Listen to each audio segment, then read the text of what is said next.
Release that which Chapter 1213 to Chapter 1290. When Danny held the gun, the first thing he felt was that its center of gravity had changed, and the gun itself had become heavier. Without looking at the second tube beside the barrel, it was essentially a very common bolt rifle, no different from the ones used by most soldiers in the gun battalion. In terms of workmanship, it was obviously not as good as the accurate rifle he was used to. The most striking change was that the metal tube on the side of the gun extended all the way to the body and connected to the bolt. This must be the key to the weapon's continuous shooting, Danny thought. He bent down to aim at the target with ease and pulled the trigger. Instead of looking directly at the direction of the muzzle, he stared at the iron tube on one side of the gun.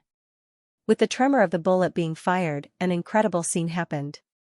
Although everything happened in the blink of an eye, as a marksman, Danny still saw the whole process of the bolt being pulled. Almost at the same time, the long rod hidden in the iron tube seemed to be pushed out by something, and the metal plate at the end of the rod retreated together. The plate was connected to the bolt. According to common sense, the bolt, which was locked, could not be pulled out. If the bolt was pulled out by force, it would either stop retreating or break the long rod. However, the bolt bounced up along the hollow track in the center of the plate, unlocked, and successfully removed the cartridge. After that, the process was completely reversed. The long rod retracted back into the tube, and the bolt returned to its original position. The bolt fell back into the bottom along the plate and locked the barrel again. What a brilliant design! Danny sighed inwardly. This part was so easy to understand that even a layman like him could understand its principle at a glance. To put it simply, the long rod in the second iron tube was used to replace the movement of the hand. The ingenious part was that the long rod only needed to move in a straight line to achieve the 4 changes of lifting, pulling, pushing, and pressing. Without the intervention of the user, the long rod automatically prepared for the next round of shooting. On a whim, Danny fired all the remaining bullets. Smelling the intoxicating smell of gunpowder, he heard the long-lost voice. 1 out of 19 missed. Malt chuckled. What's wrong? Are you not used to the new weapon? I'm not used to it yet. If you don't believe me, I'll show you the next round of shooting. Don't believe what? A surprised voice interrupted. Danny suddenly came to himself. He was not on the battlefield, but in the shooting training field surrounded by a group of onlookers. He got up and looked at the artillery battalion commander, who had a puzzled look on his face. He pretended to be nonchalant and shook his head. No. I'm just talking to myself. He's not even satisfied with a score of 19 out of 20 shots. As expected of the First Army's godly archer. Danner patted him on the shoulder and asked expectantly, So, what do you think of this gun? Danny knew a little about the open and veiled struggle between the artillery battalion and the flintlock battalion, but they were all working for His Majesty. He did not want to hide his admiration for the new weapon. Except for its stability and weight, it's almost perfect. If possible, I hope the weapons of the precision shooting team can be modified in the same way. In terms of accuracy, at least on the 50-meter and 100-meter targets, its performance was not much worse than that of an ordinary rifle. The added weight was not good for standing shooting and charging, but it was not a problem for the precision shooting team. It should be the same for the artillery battalion. The biggest advantage of the new weapon was that it could fire continuously. If the first shot missed, the movement of pulling the bolt and reloading the gun would cause the head to tilt and the muzzle to rise. It would take several breaths for the precision shooting team to relock the target through the scope, and it was common for them to lose the original target. Therefore, the interval between each shot was much longer than that of an ordinary soldier. But the gun in the test could obviously improve this point. He only needed to adjust the muzzle slightly, and he could immediately reload the second bullet after the correction. Especially when the enemy swarmed in, he could almost imagine the scene of quickly killing a group of targets. Hearing this comment, Danner could not help but grin. At present, this is just an immature design. If you can help us perfect this weapon, I'll be more confident when I apply to Sir Iron Axe. Danner's idea was very simple. If the precision shooting team really used the new gun designed by the artillery battalion, he would definitely be better than Brian. Danny's idea was even simpler. He was very fond of weapons that could efficiently kill demons, and the smell of gunpowder during the test would also bring Malt back to him. "It's my pleasure, Battalion Commander." They looked at each other and smiled. They reached an agreement. When Roland heard the news, it was already several days later. More and more soldiers of the artillery battalion came to visit the No. 2 machinery factory, which attracted the attention of the person in charge of the factory. Since it was related to the army, the person in charge did not dare to stop them. Instead, he reported the news to the administrative office, which was eventually passed on to Anna, the Minister of Industry. Looking at the sample reproduced by Anna, Roland did not know whether to laugh or cry. The design of this kind of reproducing mechanism was simple and crude. Although it could meet the requirements of continuous firing, it was very easy for it to malfunction in the complicated environment of the field, so it needed more time and energy to maintain. In this case, it seemed to be suitable for artillery soldiers who did not have many opportunities to fire. "What do you think?" Anna asked with a smile. "Well, although there are many areas that can be improved, it's a good sign," Roland said casually. "At least it shows that they have begun to think about what kind of weapon they really need. Moreover, the advantage of this gun is very obvious. It can be directly modified on existing rifles. Even with the current resources, we can afford it." Of course, it was fine as long as the whole army did not have to change their weapons. Otherwise, the consumption of bullets would be astonishing. In addition, the soldiers in the front line who had the support of heavy machine guns did not need continuous firing weapons as much as artillery soldiers. "If that's the case, I'll give them a hand." Anna nodded. With the Queen's help, the new weapon was quickly finalized. The bolt and the piston parts, which were put together like a slippery buckle, were replaced with a more compact latch structure. A shell was installed at the joint of the two parts, which effectively reduced the vibration during the travel and greatly reduced the jam rate. After a part of the air duct was separated, the new weapon was finally officially modified from a handmade one. At Roland's suggestion, the continuous firing rifle was named after Vanner. After the news spread, the Ministry of Engineering suddenly received several times the number of modification proposals. Of course, Roland was happy to see this change. In other words, he finally saw the germination of universal primary education. This was far more gratifying than a new weapon. However, this was not the only pleasant surprise. Celine, the senior tequila witch, reported that there had been a key breakthrough in the research of the magic ceremony cube in the underground laboratory of the third border city. After reading the report, Roland rushed to the laboratory with Anna.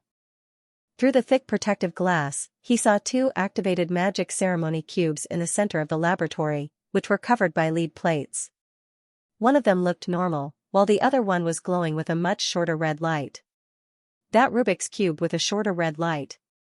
Is it the latest imitation?" Anna asked keenly. "Yes. In fact, it was a mistake." Celine replied excitedly. "Usually, the internal lines of the magic cube are carved by slender wrist. If the material is damaged, the engraving will be ruined. Generally speaking, these faulty stones would be discarded, but a week ago, when Slender Wrist was carving assembly number 236, he only encountered a problem at the end of the process. A tiny crack appeared in the center of the stone, causing a flaw in the assembly. All the materials used to make the magic ceremony cube came from the southernmost region. According to the murals on the wall, the magic ceremony cube had been sleeping underground for at least 1,000 years. It was normal for it to be of poor quality." Roland asked thoughtfully, "And you didn't throw component number 236 away?" Celine nodded her main tentacle. "At that time, I felt it was a pity. After all, the magic ceremony cube had been completed, and it might still be useful.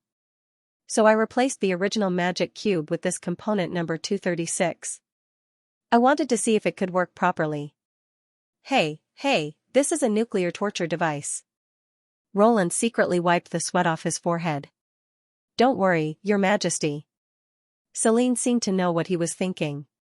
She raised her head and said, "I tested it in the weapon testing field in the impassable mountain range. If anything happens, it won't affect Neverwinter.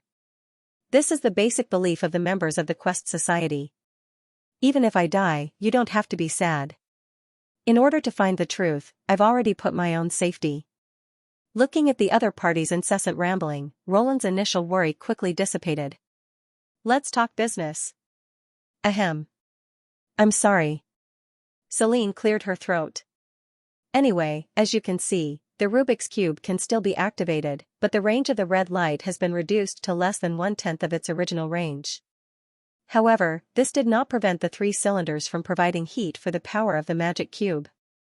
So, I did another heating experiment to see if there was any change in the heating efficiency of the shortened red light. This experiment continued intermittently for 2 or 3 days. When I examined the uranium chip, I was surprised to find that it had not changed at all. Even the magic power consumption had decreased a lot. Anna pondered for a moment. Could it be that most of the Rubik's Cube's energy is used to maintain the red light? You are indeed a higher awakened who is younger than Agatha, Celine praised. After thinking about it for a long time, I am also inclined to this answer. If the light is made up of countless tiny balls, it is indeed not easy to make them move in the same direction. Moreover, the experiment proved that as long as it did not touch the red light, its front and sides would not be affected. It seemed that the shortening of the light did save a lot of effort for the Rubik's Cube. Wait a minute, Roland suddenly said. Does this mean that the defective component number 236 determines the radiation range of the Rubik's Cube? This was a groundbreaking discovery, even more significant than solving the problem of durability. The magic ceremony cube had more than 300 components. These various shaped, patterned stones were put together like building blocks, and no one knew how the magic power worked in them. But now, there seemed to be a way to solve this problem. You can think of it that way. Celine sounded excited. Maybe the engravings on each component have a specific function. If we can figure out the meaning of the engravings, we might be able to understand how the magic ceremony cube uses its magic power. Each component is responsible for one function. From this point of view, the Radiation Clan's way of thinking is quite similar to ours. Anna could not help but laugh. Should I say this is the luck of mankind? Of course. Roland nodded without hesitation. Of course, he understood what Anna meant. Different civilizations were vastly different, not just in terms of form and language, but also in terms of thought. The chances of finding an object that he could understand and comprehend were minuscule. The underground civilization was an example. It was also a core instrument that controlled magic power, but it could only be controlled by a carrier. Celine had studied it for hundreds of years, but she still could not understand its principle. This showed how difficult it was. In a sense, civilizations were lonely. While he had reassured everyone by saying that they could learn the knowledge of fallen civilizations without relying on the legacy of the gods, it was not an easy task, especially when there was no one to guide them and they had to fumble around on their own. When their way of thinking was completely different, how could they learn from each other's achievements? If Celine's speculation was correct, a civilization that could resonate with mankind might bring new ideas to the study of magic power. By the way, Anna suddenly smiled playfully at Roland. Now that the power of the magic cube has been finalized and there has been a breakthrough in its durability, shouldn't you fulfill the reward you promised? Looking at the pair of clear blue eyes, Roland found that he could not say a word of rejection at all. Yes, yes, yes. Your Highness. He could not help but smile. I'll show you when we get back. Tut, tut, tut. Boom. The faint noise outside the window made Soraya lift the quilt in a daze and sit up. Huh. She yawned sleepily and reached for the end of the bed, looking for her clothes. This sound was very familiar to her. It was the roar of the steam engine. When it sounded, it also meant the beginning of a new day. Busy and orderly work was about to begin. But it was really early. She looked at Echo, who was still sleeping soundly on the other side of the bed, and quietly put on her coat. She was even more diligent than herself, and in the castle. Wait a minute. Soraya suddenly froze. This is not the factory area. Why is there the sound of the steam engine? Thinking about it carefully, today should be a rest day. Most witches would sleep until noon, and the castle was often quiet until lunchtime, as if there was no one in it. Was he dreaming just now? Did he dream of working? Boom boom boom. Clap clap clap. However, the sound of the steam engine came from outside the window again, accompanied by bursts of laughter. "This thing is so interesting. Your Majesty, let me try it." "Me too. Me too." What happened?" Echo rubbed her eyes and sat up. "I don't know. Maybe Mystery Moon made some trouble again." Soraya stretched, walked to the window, and opened the thick curtains. Sunlight suddenly poured into the room and illuminated the whole bedroom. Obviously, the sun was already in the middle of the sky, so it was not too early. After her eyes adapted to the light, she looked downstairs, and then she could not help but be stunned. The castle gate was surrounded by sisters of the Witch Union. Everyone's eyes were fixed on the center of the courtyard, and their faces were full of eagerness. Following their gazes, Soraya saw Princess Anna sitting in a strange four-wheeled carriage. Even without a horse, it was still running around the courtyard very happily. In the carriage, Anna's smile was so bright that it even overshadowed the warm morning light. Your Majesty, what is that thing that Princess Anna is driving?" Roland turned around and saw Echo and Soraya running out of the castle. "It's a car. A Rubik's Cube car." Before he could speak, Mystery Moon had already answered, "If you want to experience it, stand behind me. Don't jump the queue." "A car?" Soraya repeated the new term. "A car driven by a steam engine?" But the boiler part was replaced by the relics of the radioactive people, so it can be reduced to this size." Mystery Moon yelled the news she had heard. "But compared to an electric motor, they're still a bit too big. If it's driven by Dawn Eye, it'll be the perfect form of a car. No, it should be called a magnetic car. Who's the one who says that it's too tiring to enchant dozens of copper rods?" Lily curled her lips and said, "Now you want to enchant a car?" Mystery Moon lowered her voice. I haven't been an adult for long. I don't have enough magic power now, but it doesn't mean I'll be like this in the future. Maybe the next time I awaken, I'll be able to enchant a lot of Dawn Eye easily. It's better for Miss Doris to have a breakthrough in her demonization ability than for you to evolve." Lily shrugged. "If you keep nagging, I'll steal your chaos drinks." "Don't you dare." Haha. Phyllis covered her mouth and chuckled. "In fact, whether it's driven by steam or electricity, it's still called a car." "Huh? Really?" All the witches looked at her in unison. "Well, in the dream world, it's named like this." Phyllis could not hide her pride in her words. Compared with the one driven by Her Highness, the cars there are much more complete. Not only can it avoid the wind and rain, but it also has heating in winter and air conditioning in summer. It can even be used as a mobile house. As for driving, it's as fast as lightning. Even the best horse can't catch up with it. Have you ever driven one?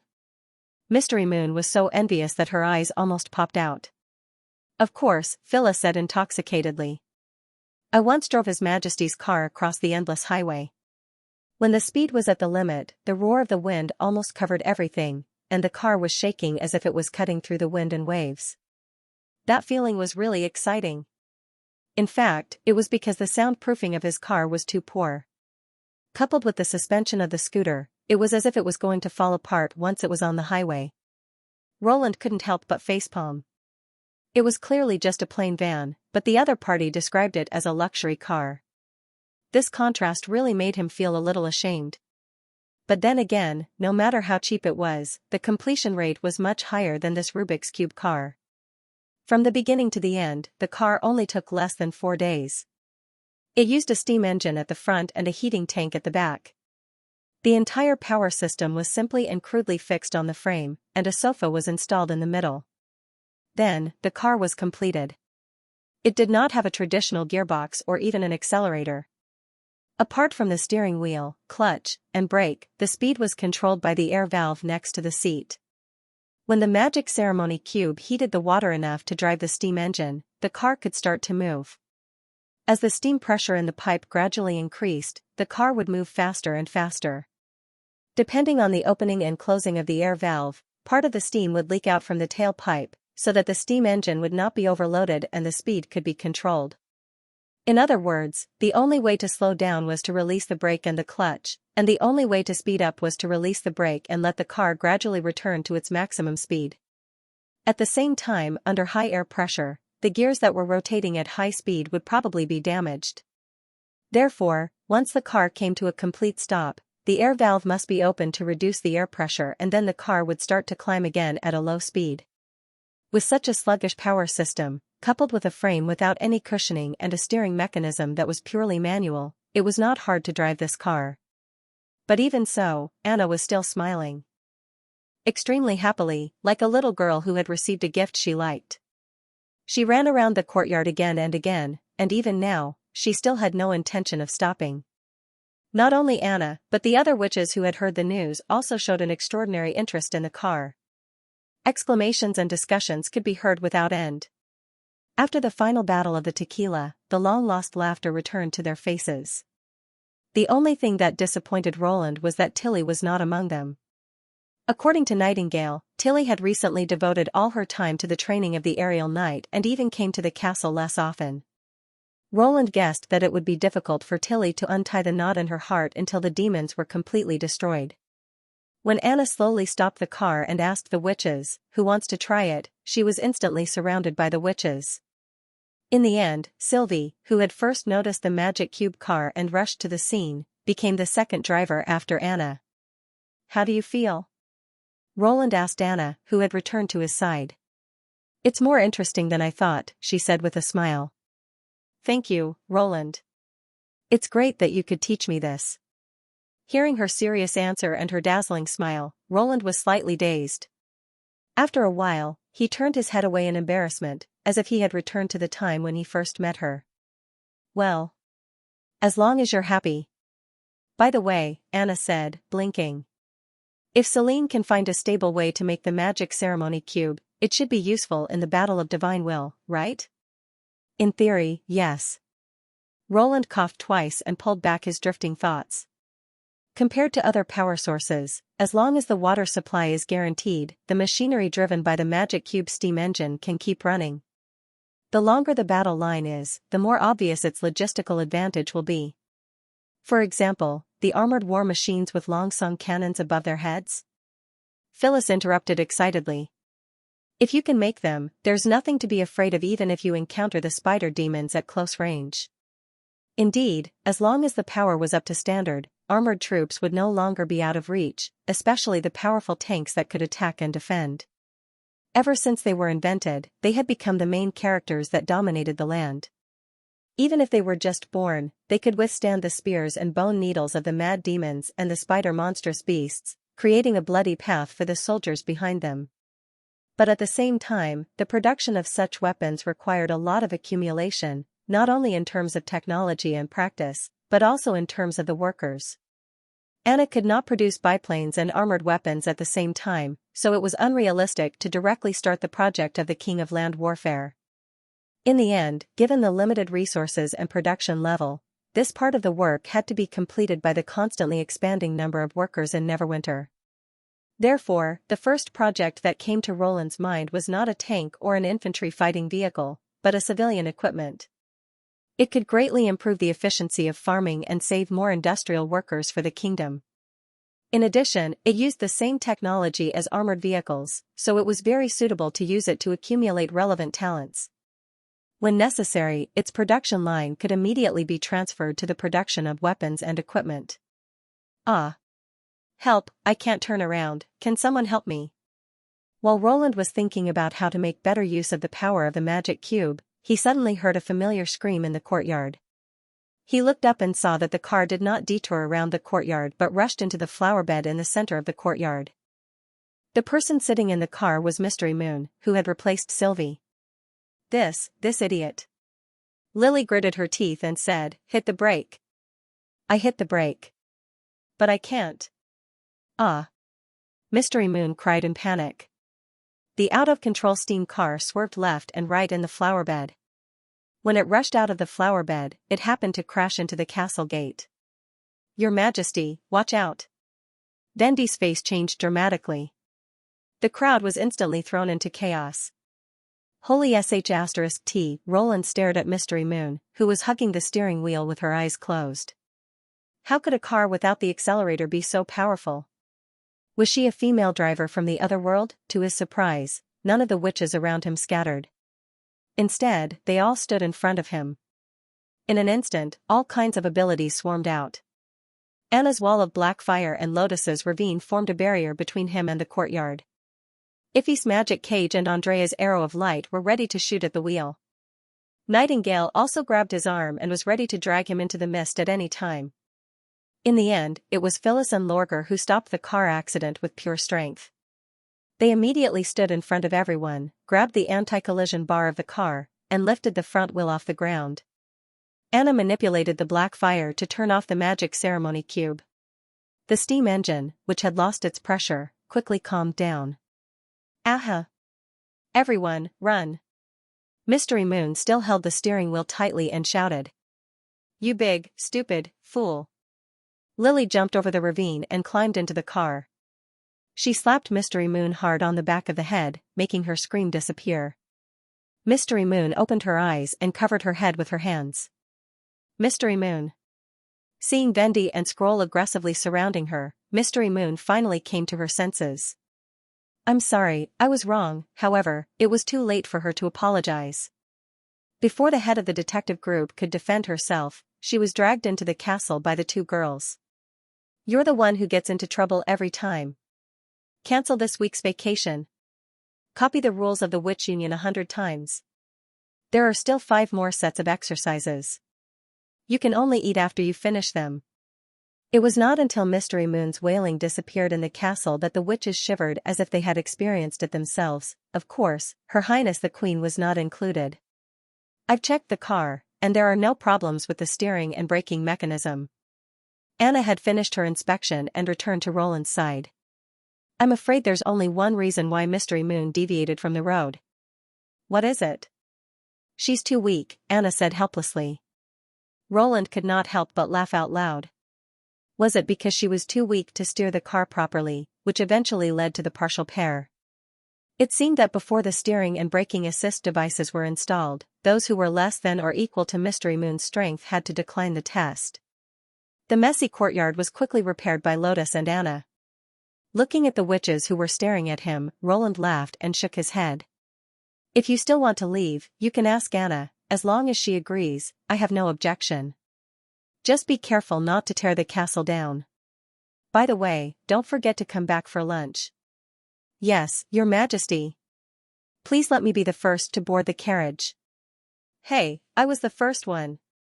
Once again, the courtyard was filled with everyone's joyful laughter. Sir, here we are. The carriage slowly stopped in front of a tavern. Victor Lothar got out of the carriage, threw 2 silver royals to the coachman, and then walked into the tavern. You're here, Mr. Victor. Soon, a pretty woman in a close-fitting white robe trotted over and took the luggage from his hands enthusiastically. The boss has prepared a room for you. Please follow me. It was still the largest room on the top floor. Everything in the room was the same as when he left, including the incense, wine, and his maid. Tinkle. Victor nodded with satisfaction. This was the power of money. Although it could not reverse life and death, it had the magic power to freeze time. You were away for a long time this time. Tinkle quickly opened the curtains, set up the window, and poured him a cup of hot tea. The boss guessed that you might have been robbed or encountered a shipwreck when you went out to sea and would never come back. Every day, he asked the accountant to count the golden dragon you left behind to see how long it could pay for the room. On the one hand, he wanted to rent the room to someone else in advance, but on the other hand, he dared not violate the contract laws of Neverwinter. He was so embarrassed that I could die of laughter. Looking at the lively maid, Victor felt the fatigue accumulated from the long journey dissipated a little. Aren't you afraid of him knowing that you said these things? Tinkle stuck out her tongue. Unless you tell him secretly. By the way, where have you been these days? Are you busy with a big business? Sort of. Victor sipped the black tea. I've been staying in the southern region for the past 6 months. Oh, the southern region? Tinkle tilted her head and said, there aren't many gems there, right? There are gems everywhere, as long as you know how to find them. He shrugged. For example, in the southern region, gems grow on branches. Sir, you're teasing me again. The maid pouted. Victor smiled. He knew that the maid would not believe him. In fact, even he himself found it hard to believe that a cotton field could be more beautiful than gems before he saw it with his own eyes. The seeds cultivated by Miss Leaf could be described as incredible. When the shrubs grew up, the cotton that bloomed from the flowers and fruits was big, fluffy, and as white as snow. Compared with the thin cotton buds in his memory, it was almost like a different kind of crop. During the planting period, he did not stay idle. He mobilized a team of tailors from his hometown, hired people to build a factory in the port of Clearwater, contacted contacts, and prepared a trade route. As soon as the cotton field was harvested, he was immediately busy. Things went better than he had imagined. As soon as the new cotton was put on the market, it quickly overwhelmed other similar goods with its extremely high quality and affordable price. From quilts to cotton-padded clothes, every product achieved very high sales in various cities. Of course, Victor did not forget the competition that His Majesty had mentioned. When other merchants began to buy Miss Leaf's cotton seeds from Neverwinter, this part of the market would definitely be squeezed. Therefore, on top of the simple cotton products, he also prepared a series of high-end products, mainly sets of clothes. From the design, materials, and tailoring, all of them followed the path of excellence.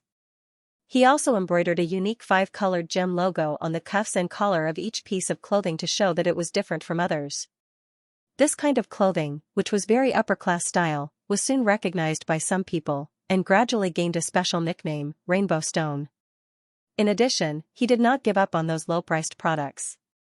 Whether it was quilts or robes, they were all marked with the same logo. The only difference was that the line used for the logo was monochrome. Victor vaguely felt that in this way, even if other merchants lowered the price than him, there would still be some people who would choose ordinary clothes embroidered with the Rainbow Stone logo, just like in the past when they sold jewelry, the nobles preferred the works of famous carvings. How long will you stay this time? Seeing that he did not continue the topic, Tinkle changed the topic. About 3 or 4 days. I have a lot of things to do in the Southern Territory, Victor replied. Are you leaving so soon? The maid's voice was a little lower. He immediately understood what she was thinking. If she did not renew the room this time, she would have to serve other customers, which was obviously much more troublesome than getting paid for cleaning the room every day. Victor did not think it was a big deal, but compared to changing a maid, he felt it was better to let Tinkle continue to serve him. Before he got tired of it. Don't worry, I'll pay the Golden Dragon the next time I return to Neverwinter. Really? Tinkle's eyes lit up. In the past 6 months, although Victor Lothar had been staying in the Southern Territory, he had been paying close attention to Neverwinter. In his eyes, this city would undoubtedly be the center of the future, not only for Grey Castle, but also for the other 3 kingdoms and the fjords. Since the publication of Grey Castle Weekly, he had ordered his men to buy it as soon as possible and send it to the port of Clearwater. This time, he took the time to return to Neverwinter because of 2 major events he had read in the newspaper. One was the sale of the Miracle Building, and the other was the premiere of the new magic movie, The Dust of Oblivion. He did not understand why the King of Grey Castle was so concerned about ownership. For example, he needed to obtain an ID card before buying a house, which meant that he was a Neverwinter citizen. The problem was that this ID card did not restrict his movements. Whether he stayed in the port of Clearwater or returned to the city of Glow, there were no restrictions. In this case, what was the point of emphasizing that he was an official citizen of Neverwinter to a traveling businessman like him? In any case, it was fine as long as he could participate in the purchase. The tallest building in the whole continent, and it was located in the center of the new King City. Anyone who came to this place would not miss such a magnificent view. There was nothing more suitable than this to advertise the Rainbow Stone. Of course, even if he did not buy the Miracle Building, he would not feel too regretful. After all, as the first businessman to cooperate with His Majesty on the new cotton variety, he had already gained the upper hand in the industry. For Victor, the second event was far more important than the first. He would never forget the feeling when he watched the magic movie for the first time. It was absolutely a soul-deep shock. In other words, as the curtain opened, the body no longer existed, leaving only the soul to wander in an incredible world. He had watched The Wolf Princess several times. If he had not decided to go to the Southern Territory to grow cotton, he would have bought the tickets for every show. Although he could not guess the content of the new magic movie, The Dust of Oblivion, from the title, the original members of the Star Flower Troupe and the screenplay written by the master dramatist Cajun Fells were enough to attract his attention. Moreover, in the introduction, it was mentioned that the story was based on a real event and had the help of His Majesty Roland Wimbledon. All the unknown secrets in the play came from the Royal Library. It was important to know that such insider information was often not disclosed to the commoners, and the rumors circulating in the streets or taverns were too outrageous. They could be used to pass time with idle chatter, but they could not be trusted at all.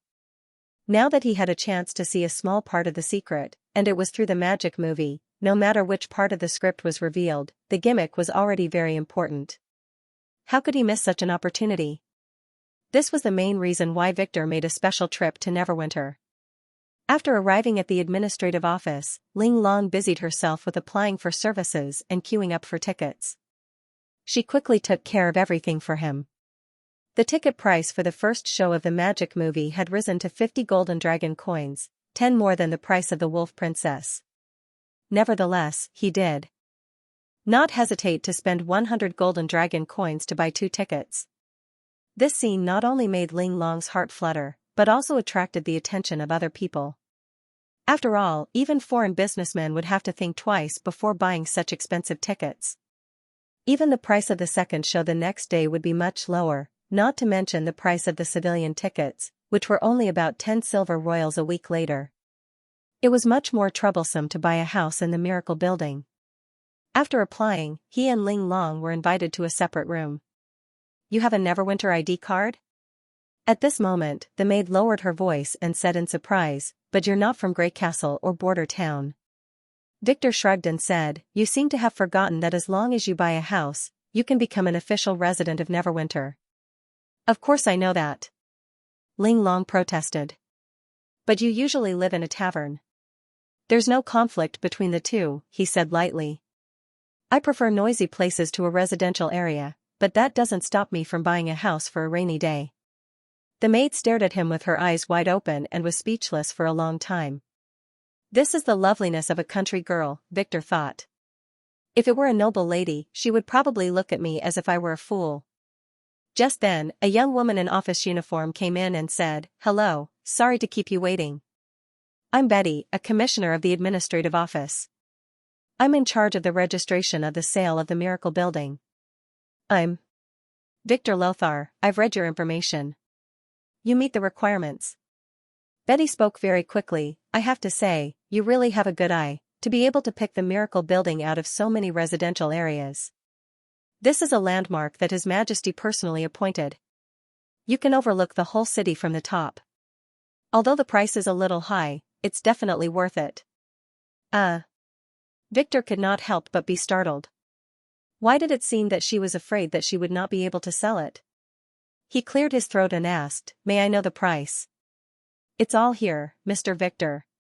Betty handed over a piece of paper.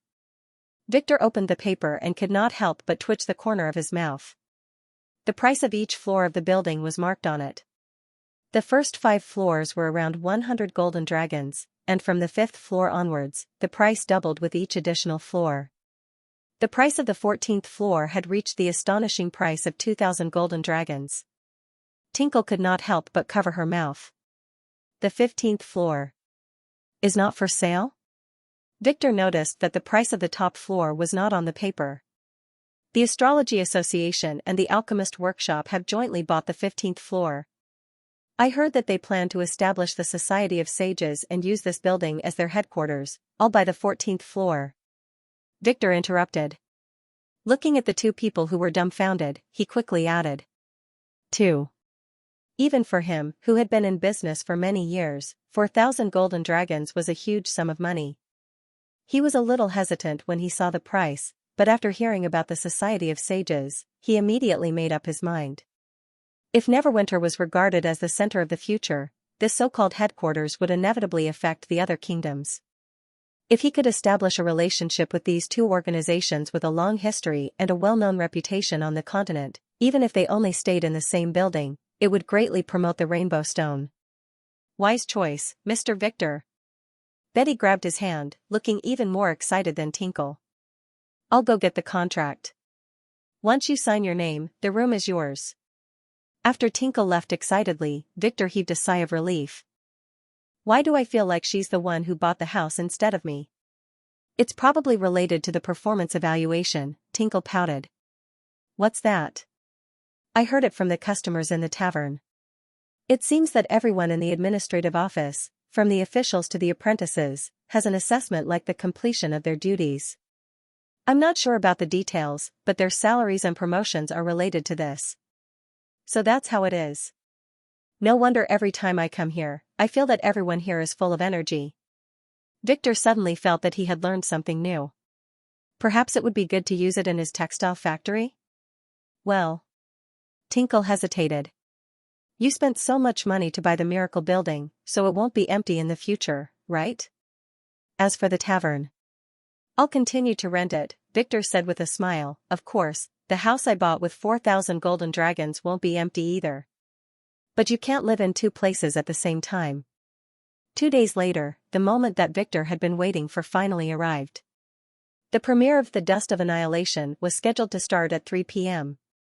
He arrived at the entrance of the theater early and waited for the tickets to be checked in.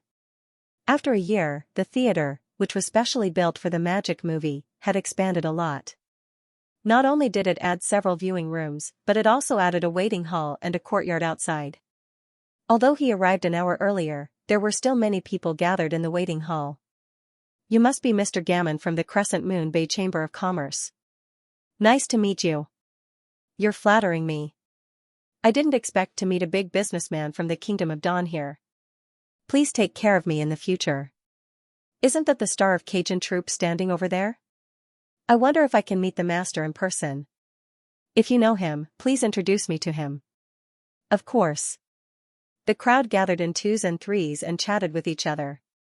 As he had expected, those who could afford to pay dozens of Golden Dragon tickets were basically upper-class celebrities. This was also one of the hidden values of the premiere tickets. Oh, isn't this Mr. Victor? I heard that you're no longer in the jewelry business. Someone in the crowd occasionally recognized him. I'm still in the jewelry business. It's just that things aren't going well these days. I like the new bedding that your Chamber of Commerce released. After I changed it in the hotel, the number of customers increased. I want to order another 100 sets. Thank you for your affirmation. We can arrange a place to talk in detail after the magic movie. Okay, that's a deal. Ling Long was left speechless upon hearing this. It was probably unimaginable for her to be able to casually reach a deal worth hundreds of gold royals. When no one spoke, she quietly tugged at the corner of Victor's clothes and asked, Sir, are these people here to watch the magic movie or to talk about business?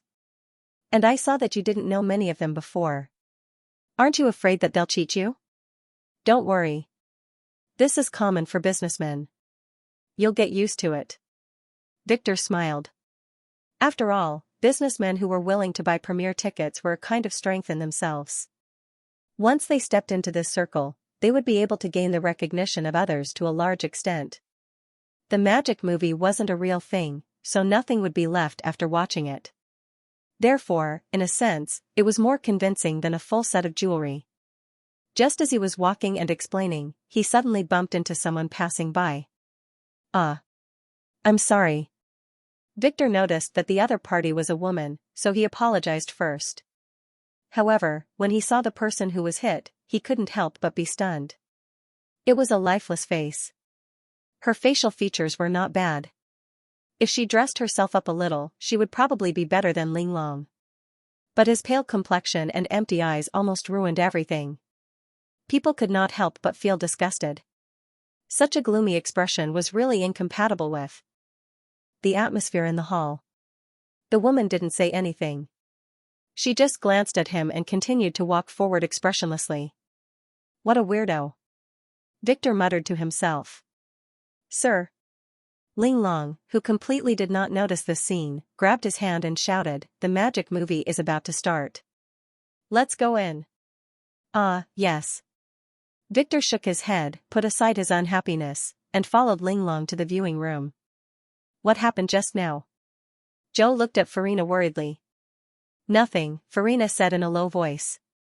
Someone just didn't pay attention to the road. Let's go. Since you brought me here, don't just stand there. Why, you're right. Zhou hesitated to take her hand, but in the end, he could not reach it out.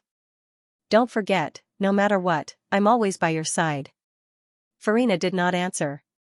Following him here was the greatest reward she could give. It had been nearly half a year since she came to Neverwinter. Those ancient witches who claimed to have come from more than 400 years ago did not lie.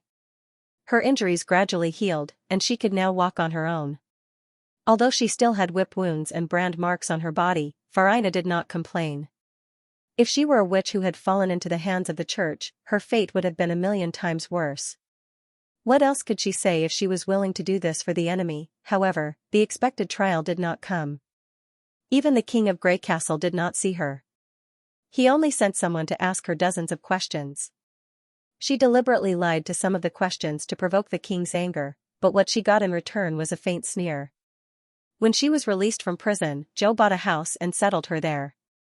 Unlike her, Zhou, who used to be a noble, quickly found a job in the administrative office and quickly adapted to his new identity. In other words, he should not have been a member of the church in the first place. However, this did not bring about a change for Farina. On the contrary, it was a kind of torture. The longer she stayed in Neverwinter and the more she knew about the city, the more she realized the church's mistake. Witches had nothing to do with the demons of hell. Except for magic power, they were no different from ordinary people. Roland Wimbledon, who used the power of witches, did not turn his city into a devil's den. Even a blind man could not deny the prosperity of this city. On one hand, she had been loyal to the church for half of her life, and on the other hand, she was denied everything she had done. The two conflicting thoughts made Farina very painful. Perhaps this was a trial in itself, and sometimes it was even more torturous than torture. If Zhou did not need her, she would have already committed suicide.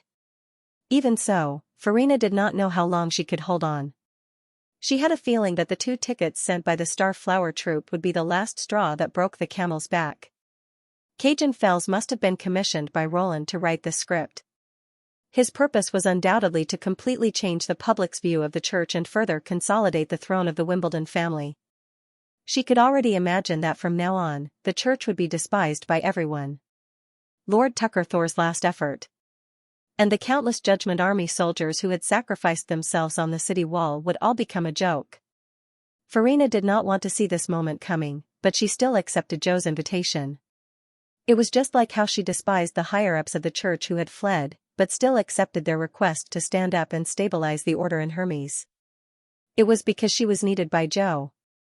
However, this was probably the last thing she could do to repay him. The lights dimmed. When the whole viewing room was shrouded in darkness, the magic movie began. The story began more than 300 years ago in Hermes Plateau. The new holy city was still a piece of stone. The scene flitted across the steep mountain wall, over a vast expanse of snow, and then a panoramic view of the great breach of the impassable mountain range. Although he had watched the magic movie many times before, Victor still felt a tremor in his heart when he saw the scene of overlooking the earth appear before his eyes. On the other side of the great breach, he saw many believers busily building their new city, as if this was the world of 300 years ago. After a while, the scene shifted to the earth again and fell vertically into a huge pit. Under the introduction of the narration, Victor heard the name of the core organization of the church, the Privy Council, for the first time. From the whispers around him, he could tell that other people felt the same way. Starting from an unknown secret was the most attractive topic. Coupled with the fact that, in the past, only the royal family had the right to know the history, the audience was even more interested. Soon, Victor's attention was completely drawn to the story.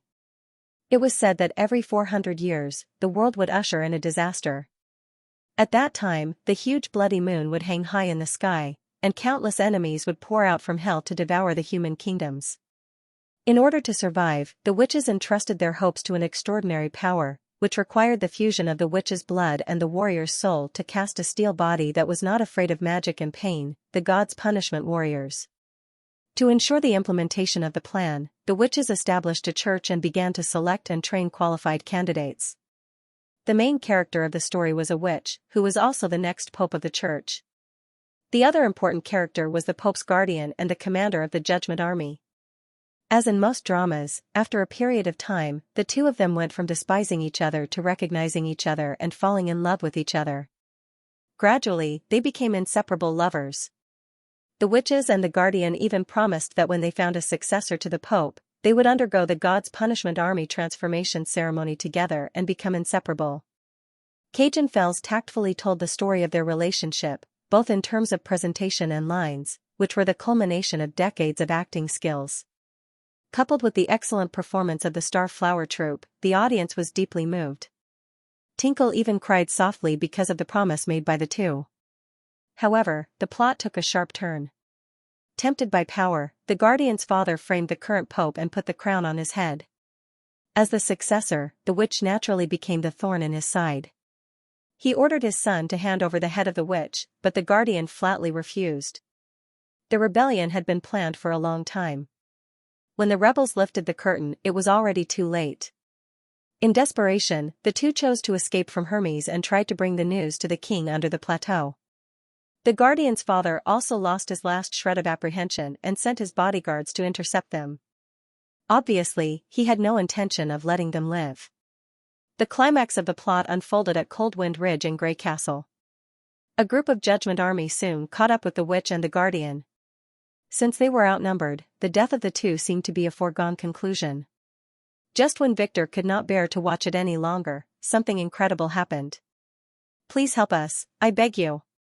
The guardian, who was panting, suddenly turned around and grabbed Victor's arm. The hardness and coldness of the gauntlet were transmitted to Victor's body through his clothes. At that moment, an indescribable tremor rose from his feet and spread all over his body. He could not help but scream. "Over there! Take them down! Anyone who resists will be regarded as an accomplice and will be killed," the pursuers shouted and raised their crossbows. I'm not." Victor's throat was dry, and he couldn't finish his sentence. The Judgment Warrior on the other side had already pulled the trigger. A crossbow bolt almost grazed his cheek as it flew past. At the same time, he felt a slight pain. Victor touched his cheek with trembling hands and put his fingers in front of his eyes.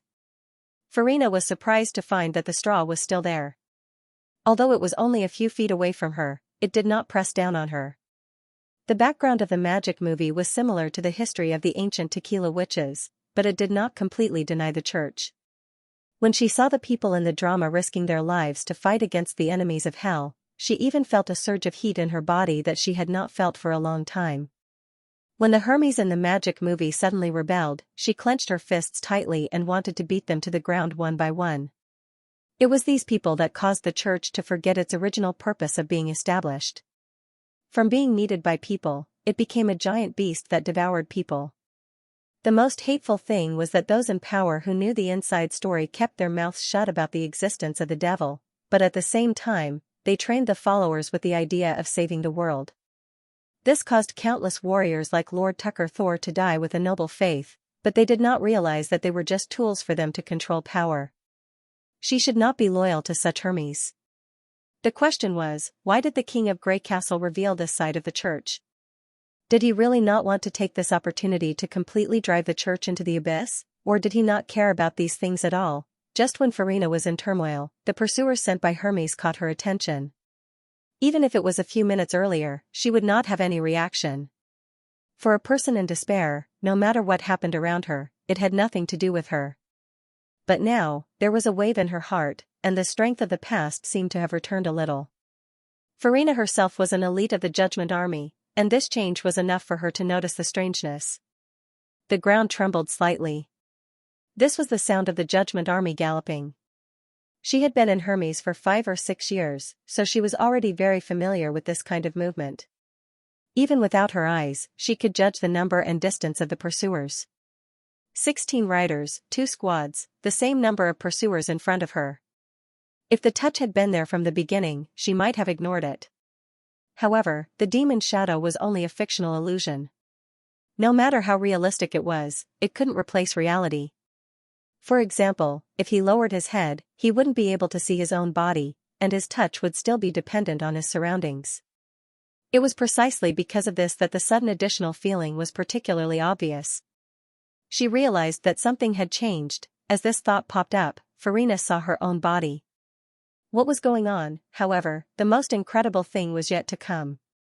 The spectators around her also appeared in front of her one by one. Charles was no exception. "Farina, what are we?" He turned around with a confused look on his face. A very bad feeling welled up in her heart. Farina suddenly grabbed backwards, but she didn't touch anything. The chair that she was sitting on was no longer there. "Please help us, I beg you." The guardian and the witch seemed to have discovered their presence and ran towards the crowd in a panic. "The defectors are there, take them down. Anyone who resists will be treated as accomplices and will be killed without mercy."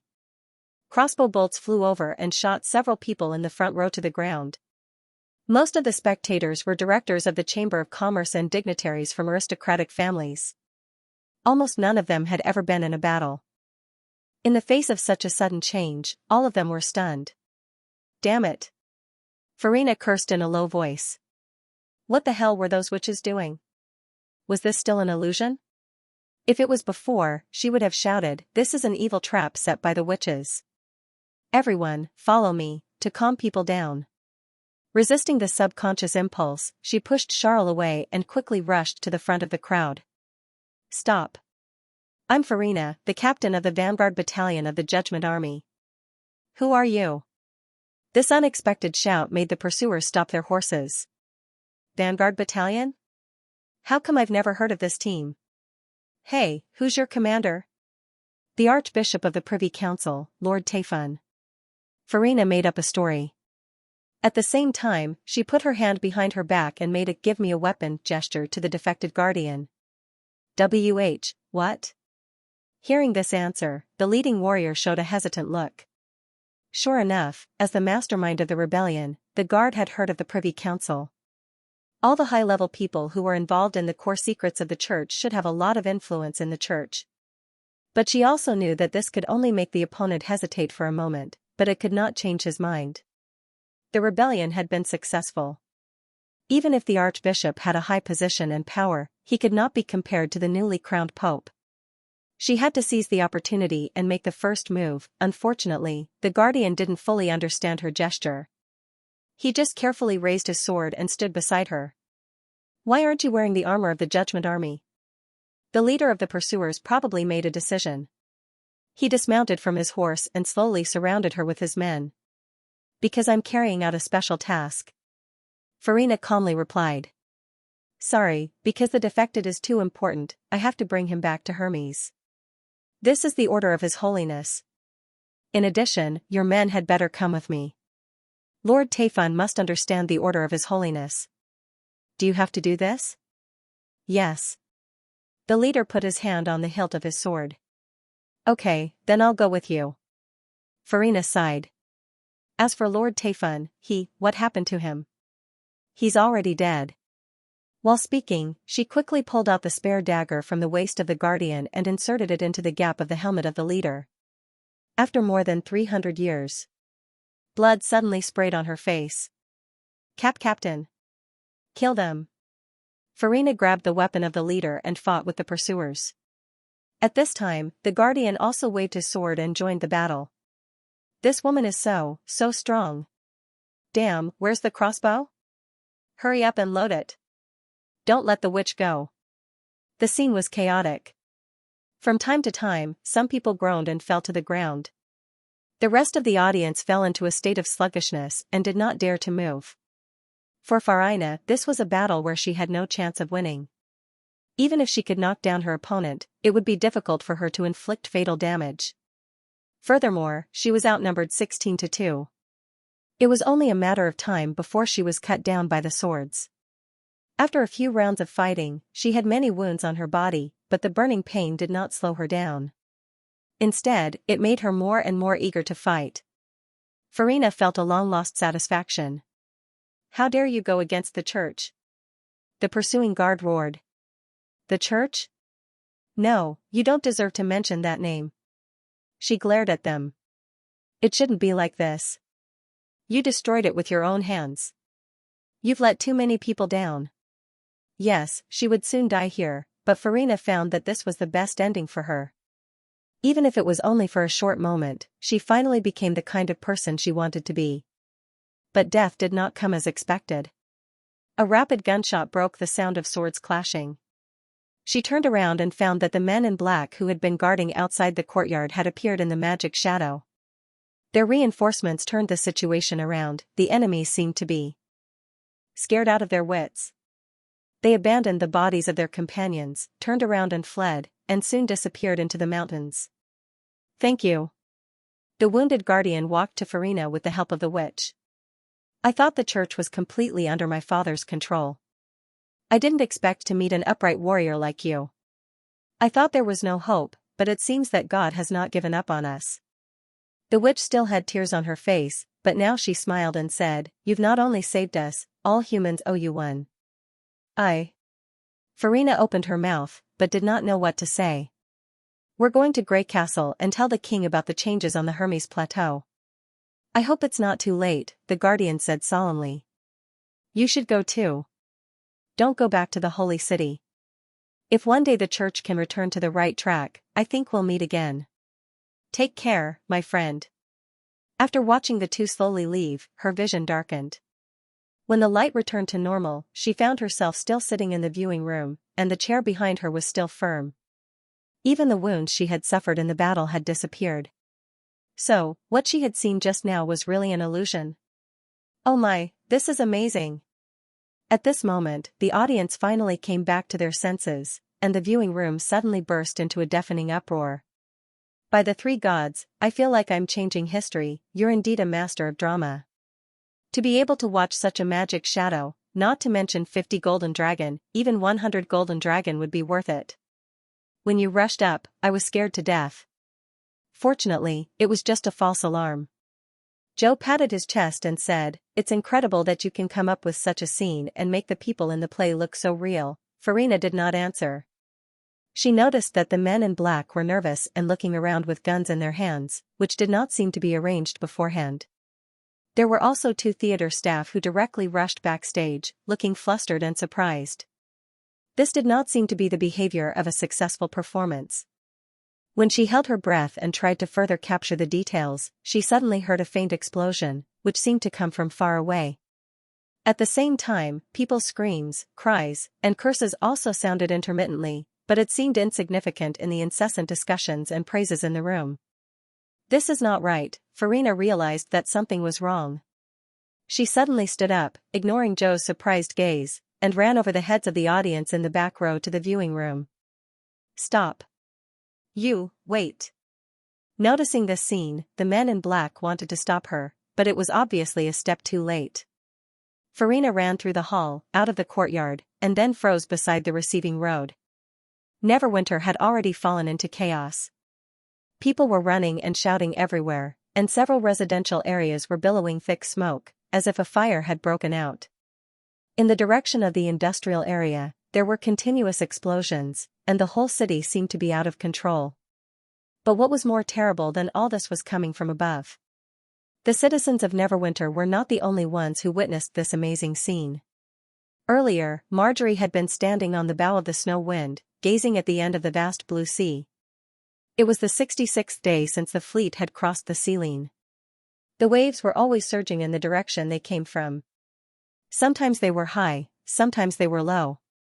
The frequency of the changes was almost the same as the tides in the Shadow Sea thousands of miles away. It seemed that the waves all came from the same place. If the swirling sea did have a source, it must be the greatest discovery in history. Apart from the guiding waves, the other thing that filled Karina with confidence was the snow wind. The snow wind, which did not rely on sails, allowed it to travel in strong winds and waves without worrying about being overturned. Its huge load also allowed it to replenish water and food for the other ships. It was the first time that the fleet had traveled so far from the mainland, but none of the ships had been left behind. It was all thanks to the snow wind that they had spent a lot of money on. She had reason to believe that Thunder would not return empty-handed. "Did you find anything?" A familiar voice suddenly came from behind her. Marjorie turned around with a smile and said, "If there was something, the first person to inform you would be the lookouts on the mast. You should ask them." It was the leader of the fleet, Thunder. "Not necessarily," Roland said heartily. "They might have already found it, but they were so shocked that they said they were mute or lame." Marjorie covered her mouth to stop herself from bursting into laughter. Roland was talking about the scene when the fleet crossed the sea. When the sea rose like a vertical wall in front of them, even the most experienced sailors were stunned by the incredible scene. When they crossed the sea, some of them even fell off the watchtower due to the sudden change in the environment. Usually, these veterans could stick to the cables and masts like geckos even in a storm. But this time, they slipped and fell in a calm situation. It was enough to show the shock that the sea brought to them. Thunder shrugged. "As far as I know, the other chambers of commerce changed the lookouts with the best eyesight and replaced them with the most courageous ones. After all, it's too embarrassing to tell others about this." "Is there such a thing?" Marjorie shook her head helplessly. "But after seeing such a spectacle, I think no matter what they discover, they won't lose their composure like before." "Who knows?" Thunder patted her shoulder and said in a calm voice, "Don't worry. Joan will be fine."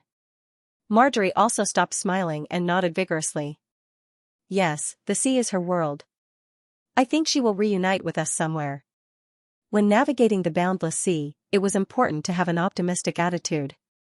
Rather than worrying pointlessly, it was a more mature response to continue moving towards the goal. Marjorie was naturally aware of this. "By the way, I'm here because the sailing meeting is about to begin." After a moment of silence, Thunder tilted his head and said, "The other captains are all here. Let's go back to the cabin." "Okay, I got it." The sailing meeting was where all the captains of the fleet gathered on the flagship to report and communicate on the next route, the status of the ship, and the status of the resources. Generally, it was held every 3 or 4 days and was the key to ensuring the overall health of the fleet. Just as the two of them turned around and took a few steps, they saw a strange red reflection on the dark blue sea. The sailors on the deck were also stunned, their eyes looking in the same direction as if they had seen something inconceivable. In the distance, several people fell from the top of the mast of the 3-masted ship and landed in the midst of the stunned crowd. It was as if they had crossed the seal line again, much to Margaret's amazement. "Didn't they say that? These people have been replaced by the most courageous ones?" The female merchant slowly turned her head back, and instantly felt the blood in her body freeze. She saw a huge celestial body in the cloudless blue sky. It was round and bright red, dozens of times larger than the sun. But a few seconds ago, there was nothing there. "The 3 gods. Bless us," she murmured. "Is this the bloody moon that His Majesty mentioned?" However, Marjorie did not get any response. The scene was so strange and horrible that even Thunder was speechless.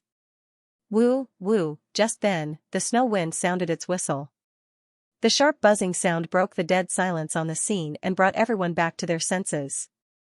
The whistle sounded, which meant that enemies were approaching. The two looked at each other and ran to the bridge at the same time. "What the hell happened?" Thunder shouted as he rushed into the command room. "There's a ship," the first mate stammered. "From the southeast. It's coming toward us." "What did you say?" Thunder snatched the telescope from the first mate's hand and aimed it at the direction the first mate had pointed out. Marjorie's heart sank. They were now thousands of miles away from the Shadow Sea. Even birds were rarely seen, let alone humans. How could there be a ship? This was a new sea that no human had ever set foot in. She asked another adjutant for the telescope and looked in the direction Thunder was looking at. "Oh my God!" the female merchant gasped. She saw 2 shadows floating on the sea in the distance. They did not have sails, but they were riding the waves. But this was not the most horrifying thing. The water around the shadows seemed to be boiling, as if countless fish were following them. But she soon found that the surging things were not fish, but something that sea merchants and explorers did not want to see. Sea ghosts. The fins on their backs appeared and disappeared from time to time. Occasionally, they would jump out of the water, and the waves that rose up reflected a strange luster under the crimson moon, which reminded Margaret of the scene of sharks fighting for food. "Pass my order. Turn all the ships to full rudder." Thunder roared. "Pull up the sails and move forward at full speed. The rest of you, get ready for battle." "Yes. We're in trouble." The captain of the tuna swallowed hard. "May the sea god bless us," the other captains prayed. Everyone in the fjords knew that unless it was a light and fast boat, or if it was sailing with the wind and the current, ships could not outrun the sea ghosts. This meant that if the sea ghosts came for them, it was only a matter of time before they caught up. But the situation was clearly deteriorating for the worse. As the distance between them shortened, Marjorie finally saw the real appearance of the two shadows. Half of them looked like ships, and the other half was made of flesh and blood. They looked like monsters with their skin peeled off, leaving only their internal organs and skeletons. Such creatures often only appeared in the worst nightmares. When the ribs covering the upper half of the ship opened up, they began to spray dark green objects at the fleet. The distance was more than 10 miles, the water column caused by the objects falling into the sea frightened everyone. Although none of the ships had been hit, there was no doubt that everyone was willing to try to see what it was. Thunder's face was gloomy as he gave the second order. "Abandon all food and exploration materials, only keep half of the water." "No, 30% is fine too." "Speed up the fleet as soon as possible." Marjorie was stunned. "In this way, we can't go deeper into the sea. And if we only keep so little water, I'm afraid that the return trip will be..." The first mate said with a troubled expression. "The Kingdom of Everwinter, Snow Reflection Castle." My lord, Grey Castle's army has retreated."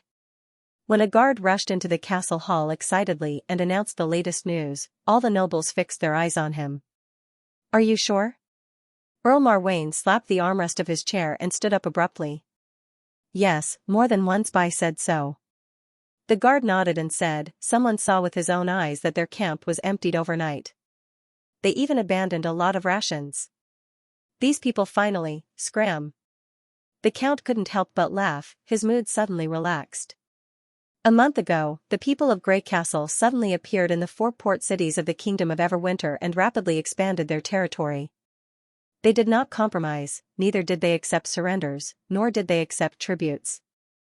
Wherever they went, they almost wiped out the population. This plague of barbarism was even more terrifying than the Church.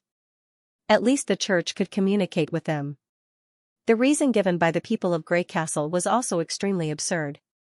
They said that the bloody moon would bring disaster and that they had to leave as soon as possible. What a joke! This land was left to him by his grandfather's grandfather. No one could take it away from him, not the Church, not Grey Castle. "My lord, you are wise," an old scholar said respectfully. "The so-called full moon, missing moon, dark moon, and crimson moon are all astronomical phenomena that will appear at regular intervals. If they want to believe that this is an ominous sign, it's their business. As long as you don't move, they can't do anything to you." "That's right. The cliffs around Snow Reflection Castle are your greatest asset. If the people of Grey Castle are willing to negotiate, we can make concessions." The Church was also aggressive at first, but in the end they still made you a bishop.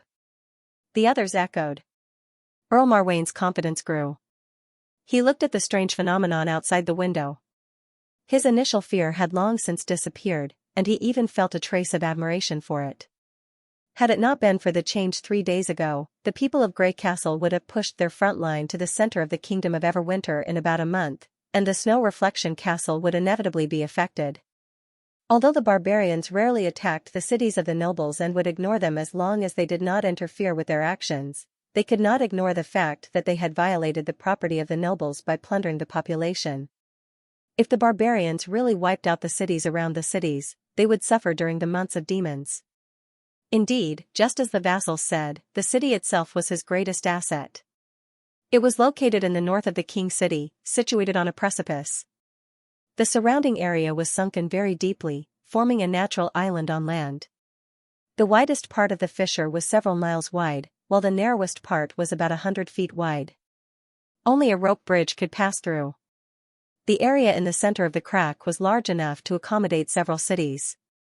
The ancestors had built the castle on the island because it was easy to defend and difficult to attack. The snow reflection castle had never been conquered since it was built.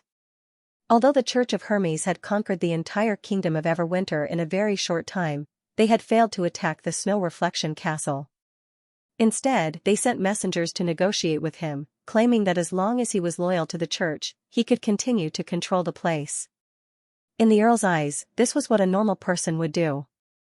That was why he had kept quiet and wanted to get a good price from the barbarians. However, the conditions that Wimbledon offered were unacceptable. Earl Marwain was not worried that the people of Grey Castle and the demons would attack the city. There was nothing more reliable than a steep cliff. However, the city also needed supplies from the surrounding towns. Even if the snow reflection castle was filled with warehouses filled with resources and could last until the day the enemy gave up, once the population was completely captured, the resources that had been used up could never be recovered. Fortunately, they were scared out of their wits by the bloody moon. "Mr. Sack, what should I do next?" Marwain looked at the old scholar. He, of course, take the initiative to attack," the latter said while stroking his long beard. The Earl's face immediately stiffened. Defending the snow reflection castle and going out to cause trouble were two different things. If not for this natural barrier, he would not have dared to contend against the King of Grey Castle even if he had 10 times the courage. "Don't be afraid. I'm not talking about the people of Grey Castle. I'm talking about the territories they've looted. Think about it." The scouts mentioned that the enemy was scattered. There were only about 100 people in a small team. What could they take away? Marwain's eyes lit up. "You mean," the old scholar nodded with a smile. "The people who were captured must have left behind a lot of things. If we follow the route of the people of Grey Castle, we should be able to pick up some things. For example, food that was very difficult to carry." The more Marwain thought about it, the more excited he became. He summoned his chief knight. When he was about to give the order, another guard suddenly rushed into the hall. My lord. There's a demon outside the city." "What demon?" The Earl stared at him with displeasure. "Even you believe the nonsense of the people of Grey Castle?" Forgive me. My lord, but it..." The guard's voice was hoarse. "But it's not human." "Not human?" Everyone could not help but look at each other. Marwain's heart skipped a beat, but as the lord, he had to remain calm. "In that case, take me to see it." The Earl suppressed his anxiety and deliberately put on a straight face. "I want to see what the people living in hell look like." Even so, when he walked up the city wall, he had already put on the best armor and the largest god stone of retaliation. More than 10 personal guards surrounded him, forming a shield wall around him with their thick and heavy shields. However, the moment he saw the demon, Marwain could not help but breathe a sigh of relief. This time, his men were right. The so-called demon was indeed only one person. It was not standing at the narrowest part of the crack, nor was it the weakest point of the city wall. Instead, it was simply standing on a protruding rock pillar, slightly higher than the top of the city wall. A little further ahead was the bottomless ice abyss. The patrolling knight had already ordered his squires to set up the crossbow bed and aimed the arrows at the target. After a moment of careful observation, Marwain found that the demon indeed did not look like a human. Although it also had hands and feet, it was much taller than ordinary people. Its skin was azure, and he could see the bulging meridians and blood vessels. The most obvious difference was the tentacles on its cheeks, jaw, and elbows. Those disgusting, earthworm-like tentacles were slowly wriggling, which made Marwain's hair stand on end. What puzzled him was that the demon's eyes were closed, as if it was asleep. He could not sense any threat from it at all. Was this demon really attracted by the bloody moon?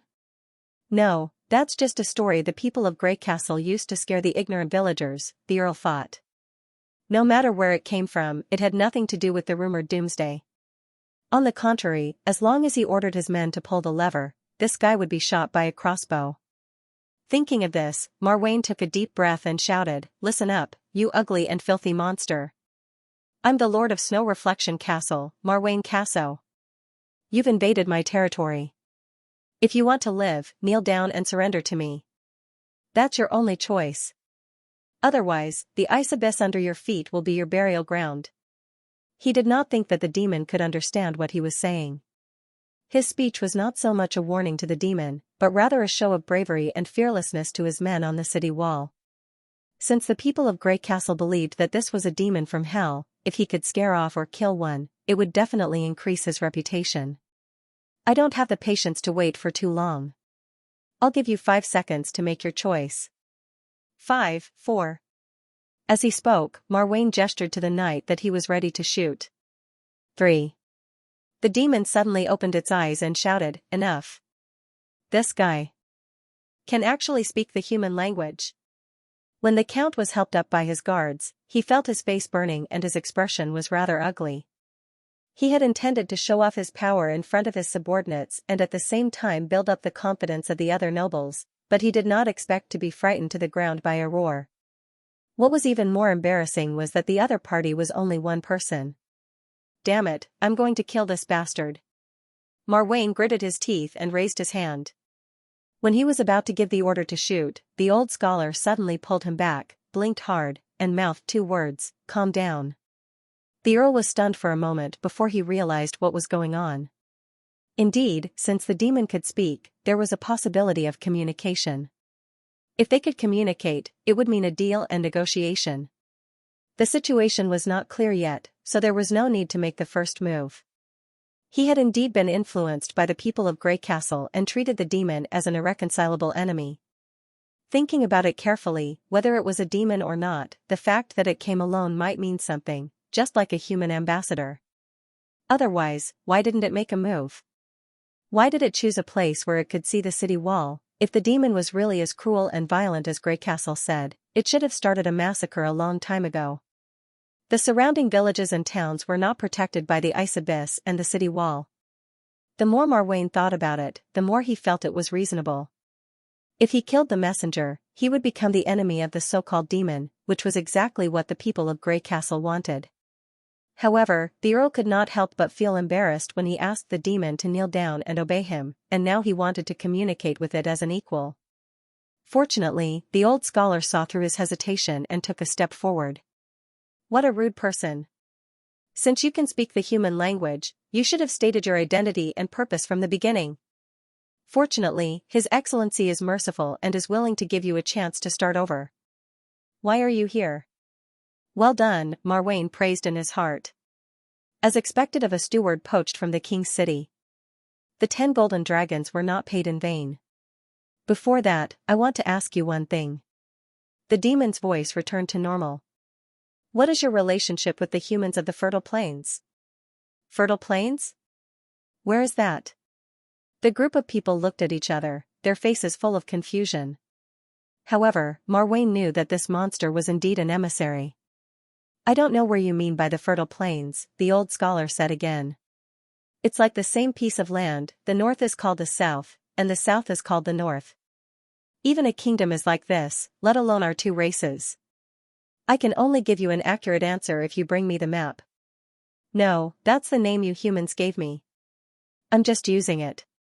The other party shook his head slightly. "So that's how it is. You're still the same as you were hundreds of years ago, divided like a plate of loose sand. That's why your reaction is so slow. To think that I was looking forward to seeing all of you at a loss and panicking, shouting that it was impossible, but at the same time, you were powerless against the arrival of fate. What did that mean?" The count could not help but frown. For a moment, he seemed to capture a trace of disappointment from the strange face of the other party. "Don't tell me, you mean the people of Grey Castle?" the chief knight suddenly asked. The demon looked at him. "They've always said that when the bloody moon comes, the demons will appear from hell. Now, they've indeed fled in fear and disappeared a long time ago," the knight said disdainfully. "Of course, if you're fast enough, you might be able to meet them at the harbor in the east." "Is that so?" It looked to the east, then shifted its gaze back. "I'll go there, but not now. Since you know nothing about the Fertile Plains, I'll make it short. I'm the Sky Lord, the commander of the Western Front Army. Thousands of years ago, our 2 races signed a protection contract to fight against the witches and their squires together. You serve my race as your master and fight under my command. In return, you'll be in charge of the power and wealth of the human territory. This contract has no expiration date and will not end until the end of the world. As the inheritors of the human race, you should continue to serve my race. The demon's voice became loud again, as if the whole city could hear it. Now, I demand that you offer up this city according to the contract and immediately serve me. This guy is crazy. Earl Marwain was dumbfounded. What a 1,000-year agreement. How can you go back on a 1-year or 2-year contract? Who cares about things that happened thousands of years ago? And you're the commander of the Western Front Army? Which lord didn't send an emissary to negotiate with him first? There should be a limit to your nonsense. What if I don't agree? The demon's words were so rude that he could not stand it anymore. Death will make you submit. The demon who called himself the Sky Lord raised its head. See, that's fate. The Earl looked up and saw that the mountains in the distance were covered in a thin layer of fog.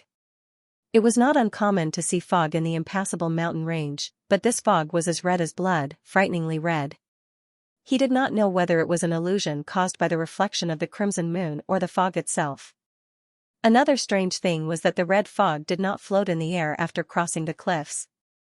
Instead, it slowly flowed down from the mountains and formed a hazy waterfall. Could it be that it hadn't made a move all this while just to wait for this opportunity? Marwain felt a little uneasy. Looking at his nervous subordinates, he knew that if he did not act now, they would lose confidence. Just you? The Earl clenched his teeth and waved his hand. I've already given you a chance. Shoot. The knight and the guards were stunned for a few seconds before they suddenly came to their senses. They all pulled the trigger and crowbar. More than 10 crossbow bolts of different sizes rose into the air with a buzzing sound and shot straight at the demon. But all the arrows missed their target. The crowd could not believe what they saw. They saw the demon pass through a black hole and disappear into the stone pillar. Damn it, that's the effect of magic power, the chief knight said in a low voice. They're no different from witches. Don't be afraid. We're all wearing God's stones of retaliation. Magic power can't hurt us. Marwain clenched the pendant on his chest. Find it and kill it. The demon is there, a guard shouted. In a flash, it had crossed the barrier formed by the ice abyss and the city wall and quietly appeared in the long street behind the wall. The Earl was alarmed that it could cross the natural barrier in one step. Such a dangerous monster, whether it was an emissary or not, must die here. After all, it was only one person. Prepare the godstone arrows and deal with it as a witch.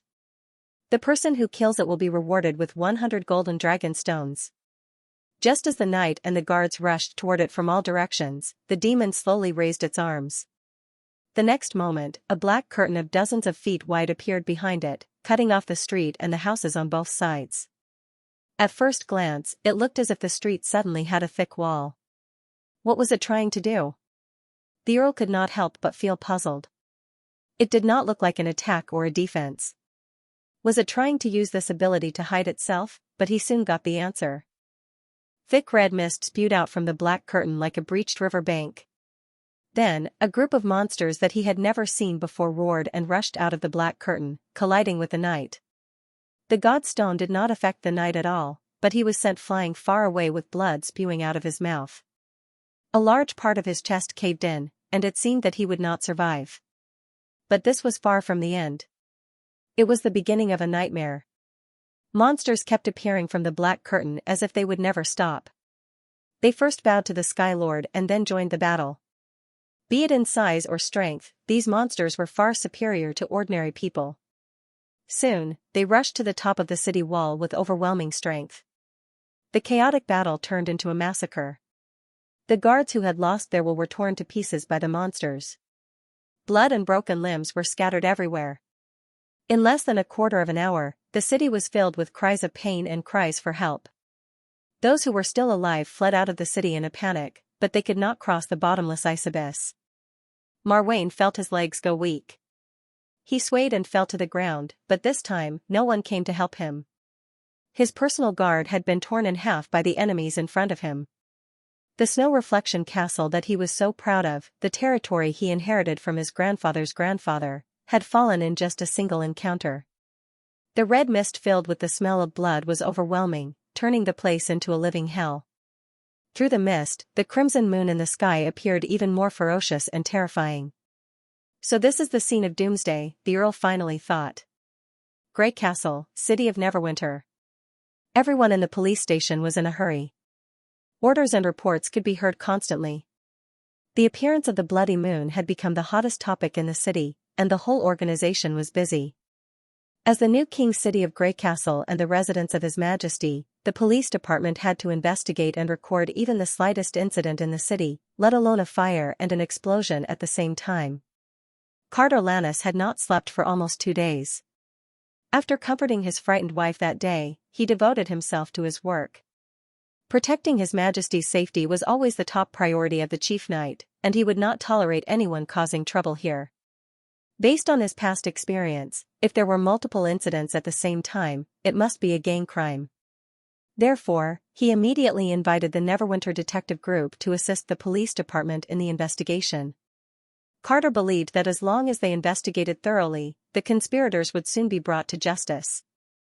However, after a large number of reports were submitted, a joint investigation team consisting of the Witch Union, the Security Bureau of the Kingdom, and the Police Department of the Administrative Office was formed. Instead of focusing on the accidents or crimes that happened in the city, the new magic movie would be the main focus of the investigation. "Sir, the witnesses are here," a knight whispered in Carter's ear. "Do you want to start the interrogation?" Carter cleared his mind, drank the strong tea in one gulp, and nodded. "Let's start. Invite the others in." Yes. Since they were not interrogating a criminal, the interrogation would be conducted in a temporarily vacated office to take the other party's emotions into consideration. Other than Carter, the members of the joint investigation team included Lady Agatha and Deputy Director Vader of the Security Bureau. The first witness brought into the room was a hotel maid, 21 years of age, an unofficial resident, and with no criminal record. She looked a little nervous and kept rubbing her hands in the chair. Carter glanced at the documents in his hand and asked in a low voice, "Miss Ling Long, right? I'm curious. The ticket price for the premiere of The Dust of World is 50 golden dragon. Where did you get such a huge sum of money?" "Sir, I definitely did not steal or rob this. The guest I took care of, Mr. Victor, has a high net worth. He paid for me. On the day I bought the ticket, many people in the administrative hall saw it. I swear I'm not lying." In fact, he had already sent people to investigate the background of these preliminary investigations. The first question was just to increase the invisible pressure on the other party so that they would not easily speak nonsense. After all, Miss Nightingale was not here. "Victor, right? We'll check with him later. Let's talk about what you saw at the end of the magic movie." "Yes." The maid's voice trembled slightly. "At that time I didn't quite understand what had happened. It was as if those illusions had become real." After a quarter of an hour, she stopped. Fortunately, the pursuers were repelled by the police. Otherwise, I can't imagine what would have happened to those two. Carter frowned. He had watched the magic movie before. Although the Wolf Princess was thrilling, it wasn't as exaggerated as this. "Are you sure that the pursuers' weapons hurt the audience?" I'm not sure, but Mr. Victor's face was indeed bleeding, and the screams of the other victims didn't sound fake. Do you remember when this accident happened? About 10 minutes before the movie ended? Or even longer? Sorry, I was so scared that I almost hid in Mr. Victor's arms. Do you have any questions? Carter looked at the other two. Agatha pondered for a moment and said, "If I understand correctly, the characters in the magic movie talked to you, right?"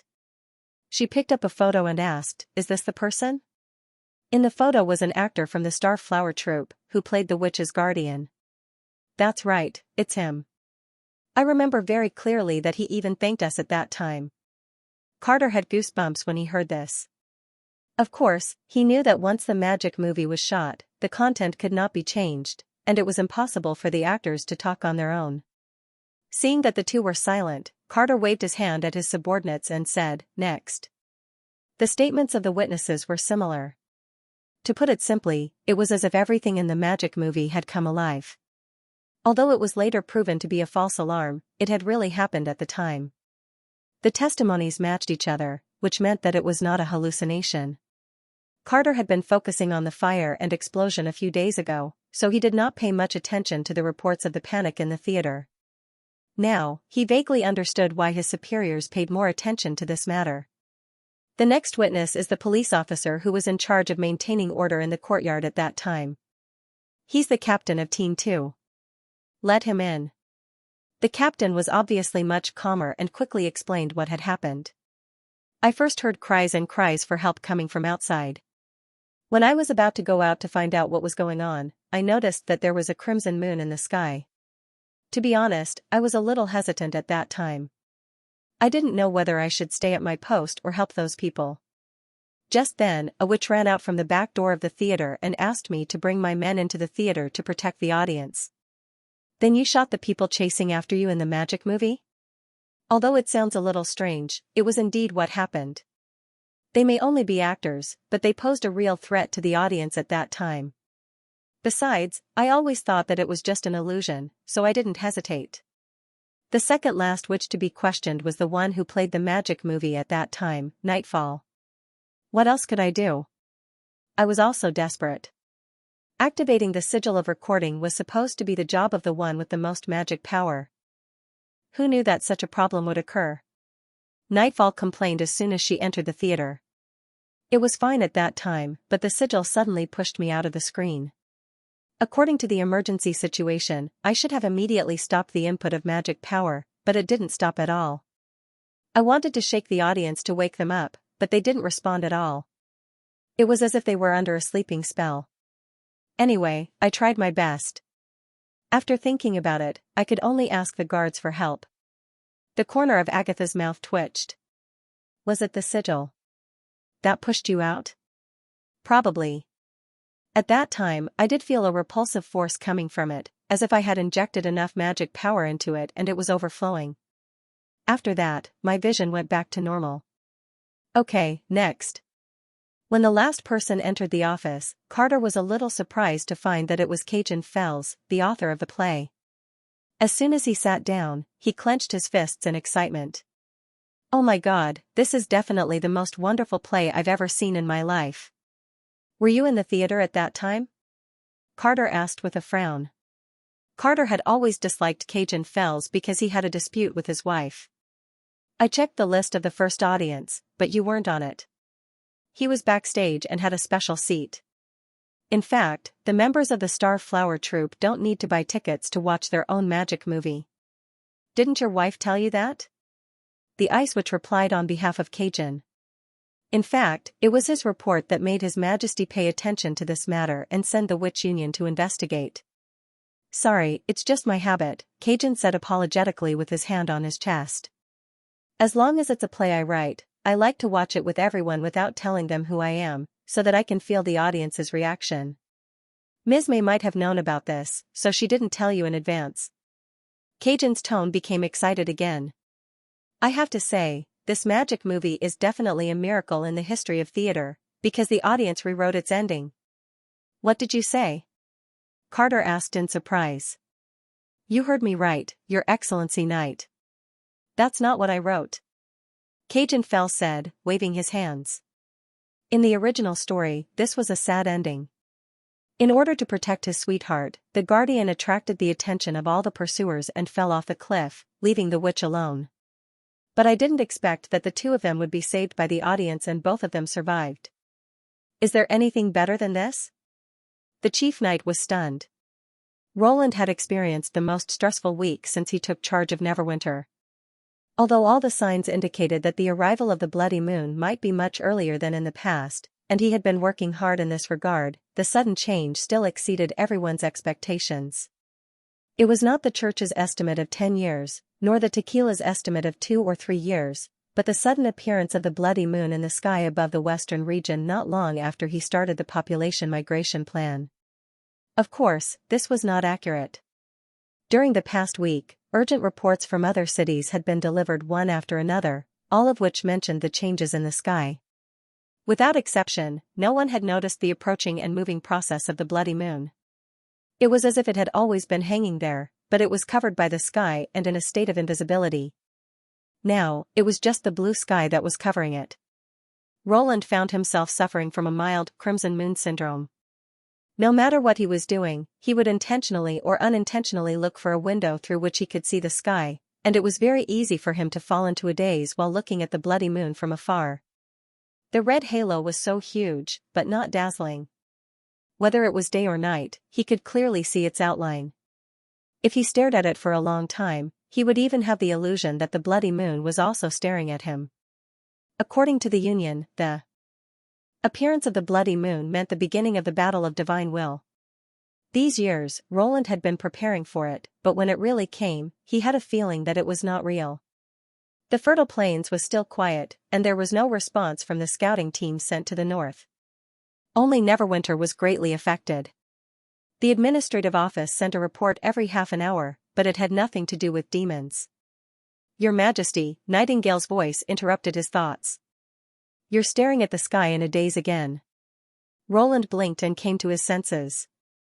Sorry, I just couldn't help." Nightingale flashed over and put a piece of dried fish in front of his mouth, interrupting him. "You don't have to apologize. In fact, there's nothing wrong with being in a daze. You've been too tired these days. Just take it as a rest. Do you want me to accompany you to watch the moon? Since the bloody moon is related to the divine will, it's also a kind of research to look at it." Roland was immediately amused. Nightingale was probably the only one who could talk about slacking in such a dignified manner. He took the fillet with his mouth and shook his head helplessly. "There are still many things to do. Continue to supervise me. Don't go easy on me, got it?" Nightingale pursed her lips and went back to lie on the sofa. Roland took a deep breath and turned his attention back to the stack of reports on the table. These days, the bloody moon had caused more trouble for Neverwinter than the demons from thousands of miles away. According to the statistics of the Administrative Office and the Security Bureau, there were 4 fires and 16 crimes in Neverwinter in the past week. In addition to the 8 industrial accidents from Anna, a total of 21 people were killed and more than 500 people were injured. 90% of the casualties occurred within 24 hours after the appearance of the bloody moon, which could be said to be the most chaotic moment since the establishment of the city. At first, Roland thought that all this was caused by the panic of the people. However, when he gradually gathered the facts on the scene, he found that it was not that simple. Therefore, he appointed a joint team to carry out a further investigation, and the conclusion was quite surprising. Apart from the accidents caused by the panic, the magic fluctuations caused by the appearance of the bloody moon was the real culprit of the chaos. The investigation documents submitted by Agatha clearly described the situation at that time. At about 5:35 p.m., the bloody moon suddenly appeared in the sky, and the magic equipment that was working in Neverwinter was affected to varying degrees. For example, the ending of the drama, The Dust of Oblivion, which was playing in the theater, suddenly changed, and the illusion was almost the same as the real scene. The lighting in the industrial area was overloaded, and all the light bulbs were fused, and some of the machine tools driven by Dawn Eye were paralyzed. The most serious accident occurred in the No. 1 machinery plant, where an old boiler exploded on the spot, and the hot high-pressure steam pushed all the surrounding workers to the ground. Afterward, the investigation proved that, due to the limitations of the manufacturing process of the boiler, the valve and other important parts had been solidified by candle, and the furnace body already had hidden problems before that, but no one had noticed. According to the evidence collected from various parties, this abnormal state lasted for about 10 minutes, and then gradually stabilized. The frequent accidents further aggravated the chaos at that time, and even made many people think that the demons were attacking Neverwinter. Although the factory had practiced the accident emergency plan, the implementation was not ideal. If the public medical system of Neverwinter had not been far superior to the modern level, and if Nana had not been in charge of the treatment, the death toll would have been several times higher. Logically speaking, such a strange phenomenon should have been recorded by the Union, but the fact was that the tequila witches also did not know about it. Now that Roland thought about it, either the fluctuation of the bloody moon in the past 2 times was relatively small, or the popularity of the magic power equipment at that time was not high, so no one noticed the small change. the impact of the accident had not completely disappeared. As no one dared to say that the fluctuation of the bloody moon would not appear again, the factory carried out a comprehensive inspection operation, improving or eliminating all kinds of old machines. The administrative office also supplemented the emergency plan, including how to stay awake in abnormal situations and avoid panic, and so on. For the first time, the term magic power accident was officially recorded in the official document. On the contrary, the second screening of the Magic movie 3 days after it had been off the air triggered a new wave of interest in Neverwinter. People who knew the plot of the premiere almost crowded the drama theater, and most of them came for the gimmick of personally participating in and changing history. Even though the Magic movie had returned to normal, the audience's enthusiasm did not diminish. It could be said that this was one of the few interesting things that had happened in the past week. In any case, this chain of accidents cast a shadow on the Magic Cube power unit, which was about to be launched. What Roland most wanted to know now was whether the fluctuation of the bloody moon would only appear at the moment when the bloody moon appeared, or whether it would appear at irregular intervals throughout the battle of divine will. If it was the former, he could accept the possibility that it would only appear once every 400 years. After all, defeating the demons was his top priority. Whether it was Dawn Eye or the Magic Cube power unit, they both had advantages that conventional equipment could not compare with. They could greatly improve the industrial capacity of Grey Castle, and once used, they would become addictive. However, if it was the latter, he had to consider the high risk of losing control. Just then, the phone in the administrative office rang. Generally speaking, the only person who could enter this interior line was Chief Barif. Roland sighed, picked up the receiver, and put it to his ear. Is there a new problem? Roland had a deep impression of the chief astrologer, who not only scrupulously abided by etiquette, but also paid great attention to his duties. Although he did not make many achievements in stargazing, the Arithmetic Academy did a good job. He not only trained a large number of talents for Neverwinter, but also participated in the overall planning of various departments in the administrative office. It could be said that under his leadership, the Astrology Association had gradually reversed its previous predicament of being a scholar without any influence. Now, the Astrology Association was almost as influential as the Alchemist Association. On the day when the bloody moon first appeared, Dispersion Star had repeatedly come to Roland's door to apologize for failing to send a warning in advance. However, Roland had been busy dealing with the emergency in Neverwinter at that time, so he had asked his guards to send Dispersion Star back. After all, no one had expected that the bloody moon would appear so suddenly.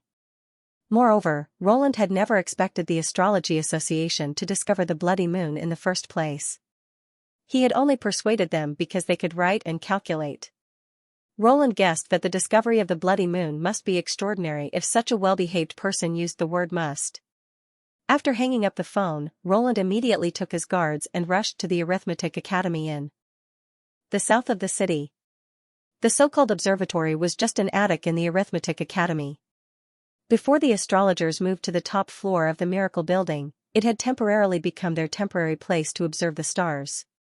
Of course, due to the construction time of the spectacle exceeding expectations, in order to avoid the huge disparity between the initial expectations and the actual treatment, which would lead to a psychological gap, he also specially made a few large aperture astronomical telescopes for these people and transformed the top floor of the attic into a professional stargazing venue that could rotate freely.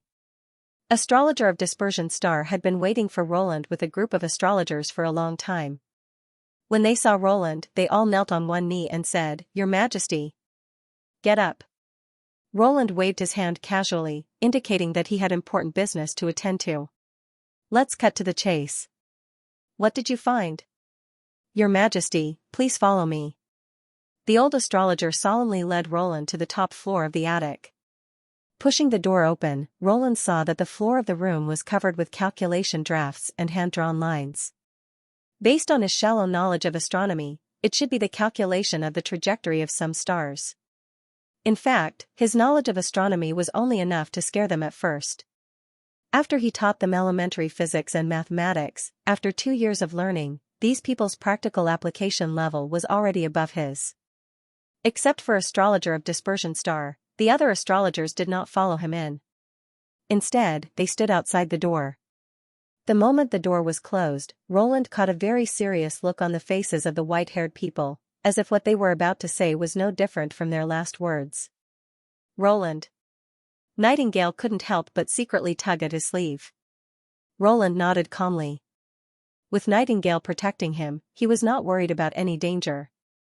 However, he was curious about what kind of discovery could make these astrologers behave so cautiously. Your Majesty, these days, we have been observing the trajectory of the bloody moon and the changes it brings.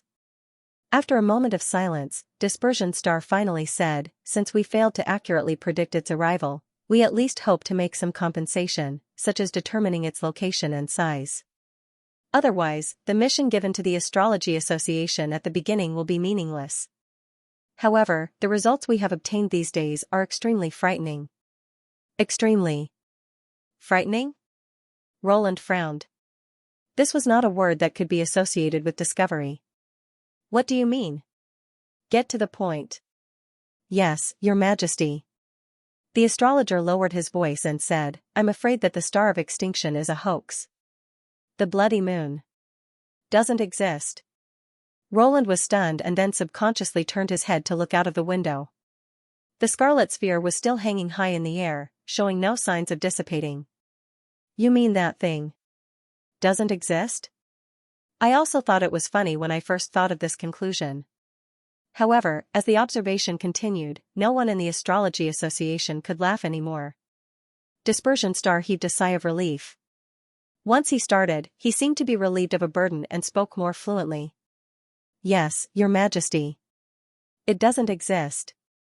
According to the observation data accumulated in the past 100 years and the knowledge you taught us, we can conclude that such a huge celestial body can't possibly not affect other stars.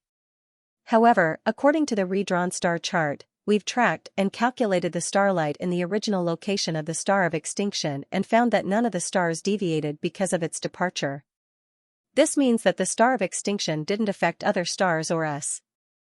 Not only that, it didn't even affect itself. Before this, the star of extinction didn't show any signs of movement, which usually means that it's rotating at the same time as us. But now, it's still at the same time even though it's getting closer to us. It doesn't make sense that the star of extinction doesn't show any change in speed. Roland quickly understood what the old scholar meant. If we remove it from the sky, then everything makes sense. Dispersion Star nodded. Everything will be normal when it doesn't exist. In other words, it doesn't make any difference to the world whether the bloody moon is there or not. Roland fell into silence upon hearing this. He roughly understood why the chief astrologer was so hesitant and cautious. The rumors about the bloody moon and the Battle of Divine Will came from the ancient Tequila witches. As the dean of the Arithmetic Academy, Dispersion Star had more or less heard some inside information about them when he contacted the central carrier. If these were all proven to be lies made up by the Union, it would cause irreparable damage to the relationship between the two parties. However, Roland did not think about this at all. Other lords might feel uncomfortable when they heard this, but for him, watching Celine study the Rubik's Cube and taking the God's Punishment witches to stroll on the pedestrian street were all fun things to do. Even if the basis of cooperation was greatly reduced, he did not mind maintaining this relationship. Moreover, the threat of the demons was real. Are you sure that your judgment is correct? Your Majesty, I've been thinking about this for a long time. It wasn't until I received a letter from a friend in the Old King City this morning that I dared to come to a conclusion. Astrologer Dispersion Star took out a piece of paper from his pocket and unfolded it. It seemed to be a map of the bloody moon. Because of the different observation points, the positions of the stars will be slightly deviated. My old friend used to be a nobleman, but he's very interested in astronomy. Therefore, I asked him to check the star area of the bloody moon from another direction. It turned out that the answer he sent back was very different from the position we observed. It's almost inexplicable as an error. That is to say, if the bloody moon is used as a reference point, it means that it's fixed in one place no matter from which angle we look at it. It's not only stationary relative to the Earth we're on, but also relative to everyone. Hearing this, Roland's heart suddenly skipped a beat. Your Majesty, everything in the world has a front, a back, a left, a right, a height, and a thickness. Something that doesn't change from any angle can't be an entity. Dispersion Star said word by word. Suddenly, Roland thought of the red spot he saw in the dream world. Although its shape was very irregular, no matter how he looked at it, it always looked the same. In the dream world, it had another name. Your Majesty, Your Majesty. Your Majesty? Dispersion Star's voice pulled Roland back from his stupor. Roland rubbed his aching forehead. Are these things only known to the astrologers? All the observations are done by people with star names. The apprentices and the disciples of the Arithmetic Academy don't know about it. The old scholar knelt down again. I see, Roland thought. No wonder the astrologers outside looked like they were going to say their last words when I entered the door. If they could connect the dots, they could also imagine the possibility that the Lord would kill all the people who accidentally knew the truth to maintain the status quo. After all, in the past, the real purpose of the Astrology Association and the rumor of the Star of Extinction were secrets that only the successors of the royal family were qualified to know. As expected of a group of people who had lived in the capital for a long time and were extremely familiar with palace politics, Roland did not know whether he should blame them for being overly paranoid, or praise them for their loyalty even though they knew the possible consequences. He shook his head helplessly. You've done a good job. Don't reveal this conclusion for the time being. Continue with your work. I'm not talking about astrology, but about the Arithmetic Academy. It's more important to solve the current problems in Neverwinter than to study something that doesn't exist. After saying this, he turned around and walked out of the attic, leaving the old scholar standing there in a daze. Go back to the castle, Roland ordered in a low voice. Compared with his eagerness when he left, he walked back even faster, almost trotting. Do you think what the astrologer said is true? Nightingale, who had been following him, could not help but show herself and ask. I don't know.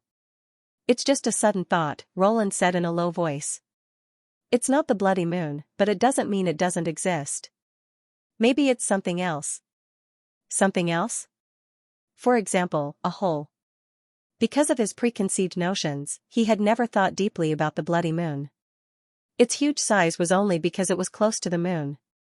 For example, when he looked at Jupiter from Io, the latter almost occupied 2/3 of the sky. Now that he thought about it, the ancients called it the moon just because it was round and not dazzling. If it was really erosion, it could be square or polygonal. Nightingale's tone was filled with confusion. Are you saying that our sky has cracked? It could be worse than that, but I have to confirm it first. How do I confirm it? Roland glanced at her. In your dreams. Although it was still early, it did not prevent him from entering the dream world. This time, he did not inform any of the gods' punishment witches, only leaving Nightingale by his side. The day of the divine will's appearance is the appointed time to meet. Roland had been trying to figure out what the will of the divine referred to. It was only at this moment that he realized that the will of the divine was not referring to the events in the dream world, but the time in the real world. If that was the case, it meant that the person who left the note not only knew the essence of the dream world, but also knew that there was a real world outside of it and could accurately perceive its changes. It sounded incredible, but the moment astrologer of Dispersion Star said that the bloody moon did not exist, all the confusion and suspicion that had been lingering in his mind were instantly penetrated by a bolt of lightning. Whether it was the battle of divine will he heard in the Prism City or the unnamed Book of Dreams, they were probably all leading him in this direction. Uncle, what do you want for breakfast? Zero stood in front of the sink and asked vaguely with a toothbrush in her mouth when he pushed open the bedroom door. I'm not eating. Just prepare your own food. Roland shouted without turning his head. He casually put on a coat from the sofa and went out on 2 slippers without even putting on his shoes. At this time, the streets were crowded with people. Youtiao stalls and bun stalls were crowded with students and office workers. The sizzling sounds of frying and shouting interweaved with each other, forming a short but noisy bustle in the tube area. The only exception was the Rose Café. From the signboard to the storefront, it looked out of place with the surrounding stalls, like a gorgeously dressed non-mainstream shop. When Roland took out the key to open the door, he saw the stall owner looking at him as if he was an idiot. He took a deep breath, pushed the door open and went straight to private room 302. As for why there was only one private room in the whole cafe and the private room on the first floor was called 302, he deliberately ignored it as an insignificant detail. Due to the endless emergencies in Neverwinter this week, Roland had no time to care about the dream world. Now that he put his hand on the doorknob, he felt a little nervous, which was rare for him. As for how the other party could enter the shop before the door was opened, it was not within his consideration at all. The person who could reflect words in a champagne glass must have incredible power. Not to mention sneaking in quietly, even if he suddenly appeared in front of him, he would not be surprised. Roland took a deep breath and turned the doorknob. The compartment was empty. Except for a low table and 4 chairs, there was nothing else in the small tofu block. The moment he opened the door, he could see every corner. There was no place to hide. He could not help but feel a little disappointed. He slowly walked to the table and sat down. Did I guess wrong? Yes, people are not ghosts. How can they teleport here? I should wait a little longer. But more doubts followed. Did the person who wrote the note really know that this cafe, which opened less than a month ago, would come to find me? What if the other party also waited at the agreed place, or maybe the note was just a prank, thinking that the arrival of the divine will in the real world had nothing to do with the dream world? In the end, he did not have any substantial evidence. As expected, it was not so easy to know the answer. Just as Roland got up and was about to leave the private room, a sweet sound of wind chimes rang. Ding ding dang dang. Welcome light, he subconsciously stopped mid-sentence. The god's punishment witches did not enter the dream world with him, and Xianxia would not come to his cafe for no reason. There should not be anyone who was willing to drink the expensive coffee now. When Roland came back to his senses, he opened the door and looked into the shop, only to see a slightly familiar figure at the door. He had seen the person twice. Once at the newcomer reception in the Prism City. Once at the Reflection Church in the old holy city of Hermes. Roland had only seen her twice, but she had left a deep impression on him. I didn't expect you to open your own rose cafe, not to mention in a corner like this. I almost thought you didn't even find the note. Roland was surprised to see Lon, but he also felt that it was only natural. Who are you? A trapped person looking for help, Lon said as she looked around. Lon looked around. I know you have a lot to ask me. We can sit down and talk. Let's choose this seat by the window. You don't need to go to room 302? He watched as the man chose a seat close to the street and sat down. We agreed on a place to avoid being noticed. Since there's no one else here, we can sit anywhere, Lon said casually. By the way, since we're in a cafe, can you get me an iced dessert? I thought that the secret discussion would be about a shocking secret that would make one's nerves tense, and that the slightest leak would bring about a great disaster. The value of a secret depends on the person who hears it. Besides, staying underground all day and keeping an eye on the erosion, I'm nervous enough. It's not easy to come out, so I want to relax, Lon said slowly. A cup of iced dessert, thank you. Roland stared at her for a while and said grumpily, I only have instant ones. That's okay. Damn it. She's in my territory, but she seems to be the host. Roland thought. He poured the coffee and milk from the fridge into a cup, added 2 ice cubes, and brought it to Lon. His eyes never left Lon during the whole process. Don't worry, I won't disappear. Lon shrugged. That's hard to say, Roland said without blinking. I've asked Xianxia to contact you, and I've been to the Prism City twice, but at that time, you seem to have disappeared. Since you left a note, why didn't you talk to me directly? This time, Lon was silent for a long time and then sighed. Because it wasn't the right time, child. It wasn't the right time? Roland paused and said, You mean, it's more believable for me to find out that the bloody moon is actually the erosion than for you to tell me? Your reaction is very fast, which makes me look forward to you a little more. Looking forward to helping you? Roland could not help but snort. You don't look like someone who needs help at all. Then what kind of performance do you think will make you believe me? Impatiently begging? Hug your thighs and cry? Or promise a bunch of generous rewards? Lon shook her head. No, even if I did that, you wouldn't believe me easily. That would only make things worse. If you don't do it, how will you know the result? Roland wanted to reply half-jokingly, but he swallowed the words that were about to come out of his mouth. She was not a peer like Xianxia.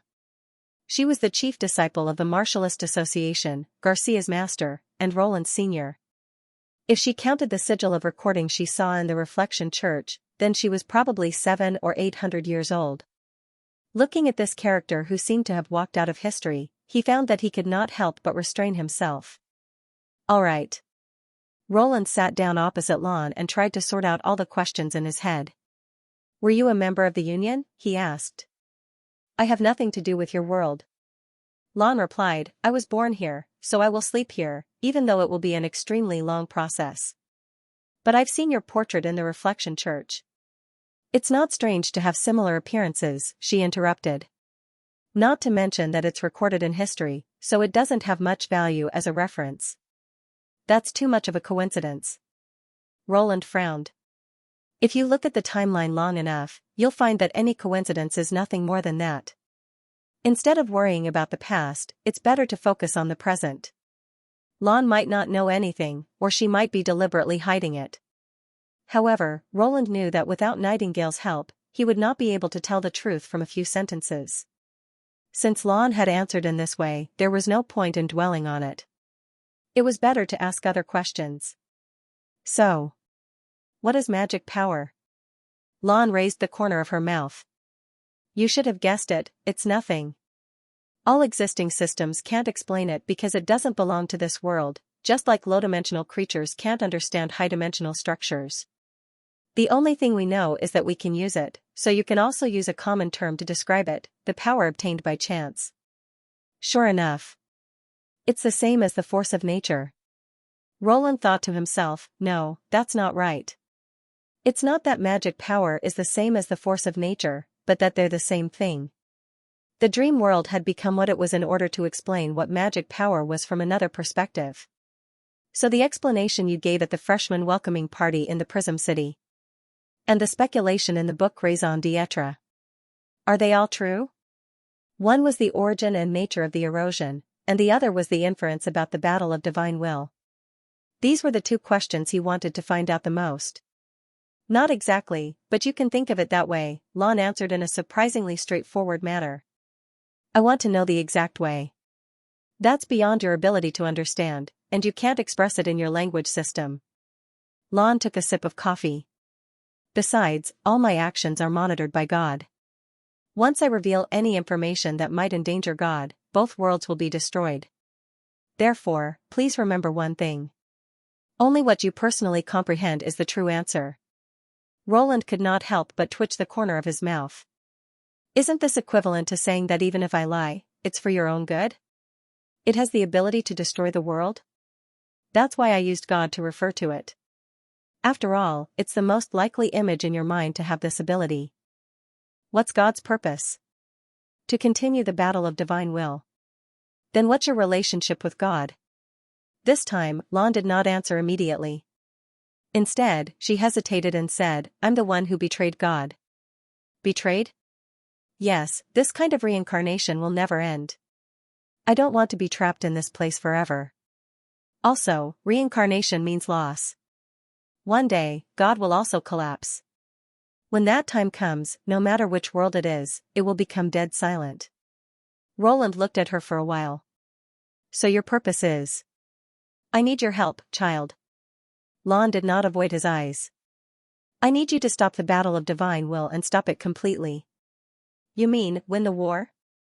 No, that's just starting a new reincarnation. Lon shook her head. If you want to stop all this, you must replace God. Roland could not help but be stunned. This answer was really sensational. He took a breath and said, Sorry, please forgive me for refusing. Why? Lon was puzzled. Her expression also changed a little from before. I can't verify what you've told me. Moreover, even you admitted that in order to avoid God's surveillance, you can only use ambiguous answers. Sometimes, it only takes one word to mislead. This means that I may have been deceived by you and am counting money for you. After all, you said you betrayed God. Isn't it easier to betray me? Roland spread out his hands. I'm not good at pulling chestnuts out of the fire. So, you'd better find someone else to replace God. If you can do this, stop. Roland stretched out his hand. Didn't you say you wouldn't promise a lot of rewards? You just said that this would only make things worse. This time, Lon stared at him for a full 10 minutes. No. I changed my mind. That's not very useful. Roland got up and poured himself a cup of coffee. Empty rewards are like hanging a carrot in front of a donkey. It looks good, but it's meaningless if you can't eat it. You should at least hear me out. I said, you can let ashes return to the world. Bang, bang. How do you know? This name? Lon said calmly. Although I was born here, it doesn't mean I know nothing about your world. Have you ever heard of the realm of mind? Or the origin of magic? Roland immediately remembered what Cabradabi had told him. He rushed to the table and asked Lon in a deep voice, is she in the realm of mind? Of course not. The realm of mind remembers her. Anyone who has enough power will leave a mark in the realm of mind. Lon paused. I know what you're thinking. You want to know the specific method and then try to solve the problem by yourself. You also want to end the battle of divine will. But I have to tell you, time is running out. What do you mean? The realm of mind is not a suitable vessel for long-term stay. The longer you wait, the weaker her consciousness will become, until she completely disappears. This process is irreversible, so even if you know the method, you may not be able to realize it. And this is not the worst-case scenario. What's the worst-case scenario? The existence of the dream world has seriously interfered with God's will. God will not allow this to continue. In other words, when God believes that no measures can be taken to bring the status quo back to the right track, both worlds will be destroyed. I'm afraid this deadline is far more urgent than you think, which is why I made up my mind to persuade you, Lon said word by word. Child, helping me is also helping yourself. It sounds like it, Roland said noncommittally. But you just said that only what I understand is the real answer. That is to say, what you told me may be a lie. Including the resurrection of ashes. Lon heaved a sigh of relief and leaned back in the chair. You can understand it this way, because I don't want you to think that I'm deceiving you until the end. It's also a proof of my sincerity. Roland fell silent. There was no doubt that this was a dilemma.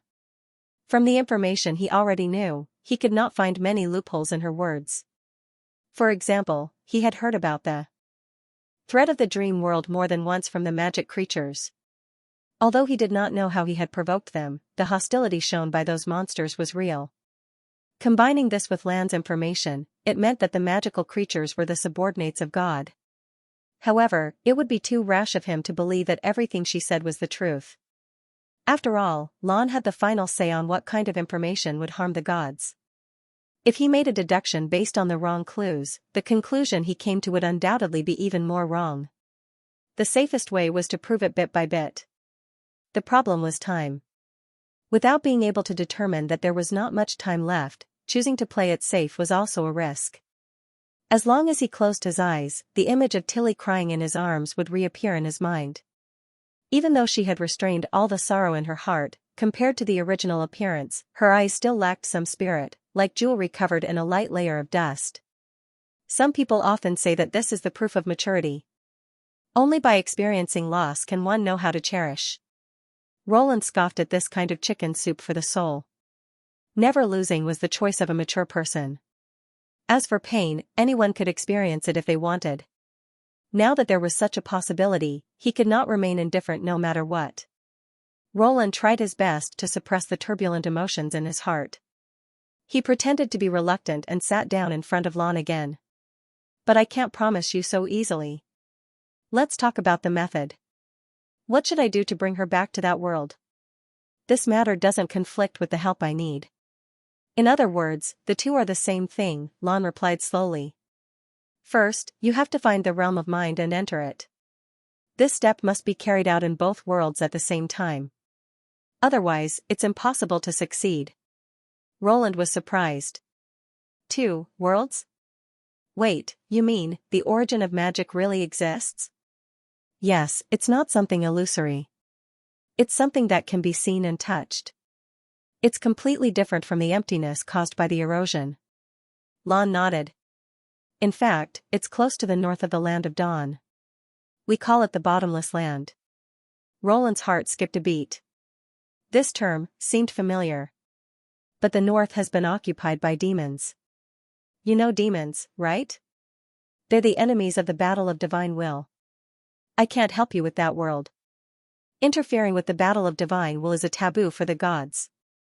You can only solve this problem yourself, Lon said calmly. Defeat them, carve a bloody path, and then reach the bottomless land. If you can't do this, there's no point in talking about it. That's why she said that even if I know the method, I might not be able to make it in time. Roland pondered for a moment.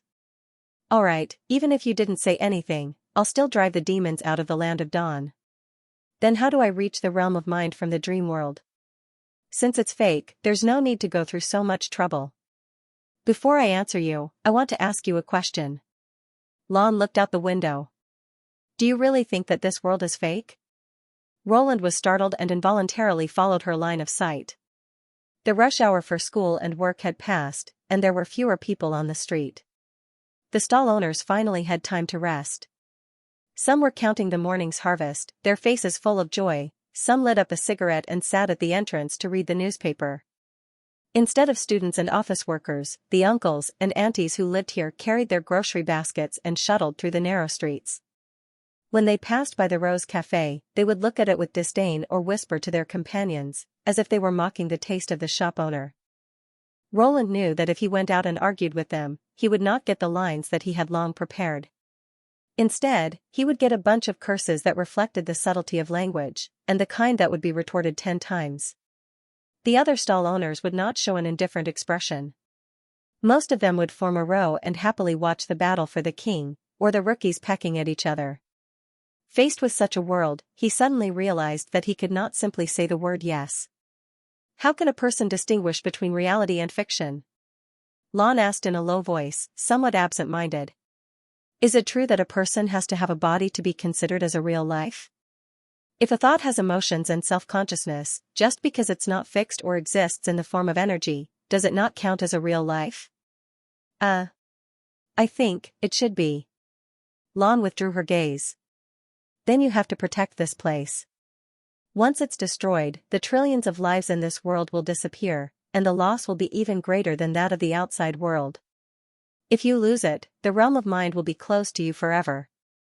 Is the entrance to the realm of mind in this city? To be precise, this is the realm of mind, Lon corrected. You're now in the realm of mind. Roland's eyes widened in surprise. Is this also the power of magic power? That's right. I can't explain all the manifestations of magic power in my lifetime. In words that you can understand, it's above the 4 great forces, and it's also the final solution to the grand unification. Lon explained in a calm voice, which sounded incredible.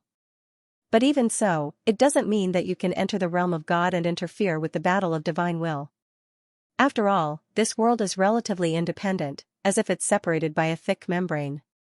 It's because of this that I have the opportunity to sit here and meet you. The scene of blowing bubbles appeared in Roland's mind. One of the slowly rising bubbles seemed to be the dream world. Then how can I pass through the barrier? It's the same way magic power enters our world. Lon paused for a moment.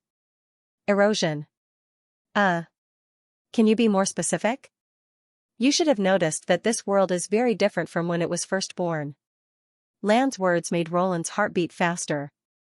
At first, it was only a reflection of your consciousness, but now there are many things that even you haven't seen before. All these changes started when you recovered the force of nature. You know that? Roland was slightly surprised. Because I've been wandering in the realm of mind since I was born, so I'm very sensitive to these changes. Listen up, child. Whether it's the dream world or the god's domain, they're both maintained by magic power, which is reflected in the force of nature. By continuously recovering them, this world will continue to expand until it overlaps with the realm of God, and the erosion cracks will appear. This theory was not much different from the explanation given at the newcomers' welcome meeting. As far as I know, the Martialist Association has collected a large number of fallen force of nature cores. If you want to recover them as soon as possible, isn't it the best choice to stand on the side of the fallen? Lon did not object, but smiled bitterly. Unfortunately, I'm only a disciple of the Defender, so I can't take you into the central shelter of the Prism City. Even if you become enemies with the Association, it won't matter. If you can stop the battle of divine will, the dream world will naturally not be threatened by the erosion. In a sense, this is in line with the purpose of the Association. It's just that child might feel extremely sad. After all, she's filled with expectations for you. At this point, a rare expression appeared on Hayes's face, as if there was helplessness mixed with some loneliness. Did she mean Garcia? Roland could not help but feel a little surprised. Since the other party was a person who served the gods, his existence could probably be counted in millions of years. Such a person should have already seen through everything, so why would he have such strong feelings for an ordinary disciple? Was it because he was used to acting, or was he unknowingly influenced by this identity? I didn't say I had to do that. Roland wanted to use the coffee to ease the tense atmosphere, but then he remembered that the cup had been smashed into pieces. He could only retract his outstretched hand. Besides, you said that the realm of mind has to be in both worlds at the same time to be effective, right? Perhaps by that time, they would have already collected enough cores. The only problem was, how could I tell that the dream world had already overlapped with the divine domain? The erosion in the Prism City can't be the entrance, right? Of course, the empty space caused by the erosion is the void zone of the realm of mind. It has a completely different rule from here, so it can't be used as a passage. Lon nodded. As for the degree to which the world of God can be eroded, you'll feel it when the time comes. However, this will also activate the countdown to the destruction of all things. You have to open the passage to the bottomless land before that happens. And then? Hayes shook her head. It seemed that the following content would be deemed as information that could endanger the gods and trigger a ban, Roland thought to himself. However, he could not rule out the possibility that the other party was deliberately hiding it. Anyway, at this point, he had a general understanding of what he had to do. In fact, be it chasing the demons out of the land of dawn or robbing the fallen evils to subsidize the ancient witch's expenses, they were already part of his original plan. It did not matter much whether he had this information or not. If he had to describe it, it would probably be changing the priority of the battle of divine will to the point that he had to grasp both sides. The part that he could not be sure of was what he would encounter in the bottomless land. This was also the part that the other party had not mentioned. If there was a trap, it was most likely to be the step of replacing the gods. He did not think that the gods would surrender to him as long as he opened the passage to the realm of mind. Moreover, the description might be covered with a layer of ambiguity, so he had to be more cautious when the time came. In addition, Roland had another question: why did it have to be him? In the overall plan, he was not irreplaceable. Although Hayes looked like a human, Roland would never treat her as an ordinary human being. Since the Union had been defeated and the survivors had retreated to a corner of the continent, it was obvious that the demons and the Xianxia realm were more suitable to achieve this goal. According to Hayes, the bottomless land was close to the north of the land of dawn and was now occupied by the demons. Cabradabi had also brought information about the aggressive Xianxia realm, which undoubtedly meant that the demons were not having a good time either. It was still a problem whether they could defend their current territory. In any case, the two races had a much greater advantage than the humans. The two goals were almost half achieved. Even if the bottomless land could not be entered from the outside, Roland was not arrogant enough to think that he was the only one who could leave a trace in the realm of mind. At least, Zero had such an ability. He had vaguely realized that the soul battlefield was based on the power of the realm of mind. And the dream world was developed from this. He asked, I'm afraid. I'm not the first person you asked for help, am I? Hayes answered without hesitation, yes, there have been a few in the past 1,000 years. Sure enough, Roland's heart skipped a beat. Including the demons? I don't know what happened there. After leaving the divine realm, I lost the ability to contact other servants. I can only tell you that there's more than one traitor. Who was the last one? Zero? The dream relayer, Alfina. She's been here for 869 years. Roland ran through the information in his mind and found it was a completely strange name. None of them succeeded? Hayes sighed. You may think it's easy to talk like this, but in fact, they didn't even manage to take the first step, which is to establish a stable space in the realm of mind. Otherwise, even if they could connect to the realm of mind, I would only be able to convey a few words, and it would be difficult for me to establish a stable communication. In addition, my identity and words can't exist independently of their consciousness. In other words, I have to be within their understanding in order to effectively transmit information. The higher their understanding, the more accurate the answer will be. This is an ironclad rule that cannot be breached, whether it is for you or for the demons. Just like how a summer insect can't talk about ice? Exactly. In fact, you're the first person to meet these conditions. Although I don't quite understand why you have so much more information than this era, it's a blessing for me. Then, Roland hesitated and decided to ask, what if I fail? What will the world look like after liberation? Roland asked tentatively. What benefits will you get? Will you break away from the realm of mind and become a physical being? To be honest, I don't know, Lon said with a smile. But it's better than being trapped here forever. At least, the future is full of possibilities. Roland stared at her for a while.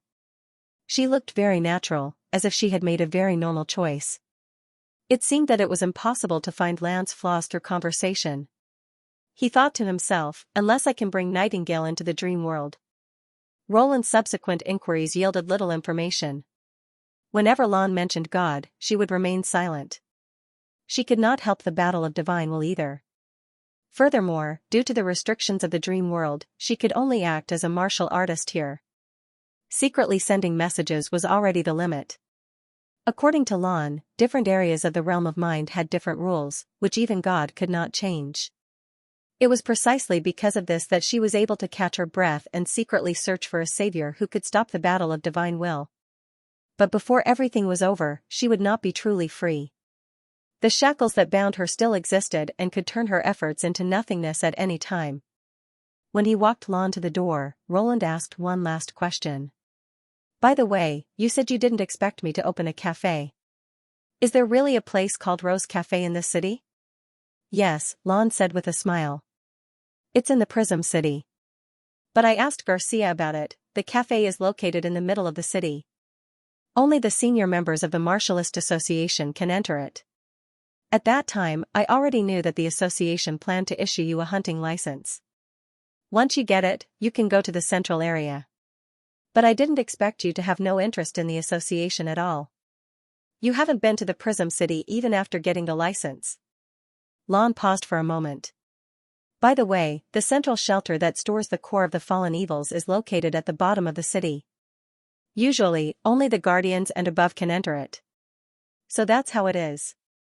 Roland finally understood why he couldn't find the rendezvous point. It turned out that the Rose Cafe was a welfare facility for internal personnel, and only the higher-ups could use it.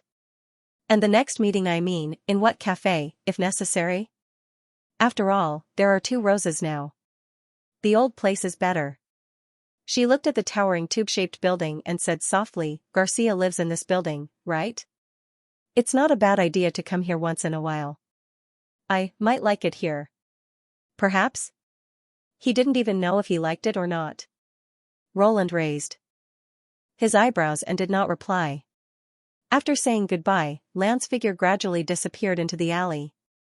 Roland leaned against the door of the shop, digesting the huge amount of information he had obtained from this conversation. Both the dream world and the real world seemed to have become unprecedentedly clear. Magic power, divine will, realm of mind, land of dawn, bottomless abyss. These terms were no longer simple concepts. Through the new information he obtained, they became a whole. While he was deep in thought, he suddenly felt a strange tremor pass through his body. Roland suddenly raised his head and found that there was a distorted ripple in front of him, as if a boundless transparent wall was sweeping across the entire street, and after passing him, it rapidly expanded into the distance. What's going on? He looked at the other people in the community in surprise, but those uncles and aunties did not seem to notice anything different. They were still talking and laughing as they went about their own business. If he had not had a similar experience, he would have thought that he was hallucinating. I can't be wrong. Roland clenched his fists. This was a change that only he could feel, and the fluctuation was similar to the reaction he had when he retrieved the magic creature's core. Although the former made him feel comfortable and warm, the latter made him feel a faint sense of uneasiness. Could it be that something had impacted the dream world, resulting in such a phenomenon? Unfortunately, Lon had already left, and he did not go to the Prism City to get the association's dedicated mobile phone. Otherwise, he might be able to ask her something. Roland suppressed his distracting thoughts, locked the door of the cafe, and returned to the tube-shaped apartment. He had planned to disconnect from the dream world and return to reality, but when he pushed open the door of room 0825, he saw Zero's sneakers at the entrance. He was surprised. He had talked with Lon for more than an hour, and it was already past school hours. Why was Zero still here? Looking at the living room, Roland was surprised to see the little girl lying on the ground motionlessly, with 2 broken cups beside her. No way. He quickly walked up to her, squatted down, and held her wrist. Her pulse was still beating. He looked at her face. Zero's eyes were closed, her eyebrows were slightly knitted, and her cheeks were flushed as if she was suffering from some kind of pain. Roland tried to touch her forehead and felt a burning sensation in his palm. Is she having a fever? Judging from the way she fell, she probably lost her balance while cleaning the coffee table. Damn it, she was fine this morning. Nevertheless, Roland felt much more at ease. It was better to be sick than to be attacked by fallen evils. When he saw the little girl fall, he almost thought that God had sent his men to seek revenge. Without hesitation, Roland picked her up, ran down the building, and got into the van. The bumpy ride brought Zero back to consciousness a little. She opened her eyes and murmured, "I broke the cup on the table, I saw it. Sorry. I'll pay for it. Don't drive me to the countryside." Is she delirious? Roland put her in the passenger seat and fastened the seat belt for her. Shut up. Don't say anything. Just as he was about to start the car, Zero suddenly reached out her hand and grabbed his sleeve. Uncle, don't go. This was the first time the little girl, who had always been angry at him, saw this. Looking at her pleading expression, Roland could not help but think of the words she had written in her diary. Perhaps the high fever had blurred her consciousness and exposed her most vulnerable side. He did not know how her family had treated her in the past. Thinking of this, he could not help but sigh. Don't worry. I won't let you go before you pay the rent. Hearing this, Zero slowly closed her eyes, but she still did not let go of his hand. After being sent to the hospital, there was a long process of registration, diagnosis, hospitalization, and an 4-drip. It was already afternoon. Although the little girl's condition was still not clear, her condition had stabilized. It was not until evening that the attending doctor came to see him. Are you really a martialist? Yes. What's wrong? Roland asked.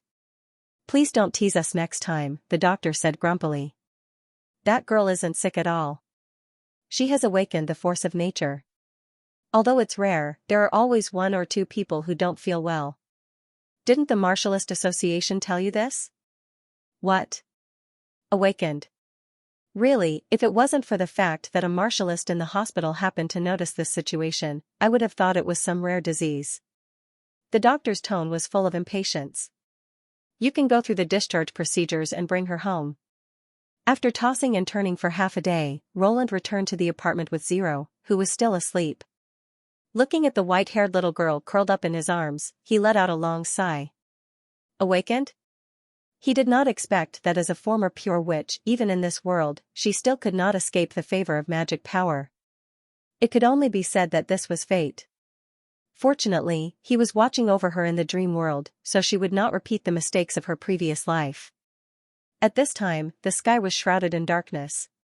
In the long corridor, there was only a row of old chandeliers giving off a dim yellow light and the occasional flying insects bumping into the light.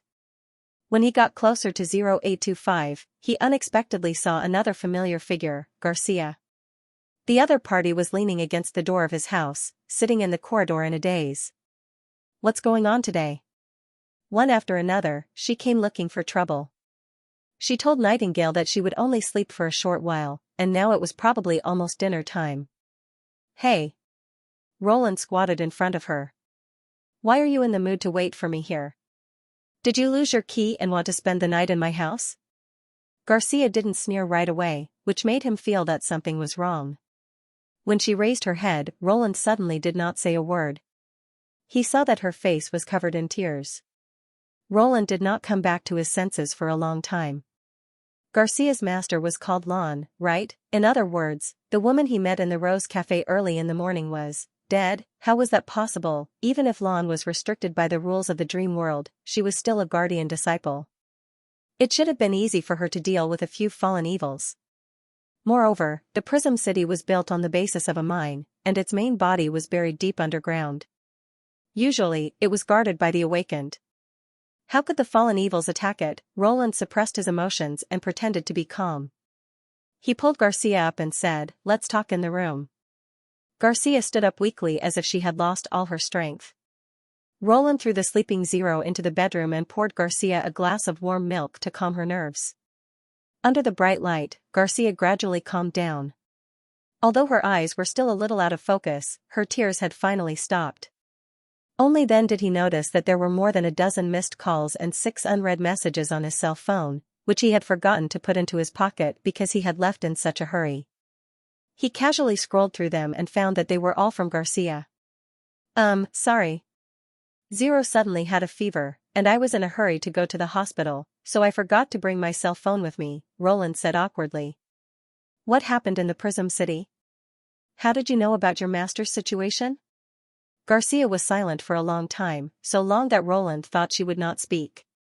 Then she said intermittently, around noon, I received an emergency message from C02, saying that there was an emergency at the headquarters of the association, and he asked all the martialists to prepare for reinforcements. If I remember correctly, C02 was the liaison officer of the last joint operation, Roland thought. That's why she called me so many times. But the reinforcements didn't come? Otherwise, Garcia would have gone to the Prism City a long time ago. Yes, because the culprit was, the erosion in the middle suddenly expanded, Garcia murmured. No one saw how it happened, and the surveillance cameras didn't capture the moment when it happened. I heard from C02 that by the time the association realized, the erosion had almost cut the Prism City in half, and we lost contact with the upper and lower levels. Corrode, and expand? Roland's heart skipped a beat. According to Lon, the bloody moon was a hole created by the erosion. Theoretically, it could appear anywhere, including underground. If the appearance of the bloody moon was the beginning of the battle of divine will, then wouldn't the sudden expansion of the erosion be equivalent to the appearance of the bloody moon in another sense? Has the headquarters confirmed the exact time of the mutation? She nodded slightly. It should be around 9 in the morning. It was almost identical to the ripple that swept across the sky above the city. Could it be that the dreamscape was warning him that forces from the outside world had begun to invade this place? What about the fallen evils? They killed their way out from underground. Half an hour later, Roland had a rough understanding of the whole situation. Realizing that the erosion had engulfed the middle part of the city, the Martialist Association immediately organized a rescue operation. The Prism City was like a huge all that pierced deep into the ground. Such a structure had excellent defense, but it was not perfect. For example, the ventilation system had to be running at all times to ensure that the middle and lower levels could breathe smoothly. In addition, water, food, and other materials had to be transported from the top to the bottom. Therefore, when the erosion cut the Prism City in half, the lives of the lowest level workers were in danger. The association's top priority was to find out the scope of the erosion and try to find a suitable passage to reconnect the upper and lower levels. When the Prism City was first built, they had considered such a situation, so they had set up several sets of backup evacuation wells around the city. So far, they had been able to deal with the erosion in an orderly manner. Since the possibility of an enemy attack was ruled out, the Martialist Association naturally cancelled the request for reinforcements. At that time, the guards and the disciples were all there, and the headquarters urgently needed engineering and medical teams, so the Martialist Association, which was of little help to the rescue operation, was put on standby. However, something that no one expected happened. Just as everyone entered the evacuation wells to explore the lower levels, Land's team in exit number 04 was suddenly attacked by fallen evils. Later, someone recognized that many of the fallen evils were the association's companions who had been trapped in the lower levels. This sounded extremely shocking and incredible. No one knew what had happened in the lower levels of the city in the hours after the connection was broken. However, what appeared in front of them was a group of monsters who had fused with the fallen core. There were both ordinary workers and martialists among them. Those who could enter the lower levels of the Prism City were undoubtedly the most reliable core members of the association. What made them betray the association in less than half a day was still unknown. However, there was no doubt that the moment they fused with the fallen core, they were no longer human beings. Even Roland was surprised for a long time when he heard this, not to mention the shock of the rescue team at that time. As a result, Lan's team was caught unprepared. Lan's team did not have the upper hand in terms of both strength and quantity. Thanks to her outstanding performance, they did not end up being wiped out. However, as the team leader, Lan did not return to the surface safely. When she was closing an isolation door, she was attacked by several fallen evils. Garcia could not help sobbing again. Roland poured her another glass of milk. After a moment of hesitation, he asked the question that concerned him the most. Although it sounded a little inappropriate, he had to find out the truth. This information should have been relayed to the headquarters by the survivors, right? Roland took a deep breath. Did anyone really witness your master's death? Normally, Garcia would have been beaten by this question, but at this moment, she was so confused that she did not realize Roland's intention at all. My master, she blocked the closing door with her body. Then she was torn to pieces by the fallen evils. Many people in the team saw this scene. She leaned on the tea table and cried in a low voice. Woo! My condolences. Roland could not help but sigh. He did not know what would happen to the people in the dream world after they died. Would they return to the realm of mind or disappear completely? But if God really controlled most of the realm of mind, their outcome would not be a good one. Without the protection of the dream world, it was obvious what would happen to a traitor. Roland could not blame Roland for associating this matter with God. This change seemed to be a trap set up for Lan. Similarly, Lan was not the only target of God. The dream world was the thing that God wanted to destroy the most. Then you have to protect this place. If you lose it, the realm of mind will be closed forever. Roland could not help but think of Lan's warning. It seemed that he would also have to fight a battle of divine will in the dream world.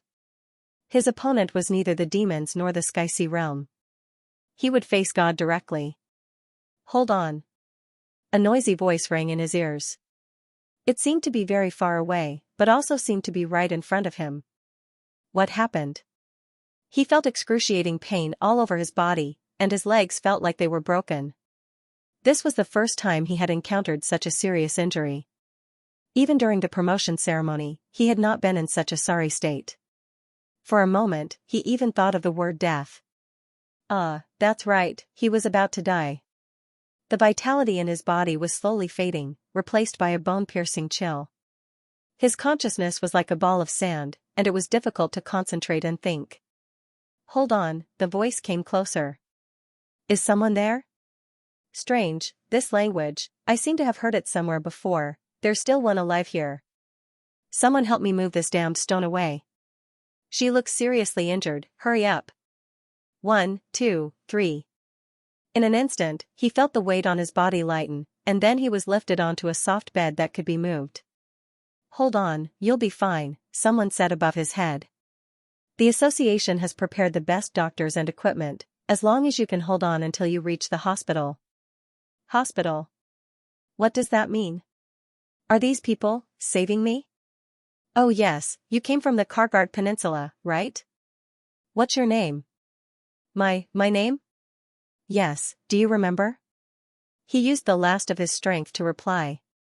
The square at the entrance of the Prism City. There was a continuous roar of machinery, and spotlights illuminated the ground as if it were daytime. The rescue work had been going on for nearly 16 hours. Defender Rock stood in the temporary command center tent with a solemn expression, waiting for the final news to arrive. Some people said that he was as hard as stone and would never be disturbed by emotions, but this was actually a misunderstanding. Lan's sacrifice made him feel great sorrow, and He even secretly blamed himself for not personally leading the team down. However, he was even more aware of the importance of the matter. Before the situation at the bottom of the city was investigated, he didn't even have the right to feel sorrow. After exit number 04 was attacked, exit number 01 and exit number 05 were also attacked by fallen evils. Fortunately, these people had learned a lesson from Lan's team and only paid a small price to wipe out all the fallen evils. However, the statistics still made Rock feel powerless. Everything was the same as what happened in exit number 04. The enemies were all the lowest members of the association. So far, more than 320 corpses had been identified, which was almost the total number of people on duty that day. At this point, it was already foreseeable that all the lower levels of the association would be wiped out. He did not know why these people chose to merge with the fallen cores in just a few hours after the disaster. The Prism City had a complete emergency system. Even if the supply from the upper levels was cut off, it could still hold on for a while. They should have known that the association would never give up on any of the trapped people. As long as all the evacuation wells were not destroyed at the same time, they would soon be able to see the light of day again. However, Rock was not in the mood to guess what had happened at that time. He only wanted to know the current situation of the central containment warehouse. Even if all the people on duty had become fallen evils, there would only be about 300 of them. However, there were more than 3,000 cores in the warehouse, which was several times more important than his life. If the information was leaked, the consequences would be unimaginable. Mr. Rock. At this moment, a man in a suit walked into the temporary command center and whispered a few words into his ear. How could we be so unlucky? Rock could not help but frown. According to the report from the rescue team, when the erosion suddenly expanded, there were 2 sightseeing marshalists from the Kargard Peninsula in the Prism City. The central support had been swallowed up, causing structural damage to the city spine. As a result, the floor closest to the erosion had completely slid into a flat hole. However, the 2 marshalists happened to be near the collapsed area. Based on the current rescue situation, the fate of this group of people might not be optimistic. What should we do? One of the teams has a star martial artist from Kargard. If we don't handle it well, I'm afraid it will cause a diplomatic crisis. Do your best to search and save as many as you can. What else can you do? This isn't something we can control. But according to the Protector's personality, he might not appreciate it. The Rock Ghost King was silent for a moment. I understand. Keep this a secret for now. I will ask the president of Cloud Sky City to coordinate. As soon as the suited man left, a liaison officer suddenly shouted. There's news from Well 01. They've already broken through the blockage in the pipes and are now entering the city. Connect the signal to the main screen, Rock said in a low voice. Understood. After a burst of static, an image from the front line appeared on the main screen. The shaking lens should have come from the leader's head-mounted camera. The lighting under the city was good, but the light was flickering. Apparently, the emergency motor was still working. Based on this, it could be inferred that the elevators and other transportation devices were also working, which could save a lot of time for the rescue. However, no one in the command post cheered. Everyone's eyes were attracted by the abrupt red spot on the screen. Its outline was irregular, but it was perfectly embedded in the reinforced concrete, as if it was an asymmetrical work of art. But Rock knew that it was not a coincidence. Anything that came into contact with the erosion would be devoured without exception, including the force of nature. It was the erosion that split the Prism City into 2 parts. Ignore the damage to the headquarters for now, he ordered. Go to the bottom floor immediately. I want to ensure that the central containment warehouse is safe. After receiving instructions, the rescue team went all the way down and did not encounter any more enemies. However, Rock Ghost King did not see too many traces of fighting either. It was quiet everywhere, and the furnishings were still maintained in an orderly manner. It was as if this place was not the site of a disaster, but had been abandoned on purpose. When the team arrived in front of the containment warehouse, there was a gasp in the temporary command post. Even Rock could not help but clench his teeth. The body of the other defender, Wrath, had been broken in 2. Its upper body was stuck to the steel door that was dozens of centimeters thick, and its clothes were almost burned to ashes. There was a huge hole in the center of the steel door. From the irregular edge, it seemed that it had been drilled by some high-temperature object. Perhaps Wrath had used it as the last barrier to resist the invaders. Unfortunately, even so, it could not stop the enemy from entering the containment warehouse. This was not something that the fallen evils could do. After the team spent some effort to open the door, they found that the area where the fallen core was stored was empty. The command post fell into a dead silence. Everyone stared at the big screen, their eyes lifeless. Sure enough. Rock clenched his fists. He knew that those people at the bottom would not accept the fallen core for no reason. Show me the video, I want to see what kind of monsters these invaders are. His thunderous voice exploded in the tent and woke everyone up. The timely switch of the emergency power supply did not affect the entire monitoring system too much. Except for a few damaged probes, most of the data was intact. The technicians who entered the well later quickly connected the backup storage hardware, and the video data were continuously transmitted to the ground through a temporary optical cable. The higher-ups in the command post also saw a very shocking scene. When the erosion expanded, several balls of viscous blood dripped from the red hole and smashed on the floor below. The liquid-like things twisted for a moment and turned into human shapes.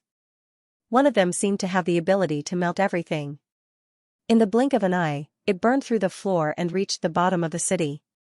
There was another monster that was even more terrifying. It could almost control the martialists who came by following the sound and turn them into mindless dolls, looking like low-level fallen evils who had been tempted by the force of nature. In less than half an hour, the entire bottom collapsed. Those who were still alive merged with the fallen core and became the enemy's puppets. After the monsters swallowed the remaining cores, they directly melted a passage in the containment warehouse and disappeared from the camera. It was the first time that Rock had seen such a way of using power, let alone enemies born from the erosion. He could not help but think of the survivors' report from the last joint annihilation operation organized by the association and the monsters that appeared in the artificial erosion. It seemed that, the concept that the erosion could devour everything needed to be changed. At the same time, perhaps the concept that the erosion did not distinguish between good and evil should also be changed. Based on the current situation, these monsters that came from within the erosion and were obviously not fallen evils were full of undisguised hostility towards human beings. However, Rock also knew that no matter how difficult the enemy was to deal with, as long as the martialists worked together, they would eventually find a way to fight it.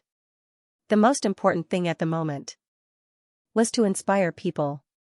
If the enemy was too powerful and made people fearful, everything would be over. Everyone, as you can see, this is not a simple accident, but an invasion launched by the erosion. He stood up and said loudly to everyone, "This may sound unreasonable, but the truth is right in front of us. Let me make it clear, this is a war. They have a clear goal, and they came prepared.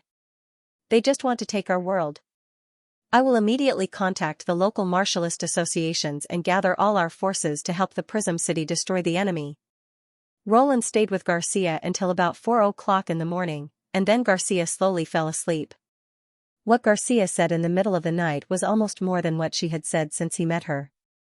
Although it was more appropriate to say that Garcia was talking to herself rather than talking to her. Most of the content was about how she ran away from the Clover family and how she met and got to know her master Lon. All Roland could do was to refill her glass of milk from time to time and act as a quiet listener. But he also noticed that Garcia's spirit of justice and dedication mostly came from Lan's teachings, including doing her best to protect this world and never giving up at any time. Although Lan's teachings were very strict, Garcia still regarded her master as her pillar and goal. Putting aside those emotional experiences, at least for now, Lon had a certain affection for the dream world. He just didn't know if the methods she mentioned would work. There were only 2 bedrooms in room 0825, one of which belonged to Zero. Roland weighed the possible risks of searching for the key on Garcia and finally decided to put her on the master bed and sleep in the living room. This way, he could let her have a good rest and avoid unnecessary misunderstandings. According to his experience in the GAL game, this should be the safest choice, probably. Of course, he didn't really want to spend the night on the sofa. After all, the other side had been asleep for a long time. After settling Garcia down, Roland looked through the bedroom window at the city shrouded in darkness. This was the dream city at 4 o'clock in the morning. The lights were still shining in the city center, more eye-catching than any stars. Although it looked very peaceful, it was as dangerous as the other world. The bloody moon that represented the erosion had already shown its ferocious face. The only difference was that one was hanging high in the sky, while the other was buried deep in the ground.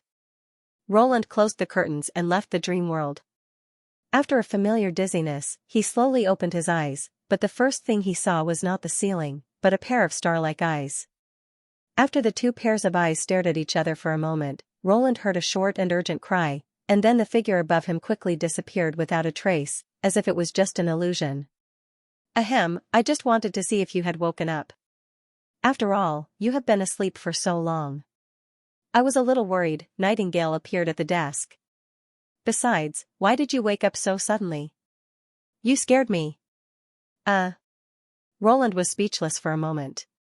What did he mean by waking up too suddenly? Could it be that he could give a hint before waking up? Anyway, it's good that you're fine. I'm going back to my room to sleep. She deliberately yawned. By the way, Anna came to see you at 10 o'clock, but she went back when she saw that you weren't awake yet. She also asked me to tell you not to tire yourself out. Wait, what time is it now? Not long after 12. Nightingale walked to the door of the office. So, good night. Watching the door close, Roland felt a strong sense of tiredness hit him. Although entering the dream world looked like sleeping, the speed of energy consumption did not slow down. In addition, the time flow in the two worlds was different. In other words, he had almost not rested for almost 2 days. He stretched and got up from the recliner. When he was about to catch up on sleep, he suddenly caught a trace of strangeness from the corner of his eye.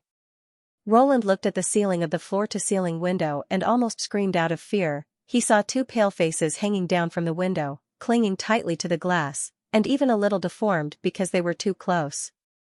For dark eye sockets stared into the room, not to mention how many people there were. If he did not feel that the eyes were a little familiar, he was afraid that he would have chosen to run away at the first moment. Wait, familiar. Roland suppressed his pounding heart, squinted and looked carefully for a moment, only to find that it was actually Lightning and Maggie. Why did they suddenly appear here, moreover, in the middle of the night? The two people outside the window seemed to have also realized that their whereabouts had been exposed, and slowly floated down from the roof. When did you arrive in Neverwinter? After letting the two little guys in, he asked with a straight face, why didn't you report to me immediately? When they approached Roland, he noticed that both Lightning and Maggie's hair and clothes were dirty, as if they had not washed for more than half a year, which showed that this investigation was not easy. Your Majesty, about an hour ago, before Maggie could finish her sentence, Lightning covered her mouth. No, we just arrived not long ago, and we didn't see anything. Then he glared at Maggie, am I right? Maggie nodded hurriedly. I remembered wrongly. Roland could not help but twitch the corner of his mouth. Even Nana could not be fooled by such a poor performance. But it did not matter even if she said that they came back early. Anyway, he did not mind being watched while he slept. You were on the road all night? Why didn't you use animal messengers? He suddenly had a bad premonition. Yes, Your Majesty, Lightning said seriously. Just half a month ago, we found traces of senior demons on the ridge of the continent. Roland's drowsiness was instantly swept away. And then? Did you see any outposts or anything like that? Not yet. Lightning shook her head and took out a crumpled map from her bosom. She spread it on the desk and said, the terrain there is not suitable for us to go further. We had to turn back to the snow ridge and meet with the Tequila Witches. It took them a lot of time to set up the magic core, but they finally confirmed one thing. She pointed to a landform in the center of the map that looked like a gap. There is indeed a god stone of retaliation mine here, and its scale should be similar to that of the holy city of Tequila. Since there were senior demons and a god stone of retaliation mine, the conclusion was self-evident. Roland could not help but frown. The Pearl of the Northern region had guessed correctly. The enemy had prepared for both sides from the beginning. Although the Tequila was suitable for attack, it was also a place that humans had to fight for. Even if they accidentally lost it, they could invade the Four Kingdoms from another direction. After all, no matter how difficult the impassable mountain range was, it was better than waiting for another 400 years. Fortunately, the humans were one step ahead of them in discovering the demon's intentions. According to the information provided by Agatha, the obelisk needed some time to fully mature. Before that, the red mist it produced could only cover a small area around it. But when we left the snow ridge, we heard another news. Lightning said hesitantly. At that time, Maggie and I had already crossed the border of the kingdom of Everwinter. The voice in the sigil of listening was very vague, so we were not sure if it was true. What did you hear? Maggie put her hands to her ears and held them like a receiver. Barav was woken up by a servant from his dream. During the period when the bloody moon appeared, not only did he arrange people in the administrative office to be on duty overnight, but he also asked his servants to inform him as soon as there was any unforeseen emergency. Although Edith had been transferred out of the administrative office, she still had influence on His Majesty. Now, even his subordinates tended to ask for the opinion of the general staff before making a plan. Facing such a talented opponent, he dared not relax for even a moment. However, this was not the only reason why he worked so hard. In fact, the old director even enjoyed the feeling of being busy. Being busy also meant power, which meant that the operation of Neverwinter was inseparable from his existence. At the same time, if he did a good job, he could gain His Majesty's trust. The double happiness made him somewhat happy. Barav rolled out of bed and asked while changing his clothes, "Tell me, what happened?" "Sir, it's His Majesty's order. He wants you to immediately summon all the ministers to the castle's conference hall to discuss important matters." "Now?" Barav looked out of the window in surprise. It was undoubtedly late at night. Yes, the person on the phone didn't say much. "Do you want to send someone to the castle to ask?" "No need," the old director quickly made a decision. Since the call from the administrative office could reach his mansion, it was unlikely that it was a mistake. Since telephones were still not widely available, only he had one in his residence. The others had to be informed verbally. "Call everyone in the mansion. Go knock on the door in batches. All the department heads must be informed. If you miss one, I will hold you responsible." If it was Prince Roland in the past, he would have hesitated. However, His Majesty was now an impeccable king. If he decided to hold a meeting in the early hours of the morning, then it must be something extremely important. "Yes. Yes, sir," the servant hurriedly replied. "Are you going to the castle alone?" "No, I'll go with the Pearl of the Northern Region," Barav replied. "I'll inform Edith Comte myself." "Your Majesty, almost everyone is here," Nightingale said as she put a coat on Roland. "Do you need me to make you a cup of strong tea?" "Sorry to trouble you." He nodded. "I've only slept for a short while, and now I'm calling you over." "That's nothing," Nightingale said with a smile. "Besides, I'm in good spirits. The previous yawns were all faked." You're pretending?" "No, no." She suddenly remembered something and quickly changed her words. "I mean, although I yawned a few times, it was because my eyes were a little dry, not because I was sleepy. By the way, aren't you going to call Anna along? Let her have a good sleep." Roland shook his head. "She doesn't need to worry about this kind of thing for the time being. Besides, she's exhausted." In order to quickly turn the magic cube engine into a reliable new generation of power source, Anna spent almost all of her time in the North Slope laboratory. Coupled with the imminent production of the biplane, the pressure was unimaginable. "The same goes for you." Nightingale handed him a cup of strong tea. "The time in the dream world wasn't a rest at all, was it?" "Don't worry. I'm quite talented when it comes to staying up late," Roland said with a smile. Irregular work and rest was a common thing in his era, and this level of tiredness was far from the limit. He just needed to make sure that he got enough sleep. "Besides, if I don't tell them everything, I won't be able to sleep even if I lie in bed." He drank the slightly bitter tea in one gulp and let out a long sigh.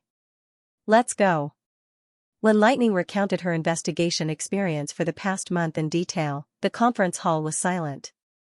Everyone no longer looked sleepy, but became incomparably dignified. Agatha looked at Roland with a bitter face. "Your Majesty, it's not Tequila's fault," Roland comforted. Whether it's the increase in the number of senior demons or spider demons, it shows that the enemy is completely different from 400 years ago. Obviously, we humans are not the only ones who are improving. It was meaningless to blame Tequila for the wrong information. After all, Tequila did not have the ability to predict the future. In a sense, their knowledge of the demons and ghosts in the Third Battle of Divine Will was not much different from that of Neverwinter. Although the exploration group can't confirm that the red mist has appeared for the time being, if it really crossed the peak of desperation, I think there will be new news from the front line in less than a week. The problem now is, if the enemy really has the ability to activate the obelisk immediately, how should we deal with it? Before we discuss the answer, I want to confirm to what extent a fully matured obelisk can expand the red mist. Agatha hesitated for a moment before saying, ever since we found the mutant demons at the bottom of the mineral vein, the Union realized that the essence of the obelisk is probably a kind of giant magic stone. If the small magic stone embedded in the demon's body is transformed from the chaos beast, then the obelisk can be regarded as a part of the ore pillar. Although it has the ability to grow, the limit of its maturity is still related to the size of the mineral vein. However, Roland saw her hesitation and said, it doesn't matter. It's better to have some clues than no clues at all. Besides, there is no fixed situation in the war. If the result is different from the reality, we can adjust it when the time comes. You're right. The Ice Witch nodded and looked more natural. According to the accumulated experience of the Union and the location of the mineral vein investigated by Lightning, if a godstone mineral vein as large as Tequila is transformed into an obelisk, the red mist can almost spread to here. She condensed an ice crystal on her fingertip and pointed to a corner of the big map on the table. This is the line of Archduke Island? Edith asked thoughtfully. That's right. If we move the location of the Great Rift Valley to Tequila, this border is almost equivalent to the impassable mountain range. Agatha explained, of course, this is not something that can be achieved in an instant. It takes time for the red mist to spread. It only takes a few days to cover an area of about 100 kilometers, but the further it goes, the slower it gets. It will take several months to cover the 100 kilometers before it reaches the limit. Now it seemed that it was a good thing that they had conquered the Tequila ruins in advance, Roland could not help thinking. Not to mention the fact that the impassable mountain range would be rendered useless by the red mist, and the Four Kingdoms would not be able to defend themselves. Even if the First Army had only laid the railway 10 kilometers into the ruins now, the offensive of the First Army would have been greatly hindered by the red mist. In particular, the red mist was a fatal threat to the witches. Fighting in such an environment was equivalent to blindfolding the eyes and ears of the army. Even if they had the advantage of shooting range, they would not be able to make full use of it.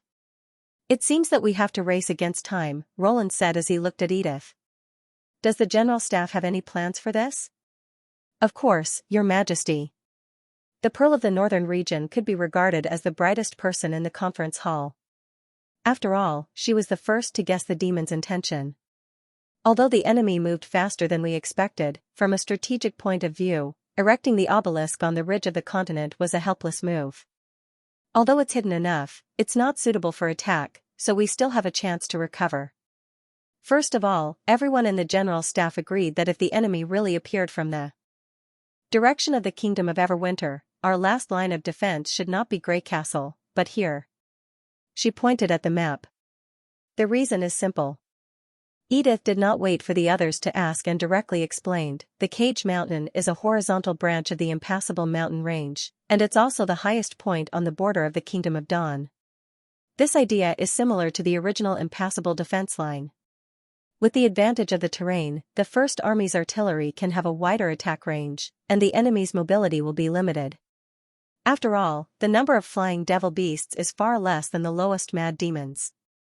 Secondly, according to the Tequila, the red mist is more likely to gather at lower places, and the closer it is to the edge, the weaker it is. Therefore, it's easier for the witches to establish a defense line at the highest point. Based on the information we just received from the front line, this is a precaution. Lastly, His Majesty's Dawn plan. She paused and looked around. We all know that this plan depends on the ores in the Cage Mountain. Before we find other substitutes, the Cage Mountain is an area that we can't give up. No one in the hall raised any doubts. None of them had ever seen the final product of Project Dawn, and it was difficult for them to imagine just how much energy those tiny balls contained. Roland's words made them one of the core goals of their future strategy. Roland couldn't help but feel extremely gratified. This was probably the highest ideal in the mind of a technical dog. But we can't completely give up on the Kingdom of Everwinter and the Kingdom of Wolfheart. Roland looked at Edith and said, to win the war, Grey Castle needs a large number of people. Yes, so during the period from the appearance of the red mist until it completely disperses, the First Army's main task is to migrate the population and delay the enemy's advance as much as possible. I don't think the demons will wait for the red mist to slowly disperse. It's very likely that they'll take advantage of the momentum to build a large number of outposts, just like 400 years ago. The Pearl of the Northern region paused for a moment and said, to be honest, the First Army is helped by the Bloody Moon's sudden advance. When they see the real enemy of the foreign races, the people of the Kingdom of Everwinter and the Kingdom of Wolfheart will naturally know which side to choose. At that time, even if Iron Axe refuses to let them in, I'm afraid they'll beg to come to Grey Castle. At this point, she raised the corner of her mouth and revealed a meaningful smile. Even so, many people will die. Roland sighed to himself. In a sense, most human beings were indeed like this.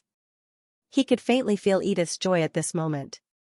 It was probably similar to the news in the future, where the residents of the residential area who boycotted the signal tower finally got their wish and lost their cell phone signal. But before this battle of destiny, he couldn't just sit by and do nothing. This year, the Golden Twos in various places should have a great harvest, Roland instructed Berev. Come up with a plan to transport some food to the Kingdom of Dawn to ensure that the refugees who have fled from the occupied territories have enough to eat. Your Majesty, if I'm not mistaken, once the intelligence is confirmed, the main force of the First Army will soon move towards the Cage Mountain, which will put a lot of pressure on the logistics. I'm not sure if I can deliver food to the refugees on time while transporting the army's needs. Even if I rent all the ships of the Chamber of Commerce in the fjords, it may not be enough. This was an unavoidable problem. Even the largest sailing ship in the fjords was far from enough in a full-scale war. Currently, the rented ships were already operating at full capacity just to transport the refugees. Unless we can build a direct railway to the neighboring country, Berev said hesitantly. Obviously, he was well aware of the cost of such a large-scale project. Every time he had to use the National Treasury's funds, he was more reluctant to do so than to cut his own flesh. I'm afraid there's not enough time. Roland shook his head. Furthermore, Neverwinter has invested too many resources in the railway on the fertile plains. If we replicate it in the Kingdom of Dawn, it will affect the production of other projects. From the Misty Forest to the Tequila Ruins, the long river of steel that stretched across the fertile plains had consumed countless amounts of steel and a year and a half of the construction period.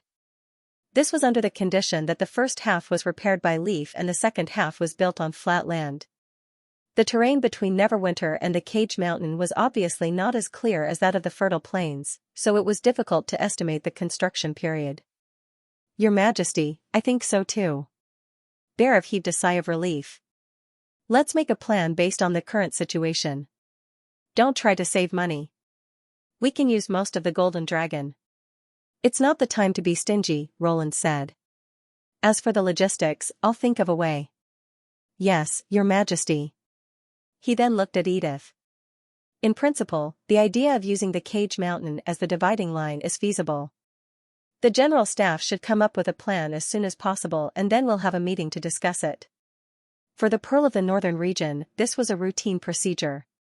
He also believed that with her talent, she would be able to sense the urgency of the matter even without him saying much. Please leave it to me, Edith said with her hand on her chest. Roland stood up and glanced at everyone in the hall. I've said before that the Third Battle of Divine will be a war that will determine the fate of all human beings. Now it's here. The victory of the Tequila War is enough to prove that the defeat 400 years ago is not irreversible. I hope that everyone can fulfill their duties and play an indelible role in this war. History will remember this day. He said loudly, listen up, no matter who the enemy is, I only have one request, this war must be won. As you wish, Your Majesty, everyone replied in unison. It was destined to be a sleepless night. As everyone left the castle conference hall, Roland stopped Tilly. "I have something to talk to you in private." After returning to the office, Roland asked Nightingale to leave first and then closed the door. Tilly raised her eyebrows. "Even Nightingale can't hear you? It seems that you're not here to ask me about the training of the Aerial Knight Regiment." He did not answer. Instead, he poured a cup of iced peppermint-flavored chaos drink for each of them.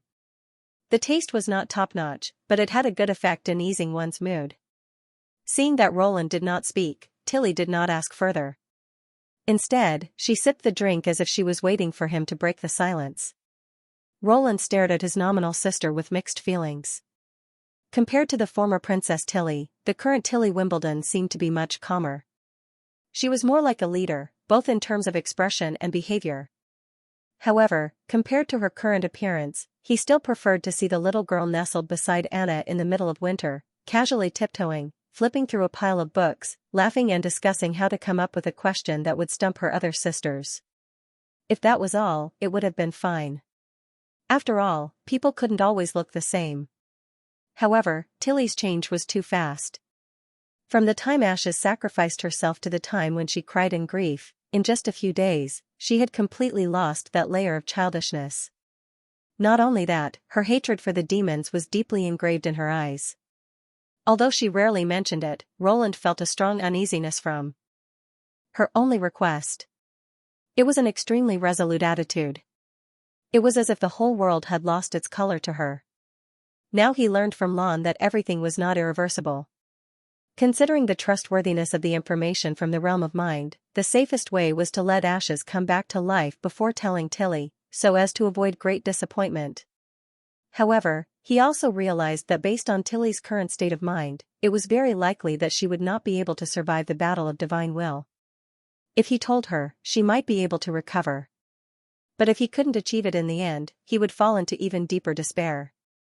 It was because of these two entangled thoughts that he could not speak at the first moment. However, no matter how long the silence was, there would always be a time limit. Roland knew that by calling Tilly over, he had already made a choice. Compared to regretting it later, he would rather put his future hope on the present. "Brother?" Tilly looked away, probably because she had stared at him for too long.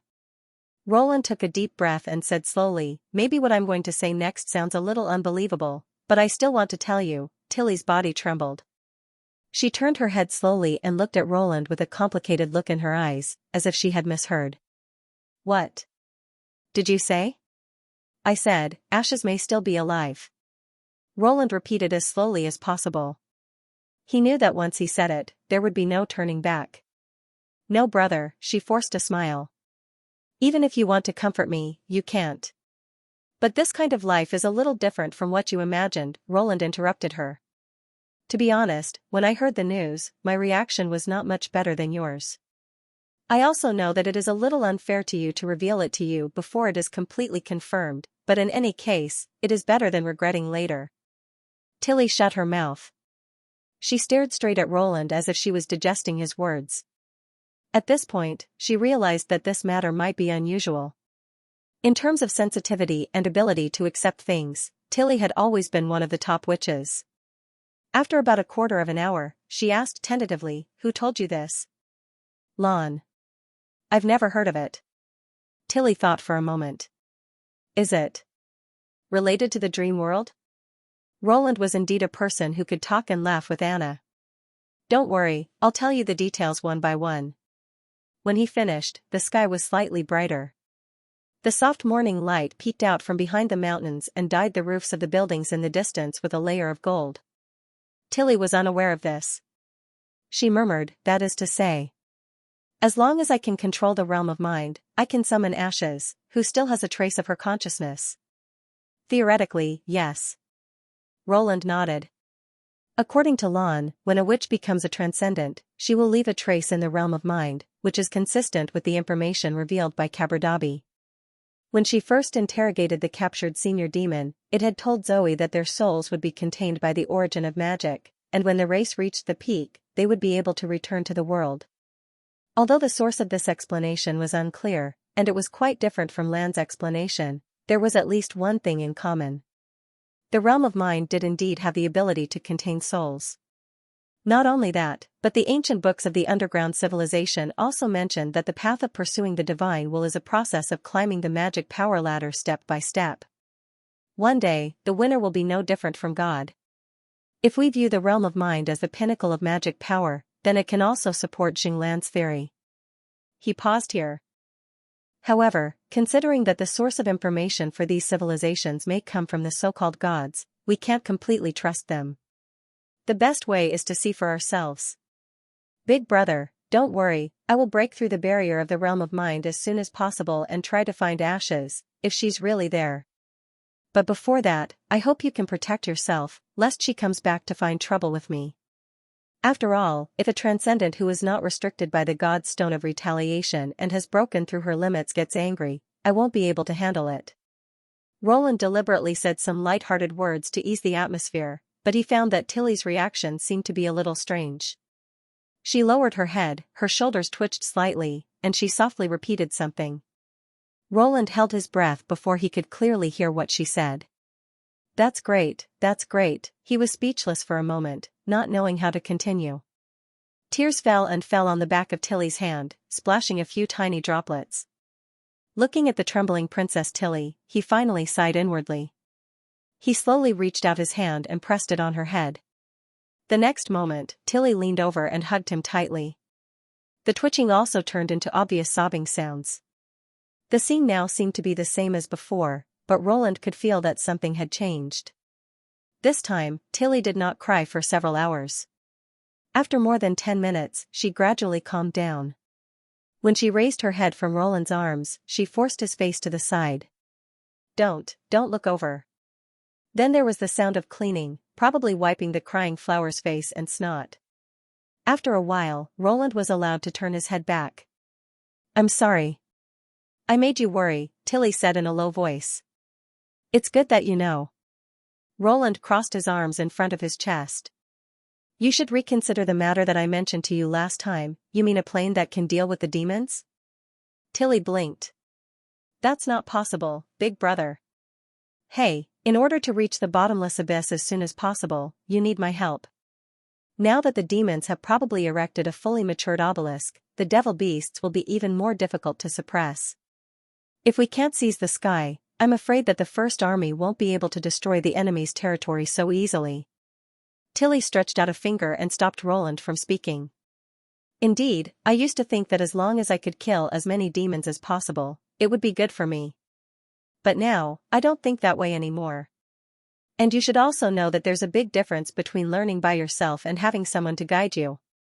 No one in the aerial night knows how to fight the demons. The only one who can quickly grasp these skills and teach them is me. She patted her chest. I promise you, I'll wait for the day you enter the realm of mind in one piece. Roland found himself unable to say a word of rejection. At this moment, Tilly's eyes were full of brilliance, and her previous calmness did not fade much. She looked as if she was glowing. Okay, but remember what you promised me. Of course. She paused for a moment. And, thank you for telling me about this. Unfortunately, I don't know if this method will work in the end, that's enough. At least we have a goal now. Tilly gently rested her forehead on Roland's chest again. It's great that you can be my brother. After Tilly left, Nightingale returned to the office. What did you say to Her Highness Tilly? When I saw her go out, she seemed to have changed into a different person. If you want to know about the connection between the dream world and the real world, I can tell you, but not now. Roland tidied up the blueprints in his hands. I just received a message from Honey. A fleet should arrive at the river port in 2 days. It should be the first batch of immigrants from the Kingdom of Wolfheart. Before that, I have to perfect the blueprints for the new project. Nightingale shrugged. I'm good no matter what. Didn't I tell you before? If you don't want to say, I won't ask. She walked to the desk and studied the blueprints for a while. This thing is a little similar to the thing Anna drove in the courtyard the other day. It's the same thing, just a few times bigger. Roland smiled. Didn't Berev mention the logistics problem in the previous meeting? It's the solution. Aside from the expensive train, there was also an even cheaper type of transportation, wheeled trucks. There were many variations of them. Although they could not compare to trains in terms of carrying capacity, they were more flexible and had lower barriers to entry than tractors. As long as there was a flat hard road, they could travel freely. So that's how it is, Nightingale thought for a moment. Compared to building a complete railway, it is much easier to lay a hard road between two rivers that are not connected. Besides, Anna and skilled workers are needed to build the railway, but ordinary roads can be built by anyone. Even the newly arrived immigrants can do it. In this way, we can save a lot of time. Yes, this is another advantage of it, Roland said approvingly. As long as it is properly planned, the logistical pressure can be alleviated in 1 or 2 months at most. This is very important for us, who need to seize every second.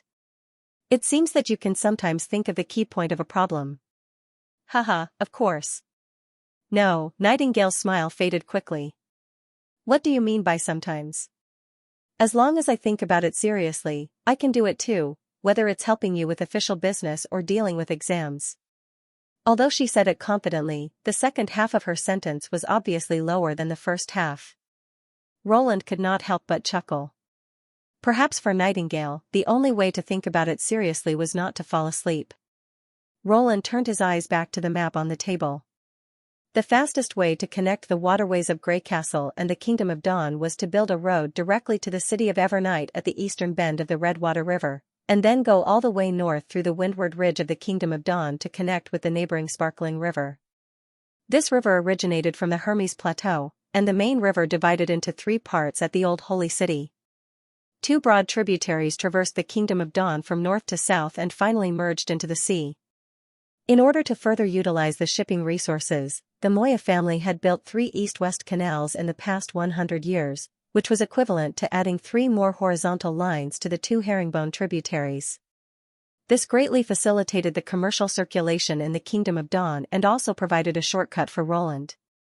From the Sparkling River to the North River, and then build a road directly to the Cage Mountain, there would be a special passage between the 2 places that were thousands of miles apart.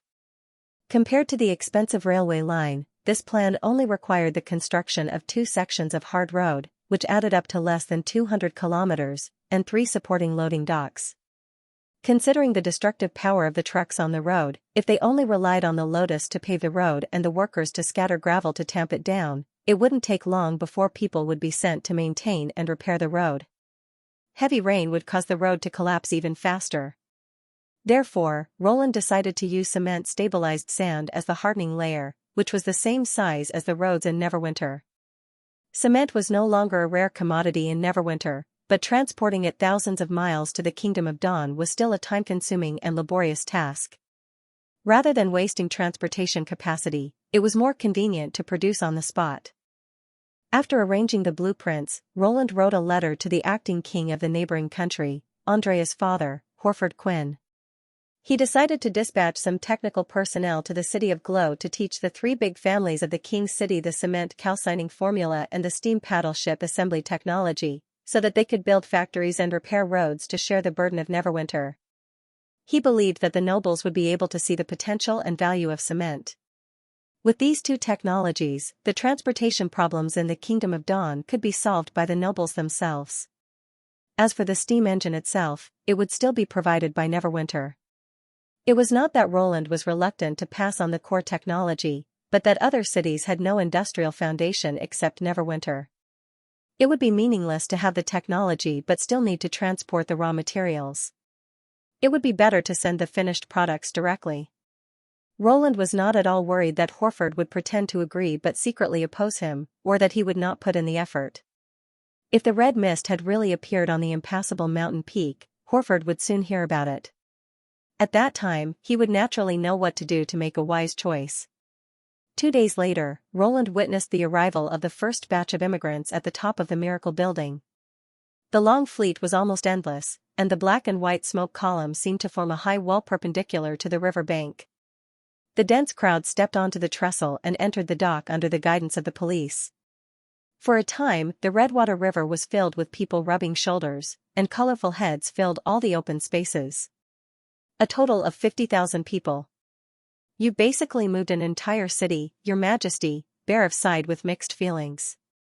I never thought that I would see tens of thousands of people from the Kingdom of Wolfheart or the Kingdom of Everwinter in Grey Castle. At this rate, I'm not at all worried about the annual growth target of 200,000 people, but your treasury. There's also the problem of public security and management, Chief Knight Carter said worriedly. I'm afraid that these foreigners know little about your prestige. For the safety of the inner city, I suggest that they be isolated in a specific area so that it will be easier to control them. That way, they will never integrate into Grey Castle. Roland shook his head. If the police are short of people, ask Bear for them. Those who break the law will be severely punished, those who do outstanding work will be rewarded, and those who refuse to mend their ways will be sent to the mines. What I need are workers, not a group of supervised slaves. There was no doubt that the influx of a large number of foreigners would significantly reduce the security of the king's city, which was also one of the inevitable side effects of the rough population introduction plan. If he had more time, he would not want to do this. However, what he lacked the most now was time. Even if there were all kinds of hidden dangers in the plan, he had to carry it out. After all, compared to the benefits of the population increase, these side effects were not worth mentioning. For example, if 10,000 of the first batch of 50,000 people worked in the factories, the existing ordnance production scale could be doubled, which meant that the front line could obtain more weapons, ammunition, and other new equipment. At this moment, he had all the manpower and technology, and could officially start the new generation project based on the Magic Cube power unit. Where is this place?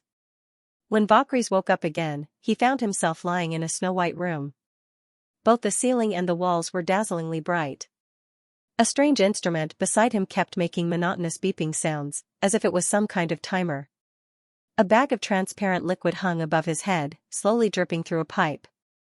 Vokries noticed that the liquid seemed to be constantly flowing into his body. A large amount of strange information flooded into his mind, making it difficult for him to effectively respond. There were scenes that he had never seen before, or rather, even if he had seen some things before, it was difficult to associate them with the images in his memory.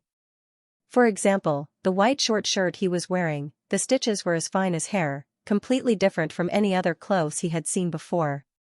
He closed his eyes and focused his attention on himself. No matter how strange it was, everything in his eyes was just an external object.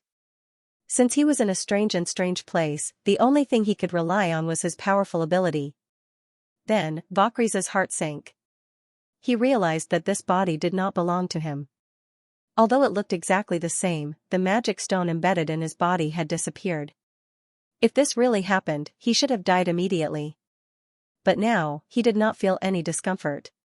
Magic power was still slowly flowing in his body, in a way that he had never heard of before. At the same time, he could no longer feel the whispers from the realm of mind. No matter how hard Vokries concentrated, even if he put down his pride and called for the Sky Lord, he did not receive any response. Yes, it was trapped. Vokries gradually began to recall it. At that time, it was following the faint fluctuation, going deeper and deeper into the realm of mind. After crossing the boundary between the shallow and deep layers, its consciousness would find it difficult to move forward. Not only did it have to fight against the turbulent currents, but the resistance would also suddenly increase, as if it was struggling in a quagmire. It was the first time Vokries had entered such a deep area, so it had to be very careful. If it lost its way, it might never be able to leave. If not for the increasingly obvious fluctuation, it would have stopped its pursuit and turned back to take a breather. After all, the area was getting smaller and smaller, and it was only a matter of time before it found the entrance. But at that time, it decided to persevere a little longer. First, Haxord seemed to be dissatisfied with its behavior of resting in the red mist pond all day, especially when the birth tower had been successfully transplanted and the humans had yet to react. Second, it wanted to find out as soon as possible whether the changes in the humans had anything to do with the inheritance. Vokries did not expect that when it approached the source of the fluctuation, the realm of mind suddenly shook violently. It felt as if mud had suddenly turned into a waterfall, or a huge crack had appeared under its feet, and the viscous deep layer had completely collapsed. It did not even have the chance to struggle before it was sucked into the turbulence. When it woke up, it found itself in this place. Without a doubt, this place was also a part of the realm of mind, but it could not be sure whether it was related to the male human. Through the corner of the window, Valkyries could see an extremely vast city. Tall buildings as tall as the birth tower were everywhere, and it could not see the end of them at a glance. Even the kings presiding Holy See seemed to pale in comparison. Another thing that made it suspicious was that if this was really the male's territory, he should have sensed the existence of the intruder the moment it was sucked in. The creator of the territory had omnipotent power, and it was also the mortal enemy of the humans. It was impossible for the other party to remain indifferent until now. From another perspective, if the consciousness of a witch accidentally intruded into the presiding Holy See, perhaps death would be the most merciful ending. But the problem was, if this territory had nothing to do with the male, then where could it be? When the tremor came, it was indeed above the source of the tremor. Unless it found the wrong clue from the beginning, it couldn't think of any other possibility. Valkyries pondered for a long time but still could not figure it out, so he simply threw these questions to the back of his mind. Since he could not get an answer, there was no point in thinking about it. In an unfamiliar environment, it was best to adapt to the new body as soon as possible to escape from the predicament. One thing was certain. Its new body was far weaker than before. The wounds on its legs had yet to recover, which showed that its self-healing ability was extremely low. Coupled with the fact that the magic barrier did not work, it had not experienced this feeling of being defenseless for a long time. It felt as if it had returned to the beginning of the advancement ceremony, when anyone could pose a threat to it. Fortunately, it could still use magic power and possessed extraordinary strength, which was somewhat similar to the extraordinary among the witches. Just as Valkyries was checking his condition, he suddenly heard footsteps outside the door. Then, the door was pushed open, and two humans walked in with smiles on their faces. It almost subconsciously wanted to pounce forward and tear the newcomer in half, but when it raised its elbow halfway, it forcibly suppressed it with its will. This was not the real world. It reminded itself that when it was in a coma, it seemed that it was also humans who saved it. Perhaps the so-called demon did not exist in the minds of these people. If it acted rashly, it would expose itself. "You seem to be in good spirits, Miss Valkyries." The female lifted a corner of the quilt and checked her tightly bound feet. "You are indeed a martialist. You didn't even hurt your bones after being crushed by such a large beam. If it were me, I'm afraid that both of my legs would have been crushed into pieces. How can you speak like this in front of a patient?" The male glared at the female and then looked at her. "I'm your attending doctor, just call me Dr. Gao. Judging from the X-ray, it's only a matter of time before you recover. Don't worry, as long as you take good care of yourself, it won't affect your future martial arts competition. Also, if you feel any discomfort, you can tell me." Valkyrie shook her head. She did not understand most of what the male said, so the best way to deal with it was to speak less. Moreover, she noticed that these humans were very friendly. They did not look like they were sizing up a different species, which puzzled her. Even if there was no hostility, there was a huge difference between the two species. How could they talk to each other on equal terms? Valkyries even noticed that the female seemed to be particularly interested in it. Her eyes never left its body. "That's good." The male who called himself Dr. Gao flipped through the booklet in his hand. "The association has a consolation arrangement in the afternoon, and I heard that there will be a meeting in the evening. I've already cancelled the meeting for you. Those people are really too much. They still want you to go in a wheelchair when you're injured like this. That's just nonsense. But I can't refuse their consolation. After all, this hospital is run by the Martialist Association. It's impossible to stop them from coming in. Fortunately, you only need to lie down." "Thank you," it replied in a human tone. "You're welcome." The male smiled. "Oh right. It must be boring sitting here. After all, the association didn't bring your phone along when they sent you here. Do you want to watch some TV to relieve your boredom?" "Phone? TV? What are these things?" Valkyries was speechless for a moment.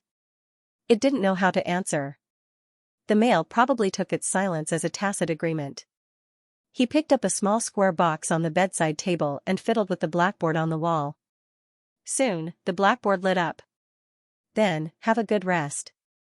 Dr. Gao waved his hand and left the room with the female.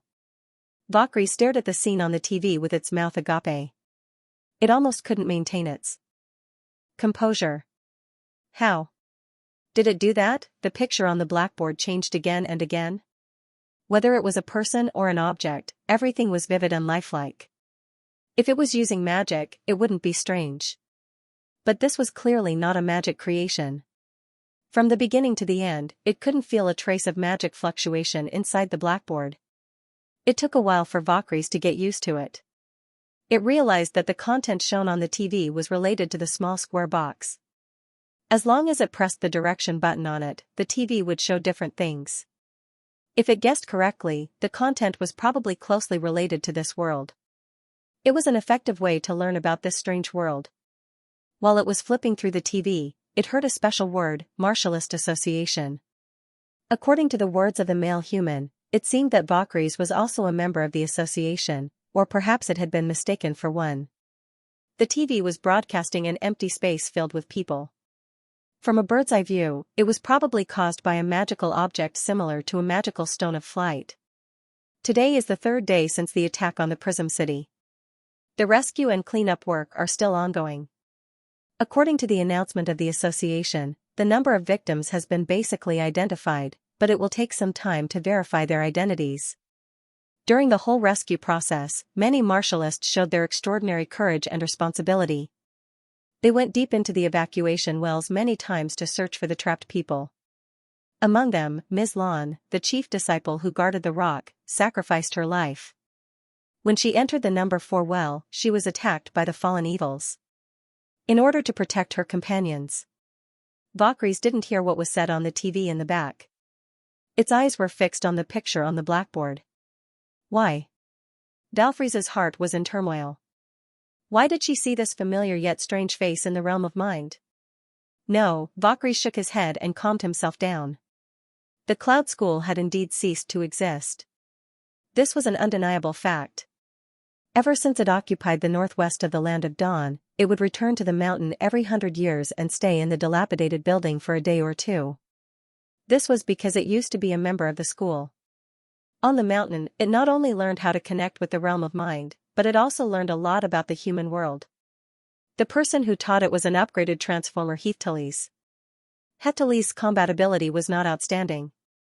It was even weaker than a strong primal demon, which was a joke among the race.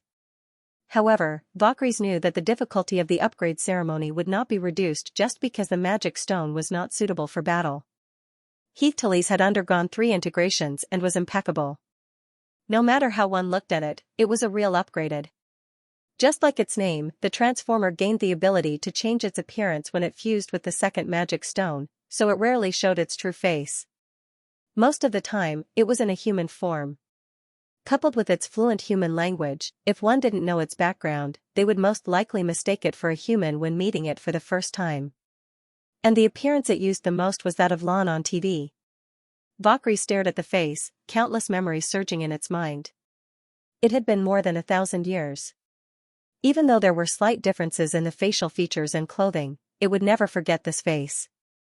If the ancestors who established the Cloud School were said to be unusual among humans, then the transformer was an unusual among them. When it chose magic stones, it did not care about how much it could improve its strength. It was full of curiosity towards anything that it had not tried before. It was also the first member of its race to take the initiative to contact the Cloud School. At that time, there were already rumors of a battle of divine will in the race, and they viewed the humans who occupied the Land of Dawn as a potential enemy. Valkyries had always been grateful to this guide who had taught it most of its knowledge. It did not look down on her just because she was not good at fighting. It knew very well that the Transformer's acceptance and understanding of the realm of mind, which was also the origin of magic, was far greater than that of other members of its race. More than half of the books it had written were used to guide the race to upgrade. According to the humans, it could be called a mentor for most of them. In fact, the Transformer might have been the first to accept the 4th fusion. If it succeeded, it would become the first great monarch of its race. Primal demons were few and far between back then, let alone great monarchs. Unfortunately, the ritual ended in failure. It was devoured by the magic power and died without a corpse.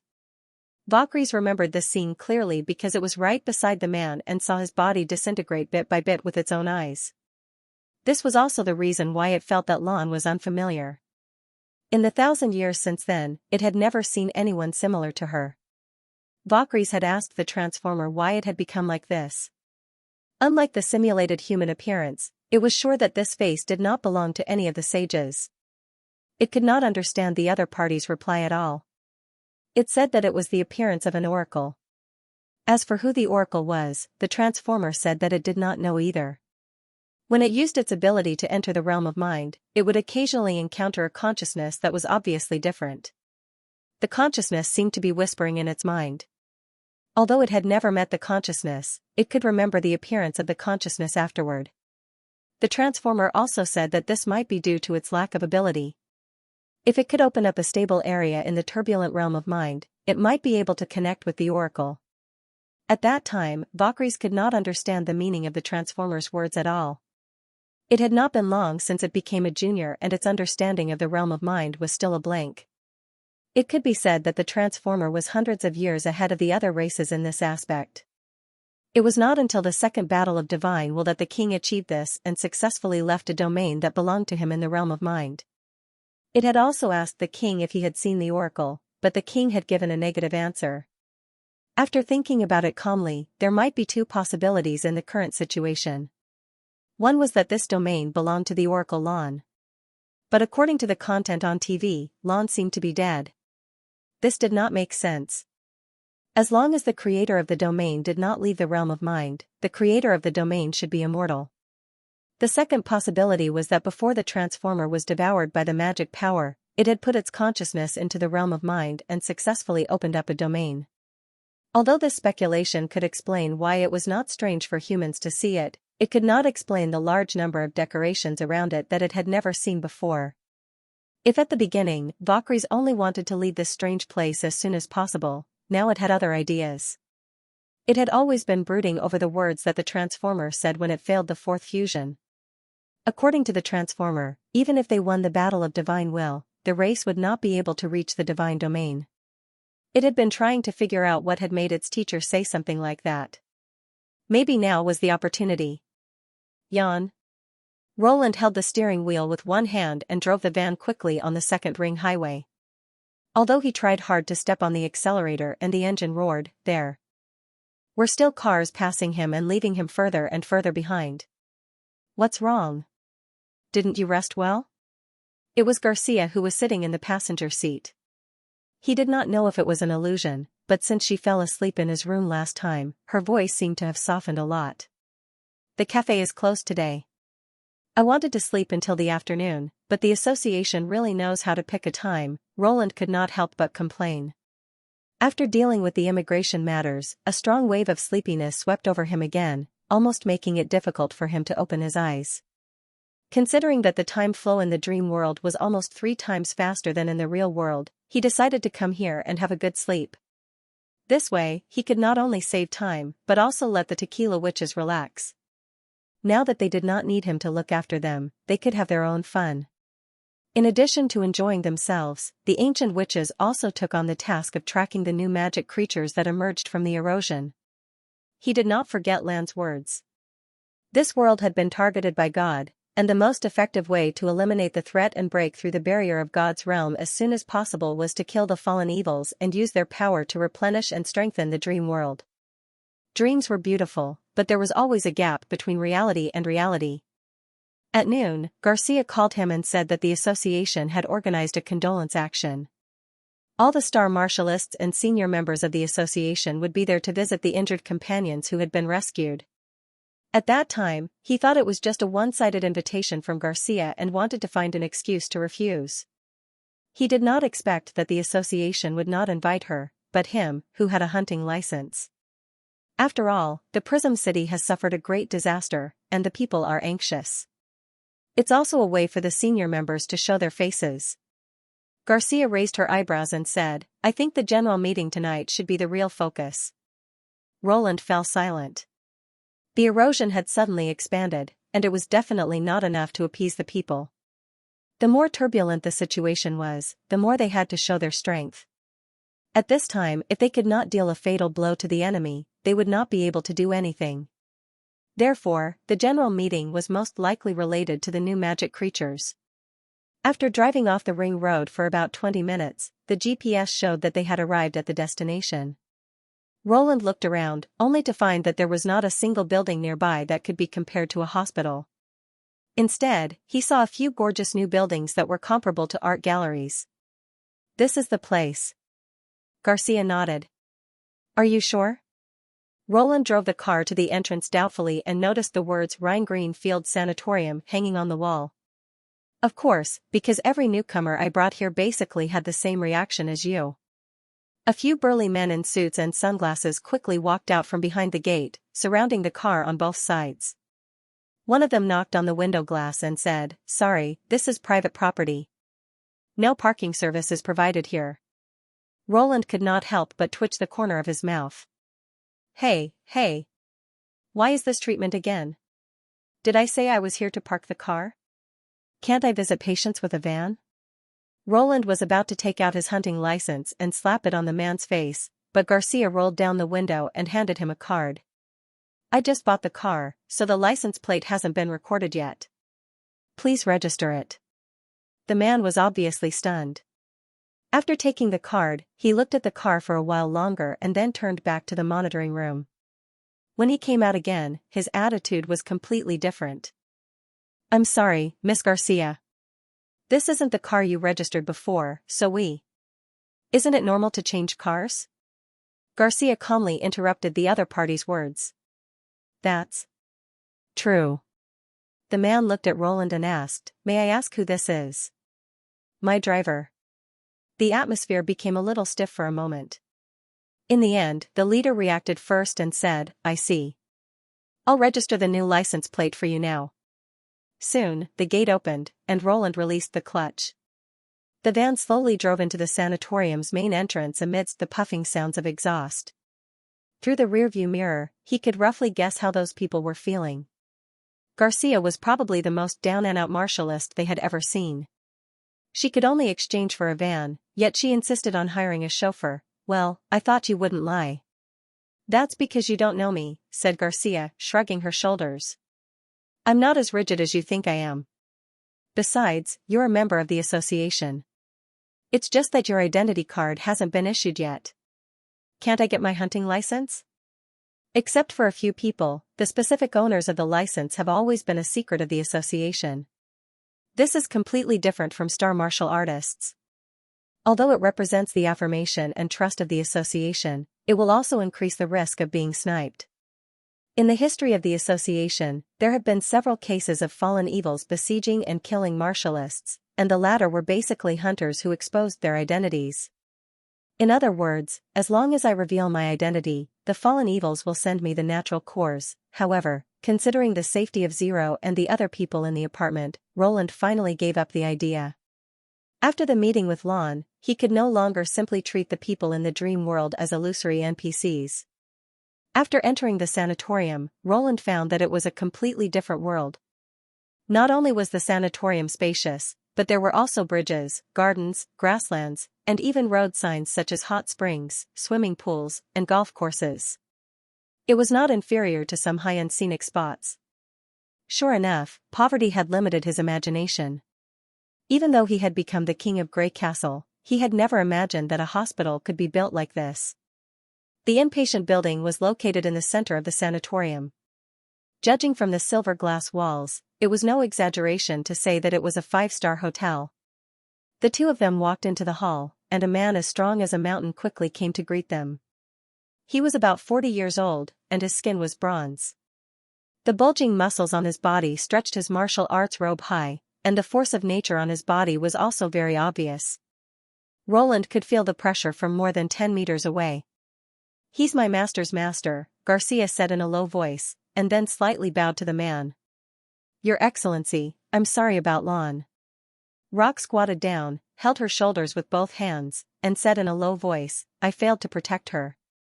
At the mention of Lon, Garcia looked a little sad. She shook her head and said, "It's not your fault." When she was still alive, she often said that martialists would one day sacrifice their lives to fight against the erosion. If you're afraid, you're not qualified to be a member of the association. She taught a good disciple. Rock sighed. Don't worry, I'll definitely make those invaders pay. I'm also willing to do my part to expel the erosion. Rock nodded approvingly, stood up, and looked at Roland. You must be the expert in hunting fallen evils, Mr. Roland. Nice to meet you. I'm one of the 4 guardians of the Prism City, Rock. Nice to meet you. Roland took the initiative to shake hands with him. It's all thanks to your activity that the conflict between the new and the old factions was resolved. I have to thank you for this, Rock said straightforwardly. From now on, please continue to protect this world. It's my duty, Roland replied resolutely. How dare they try to steal from my dream world? How can I not get rid of them completely? His words cheered Xianxia up a lot, and she felt that the person she had brought with her was finally on the right track. At 3:00, the visit officially began. There were about 20 people in the group, led by Rock. Obviously, the Prism City did not send out all the higher-ups, but instead selected a few representative figures, such as the celebrity martialist Fei Yuhan. To be honest, when Roland saw her, he felt a little guilty. After all, during the previous joint operation, not only did he get Ling to knock out all the survivors, but he also accidentally let Fei Yuhan hear some clues. He was originally prepared to deny it, but he did not expect her to not raise any objections. However, he definitely did not think that she had forgotten about it. Thus, on the way to the visit, Roland tried his best to keep a distance from Fei Yuhan, and did not speak if he could. Fortunately, she was quite popular, and no matter which room she went to, she was the center of attention, so she did not have the time to confront him. Shaking hands with the injured and giving a few words of encouragement was pretty much the entire process. As Xianxia was not in the group, and he was a newcomer to the association, he did not know any of the higher-ups. Thus, rather than calling the visit, it was more like following the defender to familiarize himself. Perhaps this was also the reason why the other party asked him to come. The injured person in the next room is called Valkyries. The doctor glanced at the name list. She was seriously injured and should have been given a good rest. But since you're here, go in and take a look. If possible, please keep quiet. Of course, the recovery of the association members is the most important. Rock nodded and pushed open the door. The wards in the building were all single rooms, and the area was even larger than the apartments in the tube-shaped apartment. It could easily fit more than 20 people. As usual, Roland walked at the back of the group, and only stepped forward when it was his turn to shake hands. But when he looked at the other person in the crowd, he could not help but be shocked. That face was extremely familiar, as if he had seen it somewhere before: slender eyebrows, a pair of cold eyes, a high nose bridge, and perfectly shaped lips. It could definitely be said to be incomparably exquisite. Even if it was placed on the azure skin, it would not be inferior, or rather, it was even more special. He was stunned for a while before he searched his mind for the source of this familiar feeling. It was the memory fragment he saw in the tube-shaped apartment building. It was a promotion ceremony held in the City of Demons, and the host of it was Valkyries. Roland almost thought that the senior demon had also broken through the barrier of the dream world and invaded this place from the fragment world behind the door. But when he suppressed his shock and carefully sized up the other party, he realized that the two of them were not exactly the same. Roland recalled silently to make sure that he was not mistaken. At that time, the senior demon stood on the high platform and guided the two ascendants to fight against each other. The fluttering white gauze on its body and the rolling red mist heavenly lake under its feet formed a sharp contrast. The eyeball on its head was even more dazzling. Such a picturesque scene would immediately appear in his mind as long as he closed his eyes. But other than the biggest difference, the other parts were somewhat similar. Roland could not help but be very curious about the demon martialist named Valkyries. When it was his turn to shake hands, he did not go through the procedure like before. Instead, he stopped by the bed. "Are you also a resident of the tube-shaped apartment?" The others, who were about to go to the next ward, were slightly startled when they heard this. Valkyries looked indifferent. She seemed to be thinking about how to answer. After a moment, she shook her head. Well, the female demon in the memory fragment should be much older than the one devoured by Zero. She should not be a prisoner of the soul battlefield. Then do you have a twin sister? Someone who looks like you. Roland pointed at his forehead. For example, an extra eye here? There was a commotion in the crowd.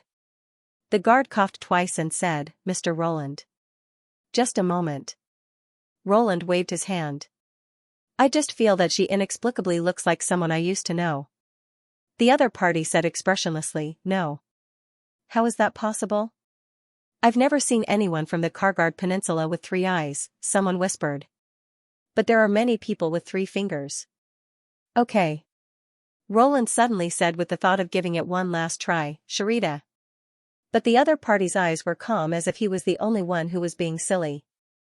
If Valkyries was a demon from the other side of the memory fragment, she should have some reaction when she heard this demon language. It seems that she only looks like her. Roland shrugged and reached out his right hand. "I hope you can get better soon and return to the association to fight side by side with everyone to fight against the erosion." She hesitated for a moment before slowly extending her hand. The moment they held hands, Roland couldn't help but exclaim in surprise. The guardian asked, "What's wrong?" "Her hands are so cold, and a little wet." The crowd couldn't help but roar with laughter. Amidst the deliberately suppressed laughter, Roland even heard a few disgruntled murmurs. "Frivolous. Why did the traditionalists choose such a person?" Okay, the patient needs to rest. Please go and visit the next patient." The doctor shook his head helplessly. "Really?" Roland shrugged. As the creator of the dream world, he did not care what these people thought of him. However, since he could not get anything out of them, there was no point in staying here any longer. After one last glance at Valkyries, he turned around and left the ward. After the door closed, Valkyries' violently shaken emotions still could not calm down. In this short period of time, it was the most emotional moment of her life. She never thought that there would be a day where she would need to exert all her concentration just to maintain a fixed expression on her face. And just doing this had consumed most of her energy. When the human walked out from the crowd, Valkyries felt all the blood in her body freeze. She would never forget this figure. In Silent Disaster's memory, it was this person who stood opposite the legacy fragment, coldly watching Silent Disaster being surrounded by the tentacles. It wasn't as simple as watching from the sidelines. The king's memory reading could make everyone who received it feel the same. Therefore, the Silent Lord's panic and shock had affected her to a certain extent. It was this feeling of experiencing it personally that allowed it to immediately match the figure of the other person with the image in its memory. Her previous conjectures were completely overturned. Even if she was unwilling, she had to consider the third possibility. The tremors in the realm of mind did not cause her to deviate, and she did not find the wrong source of the tremors from the beginning. This was indeed a territory opened up by a mortal male, and the other party was the master of this place. If she met this human in the real world, she would only be stunned for a moment before using all her power to kill him. Like some of the Ascended, she also had the power to slay demons. Regardless of whether the other party's magic power had reached such a level, as long as the other party was dead, it would be the same. But in the realm of mind, this rule was not applicable. At least according to the king, no one could defeat her in her sanctum throne. Omniscient and immortal, she was basically no different from the legendary gods. Even if the king was exaggerating, she did not dare to try it now. Valkyries knew very well that dying here was not the worst-case scenario. If the other party had the ability to retrieve memories like the king, everything she knew would bring great harm to the race. Facing such an opponent, she had to be extremely cautious. Fortunately, the third possibility was still not conclusive. For example, the other party seemed to be testing her identity, and not as insightful as the king. Valkyries vaguely sensed that the other party might have seen her somewhere before. Although she did not know why, his words and actions showed that he had an impression of her. And it was very likely that he was in another world. Otherwise, he would not have asked about the third eye. The stone in the center of Valkyries' forehead was the spiritual magic stone she had obtained during her third advancement. And the word Shalita meant hero in the ancient language of the race. Valkyries stretched out her hand and quietly looked at it for a moment. Her mind recalled the moment when she touched the other party.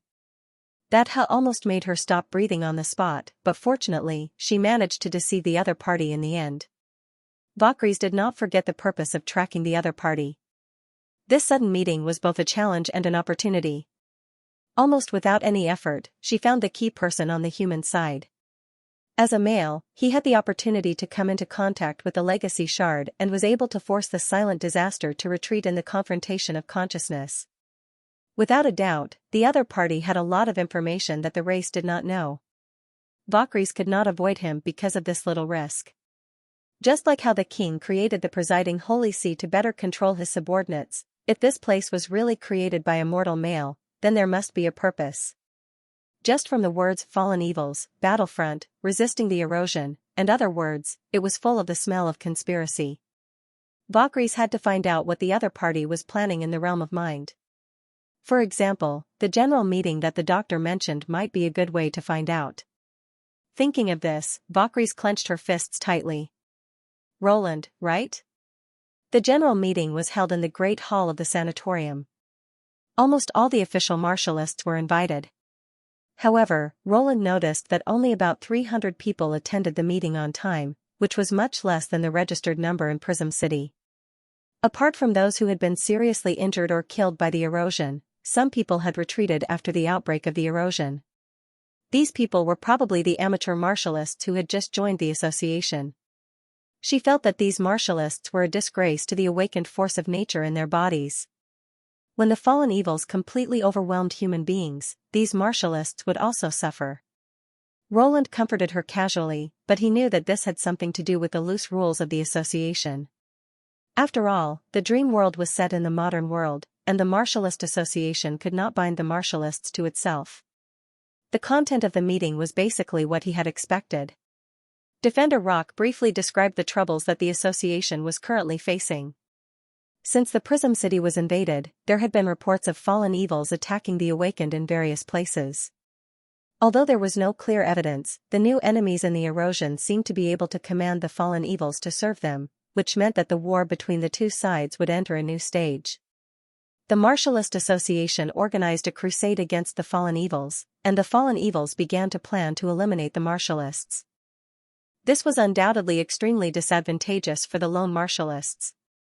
Therefore, he suggested that before the Prism City returned to normal, this place should be the permanent base of the martialists. Both the official members and the newly awakened could move here to avoid being attacked by the fallen evils. In addition, he also hoped that the awakened who had not responded to the association's invitation would realize the urgency of the situation as soon as possible. In this unavoidable war, the only way to resist the disaster was to unite together. Regardless of the effect, this method of uniting all the forces that could be united as much as possible was a perfect political move.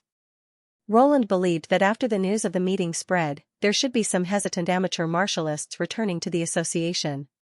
However, whether all of them would return depended on the subsequent battle. If the association could not gain the upper hand in the battle against the fallen evils, it was likely that more people would be lost. Once their confidence was shattered, it would be very difficult to rebuild it. As expected, the next thing that Rock announced was the counterattack plan. Firstly, the chairman of the association had already dispatched martialists from other cities to support the Prism City. The shortage of manpower would soon be alleviated. Secondly, the martial arts contest would be held as usual, but in fact, it would become a trap to attract the fallen evils. This plan had already been approved by the higher-ups of the association and the government. As long as the enemy dared to show themselves, what awaited them would be the vengeful wrath of the guardians and hunters. Thirdly, the association would also launch a patrol system to prevent the fallen evils from attacking innocent people to divert the attention of society. For this reason, it was necessary to divide the martialists into several groups and arrange their own defense areas. This way, not only would they be able to rush over and provide support as quickly as possible when something happened, but once the intelligence agency discovered the enemy's hiding place, the group would be able to immediately surround and intercept them. The initial counterattack plan could be said to be in line with the norm. At the stage where there was a lack of information, they could only focus on defense. Since there was a certain degree of freedom in the grouping, apart from the leader, the rest of the team members could be chosen by themselves. This made the lobby very lively. Roland naturally didn't want to join any team. In a sense, he alone was an army, and he didn't need anyone to interfere with his magical core plundering plan. Fortunately, there weren't many people who knew his name. Basically, no one was interested in him. Until Fei Yuhan walked up to him and extended an invitation. In fact, as a popular star martialist, she had only taken the initiative to invite 2 people in the entire convention. However, Roland rejected her without hesitation. This made the surrounding people's jaws drop. Even Garcia was extremely puzzled and asked him to reconsider. It could be seen that even Garcia, who was strict with herself, had a lot of respect for this talented woman. After a lot of persuasion, he finally convinced Fei Yuhan that he was more suitable to fight alone. His previous achievements and hunting license were the best proof. The only thing that concerned Roland was that the other person Fei Yuhan took the initiative to invite was actually the demon martialist he had visited in the ward, Valkyries. It was already 10 o'clock in the evening when he returned to the apartment. After settling Zero down, Roland entered the 2nd floor of the Rose Café alone from the side door of the warehouse. More than 50 ancient tequila witches stood solemnly and raised their elbows to him, showing the highest etiquette of the union. This was the first time so many witches had gathered in the dream world, and the small room seemed to be filled with them. Even in the era of the 3 chiefs, such a team of pure combat witches was enough to support a small battle. "How is it, any new clues?" Roland looked at Faldi. "Yes, the flying insects released by the worm nest have captured a few missing magic reactions." Faldi swiped the phone screen to show him the direction. Although her movements were still a little rusty, she had generally grasped how to use the electronic map. Generally, this phenomenon is caused by either the god stone of retaliation or the tracking target has the ability to hide their magic power. If it's not the case, it means that the magic power itself has died. There are no god stones of retaliation in the dream world, and the force of nature is not as changeable as the witch's abilities, he continued. "That's right, so it should be a battle between the fallen evils and the awakened humans. Some of them died and their cores were taken away." Faldi nodded. "From the direction of the magic reactions, it's very likely that they're heading here." The location she pointed to was a river loading dock. It seemed that remote places near rivers had been the first choice for committing crimes since ancient times. "Since the flying insects can't spread so far in a short time, I contacted Ling to investigate. An hour ago, she told me that she had confirmed the traces of the fallen evils, and that there are quite a lot of them." "Well done." Roland raised the corner of his mouth. This was the reason why he did not need the association's support. From scouting and locating to eliminating the enemies, the tequila witches could take care of everything. "In that case, I think you should all be ready." "Your Majesty, please give the order," the witches said in unison. Their faces were full of fighting spirit and eagerness. Obviously, after a whole day of eating, drinking, and playing, the team's morale had reached its peak. Moreover, to them, fighting was a way to relive the past. In addition to enjoying the touch and delicious food, using magic power was also fun. "Everyone, let's go," Roland said decisively. The dock was about 15 kilometers away from the apartment. To avoid attracting attention, the witches split up and took their own taxis to their destinations. Roland was the last to set off. He drove the shabby van out of the neighborhood with Phyllis, Faldi, and the other witches. Ever since he had participated in the joint extermination operation of the Martialist Association, he had begun to pay attention to personal equipment. Although he could not be as well equipped as the association, he could at least buy some civilian equipment to use in the fort. For example, he bought a portable walkie-talkie from a certain website. It not only came with a Bluetooth headset, but also had an effective communication distance of 5 kilometers. Although he found that the effective communication distance would be reduced to less than 2 kilometers when there were buildings blocking the way, or when the electromagnetic environment was complex, there were many base stations. But considering that the walkie-talkie was sold for less than 200 coins and that there was a huge discount for buying more, Roland resolutely equipped each ancient witch with one. At least it was more convenient and discreet than a mobile phone. Roland always felt that the plot scenes in movies where the protagonists and villains were wiped out because their mobile phones suddenly rang at a critical moment were too contrived. It would be stupid of him to encounter such a thing. Faldi, who had the ability to track and locate the witches, naturally became the information processing center. Your Majesty, Betty's team has arrived at the dock and met up with Ling. Tell them to hide and wait for the main force to arrive, Roland said without turning his head. Yes. Donan's team is about 5 minutes away, but she may not have enough money. Ask if anyone has extra money. Help her pay when she arrives. Wait, she said. The driver heard their conversation and agreed to give them a free ride. Okay. Roland could not help but roll his eyes. Why had he never encountered such a good thing when he took a taxi? Faldy's phone rang again less than 5 seconds after he hung up. Your Majesty, Twinkle said she's taking a detour. She doesn't seem to be going to the dock. Roland frowned. Her location is. Before he could finish, he heard a dull thud from the other side of the phone. Then there was a series of noises, such as slurping, hissing, and banging. Finally, everything returned to silence. He rubbed his temples. Well, let them take another car. Be careful not to be caught by the cameras when they leave. I understand, Your Majesty. Faldy covered his mouth. Just like that, when everyone arrived at the docks, it was almost an hour later. The first group to arrive had already eaten all the melon seed shells. Fortunately, the enemy seemed to have made the pier their own temporary stronghold and did not notice the arrival of the witches in the slightest. If this was a battle of pursuit, perhaps they would have already escaped without a trace. Roland suddenly felt that he should buy a few more vans next time to prevent such an embarrassing situation from happening again. He cleared his throat and looked at Ling. What's the enemy's current situation? Your Majesty, most of the fallen evils are in the loading dock, and there are at least 30 of them. The iron boxes in the outer ring had their eyes on them. It was not difficult for Donan to avoid them with her ability.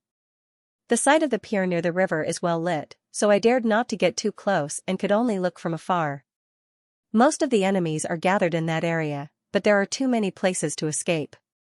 If a battle breaks out, it's hard to guarantee that we won't let any of them escape. Ling's ability allowed her to completely blend into the shadows. At night, she could hide as well as Nightingale. She could be called the perfect scout. Roland pondered for a moment. In that case, let's lure them out and kill them. As long as we stay away from the riverbank, we can cut off their escape route and completely surround them. Theoretically, it works, but how do we lure them out? Phyllis asked. Roland smiled and pointed at himself. I heard that they're attacking martialists everywhere. Now that there's a lone one, there's no reason for them to let her go. When all the witches disappeared into the darkness of the night, Roland walked out of his hiding place and slowly walked into the dump area, completely acting as if he was just a passerby who happened to pass by this place for a stroll. At this time, the yard was silent. Other than his footsteps and the occasional chirping of insects, there was no other sound. The dim yellow light came from the direction of the pier. At this point, he could only vaguely see the outlines of the stacked boxes. This undulating, crisscrossing wall seemed to form a gloomy maze. It did not look like anyone would come here. At this time, Donan's cheap walkie-talkie came in handy. It reminded him that the fallen evils hiding on the pier had moved. Obviously, the sentries patrolling the periphery had noticed the fluctuation of the force of nature on him and reported the situation to the gang. The only thing that surprised him was that the enemy did not immediately take action but allowed him to wander back and forth. Suddenly, the searchlight in the yard was turned on, and the whole yard became as bright as day. Under the dazzling white light, Roland vaguely saw a dozen figures gradually appear. When his eyes adapted to the sudden glare, he found that he was surrounded. The leader of the group wore a mask with a strange pattern on it. He looked very different from the fallen evils around him, both in terms of aura and appearance. Roland noticed that the pattern on the mask looked like a door that was about to open. In addition, the two people beside the leader did not look like ordinary fallen evils. Their eyes were not dull, and they were wearing the robes of the Martialist Association. Good evening, poor lost man, said the leader, who was unexpectedly polite. I don't know what brings you here, but you must understand that there is no chance of escape now. Rather than waste your energy on meaningless things, you'd better listen to me quietly. Roland looked around and saw fallen evils everywhere. Don't be afraid. I don't want to kill you. On the contrary, this may be a once-in-a-lifetime opportunity for you.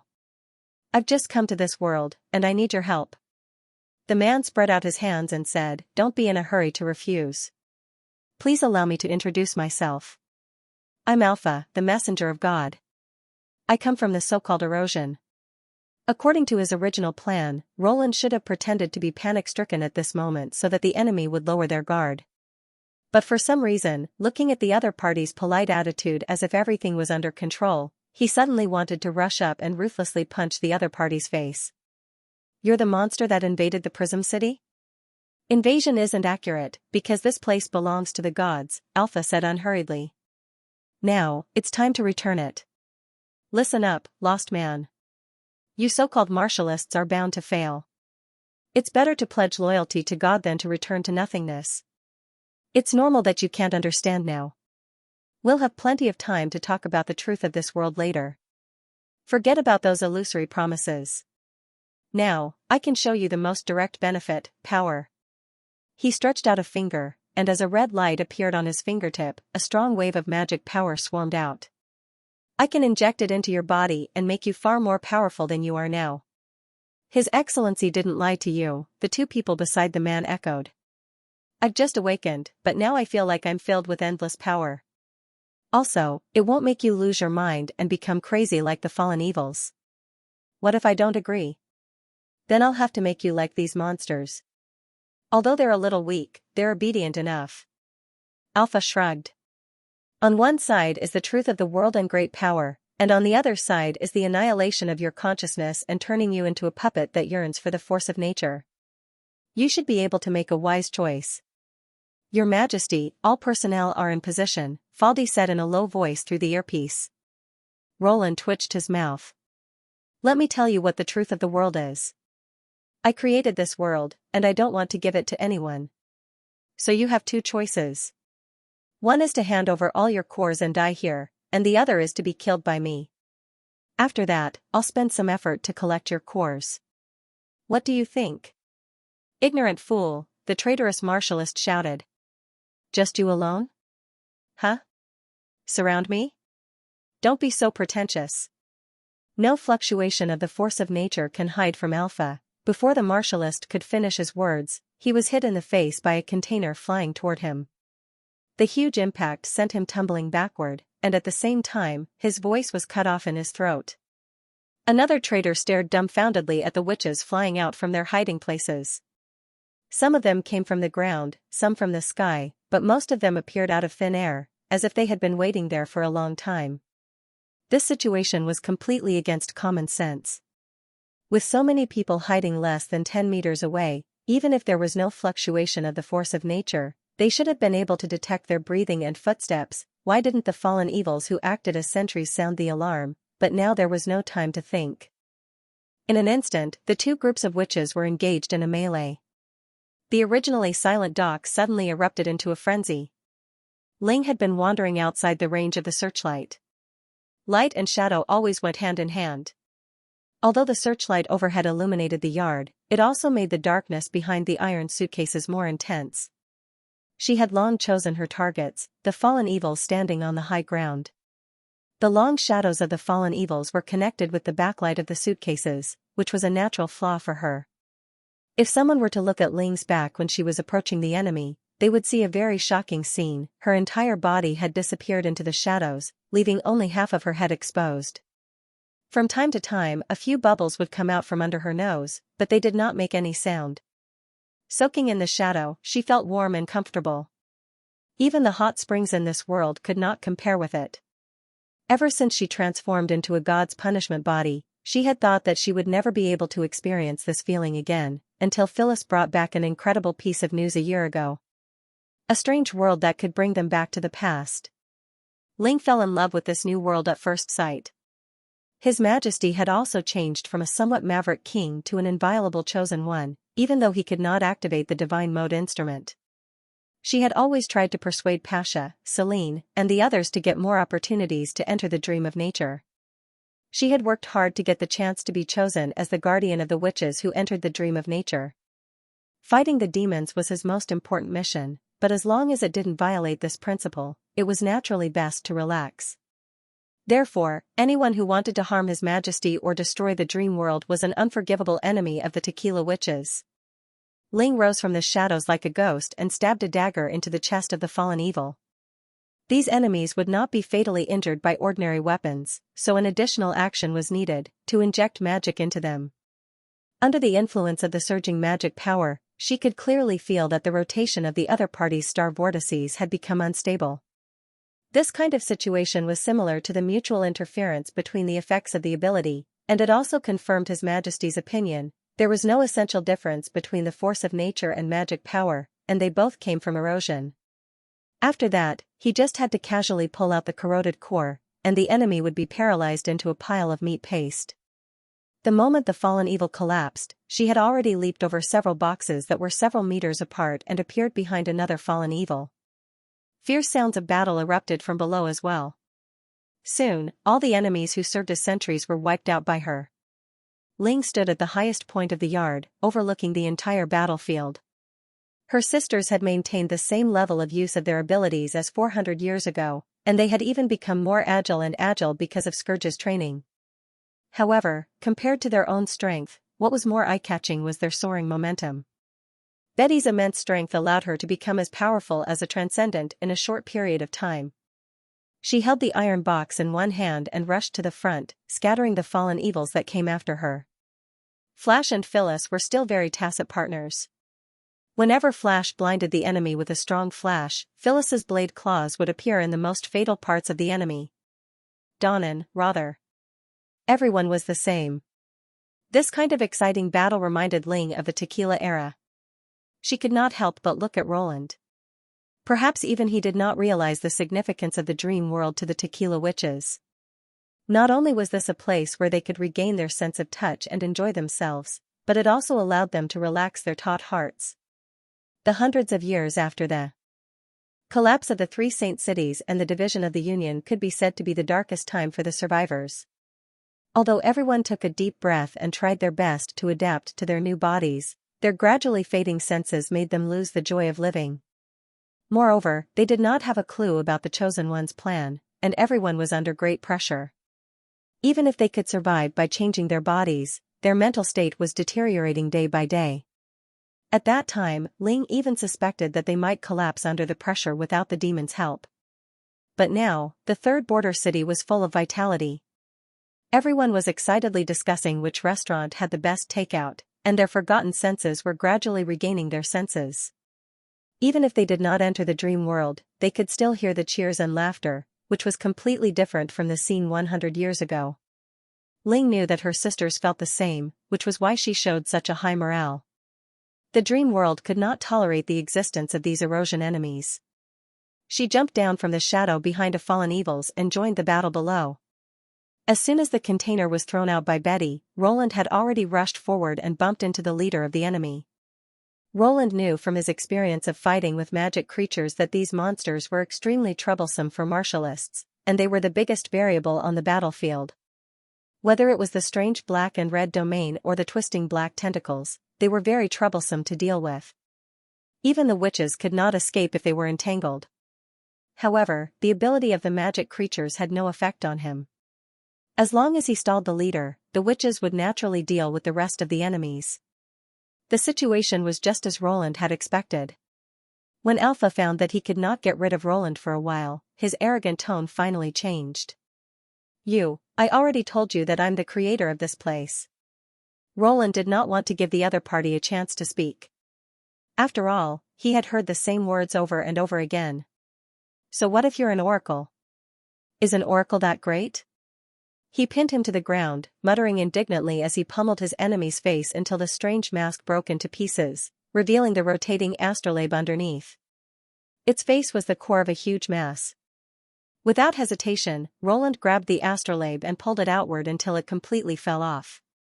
At that moment, the jubilant power in his body suddenly gushed out and engulfed the astrolabe, turning it into a dazzling pillar of light that shot out from his hand and into the sky. As if they had heard the call of the pillar of light, the cores that had fallen off from the fallen evils scattered into specks of starlight and gathered together, lighting up the dark sky for a moment. The feeling that the world was faintly changing came back to him. But this was not the end. The pillar of light became brighter and brighter, showing no signs of weakening, until it completely enveloped him. Roland felt something was crazily rushing into his mind, and a sharp pain almost made him lose consciousness. Everything in front of him became blurred, and countless snowflakes filled his vision like a black and white television in the 1970s. Hiss, hiss. What is going on? Roland tried to make a sound or move his body, but he got no response. Flickering images kept flashing before his eyes, like a slideshow. Countless black dots moved around the sinkhole, like ants building a nest. Gradually, a high platform rose from the ground. However, compared to the incomparably huge sinkhole, the huge platform was only equivalent to a slightly raised mound on the ground. But he was surprised to find that he had seen this building built with rough stone before. On the mural in the Temple of the Cursed. Following his thought, the snowflakes on the screen zoomed in with a hissing sound. The black dots turned into squirming creatures, and their appearance matched the main body in the mural, the Radiation Clan. Soon, the scene in front of him overlapped with the contents of the mural. More than 10 main bodies carried the relics of the gods onto the platform and formed a circle. Their bodies expanded and contracted as if they were performing some kind of ritual. Below the platform, tens of thousands of matchstick men were escorted to the surroundings of the sinkhole, and then pushed into the bottomless sinkhole while the Radiation Clan danced wildly. In this fanatical atmosphere, the last relic was pieced together, and the clear crystal became a complete and smooth prismatic body. It emitted a dazzling light and floated toward the sinkhole. Then, it fell straight down and quickly disappeared from sight. He suddenly realized that this might be the bottomless land that Lon mentioned. But this was only the beginning. The next scene made Roland's eyes widen. He saw an orange beam of light rising from the sinkhole, shooting straight into the sky. This scene was like the vision of the dream world mentioned by the ancient witches, but much more magnificent. And the position in the sky happened to be facing the bloody moon, which was where the erosion was. For a moment, heaven and earth seemed to be connected, and the so-called bottomless land and the erosion mouth were just two ends of the beam of light. The Radiation Clan rushed into the sinkhole like moths to a flame. But they did not fall into the abyss. Instead, they floated lightly, as if they were being carried by something, and rose to the end of the sky. For a moment, there were countless black dots in the beam of light. Is this the upgrade of civilization? Roland couldn't help but think to himself as he watched the black dots disappear into the clouds under the gentle pillar of light. Breaking free from the shackles of the earth and entering a new world. Such a magnificent scene would probably stir anyone's heart. But in such a scene, he heard a deep sigh. The sound seemed to echo directly in his mind, so clear that it could not be an illusion. After the sigh, time flowed much faster, and the snowflake-like noise became denser. The scene changed constantly, causing the earth to look like it had changed into mulberry fields. Scattered towns appeared beside the patio. Perhaps not all of the radiation race had chosen to join the light pillar, but a small number of them had chosen to stay. Was it out of nostalgia for this world, or fear of the sky and the unknown? Roland did not know. He only saw that occasionally there were still black spots walking into the passage that connected heaven and earth, like the adventurers in the legends who pursued the deeds of the sages and embarked on an unknown road.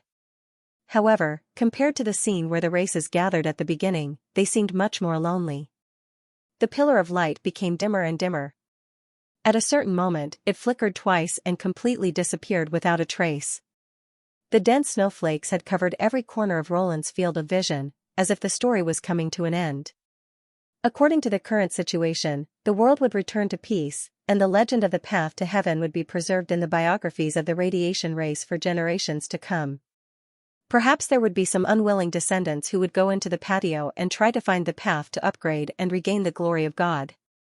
But that would be a long time in the future. Just when Roland thought the scene would end like this, a high wall suddenly appeared at the end of the earth. At first, he thought it was just an illusion. After all, the dense snowflakes had seriously obstructed his vision. But when the wall approached the patio, he finally saw what it was.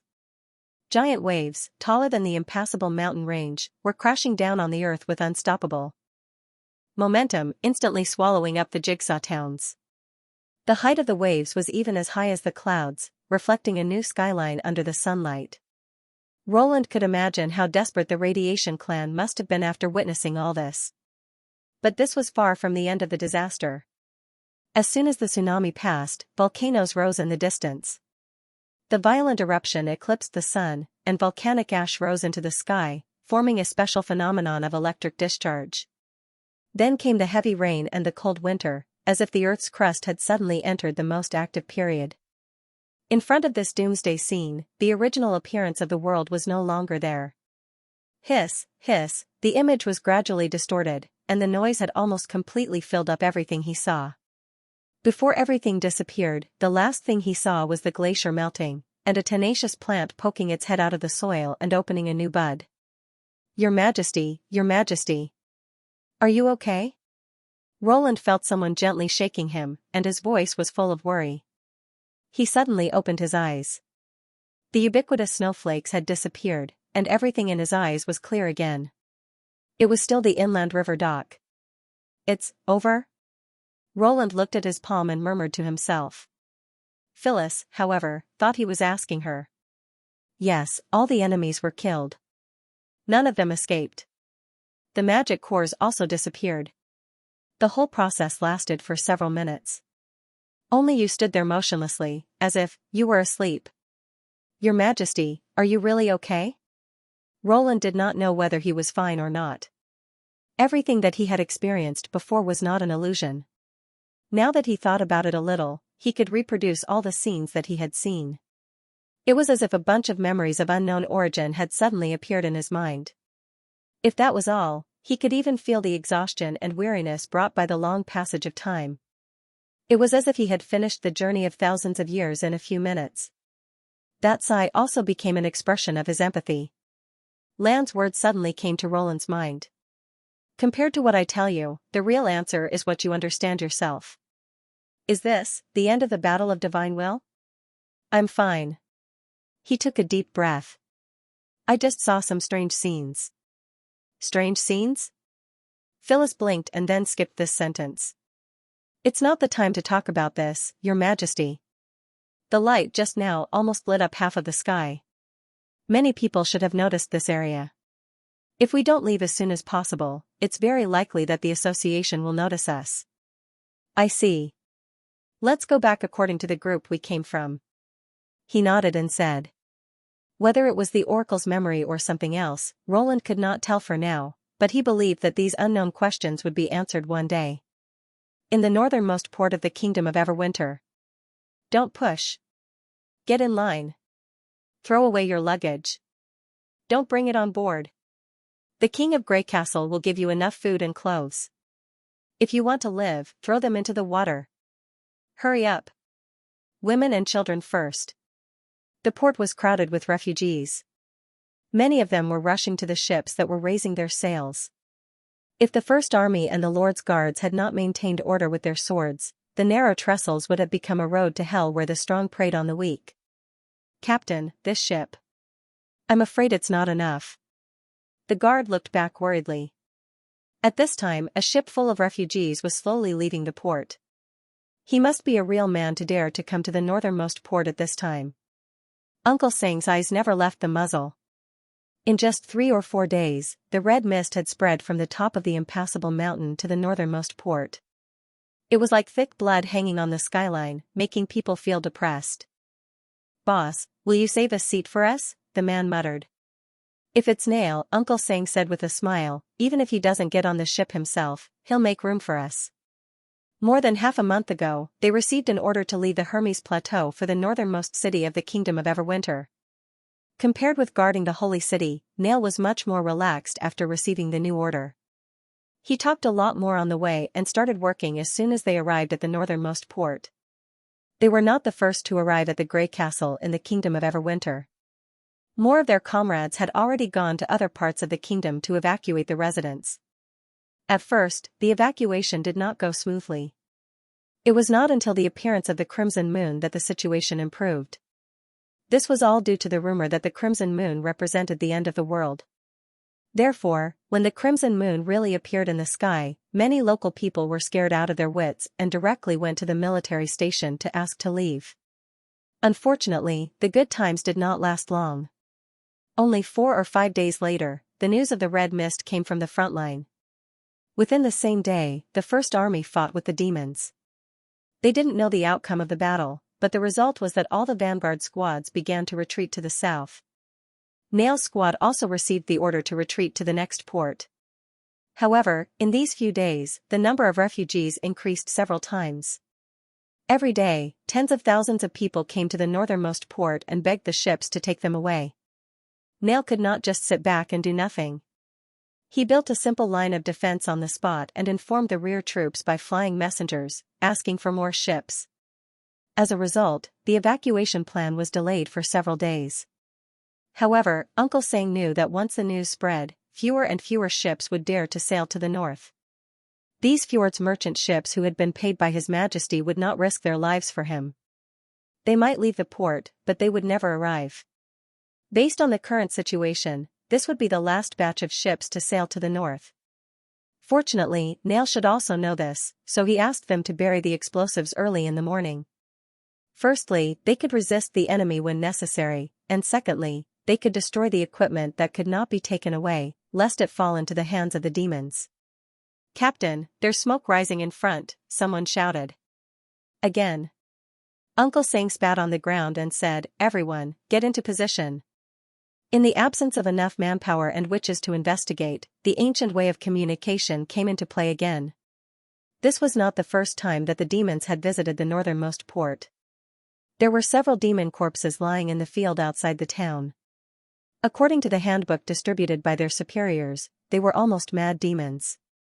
Although the demons were sparse and low-level, it meant that they had indeed appeared on the land of the Kingdom of Everwinter and were gradually approaching the town as the red mist spread.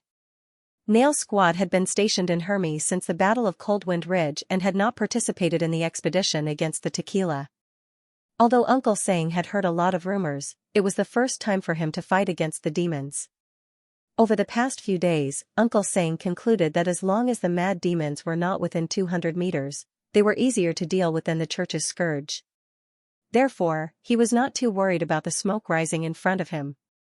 On the contrary, he was very concerned about Nail's next decision. There was no doubt that the remaining 2 ships could not take all the refugees out of this place.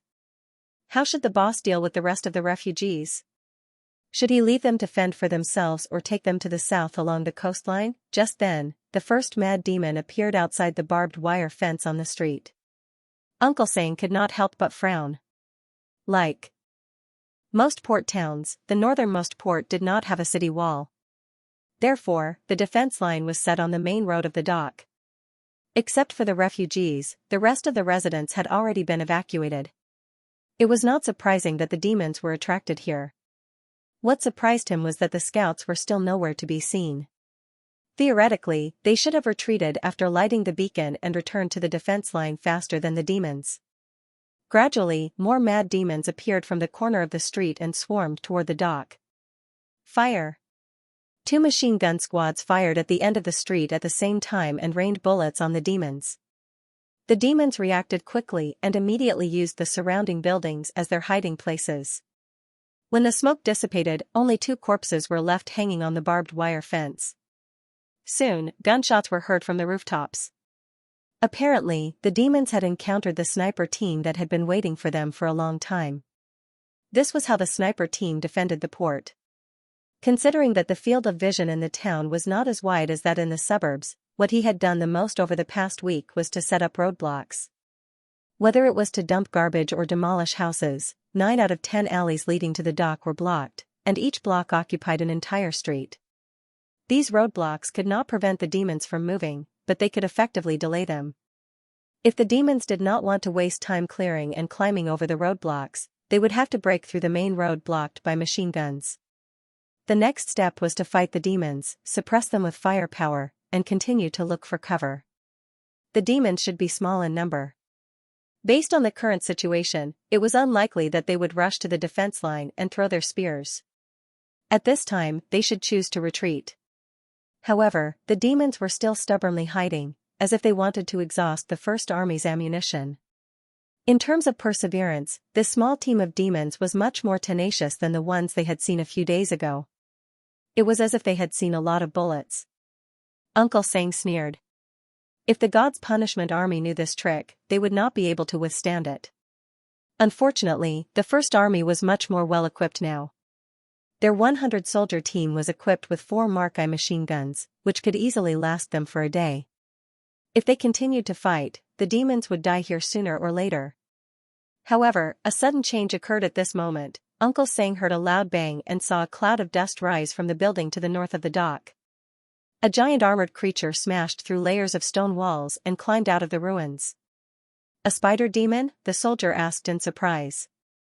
Prepare the anti-demon grenades. Uncle Sang's heart sank. The handbook did mention a kind of demon that looked like a spider, but this one looked different from the ones they had seen before.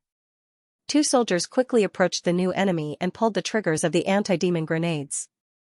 2 wisps of green smoke shot out from the bunker one after the other toward the huge spider demon. It was almost impossible to miss such an eye-catching target. Uncle Sang's heart skipped a beat when he saw the trail of the grenades. He had a feeling that the thick carapace on the spider demon's body was not easy to deal with. His bad premonition came true. Because the angle of the grenade was slightly off, after hitting the target, it bounced to one side and directly fell into the ground. The other one hit the spider demon's front leg head-on. The explosion stirred up a cloud of thick smoke. However, the spider demon did not stop moving. It only paused for a moment before it stepped out of the smoke. "Idiot, shoot its body," one of his subordinates shouted. "Let me try." Another soldier volunteered. He carried a box of grenades and climbed out of the trench.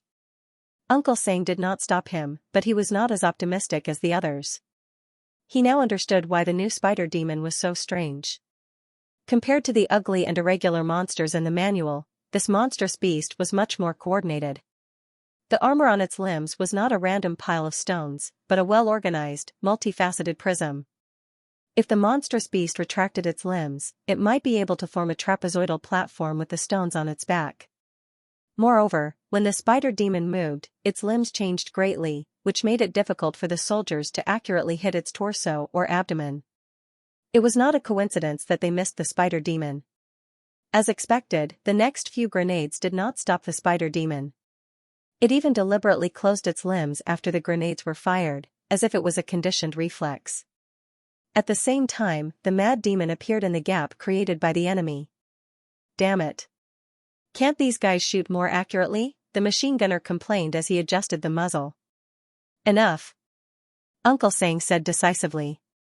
"Retreat to the second line of defense and leave this area to them. Get ready to detonate the explosives." "But, no buts," Uncle Sang shouted. "If we are surrounded from the side, we won't be able to escape even if we want to." The bugle sounded quickly. Nail's team followed the training plan and retreated to the port. As for the refugees, they could only watch helplessly as the monster approached, and the queue began to panic. The soldier in charge of the detonation nimbly connected the detonating wire to a hand-cranked motor and quickly shook it. "Captain, we're ready to detonate at any time." "Very well, let it have a taste of explosives." Uncle Sang stared at the rampaging monstrous beast and gestured with his hand. "Wait a little longer." Now, as the soldiers fiercely pressed down on the detonation lever, more than 10 muffled explosions rang in everyone's ears. In an instant, the ground beneath their feet seemed to tremble, and a series of rising pillars of smoke almost filled the entire empty space. One pile of explosives was buried under the spider demon. The fierce impact caused half of its body to fly up into the air. The stone armor on its feet became a heavy burden and broke its joints. By the time it landed, it no longer had the ability to move. Like a giant beast that had been blown up, it slumped to the ground. A series of whistles sounded in the camp. However, before everyone could heave a sigh of relief, a similar crash sounded from the east side of the dock. Another spider demon suddenly appeared on the battlefield. Seeing this scene, Uncle Sang was glad that he had made the right choice. He vaguely realized that the demon's attack this time would be completely different from the previous ones. It was obvious that they intended to surround them and wipe them out. The sentries did not return on time, most likely because they had been cut off by the enemy. If they had hesitated for a moment longer, the machine gun squad would not have been able to escape unscathed. Although the First Army had given up on blocking the narrow street, the 4 Mark I guns were still able to suppress the mad demon's advance for the time being. However, this did not mean that the crisis was over. Who knew how many spider demons the enemy had prepared? If two more came. No, if one more came, they would only be able to hold on for a few minutes. To make matters worse, there were still many refugees on the dock waiting to evacuate. Once panic spread and order went out of control, they would not even be able to return to the ships, let alone rescue them. When the smoke dissipated, the demons had already taken advantage of this opportunity to enter the empty space that had been turned over by the explosives. The sound of machine guns firing rang out incessantly. Boom! While Uncle Sang was at his wit's end, he suddenly heard a familiar roar behind him. Even with his eyes closed, he could still recognize the source of the sound. To the First Army, the sound of the 152mm Longsong cannons could not be any more familiar. However, they had not deployed any artillery at all. Uncle Sang turned around in surprise and saw a ship made of steel slowly sailing into the harbor. The cannon at the bow of the ship was almost parallel to the deck, pointing straight at the defense line. That's the Roland. Someone among the soldiers quickly recognized the iron ship. Haven't they already retreated? Forget it. We have reinforcements. Long live His Majesty. Kill those bastards. Shells whizzed over the soldiers' heads and landed on the empty space one after another. Occasionally, the smoke rose from the trench, and the shrapnel even hit the sandbags in front of the trench. The flying soil was like raindrops, smashing on their heads. Usually, they would curse the artillery battalion with the most vicious language, calling them blind and lunatics. But now, there were only sounds of praise in the trench.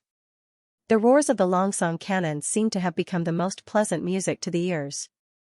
Did Nail not abandon the rest of the people because he had been waiting for this moment? Uncle Sang noticed that the last group of refugees were boarding the Roland under the guidance of the soldiers. Now, there were just enough people on the dock. Although he did not know how Nail had asked for instructions from his superiors, it was obviously the best time to evacuate. Attention, everyone. Let's go to the dock now, Uncle Sang shouted. One by one. Don't fall behind.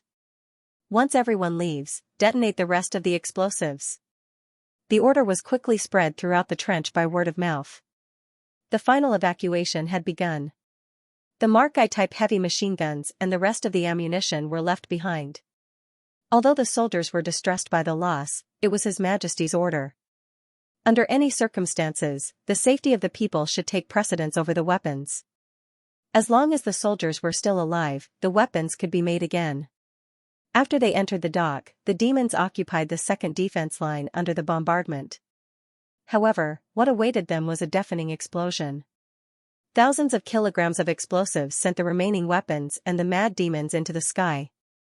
Zoe stood on the railing of the bridge, looking down at the noisy crowd on the deck.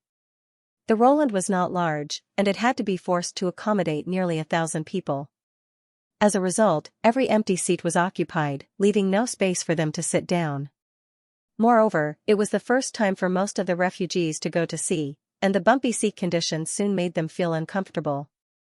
Dizziness and vomiting were everywhere, and the dense crowd aggravated the reaction. Even those who were physically fit could not stand it for a long time when they were vomited all over their faces. She could not help but feel lucky that the god's punishment body could not smell. Mortals are so fragile. Carol's voice suddenly came from behind. I can't believe we used to do this. Indeed. Zoe nodded sympathetically. She naturally knew what Carol was referring to. When the captain received the request for help, he immediately went to find them. Since the main task of the Roland was to determine the general location of the God's Stone mine, Zoe had the final say in all the operations. At that time, the ship carried the magic core of the underground civilization, so they should try their best to avoid any accidents. Moreover, the huge core skeleton almost occupied the entire rear deck, and even if they went there, they would not be able to transport many people. Faced with such a request, she should have flatly refused.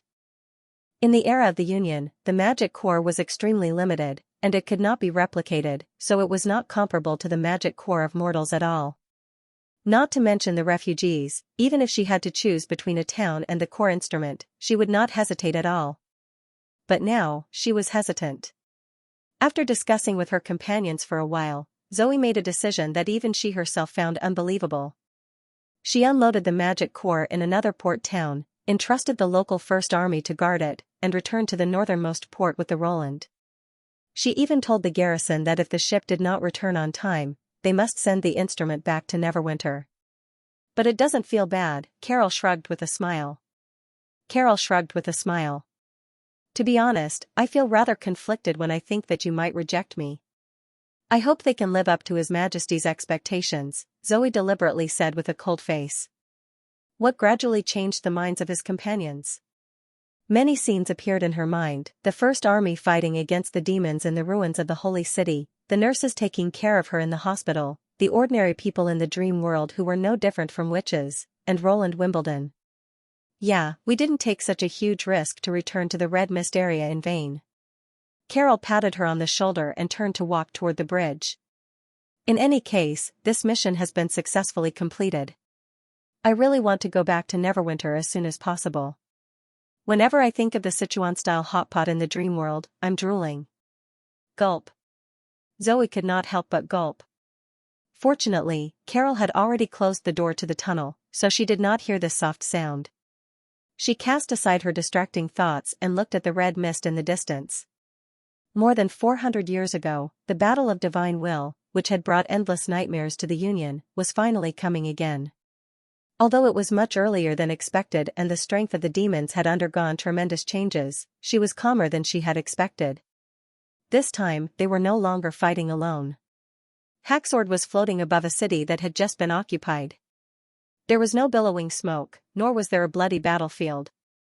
Most of the buildings were in good condition, and it did not look like a place that had just experienced a dangerous siege.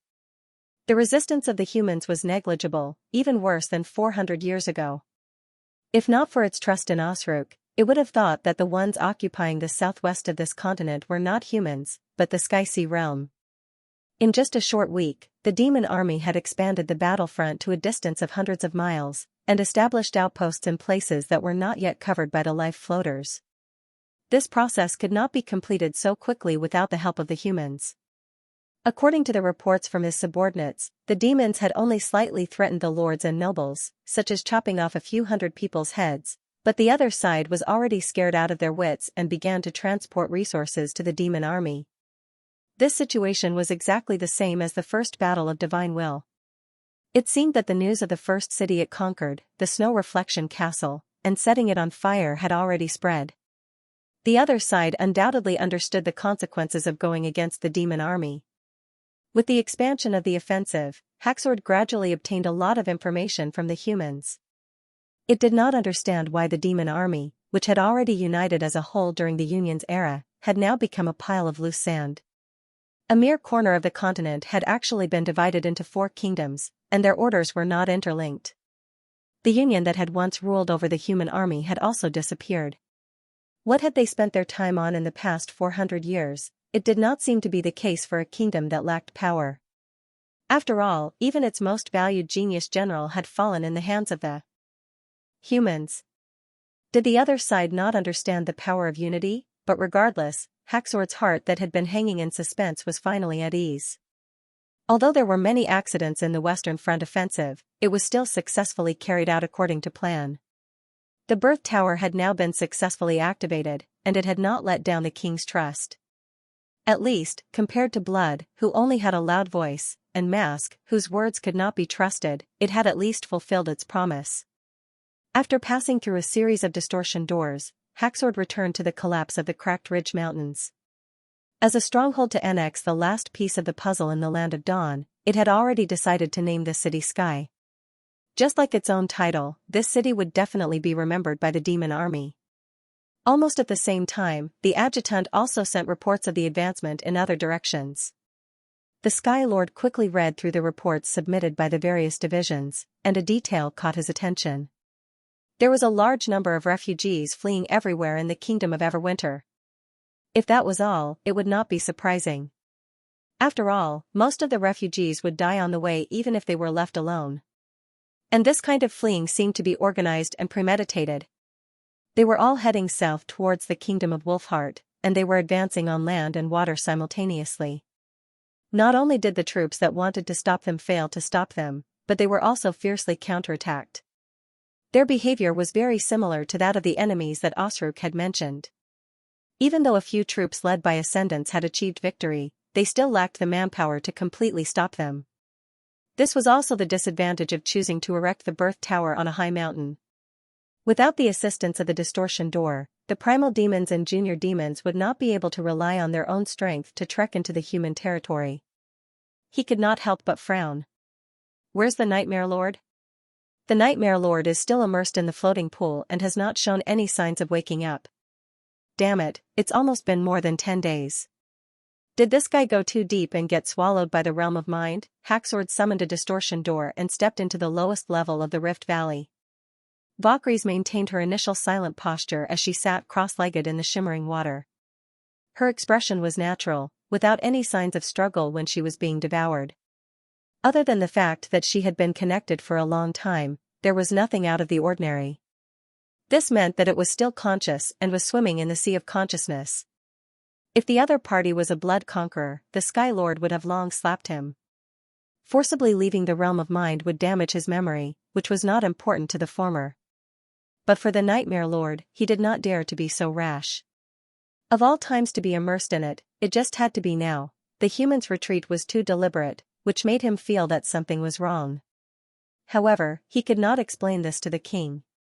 After all, there were already 2 Grand Lords on the Western Front, and it was unlikely that they would send another Grand Lord to chase after those lowly mortals.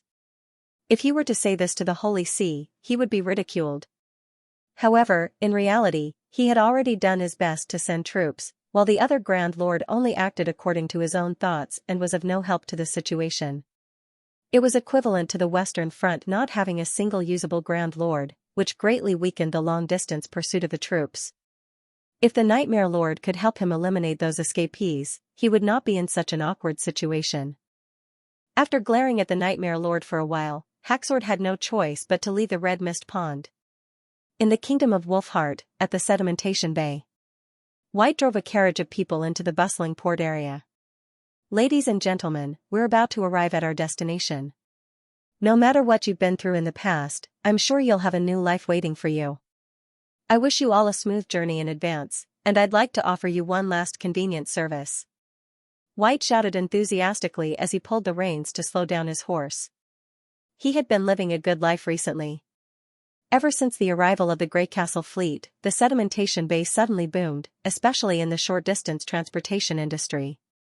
He could earn about 10 silver royals by transporting people from the surrounding towns to the port. He could do this job at least twice a day, and if he was not worried about the damage of the carriage, he could even transport another batch of people at night. His income was almost as high as when he had worked for the church. What was even more amazing was that the reward was not collected from the people on the train, but from the people of Greycastle.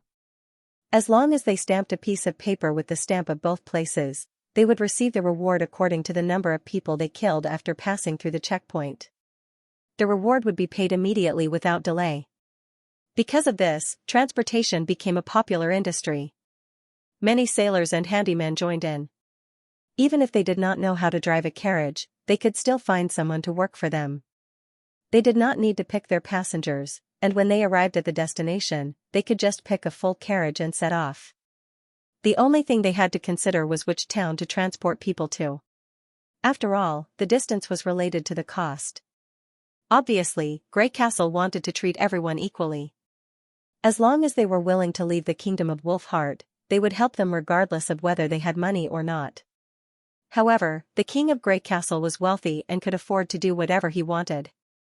White did not want to let go of this hard-earned opportunity. After all, he would be a fool not to make money. Moreover, he had already heard that something had happened in the north. The number of refugees pouring into the kingdom of Wolfheart from the border was increasing rapidly. Those rumors were not groundless. He also heard from Smarty that the Lord of the Sedimentation Bay, Baron Jean Bate, had secretly transported a lot of things from his mansion onto the ship.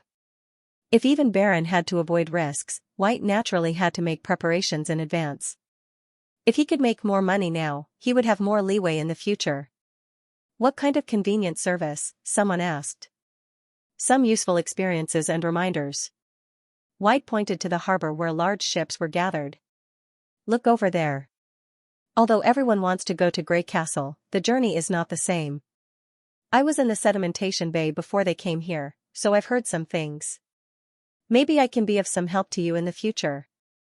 Then, please tell us. Of course, the prerequisite is that you have to spend a small sum of money. Not much, just 1 silver royal will do. White knew that those penniless people didn't care about their future. As long as they had food to eat, it didn't make much difference whether they asked or not. Therefore, from the beginning, his target was the refugees who had some savings. They were always particularly interested in this kind of side benefit. Plus, the price was not high, and they did not have to pay a dime for the carriage, so they were not too resistant to buying information. Because he was once such a person. A trick of a mouse. A well-dressed man sneered. Unfortunately, he's not even as courageous as a mouse. Give him a silver royal. Soon, someone beside him handed him the money. He actually brought an entourage. Looks like he's a noble. White smiled fawningly. But he didn't think much of it. How could a noble be so poor that he didn't even have a carriage and had to squeeze into a carriage with a commoner? This is my share. The other young man hesitated for a moment before he took out a silver royal from his pocket. Only 2 people are willing to pay? Van Era stopped the carriage and waited for a while. Seeing that no one else said anything, he decided to open the door and let the guests go. In any case, it was better than nothing. It was not a bad thing to have 2 more people on this trip. At this time, the young man said to the others, "Don't get separated. I'll tell you when I get the information. It's free." "Boy, what did you say?" White's face froze. "I paid," the young man said confidently. "It's one thing for you to tell me, but it's another thing for me to tell others. Is there anything wrong with that? You may want to go back on your word, but it won't do you any good. Even if I turn around and let all the people in the port know, it won't affect the people you're transporting. And if you don't get a silver royal, you'll suffer a real loss." What a sharp-tongued guy. White opened his mouth, but found that he did not know how to refute. "Idiot, it's your freedom to do this. Can't you just keep it to yourself?" The nobleman said unhappily, "You have to waste each other's time. This is not a mistake. Why should I hide it?" The young man said bluntly, "I think it's the fairest way to let the coachman know." "Fairest?" The nobleman glanced at him as if he was looking at an idiot, and then turned his head disdainfully to look at White. "Hey, I don't care about this guy. I've already paid. Are you going to tell me or not?" White glared at the young man and had to admit that the young man was right. Okay, I'll be generous this time." "Really? Don't get off the carriage. You can stay here and listen to me." Then he roughly told them what he had heard, such as which people Grey Castle favored, the arrangements for evacuating by ship, the things to pay attention to when queuing up and registering, and the second inspection after arriving at the destination.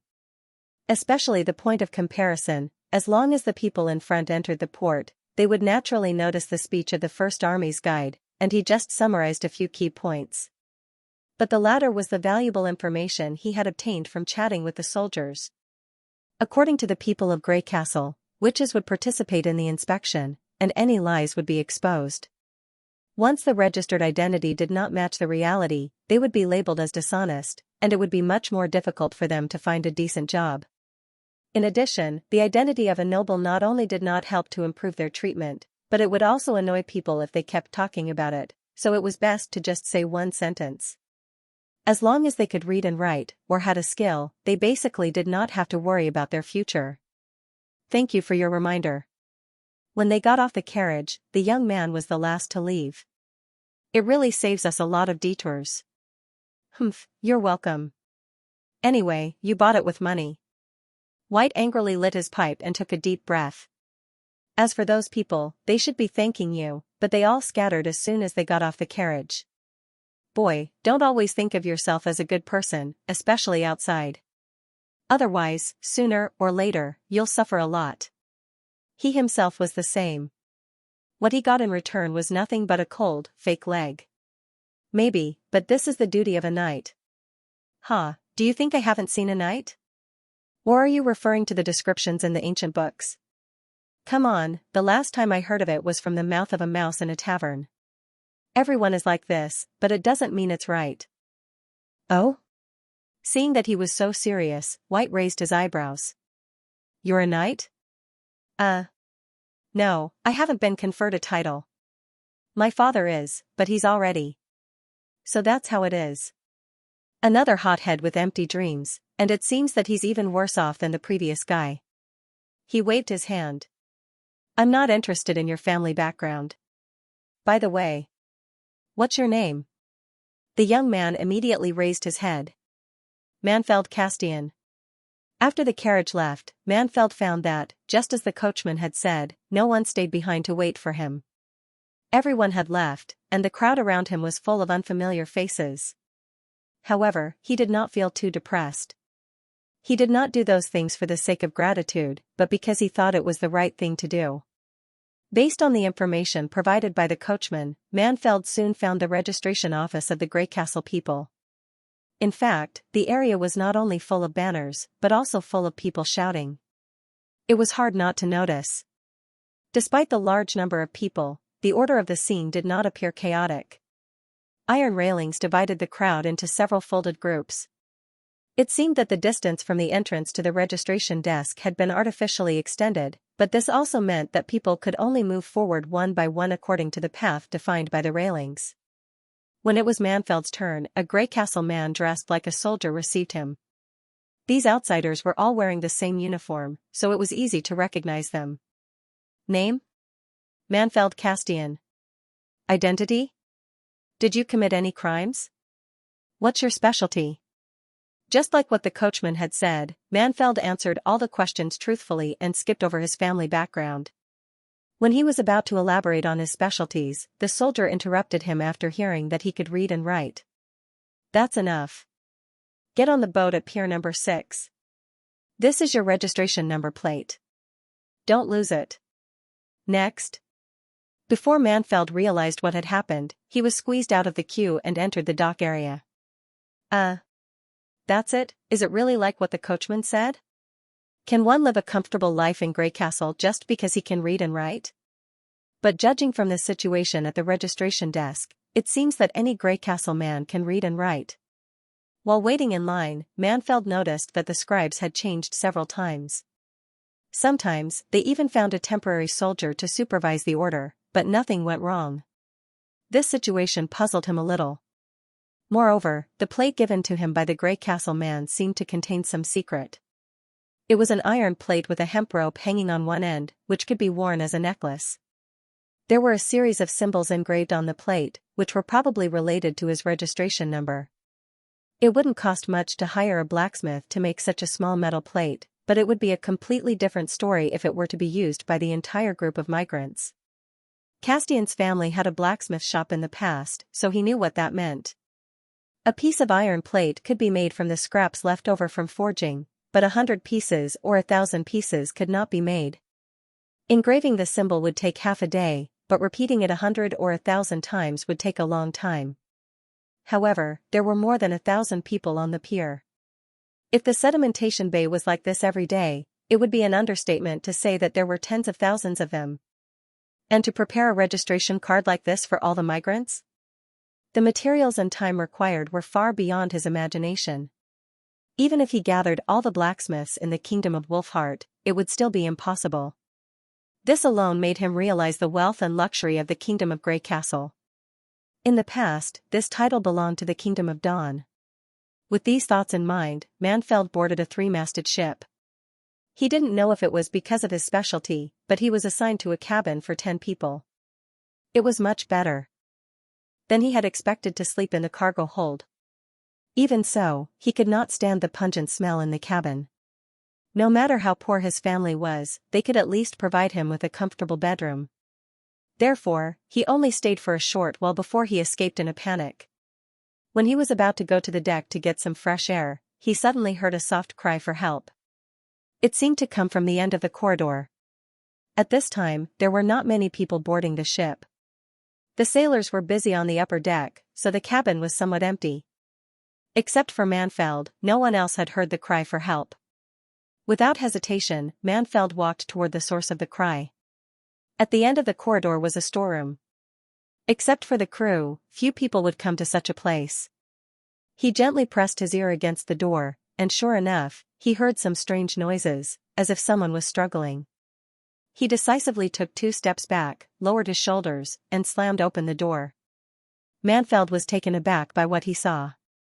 The man standing in the storeroom was the middle-aged nobleman who had been on the carriage with him and mocked him for his stupidity. 2 of his attendants were pressing 2 women to the ground and trying to tie their hands and feet with ropes. The women's mouths were stuffed with a piece of linen cloth, and they could only mumble in a low voice. Apparently, they were brought here by force. "Oh? Aren't you a fool who pretends to be fair?" the nobleman said calmly. "If I'm not mistaken, you're also a noble, right? My name is Mac McKinley. What about you?" "Manfeld Castian." This was the 3rd time that Manfeld had said his name in a day. He noticed that the moment he revealed his identity, the woman's eyes, which had just lit up with hope, suddenly dimmed, and even her struggle became much weaker. "Castian? I've never heard of him." The man shrugged. "But you're lucky. Since you've met me, I'll let you have some fun. But you'll have to wait after me." "Let them go," Manfeld said in a low voice. "Huh?" Mac McKinley narrowed his eyes. "Is there something wrong with you? Do you know who they are?" "Slaves. And they've been played by countless people. At first, I thought I was mistaken. I didn't expect to meet these 2 little things on the ship. As far as I know, their owner would never let them go. So, it's simple. They escaped without permission. Even so, you still want to protect them?" Even among the slaves, escaped slaves were the lowest kind, almost no different from livestock. No matter what the nobleman did to them, they would not be blamed. But it was just as he had said before. Everyone is like this, but it doesn't mean it's right. The destination of this ship is Grey Castle, right? What are you trying to say?" Mac McKinley said with a gloomy face. "You must have heard the propaganda of Grey Castle. The royal family of Wimbledon has abolished slavery. So, from the moment they boarded this ship, they were no longer slaves," Manfeld said. "And don't forget, after we disembark, there will be a round of investigation, which includes criminal records. If I tell them, do you think the people of Grey Castle will pretend nothing happened?" "What if I insist?" the man asked through clenched teeth. "Then beat me first," Manfeld said, rolling up his sleeves. "I'm a knight." Before he could finish, Mac McKinley's men had already pounced on him. The outcome of the battle was quickly decided. Apparently, the man's guards were well trained. In the narrow storeroom, Manfeld lost the ability to fight back in less than 10 moves. When he fell to the ground with a swollen face, Mac McKinley came up and gave him a couple of kicks. "You want to act cool with your skills? I thought you were as good as your mouth," the middle-aged nobleman spat on the ground. "Damn it. You ruined my mood. Since you like to protect these 2 bitches, I'll let you have them. But don't forget, slaves are slaves. It's the same no matter where they go. It's so unlucky to meet such an idiot. Let's go." It took Manfeld quite a while to recover from the dizziness. His vision was blurry, and his face was burning. It was difficult for him to open his eyes. Damn it. Didn't they say that nobles should not hit their faces in a fight? With great effort, he slowly sat up from the ground and slowly moved toward the 2 terrified women. He pulled out the rags from their mouths. "Don't be afraid. I'll untie you after I catch my breath." The 2 women did not even dare to breathe heavily. They only nodded slightly. This time, he paused for a longer time before he gathered enough strength to loosen the ropes. "Okay, you can go now. Just be careful not to be caught by that guy again. That guy should not have a chance." When the ship left the port with a full load of people, he would run into migrants everywhere he went. That guy probably did not have the guts to do this in front of everyone. The 2 women carefully walked around him and quickly ran out of the storeroom. Their hurried footsteps gradually faded away, and finally, silence. From the beginning to the end, they still did not say a word, not even a word of thanks. Manfeld leaned against the wall and let out a sigh. For some reason, the words of the coachman suddenly came to his mind. "Boy, don't always think of yourself as a good guy, especially when you're outside. Otherwise, sooner or later, you'll suffer a lot. He shook his head and threw these distracting thoughts to the back of his mind. He was already used to this kind of situation, wasn't he? Now, he only hoped that he could return to his assigned cabin before the official departure, so that his bed would not be occupied. Suddenly, Manfeld heard footsteps again, accompanied by the creaking of the wooden planks. The footsteps were approaching him. Damn it, don't tell me that Mike McKinley hasn't had enough. The footsteps stopped at the door of the storeroom. Then, the door was pushed open a little, and a head poked in. Manfeld was stunned. It was one of the women who had escaped. When the door opened, he found that both of them were there. The one standing in the back was carrying a wooden bucket with difficulty. Her movements were so stiff that it seemed that she had exerted all her strength. It was not until she placed the bucket in front of him that he noticed that it was filled with water. One of them took out a handkerchief and wiped the blood on his face. The other one kept apologizing. I'm so sorry that you were beaten up like this. We were so scared that we didn't dare to say a word. Because, you said you were also a noble. Manfeld could not help laughing. Even though his body was stinging, he did not want to control his expression. What's wrong, didn't I tell you? From the moment we boarded the ship, there was no longer any difference between slaves and nobles. Because the King of Grey Castle not only abolished the slave status, but also took back all the nobles' rights. In other words, we are the same people. Indeed, Manfeld knew that there were no more knights in the Kingdom of Grey Castle. Merchants from all over the Kingdom of Wolfheart had already spread the news to the Kingdom of Wolfheart. In the eyes of most nobles, this was an act of treason, which made him pay more attention to Wimbledon. Ever since his family fell behind, a question had been lingering in his mind. What exactly was a knight? When his father was still alive, he had never considered this question. He had thought that it was only a matter of time before he inherited the title of knight. However, when his territory was annexed by various factions, Manfeld found that things had changed beyond his expectations. The new lord turned a blind eye to him, and those who were obviously not qualified to be his lord became superior. Other than his surname, he seemed to have nothing. According to the ancient books, the ancestors of the pioneers chose the most outstanding representative to be the king. The king would then grant the most outstanding representative a position and honor to protect the homeland and the people. This was the origin of the title of nobility. As the person closest to the bottom of society, the knight should be humble and compassionate. At the same time, he should uphold justice and integrity. Only in this way could his territory prosper. It was because of these qualities that ordinary people did not have that they were more noble. This was also what Manfeld had always wanted to be. However, he did not understand how a knight was different from an ordinary person without a land.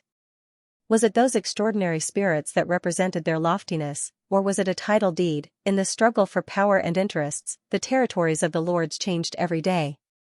Among the people he knew, a lame person could be a knight, and an idiot could be a knight. However, Manfeld, who did not have a land, could not be a knight. This made him suspicious of the so-called knight class. Although his family had suffered many setbacks since its decline, Manfeld's goal had never changed. He had long wanted to go to Grey Castle, but he lacked the travel money. Later, when the people of Grey Castle took the initiative to enter the Kingdom of Wolfheart, he found a good opportunity to go to Grey Castle. He wanted to know if it was possible to become a knight in a place where nobles no longer existed. Hearing the words were the same, the two women were visibly relieved. Is that true? It's been known among the nobles for months. Those big families all want to say that Wimbledon is the devil from hell, Manfeld said with a forced smile. Manfeld forced a smile. But now, I'm afraid they're all going to seek refuge with the most dreadful demon. The one who wiped his face fell silent for a moment and asked, Why do you want to help us? Aren't you afraid that the noble?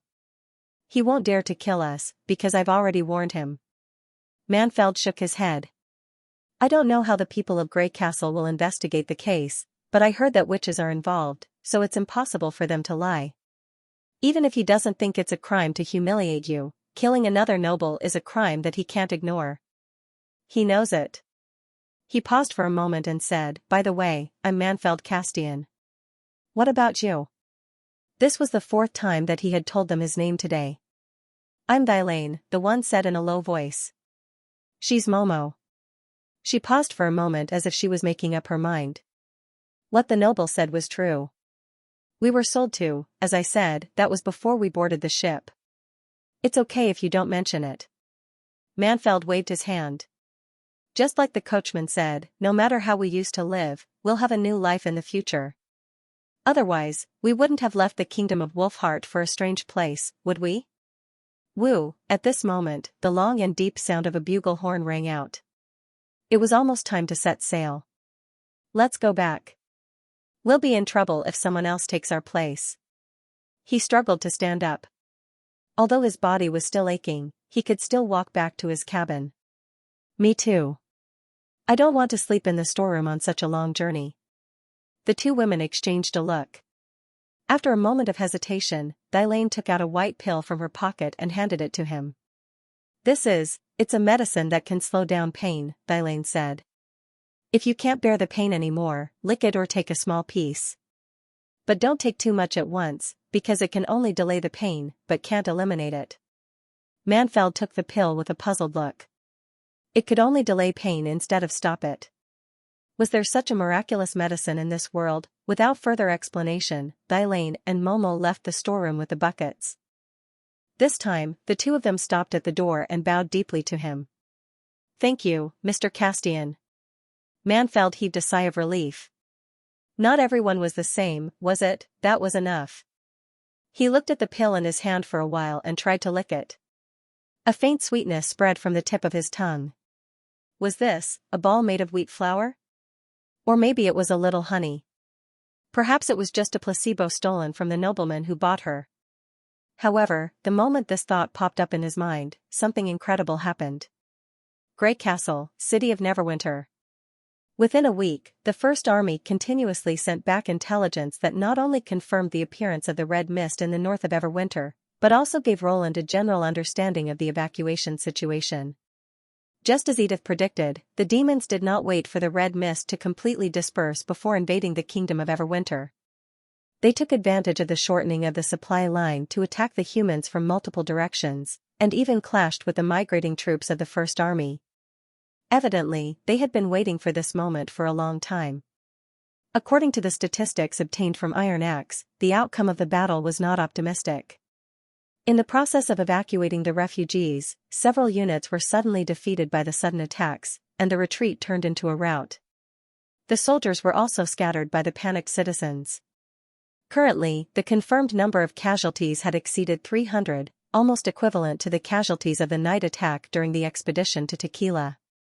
Furthermore, the number of refugees exceeded 10,000, and it could be said to be a heavy loss. The swift movements of the enemy had clearly caught everyone off guard. Although it was more efficient to break up the advance troops of the First Army to evacuate the population, it also reduced their combat ability. Fortunately, Roland had long ago instilled in the army the idea of preserving their strength as much as possible, and that the grassroots officers and soldiers who failed should not be punished. The defeated soldiers did not turn to become soldiers or bandits, and instead retreated into the kingdom of Wolfheart one after another, reconnecting with the garrison. Otherwise, according to the previous situation where the command system could no longer be called back, the army in the north of Everwinter would probably be completely wiped out. Not only could these escaped soldiers quickly form a new fighting force, but they also brought extremely important intelligence to the command center. For example, many units reported that they had discovered monstrous beasts that were not recorded in the manual during the battle. A unit that successfully evacuated from the northernmost port of Everwinter mentioned that the demons had used a new type of spider-like monstrous beast during the attack. Its defensive ability was much stronger than the previous two types. Mortars and anti-demon grenades were unable to paralyze its movements, and only 152 mm longsong cannons could cause effective damage. As for the other types of monstrous beasts, there were only descriptions of their appearances, and their specific abilities were unknown. The war was undoubtedly speeding up the maturity of these monstrous beasts. With the support of the intelligence, several high-level meetings were held, and all the ministers agreed to send out the army to stop the enemy as soon as possible, so as to buy time for the evacuation of the two countries. After all, the population of Neverwinter was growing rapidly, and there were more and more workers, which gave the officials a taste of the benefits, except for the police department and the security bureau. Roland also thought so. Unfortunately, Greycastle's transport capacity had reached its limit. He wanted to send tens of thousands of people to the kingdom of Wolfhard in one go, but it would be useless if his ammunition and equipment could not keep up. Therefore, even though the order had been issued, it was still a long process to assemble the troops. This was different from the Tequila expedition. The Tequila expedition had been following the railway from the beginning, and no matter where they went, they had to rely on the Black River train and Leaf to supply them. Now, before the new transportation equipment was deployed, the general staff had to think of other ways. There was another point in the report that caught his attention. The squad that had successfully evacuated previously was only able to escape unscathed because of the support of the shallow water gunboat. The reason why the Roland could arrive in time was because Zoe and Carol had temporarily abandoned their priceless magic power core for the sake of ordinary people. This change in perspective made Roland realize that the ancient witches might be able to make the relics of the underground civilization play a greater role. He directly went to the 3 senior witches of Tequila. Through the light screen, Pasha, Alethea, and Celine's tentacle-covered bodies appeared on the wall of the office. Roland briefly stated his idea. "You mean, to use the instrument of divine retribution as an ability converter?" Celine was the first one to speak. "Not just the instrument of divine retribution, but all the magic power cores." Roland nodded. In theory, as long as the cyclone structure of the core was adjusted, it could imitate the abilities of most witches. There were a total of 4 Tequila artifacts excavated from the ruins, and the largest one was the most special. Its core cyclone was extremely complicated. According to the deciphered records, it was also a secret weapon that the underground civilization had high hopes for. The ancient witches named it the instrument of divine retribution. However, only the so-called chosen one could activate the instrument of divine retribution, and the only one who seemed qualified, Roland, did not have magic power. Therefore, it had been placed in the underground hall and did nothing. If the core could be changed into other more useful abilities, it would obviously be better than leaving it to collect dust. The only problem was that the magic cores could not be replicated. Losing one meant losing one. For the surviving ancient witches, the magic cores were the direct cause of the division between Tequila and Starfall City. Many members of the Union had sacrificed their lives for them. The significance of this was self-evident. As early as the beginning of the alliance, Roland had promised that he would not force them to hand over the magic power cores. Even now that the Tequila witches had sworn their loyalty to him, he still intended to obtain their unanimous consent through negotiation. Alethea was a little hesitant. "If it were in the third border city, Your Majesty, you could use it however you want. But if it is transported outside the cave, what if it is damaged?" Even Alethea, who was usually the toughest, did not immediately object, which made Roland feel that there was a chance. He struck while the iron was hot and said, "Strict protection and supervision are necessary measures. The damage from outsiders can basically be eliminated, but the wear and tear caused by the large number of uses is inevitable, but it's better than leaving it empty and useless now." Alethea looked at Celine. "How long will it take to transform the instrument of divine retribution into another instrument and then back?" "I think, about a few decades," Celine estimated. "After all, its core cyclone is too complicated.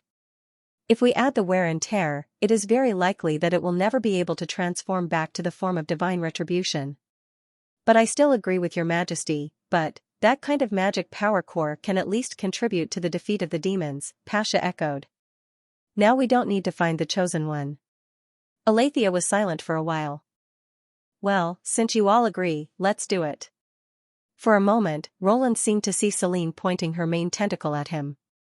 "How is it? My persuasion is very effective, right?" Obviously, this was a private conversation. Before he could think of what to say, Celine's next words came to him. "Next time, let more witches from the Quest Society enter the dream world, Your Majesty." It seemed that this was also a kind of bribe. Roland did not know whether to laugh or cry. So, Celine pretended to be indifferent and said in a normal tone, although it was difficult to see any changes in their expressions and demeanor on the original carrier, "What kind of ability do you plan to transform the instrument of divine retribution into?" he was already prepared for this question. Mystery Moon's magnetic power shouldn't be too complicated, right? The reason for choosing Mystery Moon was simple.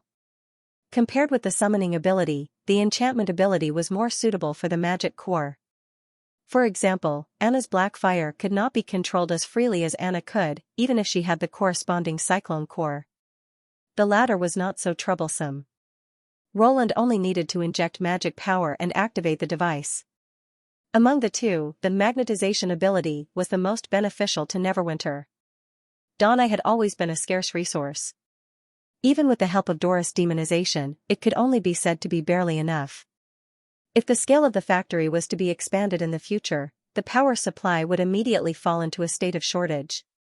Moreover, power generation and transmission and transformation were extremely complicated and huge subjects. They were not inferior to mechanical majors at all. It was fine for him to use his middle school knowledge to make electric motors and light bulbs, but to build a reliable power grid was a little difficult for him. In fact, he had brought a lot of electricity textbooks from the dream world, but he found that he could not understand them at all. The content could even be summed up as "I know every word, but I have no idea what they mean when they are put together." Instead of learning from the beginning, it was better to put his hope on the tequila witches. Perhaps in a decade or two, they would be able to shine in various industries, but now it was almost impossible for Neverwinter to make up for this. Therefore, it was particularly important to expand the production of Dawneye. As long as the factory had electricity, it could produce overnight, and as long as the residential area had electricity, people could work during the day and study at night. In a sense, the power system could also be regarded as a time device. Celine said that it was not technically difficult. The original carrier's perception of magic power was far superior to that of human beings.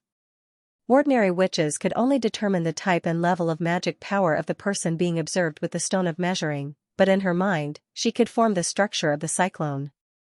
As long as Mystery Moon used her ability a few times in front of her, she would be able to do it. However, when Roland informed Mystery Moon, the little girl expressed a rare hint of resistance. She pouted and said, "If a magic core can replace me, then will you not want me anymore?" Finally, under Roland's coaxing, she finally agreed. And the core that could imitate the magnetization ability was named after her, the Mystery Moon instrument. In Roland's words, she said, "In this way, even if you abandon me, you'll still remember my name. Also, to make up for my broken heart, can you give me 2 more bottles of chaos drinks?" Then she was dragged away by Lily, who was accompanying her. It took a few days to adjust the magic power core, and it was the same for designing a DC power grid that covered the entire city. Although he only used the most basic knowledge of series and parallel connections, and tried to simplify the calculation by introducing as much dawn power as possible, it still exhausted Roland. During this period, a group of unexpected visitors came to Neverwinter. Rex, together with a dozen members of the Society of Wondrous Crafts, submitted a letter to the King of Grey Castle. Roland soon met this group of unconventional explorers from the fjords in the living room. "I thought you wouldn't come." He asked the attendants to serve tea and desserts, and he spoke unhurriedly. It had been more than 3 months since the Fjords people and the Sand Nation people left Neverwinter. If it were not for the piles of relics that were transported to the southernmost region from time to time, he would have almost forgotten about it. At the same time, Roland was also carefully sizing up this group of people. Probably because of the long journey across the sea, they all looked a little haggard. It seemed that in the fjords, only those who could not get on the ship would choose to take another route. "I'm sorry, Your Majesty," Rex said apologetically. "It took me too much time to gather the other members of the Society of Wondrous Crafts. Unfortunately, my ability is limited. Although you gave me a book as a proof, many people still have doubts and are unwilling to share their research results. Especially when I mentioned that you invented a machine that can send people into the sky. They think I'm under the same spell as Fan. What about these people? They're all willing to believe you, Your Majesty."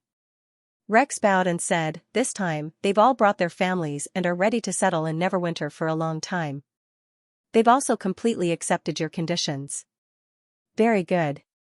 Roland took a sip of tea and said, "After you pass the examination of the administrative office, you'll be considered as Greycastle subjects." After all, joining the Society of Wondrous Crafts was something that the people of the fjords had no choice but to do. There was bound to be a mixture of good and bad people. If they could not understand the value of the knowledge in the book, there was basically no value in recruiting them. What does the examination mean? The established procedures to become an official member of Grey Castle is mainly to record your identity information. Don't worry, there's no need to sign a contract or anything like that. The crowd immediately heaved a sigh of relief. It was obvious that although they had brought their families, they were still full of anxiety about the future. Perhaps he should give them more confidence. Roland summoned his personal guard Xian. Your Majesty, what can I do for you? These people are our new guests. Show them around and let them familiarize themselves with the new King's City of Grey Castle. Roland spread out his hands and said, especially the Miracle Building. If the new Invention Association is established, it'll also have an office on the top floor like the other schools of the Philosopher's Study. So, there's no harm in learning about it now. Yes, Your Majesty. Seeing that everyone was confused and followed Xian away, Roland held back his laughter and whispered to Nightingale, follow them and have a look. 2 hours later, Nightingale returned to the office. How was it? Roland poured her a cup of chaos drink. You've already guessed it, haven't you? She curled her lips and drank the drink in one gulp. Really, you're just like a kid showing off his toys. Don't worry, I think even if you drive them away, they won't leave. Don't say that. I just want to give them a little confidence. Nightingale rolled her eyes at him. Ahem, okay, you're a little bit right. You're quick to admit it. She unceremoniously extended the empty cup to Roland. Do you want to hear more details? Yes, Roland admitted honestly, having learned a lesson from his previous experience. Then prepare 2 more bottles of chaos drink. As the landmark building of Neverwinter, one could see more than half of the city from the top of the building, including the North Slope Mountain Mine, which always emitted thick smoke, and the Redwater River, which was filled with all kinds of cement boats. Between the two, trains loaded with raw materials rumbled through the city, and a bit further south, the figures of biplanes would often inadvertently streak across the sky. If it was at night, one could even see the brightly lit factories by the river. The light from the windows was reflected on the river like twinkling stars. The story was exactly as he had imagined. For those who had never seen such a scene, the moment they reached the top of the building, it meant the arrival of a new world. That night, when Roland told Anna about it, she laughed for a long time. If those people knew that most of these things were written by you, I'm afraid their eyes would fall out of their sockets. He played with Anna's hair and said casually, in this way, they should also be obedient to you. Finally, the Ministry of Industry can hire more people, Anna said with a smile. I just don't know how good they are. They can recognize the value of that book. At least they are talented. Roland shrugged. Years ago, he had deceived the chief alchemist to come to Neverwinter with a row of redox formulas. And they are willing to bring their families here under pressure, so they must be very curious. With these 2 conditions, as long as they are given the right opportunity, I think they will become famous. He paused and said, of course, before they officially help you, they have to finish learning those basic subjects. You can arrange how to do it. This is also a process of establishing a superior and subordinate relationship. Anna leaned closer to him and rested her head on his chest. To be honest, I don't know if I can lead them well. You were the one who proposed to be the Minister of Industry, Roland teased. Now that you're finally not a general without an army, are you afraid? She stretched out her hand and a slender black fire quietly appeared on her fingertips.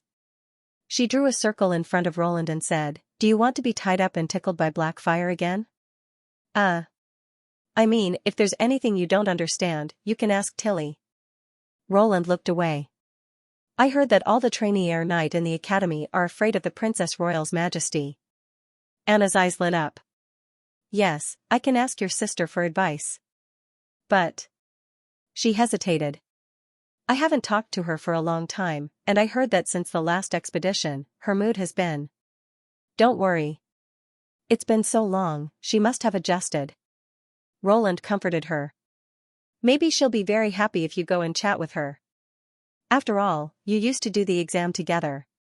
Regarding the possibility of resurrection of ashes, he did not reveal it to anyone other than Tilly. The main reason was that he was worried that they would disregard life and death in the war. Okay. Anna nodded as if she had made up her mind. It's settled then. Seeing that the crisis had been resolved, Roland changed the topic. By the way, how's the steam truck project going? The first prototype will take a few more days to complete. The structure is similar to the previous Rubik's Cube car, but the control and power system have been simplified. Although the flexibility has decreased a lot, the reliability has increased a lot. When it came to business, Anna's tone immediately became serious. Besides, using it to carry goods and people is not a problem, provided that the road project you mentioned can be completed smoothly. If it's just an ordinary dirt road or mountain road, it basically can't run. What about the tractor? That's far from it. Anna shook her head. The drawings you gave me are not detailed enough. There are many parts that need to be done in practice.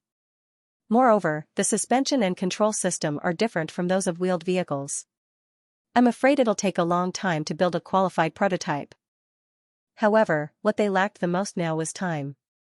If they only relied on defense, the demons would only become more and more difficult to deal with. To get rid of the dependence on land warfare, armored troops were undoubtedly the best choice. However, it was not easy to collect the drawings of such old large-scale machinery. Unlike the ready-made products in textbooks, even in the dream world, he could only find some scattered detailed drawings of the parts. Not to mention that they were not accurate, it was also doubtful whether they could match each other.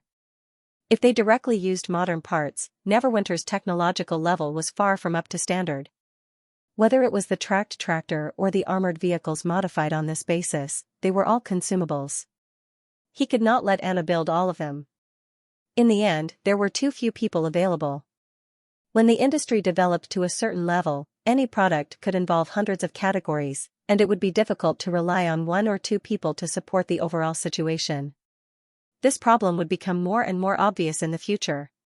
For example, Tilly had given him feedback on the shortcomings of the biplane and suggestions for improvement, but he had no time to deal with all of them. If the Third Battle of Divine Will came 50 years later, all of these problems could be easily solved. However, the enemies obviously would not give him this opportunity. I'll think of another way, Roland said slowly. Roland, I remember you said that the dream world is getting richer and richer, right? Anna blinked her lake blue eyes as if she had come up with an idea. Yes, it seems to be improving itself. If not, I wouldn't have been able to bring back the following materials. According to Lon, this was a manifestation of the dream world strengthening itself, it was eroding the power of the gods. In that case, why don't you directly seek help from the dream world? You mean, to mobilize more people to search? No, Anna said with a sly smile, I'm thinking of a more direct way. She whispered her idea into Roland's ear, I just don't know if it will work. Roland could not help but be startled. He pondered for a moment, and the more he thought, the more excited he became. This may work. You can try it later. Anna stretched. If it works, we'll all be much more relaxed. But for now, accompany me first. When Roland opened his eyes from the dream world, a complete plan had already emerged in his mind. Anna's idea was actually not complicated. Since Neverwinter lacked enough talents, they might as well recruit from here. After receiving this hint, Roland thought more deeply, he could set up his own design bureau in the dream world. Nominally, he would spend money to have fun. After all, antique and model enthusiasts were everywhere. No matter what he did, he would not attract any attention. In fact, he could provide research and development support and detailed drawings for the real world. He could even carry out follow-up tests and improvements here. Compared to searching for information on the internet like looking for a needle in a haystack, this method was undoubtedly more targeted and much more efficient. However, the threshold for doing this was undoubtedly very high. It was so high that the money he had accumulated from robbing fallen evils was far from enough. Unless he could find a more powerful supporter. And now there seemed to be one. One of the members of the board of directors of the Clover Group, Garcia's father, Guard. Of course, given Guard's personality, it was very likely that he would not achieve the result he wanted. After all, for a guard, even if the cost was not large, he would not give it up so easily. It was difficult for Garcia to help him in this matter, so he needed some other bargaining chips. "Hello, Mr. Roland." Rock's calm voice came from the other end of the line. "I didn't expect you to call me so early. Is there anything urgent?" Upon hearing Rock's words, Roland realized that it was only 7 o'clock in the morning. He felt a little embarrassed and said, Sorry, did I wake you up? I'm in some trouble and may need the association's help. It has nothing to do with the fallen evils, but it's really important." "It's okay," Rock said calmly. "Sleeping for a long time is just a habit of the body. For an awakened at my age, I spend most of the day with my eyes open. If there's any trouble, just tell me." Recently, he had been very active in the eyes of the Martialist Association's higher-ups. Not only was he the most active in dealing with the fallen evils, but he was also one of the best. He was only inferior to the Crusade group led by the two Guardians and the Star team led by Fei Yuhan. More importantly, compared to other martialists, he always acted alone. Such a high efficiency in eliminating the fallen evils had greatly boosted the reputation of the conservative faction and made him as influential as the higher-ups. Of course, this was the result of Roland's best efforts to conceal his achievements. Most of the fallen cores had disintegrated and returned to the dream world. He never hunted fallen evils alone. Every time he took action, he would be followed by a large group of tequila witches. In the face of all kinds of strange abilities, the fallen evils could hardly fight back. In any case, his performance quickly spread among the higher-ups. Now, not only could he freely enter the various facilities of the Martialist Association, but he was also equipped with a phone that allowed him to directly contact the Guardians. "Before that, I want to ask you a question. What's the relationship between the Prism City and the Clover Group?" Roland remembered that Garcia had told him that her father had participated in the construction of the Prism City. "Simply put, it's a long-term cooperative relationship," Rock replied. "Of course, we maintain close cooperation with many companies. After all, the operation of the association requires a lot of resources. In other words, we're considered influential clients?" "You can say so." "That's good." Roland quickly explained his needs. There was a rare silence on the other end of the phone. After a while, the other party replied hesitantly, "There's no problem with that, but, is it really that important to you?" "It is the same for this world." Roland tried his best to sound as sincere as possible. Even if Nightingale were to come to the dream world, she would not be able to tell that he was lying. If the humans were to fall into a disadvantageous situation in the battle of divine will, he would not be able to escape either. If that really happened, the time in the dream world would also be frozen, and he would be forever frozen in the realm of mind. "Alright, I understand." Rock didn't argue any further. "No matter what, the association is grateful for your efforts. If you hadn't stepped forward bravely, there wouldn't have been so many young people who decided to stay, and our situation would have been even more difficult." Hearing the Guardian's honest reply, Roland was inexplicably touched. Although his reason for killing the fallen evils was very different from the association's, the Guardian's gratitude was genuine and genuine. Perhaps, as Lon had said, for the fallen evils, this world was all there was to them. Roland wanted to say something like, "It's nothing, it's what I should do," but he unconsciously said something else instead. "I'll protect this place." After hanging up the phone, Roland first saw Zero out. Although she had awakened the force of nature on the day of the erosion of the modern world, she still had to go to school. Moreover, Saint Milan, Dodo, and Ling were all in the same school as Zero, so there was no need to worry about the fallen evils. Roland then went to the Rose Café. Since he had contacted Lon, the cafe had never officially opened for business. The shutter gate was always closed. Only by entering the cafe from the side door of the warehouse could one see the other side of the cafe. No matter what time of day it was, the cafe was always bustling. For example, at this moment, the witches were preparing their own breakfast. As soon as they opened the door, an alluring barbecue smell wafted into Roland's nose. After enjoying a sumptuous meal and informing them of their free time, Roland drove the van and left the apartment. The headquarters of the Clover Group was in the center of the city, so Roland soon arrived at his destination. Since he had already informed the association beforehand, this time, before he could reveal his identity, someone had already taken him upstairs. The elevator finally stopped on the 100th floor. Roland walked into a spacious office surrounded by floor-to-ceiling glass windows. He had a new understanding of the financial resources of the Clover Group. "We meet again, Mr. Roland." Guard took the initiative to shake hands with him. "I didn't expect that in such a short time, you've risen from a newbie martialist to a figure valued by the association's defender. You're really impressive." "So polite?" Guard had not paid much attention to him when he took out his hunting license. As expected, compared with personal ability, the background of a rich man was more important to a businessman. After exchanging some pleasantries, Roland went straight to the point. "Did the Rock Defender tell you why I'm here?"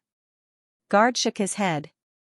"Mr. Rock only said that you need help from the group and asked us to help you as much as possible. But as you know, with the current size of the Clover Group, I can't make many decisions on my own." Guard probably meant that it was impossible for him to withdraw from the expropriation of the tube-shaped department. Even if he agreed, the board of directors would not approve it. Roland could not help but laugh. Guard probably thought that he was here to plead for Xianxia. In fact, as long as he did not agree, no one could demolish the building under the protection of a group of witches.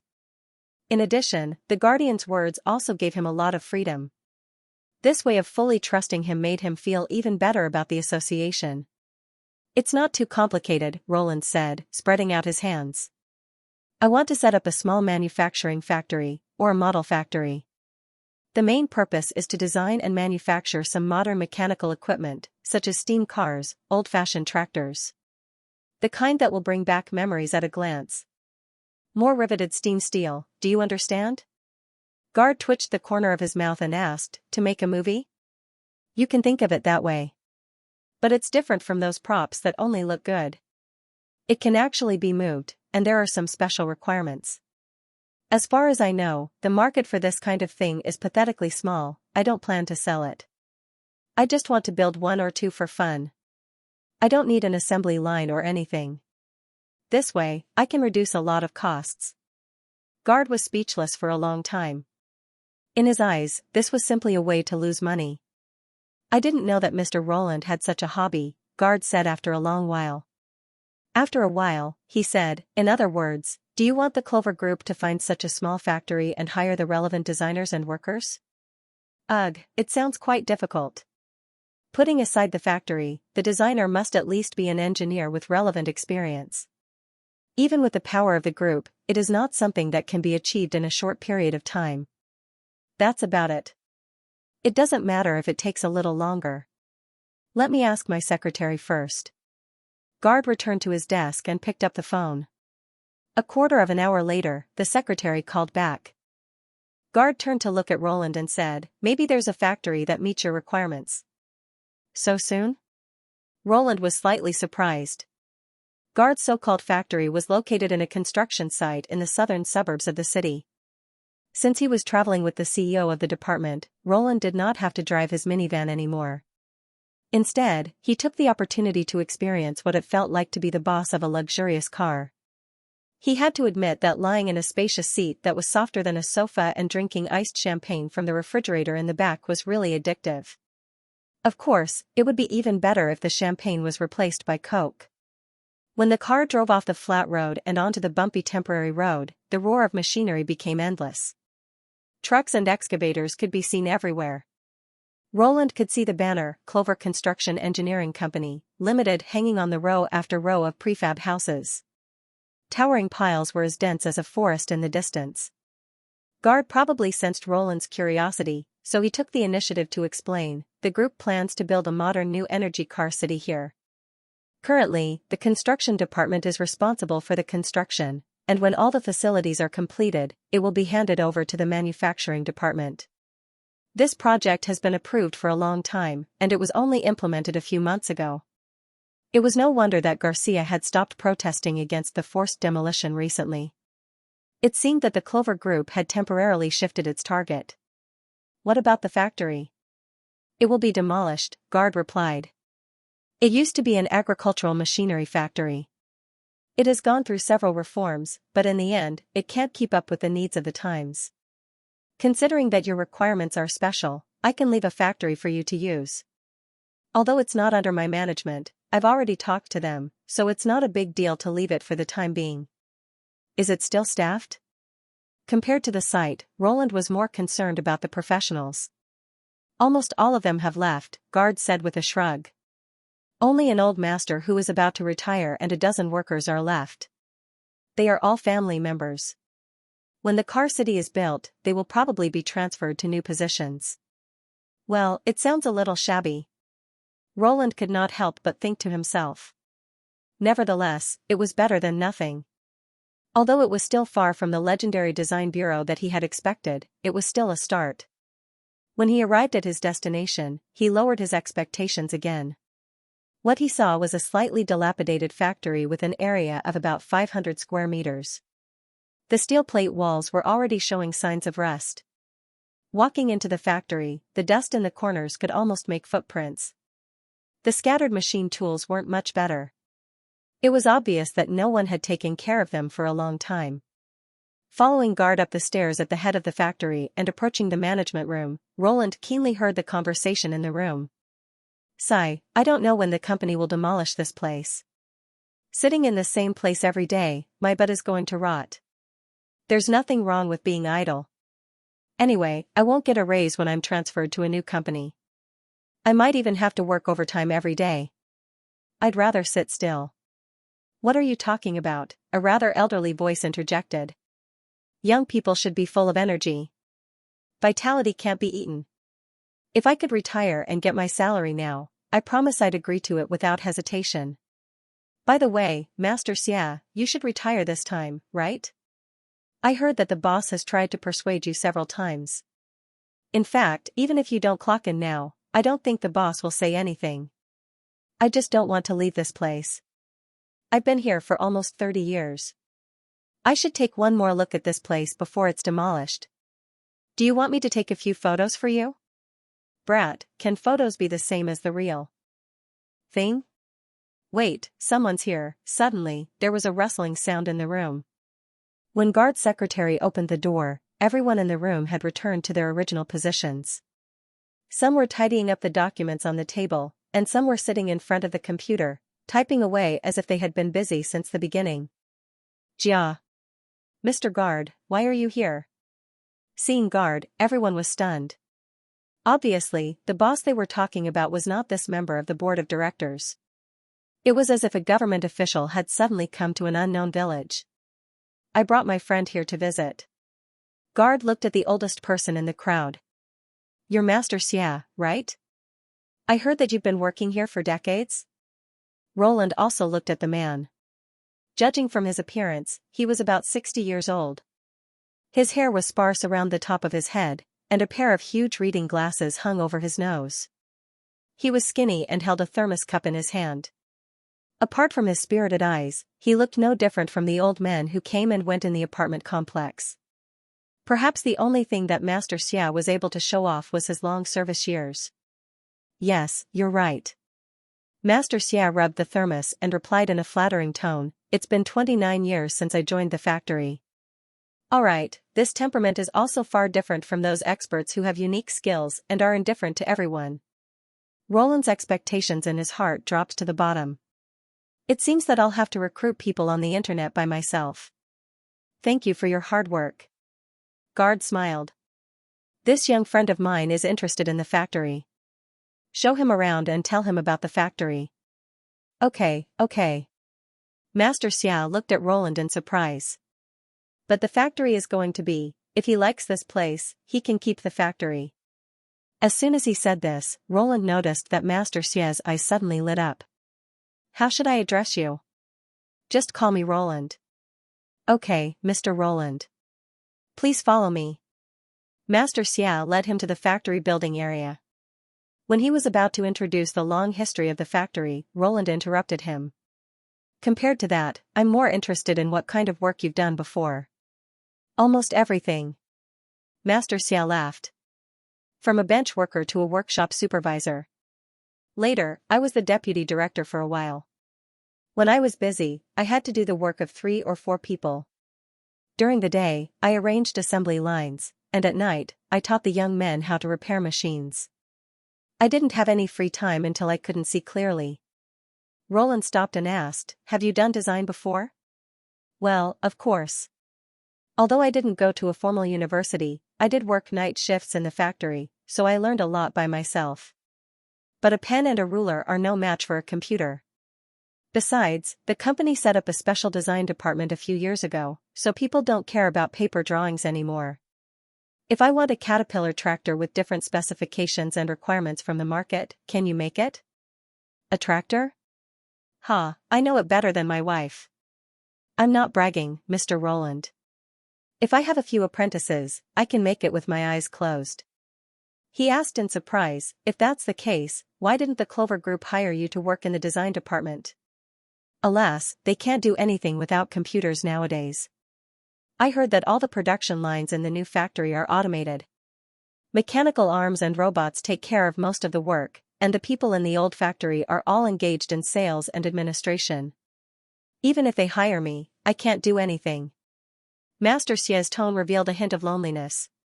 However, Roland's opinion of him had changed completely. Ordinary image? Such an employee wouldn't steal the limelight. Honest temperament? Honest team members are easier to manage, aren't they? It's not a problem that they don't know how to use computers. There are so many cheap draftsmen. Good, very good. Roland couldn't help smiling and nodding. Ah? Master Xia was stunned, as if he didn't understand what was good about it. "The factory won't be demolished," he said directly. "I'll transform this place into a new design bureau, and you'll be my first chief designer." "Design bureau?" "Mr. Roland," Master Xia asked after shaking hands, "what is the purpose of the design bureau?" "To complete all the concepts I need," Roland said with a smile. "For example, I want you to build a brand new tractor. It must be simple, reliable, and easy to manufacture. At the same time, it must have the potential to be modified. There should be a lot of tractors like this on the market. Of course, my requirements are more than that." "The above is just the basic framework," Roland said, shaking his head. "First of all, except for the engine, we have to produce all the parts ourselves." "That will cost a lot," Master Xia said. "It doesn't need to be mass-produced, and the price can be comparable to some handmade products. I have a few collector friends who are willing to spend a lot of money to buy them." "I see. In addition, the production process can't involve automatic machine tools." Roland looked around. "The tools in the factory are very suitable. I need to know the specifications and manufacturing process of each part. In other words, the design bureau not only needs to build it, but also needs to draw all the assembly lines." Seeing Master Xia's hesitant expression, he added, "Of course, I will recruit some freshmen to assist you. You just need to assign them to work." "That's good. If I only rely on pen and paper, I'm afraid it will take me more than half a year to figure it out." "The last and most important point," Roland said, "making it requires a certain amount of imagination." Master Xia was stunned. "What did you say?" "Let me give you an example. For example, this tractor uses steam power. So, in theory, it needs a large boiler and a cabin to store fuel and water. But, in fact, it doesn't have these parts. You can imagine its power source as a nuclear-powered engine, just like in the movies." Master Xia seemed to be a little stunned. "Therefore, when making the prototype, we must minimize the impact of these theoretically necessary but actually non-existent parts so that we can get the most accurate data during the test. Do you understand what I mean?" Master Xia thought hard for a while before he carefully replied, "Do you mean that I should design it as something that doesn't belong to this era?" Full marks for this summary. Roland grinned.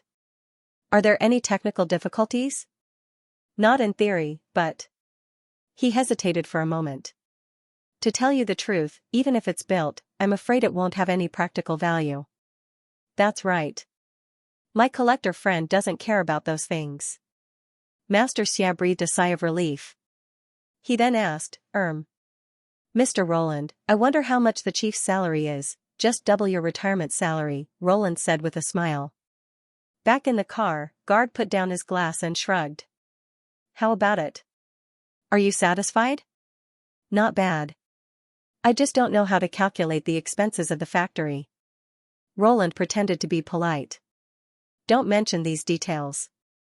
It's an honor for the Clover Group to be able to help the Martialist Association. Guard waved his hand. I'll talk to them later and settle this matter.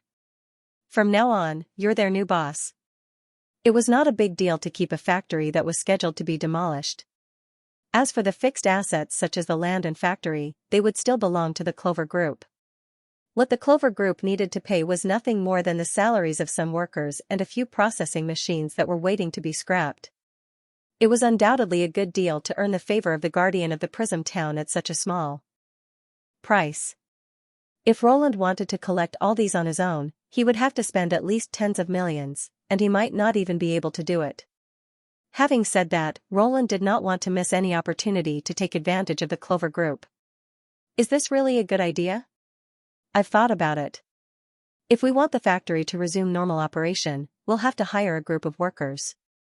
In order to increase their enthusiasm, we'll have to set up a reward and punishment system, which will require a lot of money. Well, Guard thought for a moment. I'll assign a financial officer to you later. If there's any additional expenses, just let her know. But Mr. Roland, I can't ask for too much. You know the Clover Group. It's not up to you to decide. Don't worry. I won't make things difficult for you. Sending a financial officer to Roland was obviously a hedge. At least, it could prevent him from burning money uncontrollably. Roland smiled and raised his glass. Thank you so much for your help. It's nothing. The two glasses clinked against each other. 3 days later, the agricultural machinery factory was officially renamed to the Grey Castle Design Bureau. Although it still looked shabby, it was already very busy inside due to the temptation of a promotion and a raise. After settling this matter, Roland suddenly felt the burden on his shoulders lightened. Even his footsteps became lighter when he went to the office the next day. He could not help but feel happy when he thought that he could continue to expand the projects and scale of the Design Bureau of Grey Castle and the remaining precious design time. In this way, Anna would not have to work until midnight every day. She could devote more energy to her favorite inventions and creations, which was killing 2 birds with 1 stone. Perhaps those employees would never know that their drawings would become reality in another world, where they would fight against alien enemies in a corner of the vast and fertile continent to defend the last continuation and glory of mankind. What are you giggling about, Your Majesty? Nightingale appeared in front of him with a contemptuous look. Did you have a good time last night? You didn't do anything you shouldn't have in your dream, did you? How could I? Do I look like that kind of person? Nightingale curled her lips. Actually, it's normal. I heard from Phyllis that the ancient witches didn't care much about these things. They thought it was no different from eating and sleeping. Did she really say that? No, I lied to you. Nightingale squinted her eyes and leaned over. Were you thinking about that just now? It turned out to be a trap. I can only say that you're thinking too much. Roland glared at her. I'm so happy because I solved a big problem. It's not what you're thinking. Well, I'm 95% honest. I'm telling the truth, Nightingale said, spreading out her hands. You're now accurate to a single digit? Yes, maybe it's because I've been using it a lot. I always feel that it's much more sensitive than before. Then what's with the 5%? I'm telling you in advance, I'm not lying. Maybe it's just your subconscious, Nightingale said as she raised the corner of her mouth. Roland was speechless. He had a feeling that he would be tricked by Nightingale sooner or later, so he simply stopped talking. By the way, Nightingale said after chewing the dried fish for a while. You haven't been looking at the bloody moon lately. Yeah. Roland realized that he had not looked up at the sky for a long time. The scarlet disk was still hanging high outside the window. No matter when he looked up, it was always in the same position, as if it was still. It's probably because he knows that it's just an empty hole. Just then, the phone on the desk rang. It was from the administrative office. Barev? What's up? Roland picked up the phone. Roland passed through several tightly guarded doors and entered the inner chamber of the treasury in the castle area. When he was still in Border Town, all the golden dragons were not enough to fill up a few boxes, but the basement of the castle was enough to keep the entire town running. Ever since he started selling the steam engine and other magic products, his income had increased to an astonishing level. It was not an exaggeration to say that he was raking in money every day. As the territory expanded, so did the expenses. To make it easier for the administrative office to access the funds, he ordered people to build a special treasury between the castle and the administrative office.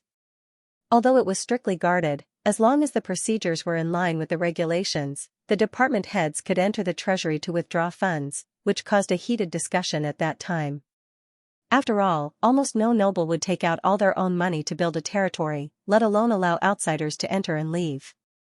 However, at that time, apart from Berev, no one else knew that Roland did not take these hard coins seriously at all. It did not matter how many coins there were, as long as they could keep up with the needs of the city's development. For a long time, the income of Neverwinter was greater than the expenditure. It had been a long time since Roland heard the report that the savings were running low. "Your Majesty." Berev, who had been waiting in the treasury, stepped forward and saluted. "Look. We only have the last 12 boxes of Golden Dragon left." Generally speaking, there were about 2,000 Golden Dragons in a box, and the total amount was about 20,000. Compared to the past, when the treasury was full, it looked a little empty. As for the silver wolves and copper eagles scattered in the corner, they were piled up like small hills, but they were of little use. "How long can it last?" Roland asked. "Based on the current trend. 2 months at most." "That's faster than I thought." He raised his eyebrows. "Is it mainly used on the salaries?" "Yes, it accounts for more than 50% of the expenses. The population is growing too fast, and the expenses of the engineering team and the smelting team are the most obvious. In addition, you need to hire a large number of ships from the Fjords Chamber of Commerce, which costs about 4,000 to 5,000 Golden Dragon every month. If you stop this part, the administrative office will be able to hold on until the next sales share of the Joint Chamber of Commerce. You can stop everything, but you can't stop transporting people." Roland interrupted the old butler. "Then?" Berev rubbed his hands. "I remember you said in the last meeting that there was a way to solve this once and for all. Is it true? So you haven't forgotten?" Roland smiled and looked around the vault. Perhaps it was expected that such a day would come. The vault was quite spacious and clean. After removing the iron railings and the shelves in the room, it was basically no different from an ordinary house. One would not feel depressed even if they stayed for a long time. It was a good place to print money. "When is the next payday?" 1 week later. "Store these Golden Dragon, don't touch them for the time being." He nodded. "Come with me to the office. I have a new department to set up. We'll talk about the specific rules there." Although this day came earlier than expected, he had started to prepare for it more than half a year ago. The token issued to the Witch Union and Sleeping Spell was a test. If even the witches could not find a loophole and counterfeit the paper money, the foundation of replacing the metal currency with paper money had been established and could be put into official use at any time. "Yes, Your Majesty." Berev seemed to be relieved. It was obvious that he still had a lingering fear of the days when he had no money. Now that he had obtained Roland's approval, the wrinkles at the corners of his eyes eased a little. "By the way, Your Majesty, what's the name of the new department?" "Bank," Roland replied. 5 days later, the bulletin board in the central square of Neverwinter was replaced with a full page of new notices, which caused a great stir among the residents. The administrative office once again sent a person to give a speech, which was a rare sight after the universal education. The Grey Castle Weekly also published the details of the notice on the most eye-catching front page. "His Majesty will issue new coins to replace the Golden Dragon, Silver Wolf and Bronze Eagle." For a time, the streets and alleys were filled with discussions about the currency reform. Victor's Hotel was no exception. He had originally planned to return to the port of Clearwater after watching the magic movie, but the sudden appearance of the bloody moon disrupted all his plans. Panic caused the order to become unstable, so he immediately changed his plan and decided to stay here for a while. not because of his loyalty to the king of Grey Castle, but because he believed that if the bloody moon really represented the end of the world, other places would only be worse. When the disaster came, Neverwinter was probably the safest place on the whole continent. The king and queen appeared to appease the people, and the police and garrison cracked down on crime. The order soon stabilized. As a witness of the phantom mutation, Victor was also called to investigate many times. It could be said that he was more scared than hurt. Just when he was about to get rid of the gentleness of the maids and set off for the south, he received the news of the reform. The announcement of the new policy shocked him even more than the Crimson Moon. Neverwinter was going to abolish the gold coin, the currency that had been used since the birth of the human kingdom. As a businessman, Victor's first reaction when he heard the news was that it was absolutely impossible. He thought it was the crazy words of a drunkard. In the Four Kingdoms and even overseas, as long as there were people, gold was a precious thing. How could it be so easy to abolish it? However, the newspaper bought by the maid, as well as what he had seen and heard outside, all confirmed the authenticity of the news. The first clause of the reform was, Neverwinter will issue new paper money to replace the existing currency. It has the feature of compulsory circulation. When used according to its face value, no one can refuse to accept it. This meant that the king could use a piece of paper to buy all the goods of the merchants who stepped into the territory of Neverwinter. In a sense, it was not a problem to say that it was a robbery. When I came back, I saw some people fleeing the city with their goods, Tinkle said in a low voice while lying on the soft couch. Her tone was a little worried. Roland did not know whether she was worried that the clothes of the Rainbow Stone would be forcefully bought or that he would run away like the others. Victor smiled bitterly. The maid did not know that he was actually closely tied to the King of Grey Castle. Without the seeds provided by Miss Leaf, there would be no Rainbow Stone today. No matter what happened, he could not easily abandon the industry in Neverwinter. Moreover, based on his understanding of Roland Wimbledon, these policies would sooner or later spread to all parts of the kingdom. In addition, the king's business acumen was not inferior to any of the big merchants in the Kingdom of Dawn. The current situation was not so bad that they had to rely on robbing to maintain the situation, so they should not suddenly have this idea. Thinking of this, Victor calmed down and continued to read. The second and third clauses were related to the livelihood of the people. Work in Neverwinter will be paid in the form of paper money. Materials sold in the administrative office and the convenience market, including but not limited to food and shelter, will only be traded in paper money. The fourth clause obviously took into account the issue of the amount of new coins. The administrative office will provide a long-term exchange service between the new and old coins. At any time, residents can exchange their Golden Dragon, Silver Royal, and Bronze Royals for paper money of the same value. They can also exchange the latter for the former. When the new coins are exchanged for the old coins, the administrative office will charge a 5% handling fee. Victor vaguely realized that there seemed to be something more hidden in this clause. The last clause seemed to be specially set up for foreign merchants. At the bottom of this clause, there was also a sample declaration form. In addition to the basic information of the merchant, it seemed that the merchant also had to indicate the sales of the goods. Victor read it carefully several times, and suddenly an idea flashed through his mind. I see. His eyes quickly moved between the fourth and fifth clause, and he gradually grasped the purpose of these two rules. Taxation. Like most cities, Neverwinter did not exempt businesses from taxes, but in fact, it was not compulsory to pay taxes. He had always paid taxes according to the actual amount, but among merchants, the phenomenon of tax evasion could be said to be common, and people like him were the exception. Those merchants who bought fixed shops would pay a symbolic part of the tax, while those who rented shops or traveled basically did not pay a single cent. Compared with the patrol team that extorted money and took bribes in the past, the stable and relaxed environment in Neverwinter was no different from trade cities such as Valencia and Eagle City, which had zero taxes. In fact, it was even better. It was this condition that allowed the new king city to develop a prosperous market in a very short period of time. But it seemed that this situation would not last forever. Of course, the merchant could be exempted from the handling fee, but he also had to submit the source of his income. If the administrative office deducted the tax according to this, nobody could say anything. So there was no way to avoid it. Obviously, there was. As long as he did not exchange the new coins for the golden dragon, he could directly use the proceeds to buy goods in Neverwinter and sell them elsewhere to make up for the loss. But this was only a compensation. Victor was very familiar with this situation. No one could guarantee that the income and expenditure would be exactly equal. To maintain a business, the new coins would generally be more than the old coins. They could either go to the administrative office to exchange the new coins for the golden dragon, or save them for the next use. After a long time, the situation would gradually become like this: many merchants would have a certain amount of paper money in their hands.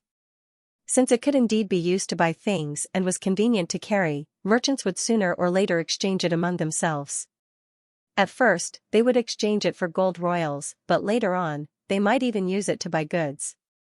This also meant that no matter which choice the merchants made, it would be beneficial to Neverwinter. However, the point was that it was not difficult to achieve this, but it was difficult to take into account the feelings of merchants. In the past, there were countless lords who were banned, but these policies of Neverwinter did not actually harm the interests of merchants. The registration could provide tax revenue for the city, thereby creating a better trade environment. Considering that legal operators often received preferential treatment from the policy, it was generally not too much of a loss. The merchants who had been holding the notes did not feel much different from before. They could still avoid the tax and spread the notes in a disguised way.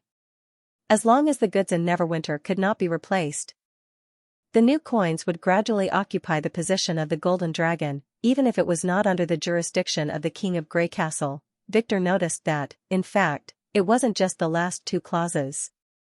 The entire new policy exuded a sense of gentleness. Subtle influence was its greatest characteristic. There was no doubt that as long as the King of Grey Castle controlled the grain trade in his territory, the new currency would be valuable. Even if there were some political factors, the main reason was the vast market in Neverwinter. There was no doubt that as long as the King of Grey Castle controlled the grain trade in his territory, the new coins would definitely have value. Even if there were no lack of policy factors, the main reason was the vast market in Neverwinter. He had thought that it was a pipe dream, but now it seemed that it was not as unbelievable as he had imagined. As long as he controlled it well, King Roland Wimbledon might really be able to do it. Victor could not help but shudder as he thought about it. Replacing the golden dragon was just the beginning. Once everyone accepted the new coins, His Majesty would have unlimited wealth. Any business plan would seem worthless compared to it. If the news spread to the Kingdom of Dawn, the great nobles who were proud of being good at business would probably be shocked. The only problem now was whether others could imitate His Majesty's new coins. 2 days later, on the day of payment, Victor immediately asked Tinkle to buy a set of notes from the residence at 1.5 times the original price. At the first sight of it, the doubts in the jewelry merchant's heart completely disappeared without a trace. These pieces of paper are so beautiful. Tinkle could not help but exclaim as she played with a brand new note. Indeed, Victor had the same feeling. The new coins looked expensive and were very different from the notes he had imagined. They were soft and tough, which was obviously not the effect of ordinary paper. The most special thing was the patterns on them. There were 7 kinds of notes, ranging from 1,000 to 1. The largest one was equivalent to the golden dragon, which could also be seen from its golden patterns. The remaining ones were 500, 100, 50, 20, 10, and 1. His Majesty had replaced the original unit with the new unit of yuan. According to the different denominations, the colors and patterns were also different. For example, the front of the 1,000 note was printed with the heads of the king and queen, which looked very lifelike. The bottom was marked with the words Royal Bank of Grey Castle. Although it only occupied a small area, the outline was very clear. Upon closer inspection, one would find that both the handwriting and the portrait were pieced together by countless tiny stripes. These stripes were even thinner than a strand of hair, yet there was no trace of contamination or adhesion between the two. Just this point alone was enough to stop others from thinking of imitating it. Victor looked at the other new coins one by one. The 500 note was printed with the Witch Union, the 100 with the factory and workers, and the rest with the new things in Neverwinter, such as the Miracle Building, the train, and so on. The back was uniformly printed with the coat of arms of Grey Castle with a high tower and 2 guns. He could not help but raise the corner of his mouth. Obviously, the patterns on the new coins were carefully designed and repeatedly considered. From the appearance, they were no different from ordinary works of art. Even if they did not have monetary value, some fjords collectors would be willing to spend money to collect them. This was indeed a very smart method. Printing such gorgeous notes would undoubtedly increase the cost, but it would also subconsciously increase the people's confidence. If it was just an ordinary piece of paper, it would probably be hard to believe that it could replace the golden dragon. However, if it was a shiny thing, the effect would be much better, even if they were not fundamentally different. Victor put down the notes and let out a long breath. "What's wrong?" Tinkle asked curiously. "How's the exchange going these days?" On the third day after the new currency was issued, Roland held a council meeting in the castle hall to discuss the feedback on the currency reform. As someone who had been through the same thing, he knew very well how difficult it was to break a tradition that had been maintained for thousands of years. Any mistake in the process could lead to an avalanche of problems. If the new currency collapsed, the administrative office, and even the prestige that he had accumulated over a long period of time would be seriously damaged. "Less than expected, Your Majesty," Barav said in a relaxed tone. "The exchange quota for the past 3 days is less than 1,000 golden dragon coins. Considering that the initial period of the new policy is usually the most turbulent, the Treasury should be able to meet the demand after that." In order to prevent a run on the bank, the first batch of notes was equal to the total monthly salary. Even if all the notes were exchanged, it could still last for 2 months. But if that were to happen, it would essentially mean that the plan had already failed. "I think you worry too much," the old director said with a smile while stroking his beard. "Exchanging the new currency for the old currency is equivalent to a loss. Most subjects won't act rashly unless it's absolutely necessary. But we can't assume that the people have accepted the new currency just like that." Sirius Daly, the Minister of Agriculture, said cautiously. "I found that the convenience market recently sold a lot more food, dried goods, and seasonings." The trade increased instead of decreased? Roland was stunned for a moment before he realized what was going on. So that's how it is. Roland could not help but laugh. The subjects were indeed unwilling to bear the loss of handling fees when the situation was unclear, so they replaced the hazard avoidance items with other necessities. And in the past, food was often used as a general equivalent. As for dried goods and seasonings, they could be stored for a long time and would eventually be needed. A familiar advertising slogan seemed to emerge in his mind: "Paper for food, no loss, no fraud. What are you waiting for?" But this also made Roland feel relieved. It was not realistic to change people's minds in just a few days, but the administrative office would not feel any pressure if they just turned to buying goods. For example, the output of wheat, eggs, and cheese in Neverwinter was enough to meet the needs of the entire western region. 3 months later, the Treasury would receive a new round of sales from the Joint Chamber of Commerce, and by then, the situation would be set. "It doesn't matter. Let them buy as much as they like." He instructed Sirius, "You have to keep an eye on the market for a while. There can't be any signs of a shortage in the market.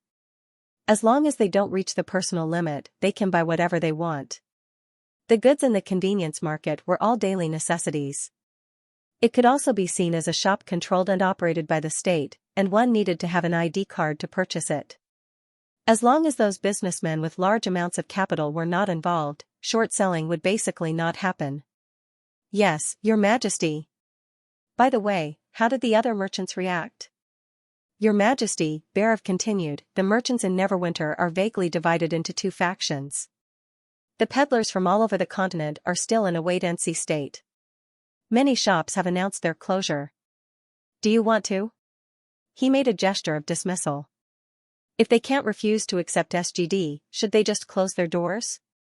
Roland shook his head. "The law doesn't apply. The lease of the shop hasn't expired yet, so it's up to them whether they want to open for business or not." "What about the other faction?" "The big chambers of commerce in the fjords didn't react much and continued their business as usual. However, I've received many letters from the fjords merchants asking if they can pay for the steam engine and paddle steamer with SGD. I've given them a positive reply as per your request." The reception room was instantly filled with whispers. Obviously, everyone was quite surprised by the situation. In their eyes, it was a disgrace to Grey Castle that the peddlers from their country had lost to the overseas merchants in supporting the king. Roland did not care. It seemed that the people of the sea were indeed more proactive in accepting new things. When the steam engine was first introduced, it was the fjord's native Marjorie who first showed great interest in it and provided the first bucket of gold for the industrial development of Border Town. But there's also an exception. Bear coughed twice. A clothing store called Rainbow Stone didn't close its business. Instead, it put up a banner saying that it was holding a discount to celebrate the release of the SGD. According to my people, almost the entire long street was filled with residents who went to buy clothes. Roland blinked and then chuckled. Is it the Victor Lothar who came to me and asked to cooperate with Leaf? Should he say that the other party was brave, or did he really comprehend his idea? Very well. He looked at Honey, the Minister of Publicity. Write a special report on this. At times like this, confidence is more important than gold. Understood. Honey nodded. Yes, Your Majesty. Confidence is more important than gold, Edith, who had been listening to them, suddenly said. Edith, who had been listening on the side, suddenly said, please beware of those deliberately fabricated rumors. I think they will come soon. What do you mean? Bear frowned. Will there be people who deliberately want to harm the SGD? It's normal. There are people who benefit from the policy, and there are also people who suffer. For example, those merchants who don't want to accept the SGD, or those who simply want to shake His Majesty's foundation. You don't think that the nobles who once caused such a ruckus will really stop after only 2 years, do you? The old director was speechless. Of course they didn't. Roland knew that they were just temporarily dormant. As soon as he showed weakness, they would show their fangs again. Even if the demons were already at the city gate. Don't worry. Honey and Summer will watch out for me. And me. The mines in the western region will never have too many people. A cold voice rang out in the conference hall. Although they could only hear the voice and not see the person, no one would think that it was a joke. Roland looked around and said, listen, this is just the beginning. After the first few months of stability, the SGD will be promoted to the whole country as soon as possible and completely replace the circulation of the Golden Dragon. This is very important for us to win the Battle of Divine Will. Everyone still needs to work hard. As you wish, the crowd said in unison. Your Majesty. Bear agreed and then hesitated. We need to produce so many SGD in a few months. Can we make it in time? The current quantity is just enough to replace the salary, but it doesn't mean that the production is limited. You don't need to worry about that, Roland replied. Although the SGD was just a piece of paper, it was the pinnacle of technology in Neverwinter. Considering the huge number of Golden Dragon silver wolves accumulated over thousands of years, Roland had never considered letting Soroya carry this burden alone. In terms of paper, the SGD had mixed a certain proportion of rubber worm mucus into the paper pulp, which made it more flexible after drying and not easy to tear. The SGD had a denomination number made of tin foil, which would be embedded in the paper in advance. Only Neverwinter had the technology to make the tin as thin as a cicada's wing. The SGD was printed on a brand new roller printing machine. The pigment was provided by Dark Cloud and Broken Sword. The SGD was bright and durable, much better than the plant and mineral dyes of this era. It could last until the next round of SGD. It could be said that the SGD was the best in terms of production efficiency and counterfeiting. The witches only provided the raw materials, and the production could be done by ordinary people, so the SGD would not encounter any bottlenecks when it came to mass production. The smooth distribution of the SGD solved one of Roland's worries. Now that Neverwinter had both the people and the money, the only thing left was to turn these resources into productivity. Next, I plan to add a batch of projects, about 20,000 to 30,000 people, Roland said to the director of the administrative office, which used to be equivalent to the total population of a main city. Barav, you can discuss the specific distribution plan with the ministers of the relevant departments. Yes. First, the Ministry of Chemical Industry, Roland looked at Xianxia. I need to expand an ammonia plant and a nitrate plant. You should have already prepared for this, right? Roland asked. Previously, the two plants were stuck on catalysts and had to rely on agatha and paper to solve the problem.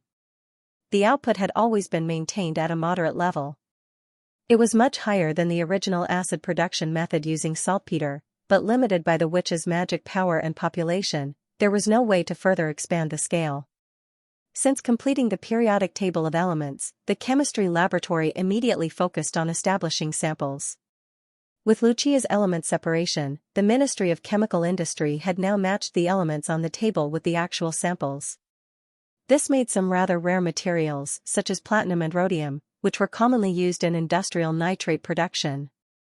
Perhaps in terms of efficiency, it was not as efficient as agatha and paper, but as long as there were people, it could build as many factories as it wanted. As the saying goes, if quality was not enough, quantity could make up for it. Without the witches, quality and quantity could not be discussed. Yes, Your Majesty, Cao said slowly. We've already verified the principle and made a small reaction vessel to simulate the synthesis process. As long as there are enough people, we can start construction at any time. I can give you priority to the literate immigrants. Go prepare after the meeting. Roland paused. In addition, I plan to open a new production line for lead-acid batteries. The Minister of Chemical Industry did not show any strange expression.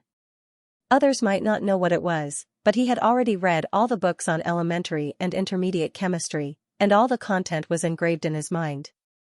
Lead-acid batteries were also commonly known as batteries. The materials used were very simple: lead dioxide, and dilute sulfuric acid. It was not difficult for the alchemist workshop, let alone the current Ministry of Chemical Industry. Using electrolyte solution to light a lamp was a classic experiment in high school chemistry. The advantage of batteries was that they could be recharged repeatedly and only needed to be refilled with pure water every once in a while. The difficulty of manufacturing lead and lead dioxide plates was close to zero. They had not been produced before because they had limited uses and were not a priority due to the lack of population. The amount you need is about. Cal took out a small notebook and recorded. 100 units per month is enough, Roland replied. The battery was mainly used to start the piston engines. Cooler. As the most dazzling industrial crown of Neverwinter, it was really unstylish for the ground crew to shake the biplane when it took off. Previously, Neverwinter did not have enough manpower. Now that Neverwinter had received a large number of immigrants, they naturally did not have to worry too much. With more people, they could do whatever they wanted. With such a small amount, the factory will only need to hire a dozen new people to complete it, Kyle said as he stroked his beard. Of course, the manufacturing of the lead plates, shells, and other components will require Her Highness Anna's help. If you can provide detailed drawings, the Ministry of Industry has no problem. Anna nodded. In that case, allow me to think about it for a few days before I submit the blueprint. Roland took a sip of tea with satisfaction. After several years of training, the administrative office was now full of talents, and cross-departmental cooperation had become the norm. This allowed him to only mention the beginning of many new projects, and someone else would finish them later. Next is the Ministry of Industry's mission. After the Battle of Tequila, his brain had a lot of things that needed to be improved and supplemented. Now, he could finally let go and start working. The first thing he needed to do was to improve the combat capabilities of the infantry squads. This was the so-called General Machine Gun Project. The Mark I HMG would be replicated with lighter materials and its structure would be optimized so that the gun body and frame could be separated and carried by one person.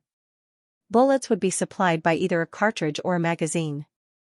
In this way, they could immediately launch a counterattack whenever they encountered an enemy. Even if the enemy was a senior demon, as long as they were not ambushed, they could provide suppressive firepower and create opportunities for the anti-demon grenadiers.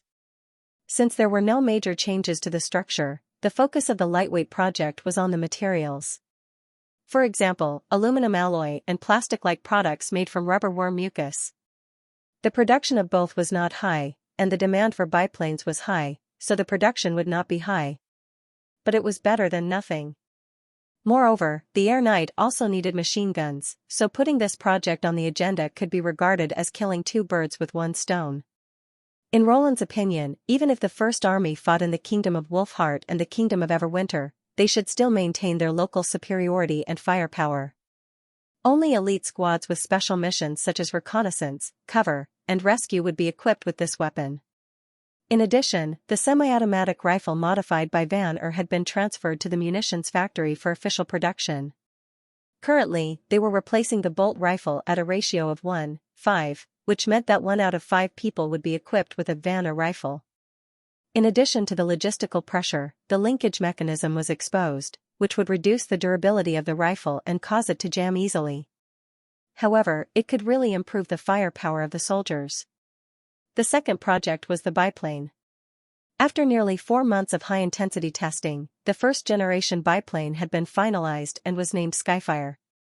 It was similar to the Unicorn, and its structure could not be considered complicated. However, if it was really produced and assembled by ordinary workers, the success rate would still be a problem. As for the engine, it could only be manufactured by Anna for the time being.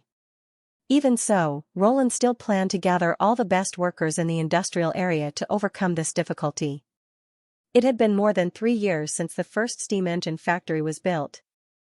The blacksmith apprentices had also changed from wielding iron hammers to operating machine tools.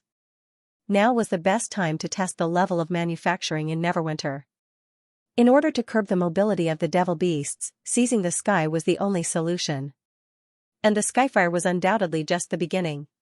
Lastly, it was to deal with the new appearance of the spider monstrous beasts and the shortcomings of the First Army. Roland planned to add a small caliber cannon between the mortars and the longsong cannons to attack and fight against the monstrous beasts. Its size was tentatively set at 75 mm, and it did not need to rely on the hummingbird to reduce weight and harden the road. It could also be used by the army. Usually, 1 or 2 horses could tow it, and when there were no horses, people could also be used.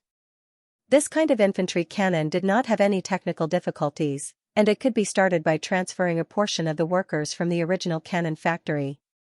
However, before that, he had to first complete the trial production and test firing of the prototype.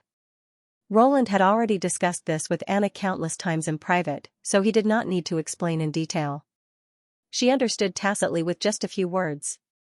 Nearly 10 factories would be built at the same time, and 20,000 to 30,000 people would be invested in the new project. It could be considered the grandest manufacturing project since the establishment of Neverwinter. And with the acceleration of the migration of immigrants, not only would the pace not stop, it would even become more intense. On the other side, the Aerial Knight Academy in Greycastle was also bustling with activity.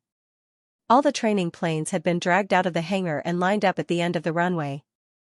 More than 30 official trainees held their breath and listened attentively to Princess Tilly's lecture.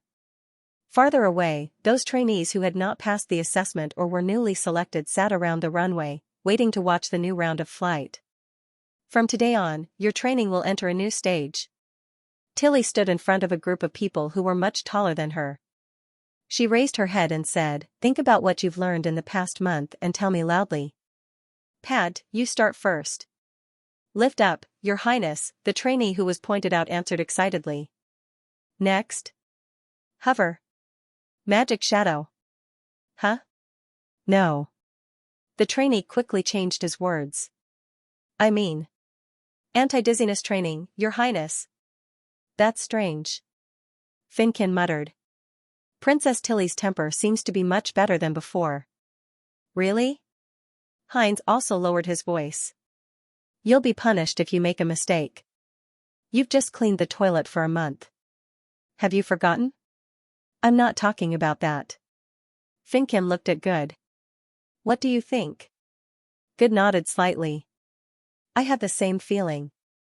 He had always felt that Princess Tilly seemed to be inexplicably anxious, which probably had something to do with the poor performance of the Aerial Knight Academy. Out of the 200 or so people who had passed the test, only about 30 of them were standing here. It would not have been a big deal if it was just the low passing rate. Airplanes were being sent in one after another, but there were still only 6 usable airplanes in the hangar. The rest had all been damaged during the test. According to Instructor Eagle Face, a plane was even more expensive than a ship. Thousands of gold royals were gone just like that, so no one would be in a good mood. However, the situation seemed to have changed recently. Her Highness was still strict, but there was less of that suffocating heaviness between her brows. The number of airplanes they crashed recently had not decreased. Finkin, it's your turn, someone around reminded him. Finkin hurriedly straightened his back and said, discipline. Your Highness, I've learned discipline. And duty, cried Heinz. The crowd roared with laughter. Tisk, I've already suggested that we should send these guys into the barracks and educate them. For a month or two. This is what it's like to be a commoner. Just bear with it. Obviously, these words came from the mouths of students selected by the army. After being punished to clean the toilets for a month, their deeds had become a model for the entire academy. However, the other students who were born as commoners would at most join in and make fun of them. Only the First Army would scoff at their behavior and want to immediately escort them to the North Slope mine. Tilly didn't say much. Next. Good cast aside all distracting thoughts and said seriously, passion. Whispers could be heard in the queue again. You call this learning? I'm afraid you can't think of any other words. He had thought that Princess Royal Highness would express her dissatisfaction or ask further questions, but she only looked at him for a moment and then turned to the next student. After everyone had answered, Tilly nodded and said, you haven't been flying for a long time, but you've learned a lot. Now, integrate them together and use them in the following training, whether it's technique or willpower. Yes, Your Highness. The student stood up and said. You'll be divided into 2 groups, with 3 teams on each side. You'll have a simulated fight. The rules are simple. As long as you can keep your opponent within the crosshair for 10 seconds without being shaken off, it'll be a success. In the past, you've only practiced shooting fixed targets on the ground, but this time, you'll experience what a real aerial duel is like. Everyone was instantly excited. Your Highness. A student raised his hand eagerly. Speak. There's no bullet in the gun, right? Fool, Finkin sneered in a low voice. Of course not. Tilly shook her head. To be precise, there's not even a gun. It's just a model mounted on the nose and body of the plane. You don't have to worry about pulling the trigger out of nervousness and shooting your teammates down. Everyone laughed. Besides, shooting in the air is far more complicated than on the ground. It's not guaranteed that you'll hit when you're within the crosshair, so even if there are bullets, you'll probably miss. She shrugged. Any other questions? Sure enough, Princess Royal has changed a little, Good thought to himself. If it were the old Princess Royal, she would not have shown such a relaxed expression.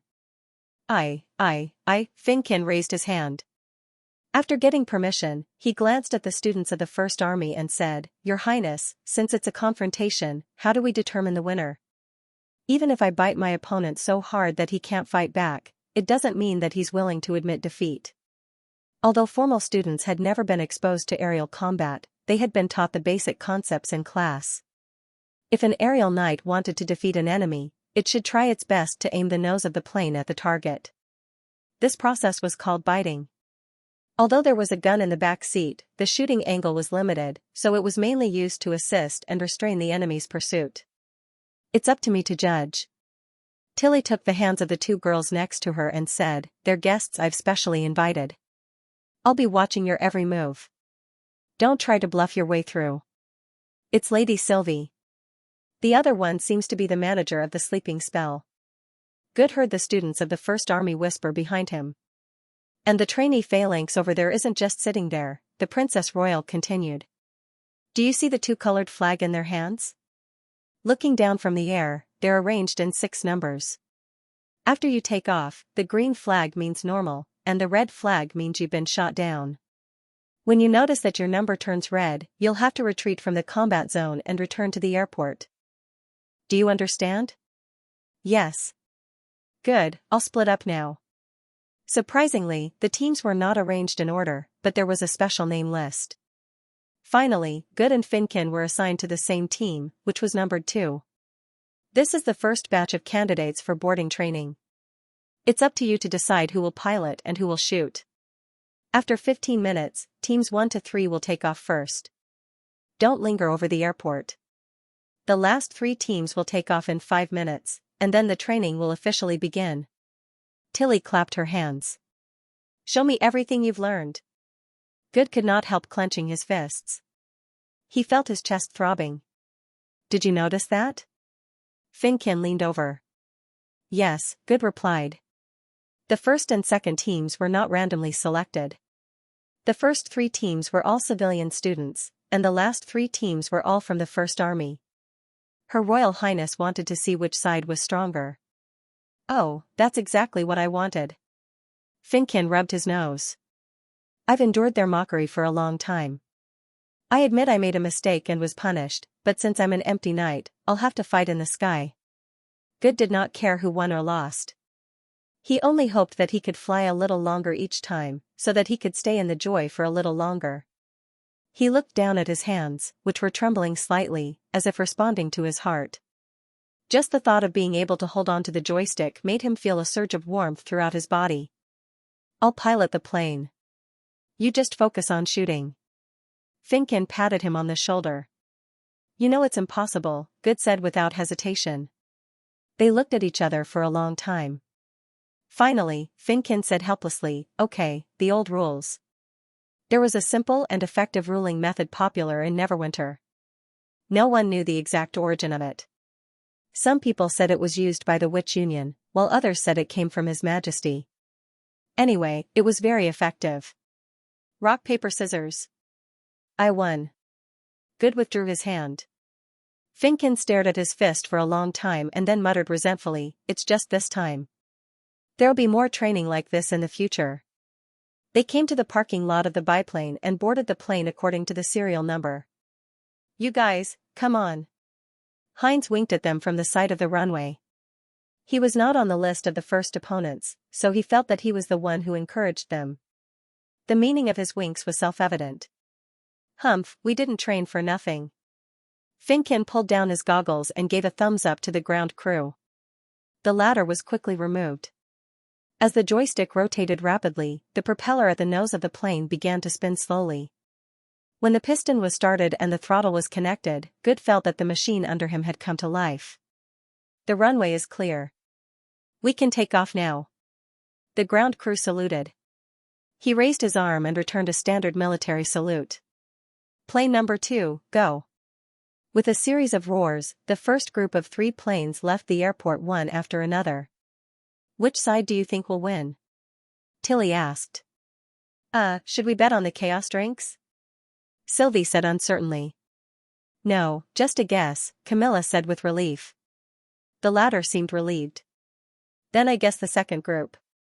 They're all selected from the First Army, right? That's right. Tilly nodded.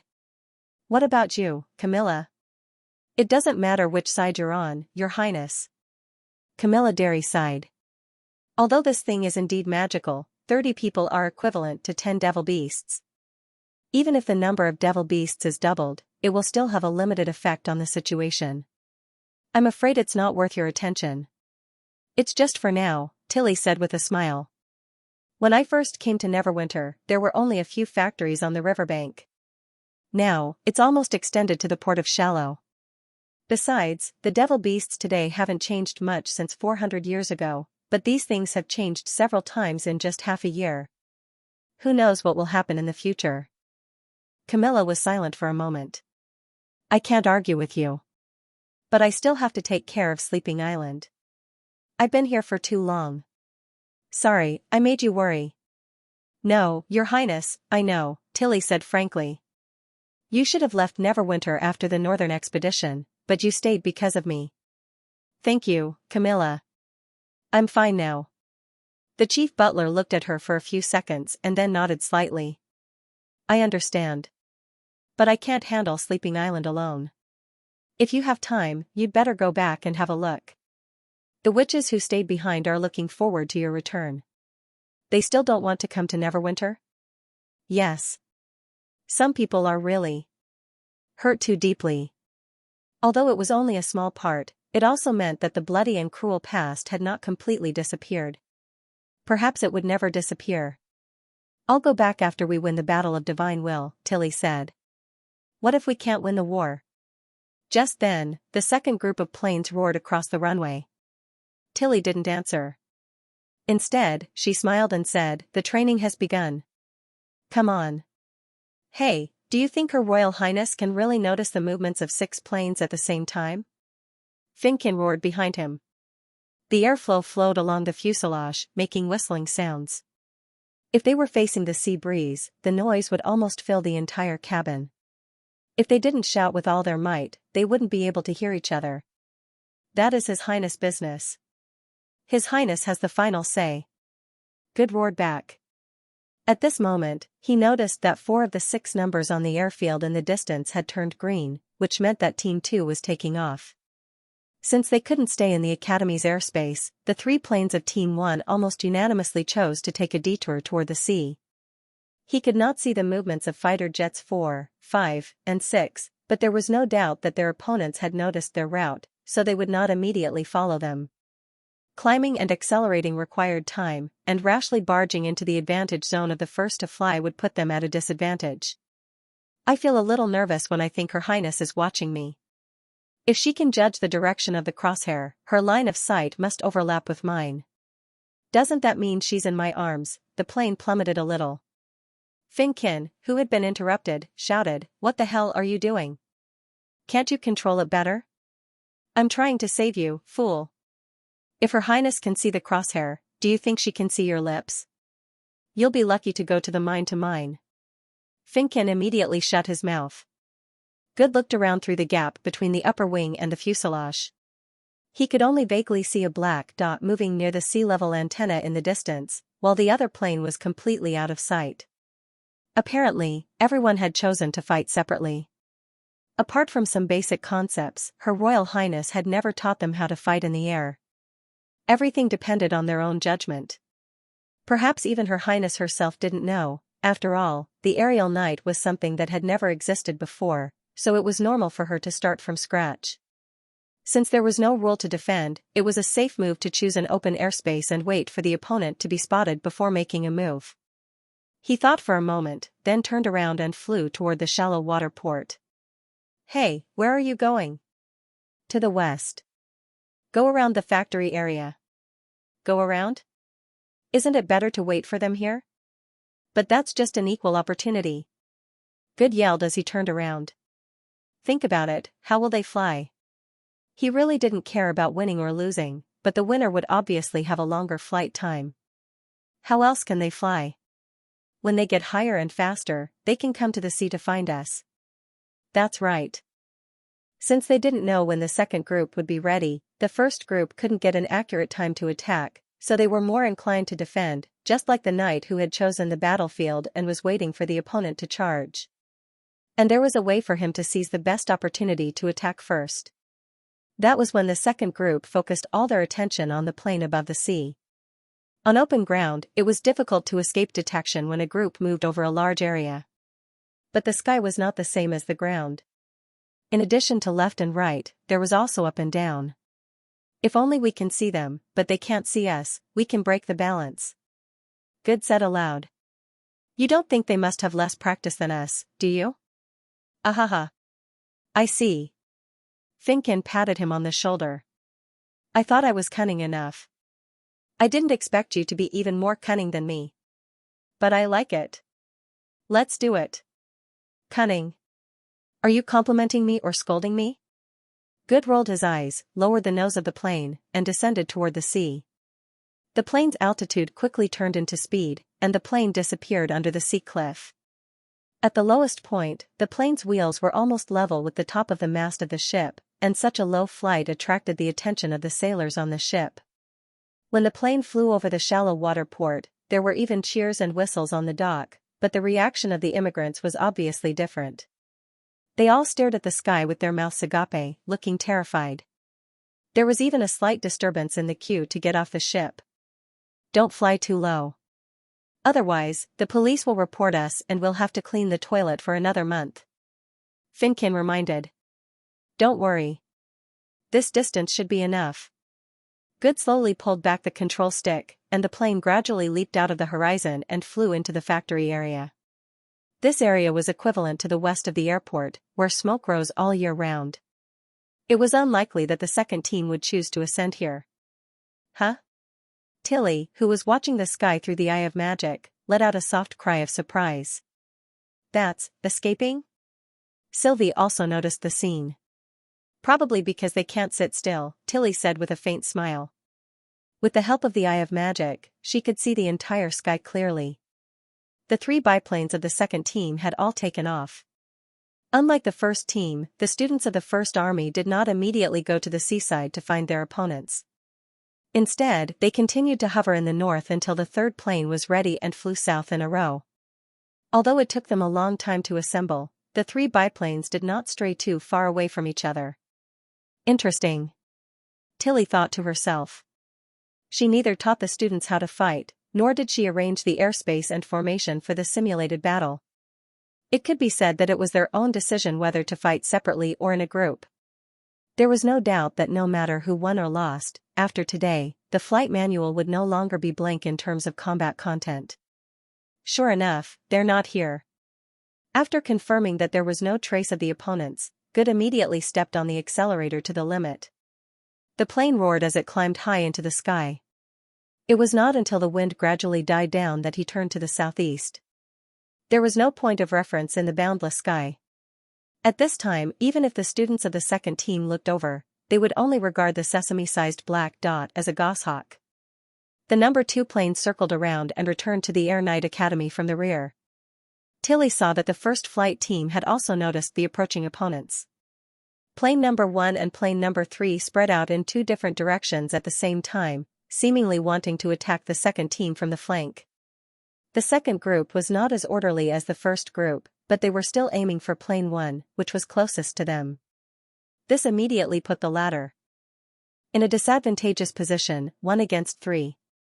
With the help of her magic eyes, she could clearly see the nervousness on the pilot's face. Since the 2 groups were almost facing each other head-on, as long as the crosshair was firmly locked onto one plane, it was not impossible to trade one plane for one plane. However, the pilot's nervousness affected his movements. After aiming for only 2 or 3 seconds, he stepped on the left pedal and chose to evade. At this time, the distance between the 2 groups was still more than 500 meters, which allowed the second group to adjust their course without any burden, from a head-on attack to a pursuit.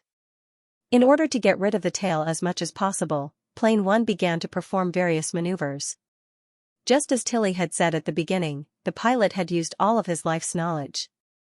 To be able to master the technical requirements of each maneuver in a short period of a month, he must have practiced hard.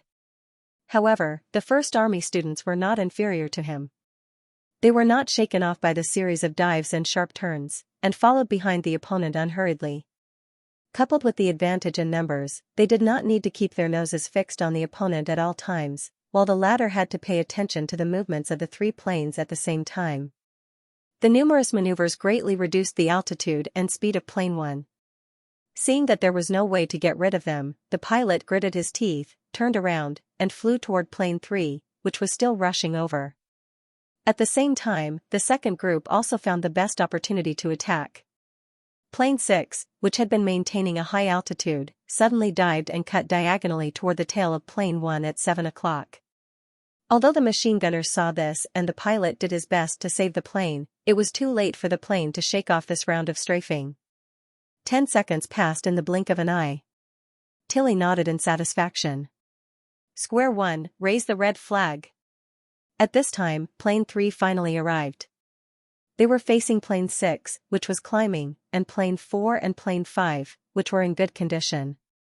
The situation seemed to be overwhelmingly unfavorable.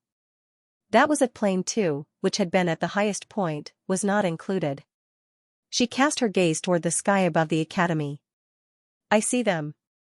Finkin leaned half of his body out of the seat and shouted, Wait, the number 1 plane seems to have been shot down. Are you sure? The number 1 on Sosnovka military base has turned red, but they haven't left the battlefield yet. That's only because they haven't realized it yet. Good frowned. His teammates had held on for a shorter time than he had expected.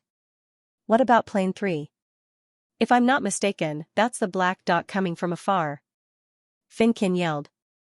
Buddy, they're in a mess now. It's time to join the battle. Wait a little longer, look behind you. Can you see the sun? He turned around and immediately closed his eyes. Hey, you are indeed the pilot I chose. Now that I'm facing you, I can hardly open my eyes. You were the one who lost the rock-paper-scissors game. Good shook his head helplessly and pressed down on the joystick. In that case, let's go. Yay! Finkin yelled. The roar of the star-shaped engine drowned out the sound of the wind.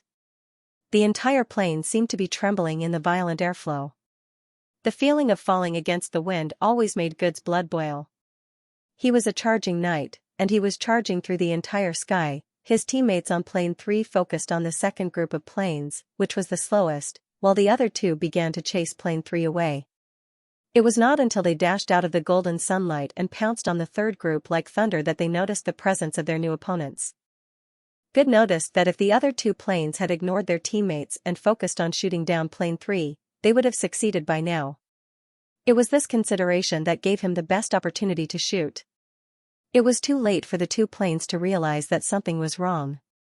After quickly flying over plane 4, Good immediately switched his target to the plane marked with the number 5.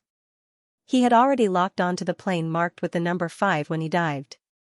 Although it was a trick and did not mean that he could really shoot down plane 4 at that distance, this was the rule set by the Princess Royal. He believed that Her Highness had seen everything.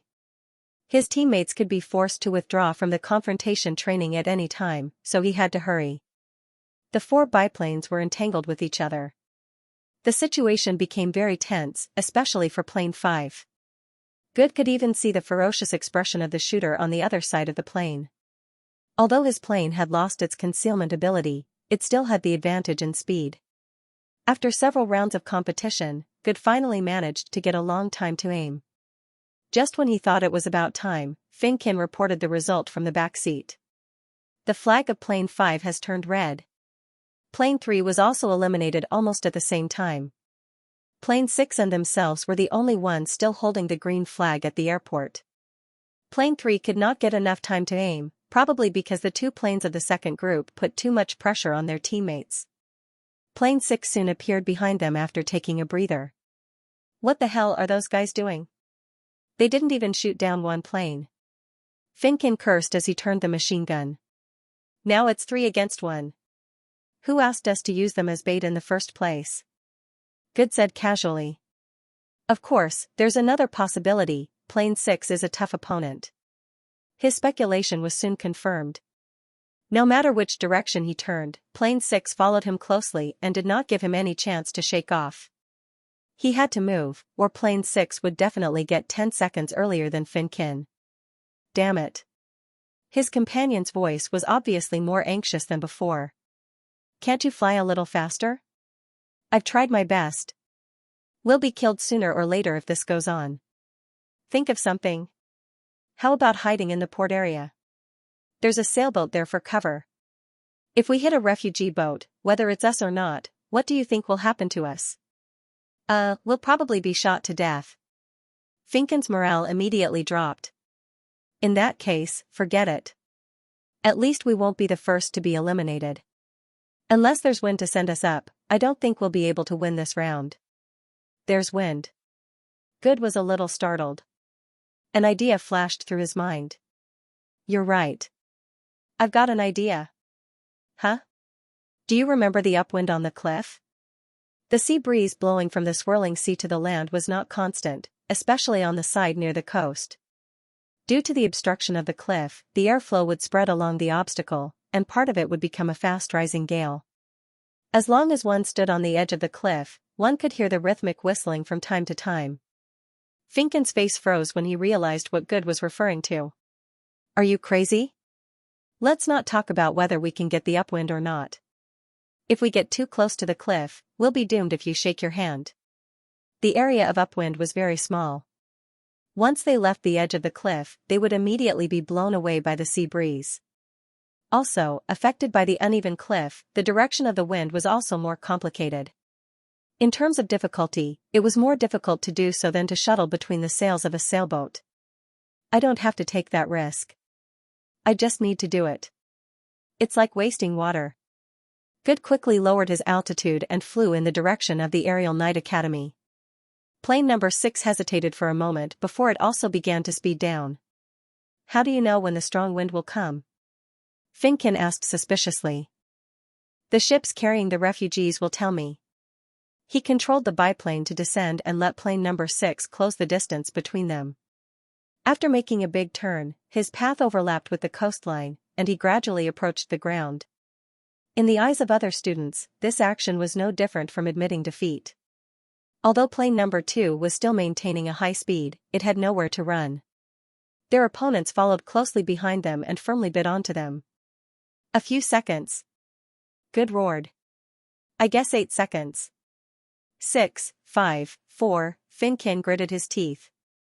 During this time, Good kept a part of his attention on a ship sailing to the shallow port not far ahead. However, what he was looking at was not the flag or the sails, but the bird standing on the mast. The flag and the sails were always fluttering, and it was impossible to tell the strength of the wind. Only these seabirds, who had been with the wind for a long time, could capture the strength of the wind. As if sensing something, a flock of seabirds spread their wings, descended from the tall mast, and flew toward the cliff. This scene was very similar to the gliding seagull. He had long observed that the birds seemed to be very interested in this kind of entertainment. From the ship to the cliff, even if their wings did not move, they could still fly with the wind. Just as the flock of birds was about to reach the edge of the cliff, Good suddenly pulled the plane up. Under normal circumstances, this operation would cause the plane to tilt too high, and it would be easy to fall into a stall. However, at this moment, the flock of birds suddenly rose, as if there was an invisible hand holding them up from below. The wind rose. In an instant, Good heard an ear-piercing whistling sound. A gust of wind suddenly appeared and slammed into the wing of the plane. With a violent tremor, plane number 2 accelerated again, and miraculously rushed straight up, and then turned upside down. The whole world was turned upside down. For a moment, time seemed to stand still. He saw the unprepared plane number 6 pass below his head. The pilot raised his head and showed a surprised expression.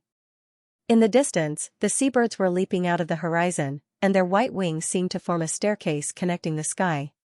He did not lie to His Highness.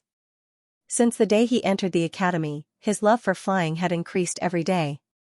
It was this feeling of flying freely that made him immersed in it, and he could not extricate himself. This was the thing that left the deepest impression on Good among all the things he had learned. What an exciting duel, Sylvie could not help but exclaim. Indeed. Tilly curled up the corners of her mouth and glanced at the butler mockingly. Even Camilla, who had been absent-minded all this while, focused her attention at the last moment. Her eyes never strayed from the battle between the two biplanes. When the second biplane took advantage of the wind to shake off its tail, the outcome was already decided. But at this point, winning or losing was no longer important. She saw what she wanted to see. For example, in a one-on-one battle, the side with the advantage in numbers would have a great advantage. They would have more freedom in allocating height and speed until they could force their opponent into a corner. But this number did not simply refer to the sum of the forces invested by both sides. She then deduced that by changing formations and maneuvering, even if the side was at a disadvantage overall, they could still gain the opportunity to outnumber their opponent. If the target was the more agile devil beasts, cooperation would undoubtedly be more important. In addition, she also noticed that the side at a higher altitude had a greater chance of winning. If they could drag the enemy into a dogfight, then the formation cruising in the air could launch an ambush. That might be the best opening. As for how many people to form into a team and how to change their formation during a firefight, that would be the next part of her research. But Tilly also knew that this kind of training was ultimately just for biplanes. If she wanted to confirm the contents of the next part of the flight manual, she would have to go to the actual battlefield to test it out. She was gratified that this batch of students was growing faster than she had expected. At this rate, when the Fire of Heaven was officially produced, Air Knight would be able to test his skills in the Kingdom of Wolfheart and the Kingdom of Everwinter. Of course, she would not miss this battle of vengeance. The unicorn only existed as a training plane. The new ride that her brother promised should already be in production, right? When the training was over, she might as well go to the castle and remind him to hurry up. At this moment, the last plane landed steadily on the airfield. Both the students and the apprentice phalanxes burst into enthusiastic applause. "Now I know why you divided them into two distinct camps," Sylvie sighed softly. "Although I did plan to do so, I didn't expect the results to be so good. I thought it would take at least 10 days to half a month to see the scene." Tilly smiled and waved her hand to summon Eagle Face, handing him a new list. "Now that everyone is back, let's get ready for the next round. Give me a little more time." She looked to the north. "I will soon make the devil pay for his blood." Woo, the drawn-out sound of a horn came from outside the porthole, indicating that there was a meeting up ahead. Ever since he entered the territory of Grey Castle, he had heard similar noises more frequently. Manfeld could hear them almost every hour. But now, this interval had been shortened to half an hour, or even less. He had never heard that the Kingdom of Grey Castle was a country that was well developed in navigation.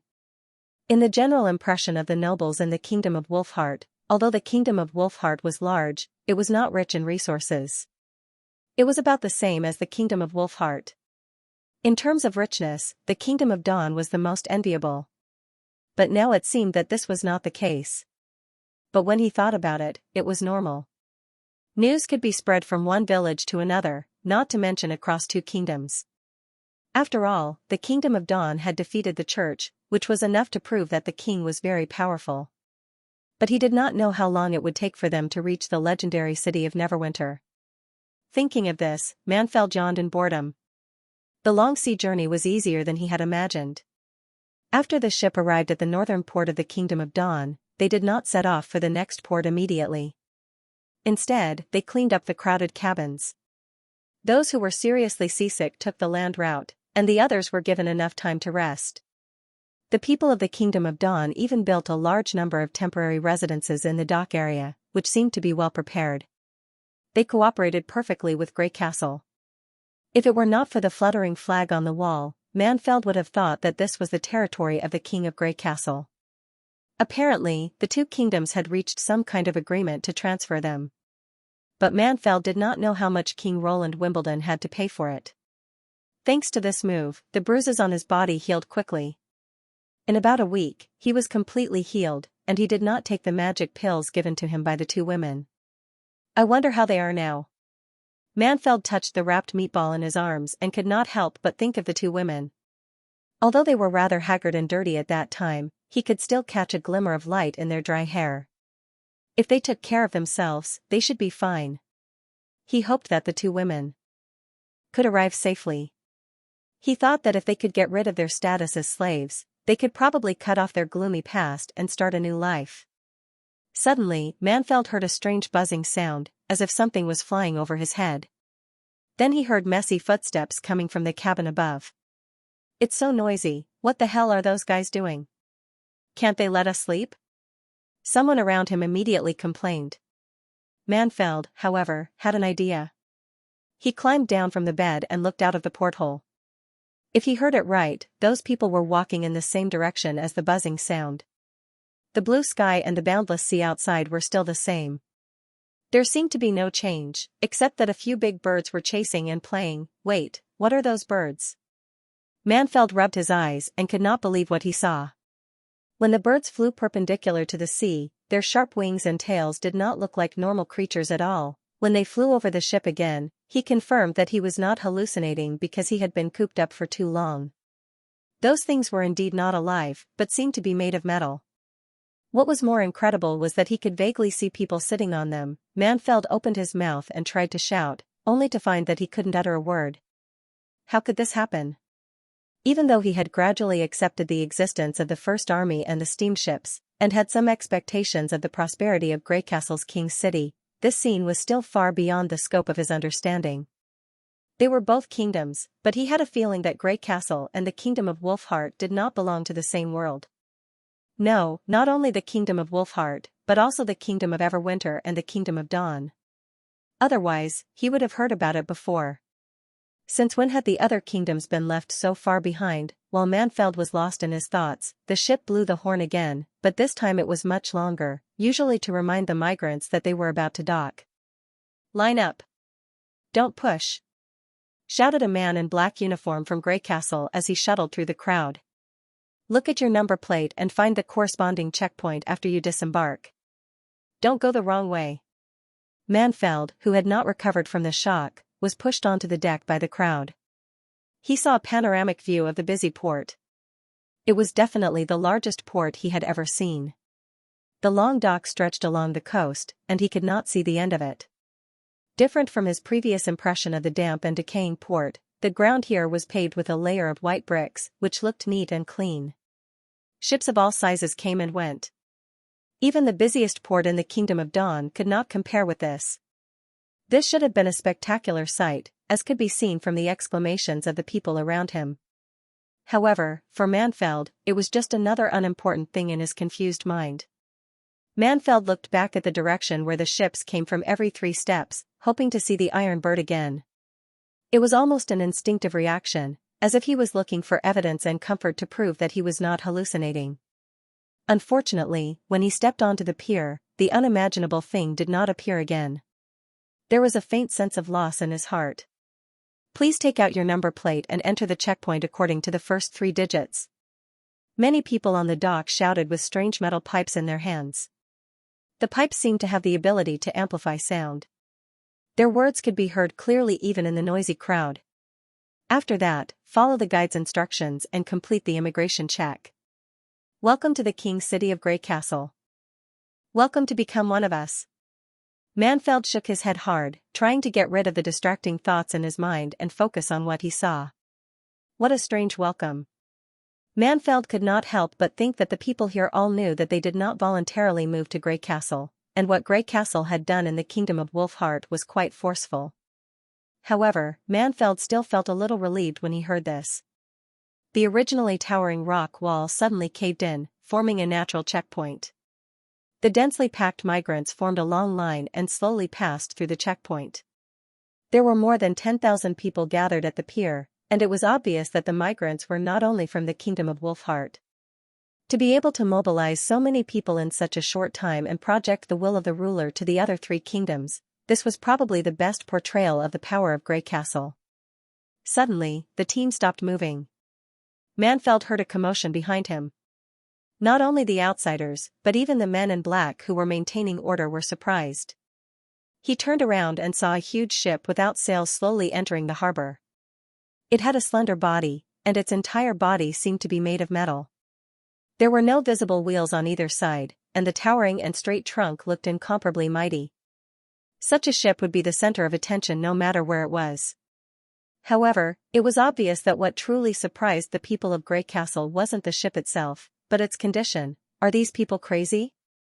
They actually used iron to build a ship," someone whispered. "Don't they know that iron will rust in water? Maybe the King of Grey Castle just wants to show off his wealth. But this iron ship is really impressive. I didn't know that such a heavy thing could float on the water before I saw a stone ship. What's the point of showing off for half a month? I've been to the sea many times and seen all kinds of situations. Salt water is much more corrosive than you can imagine, and ordinary paint can't protect it for long. Look, this is what happens when you act recklessly." Indeed, there were black and brown rust spots all over the body of the steel ship. The surface, which should have been bright and clean, was full of bumps and hollows. The damage was very striking, and it formed a sharp contrast with the white pier.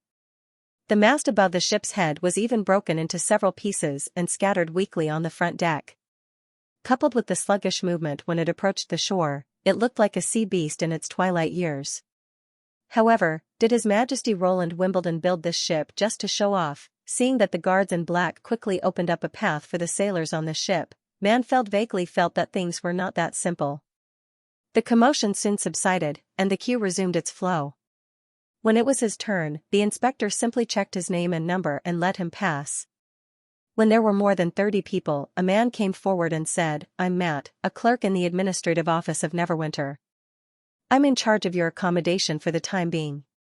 I believe you must have a lot of questions. Don't worry, I'll explain to you in detail on the way to the residential area. Now, please drink the purifying water on the table. It can cure the demonic plague on you. If not, it's also a cup of sweet drink. Do we have to follow you?" Someone questioned. We're now members of Grey Castle, so we can go wherever we want, right? Only after you get your identity cards will you be considered as His Majesty's subjects. Matt shook his head. For an ordinary person, it'll take 1 to 2 years of hard work, and during this period, you must not violate the laws of Grey Castle. However, you're all special talents with special skills. As long as you pass the self-examination, you'll immediately become an official resident of the city. However, the inspector doesn't always have time, and there are many applicants, so you'll have to wait for another 2 or 3 days. Self-examination? Isn't it just an identity examination? You'll know after you experience it yourself. Matt smiled. Compared with your past, the examination focuses more on your present and future. I also passed the same examination to become a clerk in the administrative office. Now, after drinking the water, please follow me, Manfeld thought to himself, this must be the examination that will never lie mentioned by the coachman. Along the way, Matt did answer many questions that the migrants were most concerned about, such as what kind of jobs they would be able to do in the future, what kind of treatment they would receive, and so on. At least according to the policy announced by the King of Grey Castle, there would be no difference in treatment between the migrants and the natives after they had obtained official identities. Matt even used himself as an example and vividly described his journey from the initial panic to the gradual adaptation, which calmed everyone down a lot. When they entered the temporary residential area in the suburbs, a shrill laughter suddenly caught everyone's attention. Manfeld looked in the direction of the laughter and saw a group of men dressed like refugees surrounding a woman and approaching her. Many people around them noticed this, but none of them stepped forward to stop them. Some people were still incessantly jeering, and some even revealed an eager expression. Damn it, why do I have to encounter such things everywhere I go? He had thought that Neverwinter would be different. Manfeld frowned. Did anyone inform the black-cloaked guards? According to Matt's introduction, the black-cloaked guards, who were called policemen, had replaced the original patrol team. Manfeld did not know if they were reliable, but he did not have a better idea. However, no one did anything. I advise you to mind your own business, young man. We'll have to stay here for a few days before we move to the inner city. That's right. If we're hated by these scumbags, we'll be the ones to suffer. Manfeld wanted to say something but stopped on second thought. Finally, he looked at Matt and said, I'll go buy some time. Call the security officer here. To his surprise, Matt grabbed his hand and shook his head slightly. Manfeld's heart was filled with disappointment. Excuse me, please make way. Manfeld squeezed into the crowd and immediately attracted the attention of the refugees.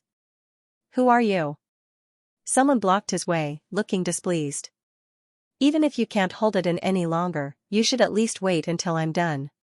He was also the one who laughed sinisterly at the beginning. His mind raced. It seemed that the other party was most likely the leader of this group. It was impossible to take away a woman in front of a dozen gangsters, and he didn't have any weapons. His only chance was to take down the leader first, and then take advantage of the chaos to escape. I'm here to remind you that someone has already informed the guards in black. If you don't run now, it will be too late. Manfeld spread out his hands and pretended to be calm. He took 2 steps closer to the leader and winked at the woman, hoping that she would understand that he was not on the same side as these hooligans. However, the woman did not respond. Instead, she tilted her head and looked confused. Damn it. Doesn't this guy understand the situation he is in? How could he still be so calm even at this stage? What black-cloaked guards? Aren't they just patrols? The leader grinned. It's hard to say who they'll help. You are still a rookie, aren't you? Ha ha ha, judging from his appearance, he must be from a rich family. In the end, didn't they end up like us? If you know what's good for you, get out of here before the boss gets angry. The crowd burst into laughter. At this moment, Manfeld made his move. He lowered his shoulder and slammed into the chest of the leader, who had let down his guard. Then, he punched the leader and knocked him to the ground. Compared to Mike McKinley's 2 well-trained servants, these hooligans were much easier to deal with. From the moment Manfeld made his move to the moment he fell, the leader did not even make a sound. The crowd burst into an uproar. Damn it! You're courting death. Save the boss. Manfeld felt several blows on his back and legs, but he could not care less. He reached out his hand to the woman and said, "Come with me." Something unexpected happened. The woman did extend her hand, but she didn't put it in his palm. Instead, she grabbed his wrist and pulled him into the encirclement. "Hey, you." Manfeld was about to ask if the woman was mistaken, when he saw the electric sparks bouncing on the woman's body. Wait a minute, lightning. Before they could come back to their senses, the tiny electric light instantly turned into an electric arc, and the blue light suddenly flourished. Like a long snake, it pounced on the gangsters who rushed up, piercing them one by one like skewers. In front of such an incredible scene, the perpetrator had almost no power to resist. He only had time to let out a short scream before his body stiffened and fell to the ground. "That's enough." The woman clapped her hands and said in a relaxed manner. Are you?" Manfeld was dumbfounded. "That's right, I'm a witch." The woman admitted her identity very calmly. "But, shouldn't all witches be incomparably beautiful, have an impressive figure, and every move of theirs filled with charm?" He looked at the woman carefully for a moment, but the feeling he got from her did not match the description at all. Not to mention her appearance, it was already a compliment that she was ordinary. She was also quite skinny, and from the back, she looked no different from a little girl. "Then, what should we do with them?" Manfeld pointed at the gangsters on the ground. "I'll contact the police department to deal with the aftermath. Don't worry, I only used about 10% of my strength, so they'll be unconscious for half an hour at most. However, the mine and the furnace area won't let them go so easily. I think they'll have to stay there for at least half a month." Manfeld found that he could not follow the woman's words at all. From her tone, it seemed that this conflict was all part of her plan. "By the way, I'm Sharon. Can you tell me your name?" The woman's question interrupted his thoughts. "Well, Manfeld, you're the first person I've met to stand up for me." "Why?" "Why?" Manfeld rubbed the place where he had been kicked.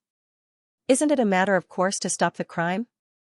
I just didn't expect that you didn't need my help at all." "A matter of course?" Sharon curled her lips. "If everyone thought that way, those people who started the fight wouldn't have run away. But there's always someone who understands that. In the history books, the nobles were all transformed from such people. They brought order to the chaotic world and paved a way through thorns." "You're right. There's always someone who knows what's right and what's wrong." Sharon smiled.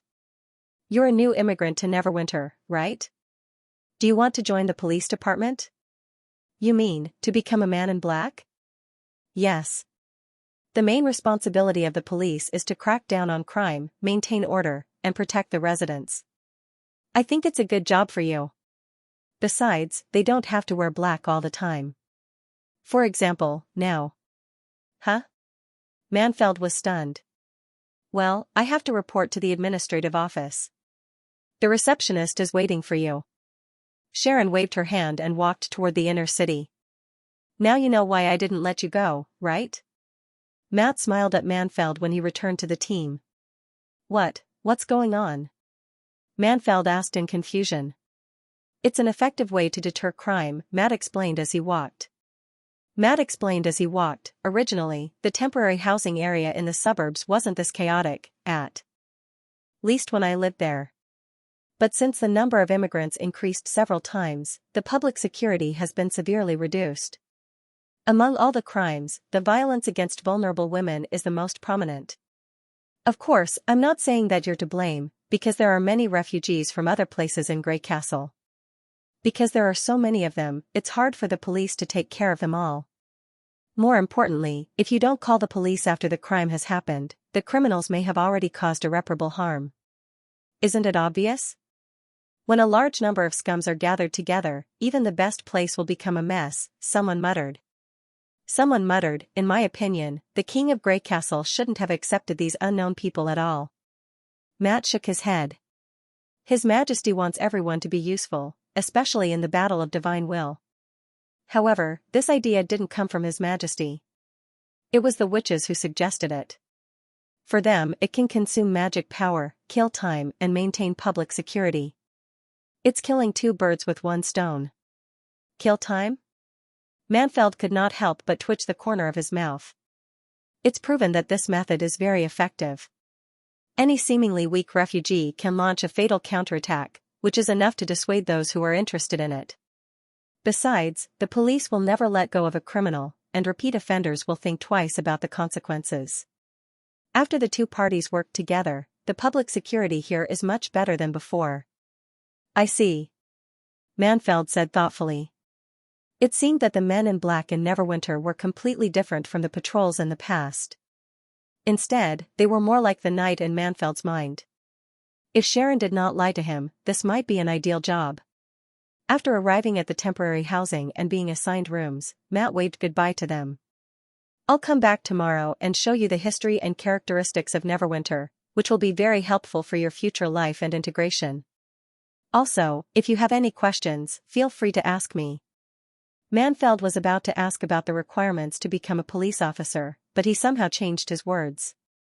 On my way here, I saw some giant iron birds. I wonder if you've seen them. Ah, I've seen them. If you stay in Neverwinter for a long time, you'll know that they're not rare. Before Manfeld could finish, Matt replied with a smile, it's indeed a little shocking when you see them for the first time, but you'll get used to it. If you're talented enough, you might even be able to fly them into the sky. Are you serious? Manfeld's heart skipped a beat. Your Majesty, Your Majesty. Mr. Xianxia has returned from the swirling sea. And, they seem to be in big trouble. The guard's sudden report made Roland pause for a moment. He had returned to his office after the meeting on expanding the industrial scale, intending to continue perfecting the blueprints that he was going to use next. However, this unexpected news completely interrupted his train of thought. The so-called Xianxia was Thunder's alias. Where is he now? Roland abruptly rose to his feet and asked. He's in the castle hall. He said he wants to see you immediately. Bring him in. Roland ordered. Also, ask the kitchen to prepare an afternoon tea. Yes, I'll do it right away. Sean turned around and quickly disappeared through the door. Should I inform Lightning? Nightingale asked worriedly. Roland shook his head and said, since he can come to the castle, he should be fine. Let's ask him about the situation first. According to the date, Thunder had only been out to sea for a little more than half a year. Including the return journey, it only took him 3 months. Considering that they had stayed on the Shadow Islands for a while, the time spent on the road was even shorter. This was far less than the explorer's original plan. According to the explorer's original plan, this voyage would take at least 1 to 1.5 years. If possible, Thunder even wanted to see what was at the end of the swirling sea and whether the continent he saw in the ruins was in the depths of the sea. It was obvious that some unforeseen event had occurred that caused this expedition that had been prepared for a long time to end halfway. Roland could not help but look out of the window. Could it be related to the bloody moon? Soon, Thunder, who had changed his alias to Sandy, was led into the office by the guard. It was obvious that he was really disheveled this time. He did not even have time to put on his fake beard, and the ostentatious feather decorations were almost gone. If Lightning saw him now, she would probably recognize him. But at the very least, his entire body was still in perfect condition. To Roland, this was enough. Your Majesty, it's nice to see you again. Thunder put his hand on his chest and bowed. I almost thought I would never come back. Roland personally poured him a glass of cold and delicious chaos drink. What happened? Since you've gathered the best navigators of the fjords, I don't think an ordinary storm or tsunami would make you say that. There are signs of storms and tsunamis, but there won't be thousands of sea ghosts. Thunder seemed to still have a lingering fear at this moment. What's more, we will not only encounter sea ghosts, but even more terrifying monsters. Roland felt as if he could feel their despair as he listened to their narration. Countless sea ghosts swarmed the ships, their backs churning as if boiling the seawater, and the slower ships were mercilessly dragged into hell. And among the sea ghosts, there were terrifying ships of flesh and blood. The acid they spat could fall several kilometers away. Just a little bit of it would cause one's skin to split open. Even steel and wood could not resist this kind of corrosion. Even if they sailed at full speed, the expedition team could not widen the distance between the two sides, Sky-Sea realm. His face was as gloomy as water. Your Majesty, what's that? Thunder asked. It's what the demons call another civilization. Roland slowly told him the information that the demons were fighting on two fronts. The rib-like vault, the body of the ship made of flesh and organs, and the ability to float on the water like a ship and dive into the sea. These features were not much different from what he had seen in the relics of the gods. You mean, we've trespassed into their territory? Maybe. Of course, we can't rule out the possibility that the appearance of the bloody moon made them more active and expanded their patrol range. Roland changed the topic. What happened after that? How did the expedition team get out of danger? In fact, it's not that we've shaken them off, but that they've had internal strife, Thunder said with a wry smile. Internal strife? Indeed. The enemies chased us day and night as if they never knew fatigue. By the time we approached the Sealine, we had lost more than half of our ships. Most of the sailors who were still alive were on the verge of collapse because they could not rest for a long time. Only the Snow Wind you built still had energy to spare. After all, she didn't need to adjust the sails and course all the time. Just when everyone was about to lose hope, a larger sea monster suddenly rushed out of the water and entangled one of the sea monsters. It looked like two flesh and blood monsters were biting each other. Although they were both monsters, the former was obviously stronger. The appendages and tentacles that extended from its body quickly tore the latter into pieces. After that, both the sea ghosts and the other sea monsters stopped chasing and surrounded the two as if they were stunned. We took the opportunity to cross the Sealine and escape back to the fjords. Roland exhaled a long breath. Fortunately, luck is on your side. It seems that the name of the ship is not in vain. The name of the ship? No, it's nothing. He waved his hand. What's your next plan? Thunder's face showed unprecedented fatigue. To be honest, the loss of the ship is secondary. The expedition has scared most people out of their wits. Now the fjords is filled with a strange atmosphere. The sailors who have been fighting on the sea all their lives now turn pale when they look at the east side of the sea. I guess no one will dare to board the ship to the shadow waters for a long time. Roland was silent. This wasn't surprising at all. Just as he had said, storms and tsunamis could be predicted ahead of time, and brave navigators would always be able to find a way to dance with them. However, this type of experience where one had no ability to resist and could only flee for their lives couldn't even be considered an adventure. The big chambers of commerce also asked me to tell you that they want to buy a piece of land in Grey Castle at a high price as their preparatory shelter. Thunder sighed. After all, no one knows whether they will come back or not. The sea has always been a natural stronghold for the fjords people, but if the enemy can come and go freely in the sea, the whole fjords island is equivalent to an undefended empty city. A year or two ago, he had planned to use the fjords as the last stronghold for the survivors to live the rest of their lives after the defeat, but now the situation was completely reversed. If he had just arrived in Border Town and had less than 300 golden dragons, this kind of deal would have been absolutely desirable. But now, paper money had begun to circulate in the territory, and the so-called high price was no longer an attractive condition. What do you think? I say, if they want to establish a country within a country, they'd better give up as soon as possible. Thunder shrugged and said, you'll never allow them to establish a new island in Grey Castle. Roland laughed, thinking that Roland was indeed the most outstanding explorer in the fjords.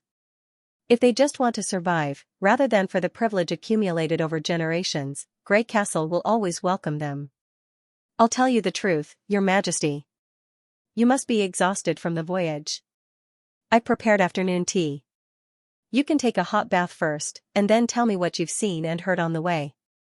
It'll take several days to repair the Snow Wind. You can return to the fjords after you've recovered your strength. Thank you, Your Majesty, Thunder said with a hand on his chest. Just as he was about to leave, Roland suddenly stopped him. By the way, about lightning. Are you still going to hide it? Thunder opened his mouth, but for a moment, he was speechless. You said you'd meet her after this expedition. Although this trip wasn't very successful, now that the Sky Sea realm has occupied more than half of the sea, and the people of the fjords are in a state of panic, you probably won't be able to explore for a long time. Roland held his chin and said, I need people to fight the demons, and Lightning also wants to see her father alive. In that case, how about staying here after the trivial matters are settled? Do you think he'll agree? Roland asked Nightingale after Thunder's footsteps faded away. I don't know, Nightingale replied slowly. But he meant what he said. Roland nodded and did not say anything else. Apart from Lightning, Thunder also had his own reasons for staying. As a famous explorer in the fjords, Thunder was the ideal candidate to attract people from the fjords to join him or to serve as the core of the fleet. According to Agatha, the red mist should have covered more than half of the kingdom of Everwinter by now. When the first army arrived, even the border of the kingdom of Wolfheart would not be spared. Under such circumstances, rescuing people along the coastline or attacking from the flanks would be necessary. The evacuation of the northernmost port showed that a powerful fleet could relieve a lot of pressure on the ground forces. Although the merchant ships seemed to be moving in an orderly manner, it was impossible for them to enter the Red Mist area and fight the demons. It was not difficult for Neverwinter to gather a few large ships, but they lacked well-trained sailors and people who could command the fleet. If Thunder was willing to stay, these problems would undoubtedly be solved. However, Roland also knew that he could not force Thunder to agree. He could only wait for Thunder to think it over. When he picked up his pen and was about to continue his work, a telephone suddenly rang. Judging from the line, the caller was from the Witch Building in the Castle District. Hello? Your Majesty, this is Vendy. A familiar voice came from the other end of the line. The Shallow Ports checkpoint reported that they found a witch. Excuse me. Sir, where are you taking us? Thylane asked cautiously while holding Momo's hand. Not long ago, they had followed the long queue to the checkpoint like the other refugees. However, when they entered the registration area, they were asked to leave the queue by a man in black and entered a small, seemingly transparent but tightly guarded room. The two of them immediately tensed up. It wasn't that she hadn't heard that some cities would screen out some people for special interrogation when checking refugees. If they couldn't come up with the corresponding benefits, they would suffer greatly. However, the other party didn't do anything. He just left them in the room for a while and asked them some strange questions before letting them out. Another black-clothed man led them to the inner city. You don't have to be so polite. Just call me Joseph, the man in black said in an easygoing tone. You're witches, right? Thylane was shocked. She didn't expect them to point out her identity so straightforwardly. More surprisingly, how did they know that she had magic power? She thought she had disguised herself well enough. Why do you say that? I don't know anything about magic. The witches told me. Surf scratched the back of his head and said, I heard that they can sense the presence of magic through a special stone. As for where to take you, of course, it's the witch's residence. You must be exhausted from the journey, rest assured, Lady Vendy will take good care of you. Thylane and Momo exchanged a look and saw the surprise in each other's eyes. Firstly, they didn't expect that Neverwinter had a way to identify witches. If the church and the nobles in the kingdom of Wolfheart could do that, they would not have survived until now. Secondly, from the other side's tone, it seemed that witches were cooperating with ordinary people without any barriers. Their master had mentioned the city in the westernmost part of Grey Castle and its ruler, Roland Wimbledon. During the journey before they boarded the ship, they had also heard all kinds of discussions and rumors. However, there was a huge difference between the two rumors.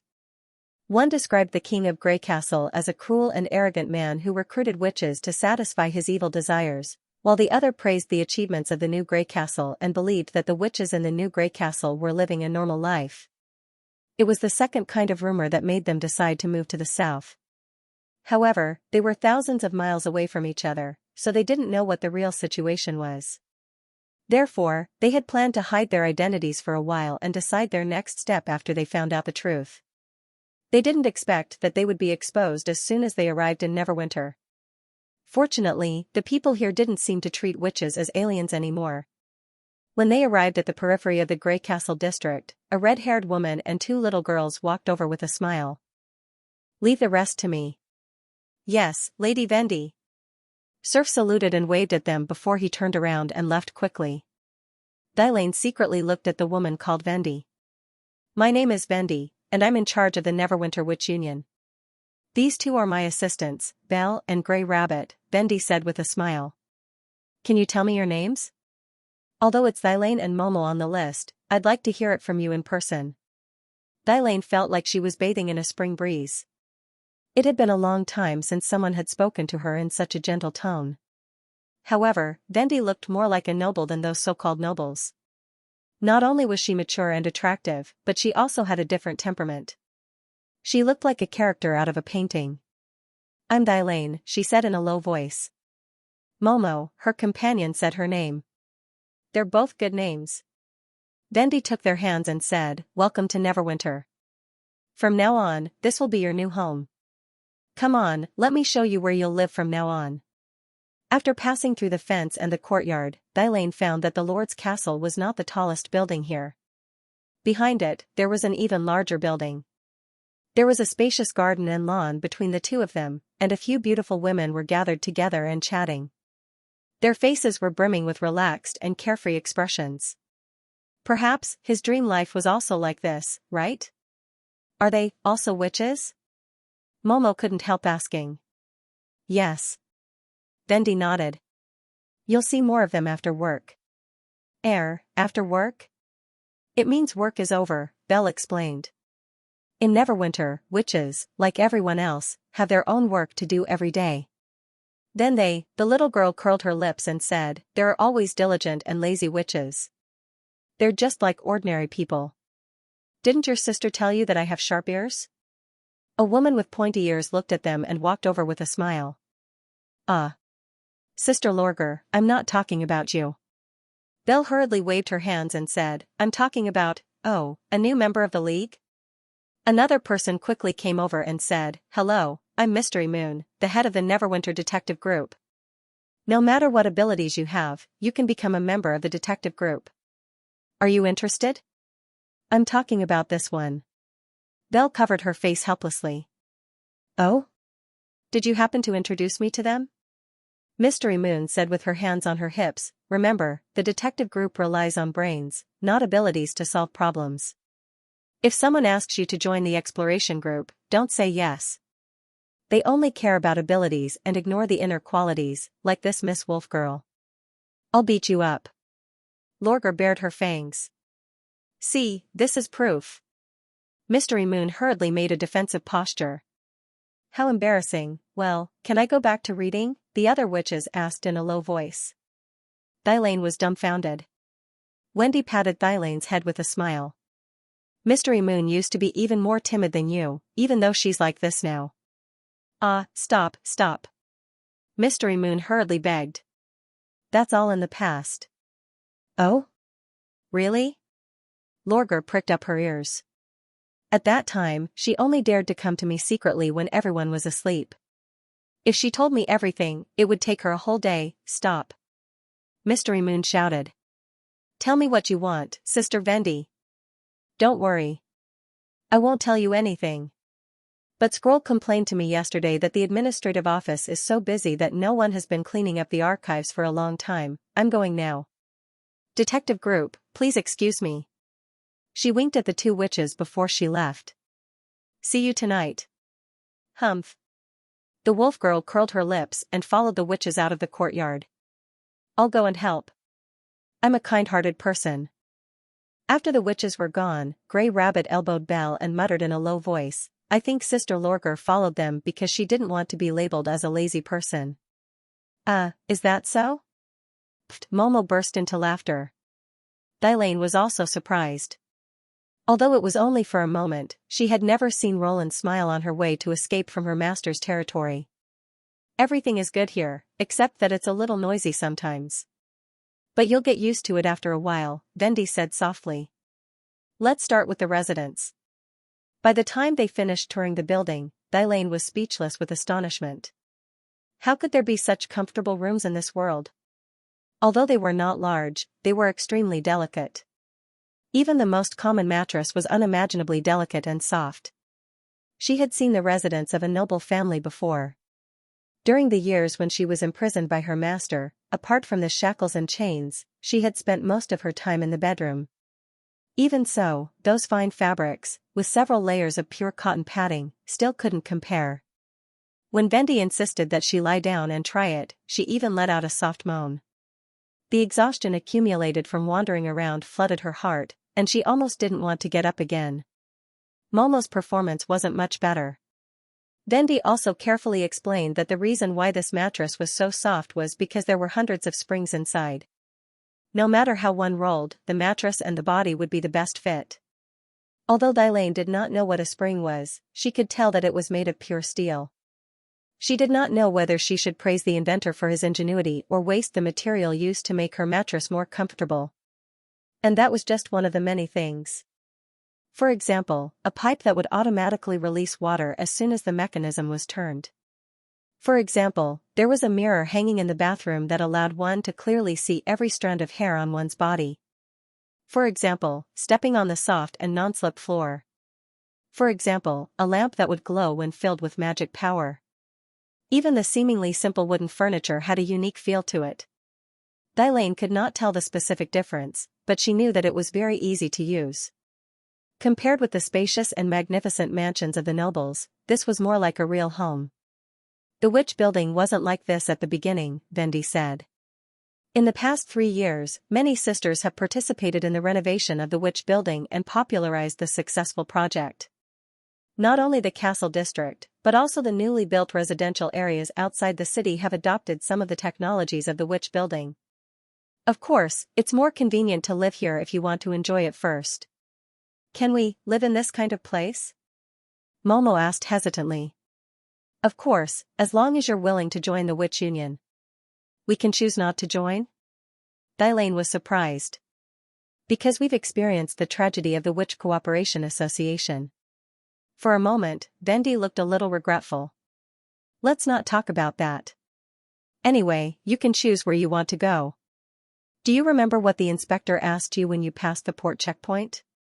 Dailain nodded. At that time only she and Momo were invited into that small room, and they had been on tenterhooks for a long time. That was a threat check, which was only set up for witches. After all, if a person with magic power is malicious, he can cause more damage than an ordinary person. However, once you're not a threat to Neverwinter, you can live freely in the city. In fact, apart from the Witch Union, there's also a witch organization called the Sleeping Spell, which was founded by escaped witches. Its leader is the younger sister of His Majesty Roland Wimbledon. Vendi paused for a moment. Of course, you can choose not to join any organization and live independently. I'll also provide guidance and help as an individual. But our abilities, that's not the point. The point is what kind of life you want to live, Vendi said with a smile and shook her head. If you don't mind, can you tell me about your past? Dailain was surrounded by a warm feeling. It was as if the red-haired woman in front of her was born to be trustworthy. Dailain did not want to leave, even if it was only for a short while. Perhaps this warmth would disappear after she told her story, but at least for now, she could still stay with her for a little longer. Dailain bit her lip and slowly told Roland what she had been through. Before her awakening as a witch, she was no different from most of the people in the village. After her awakening, her experience was similar to that of the other witches. She was expelled, hated, hunted. Desperate, she heard the rumor of the Bloodfang Association. Undoubtedly, she had been longing for a place to live. At the risk of being caught by the church, Dailain had finally arrived at Archduke Island and found a guide for the Bloodfang Association. She had never expected that she would face a greater disaster. Not only did the Bloodfang Association not accept her, but they also sold her to a noble in the kingdom of Wolfheart. In the following years, she had been sold many times until she fell into the hands of her former owner. Dailain's ability had also become a way of entertainment. The pills with magic power could not only relieve pain but also relieve anxiety, happiness, and other feelings. In terms of treatment, its significance was negligible, because the negative experience would not be eliminated. It would only be delayed until the drug's effect was over.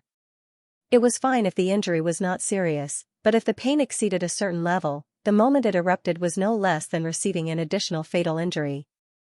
Therefore, her former owner had completely regarded her as a tool for pleasure and constantly used the pills to obtain greater pleasure. Not only that, he even shared her with the other nobles, using this kind of trade to strengthen their relationship. It was at that time that Dailane met Momo and several witches who had been sold by the Bloodfang Association. She then realized that the so-called place to live was just a lie made up by the Bloodfang Association and the nobles. Compared to capturing them, it was undoubtedly much easier to wait for the witches to come to them. Later, Dailane was horrified to find that with the invasion of the church, the witches at the private banquets began to disappear one by one.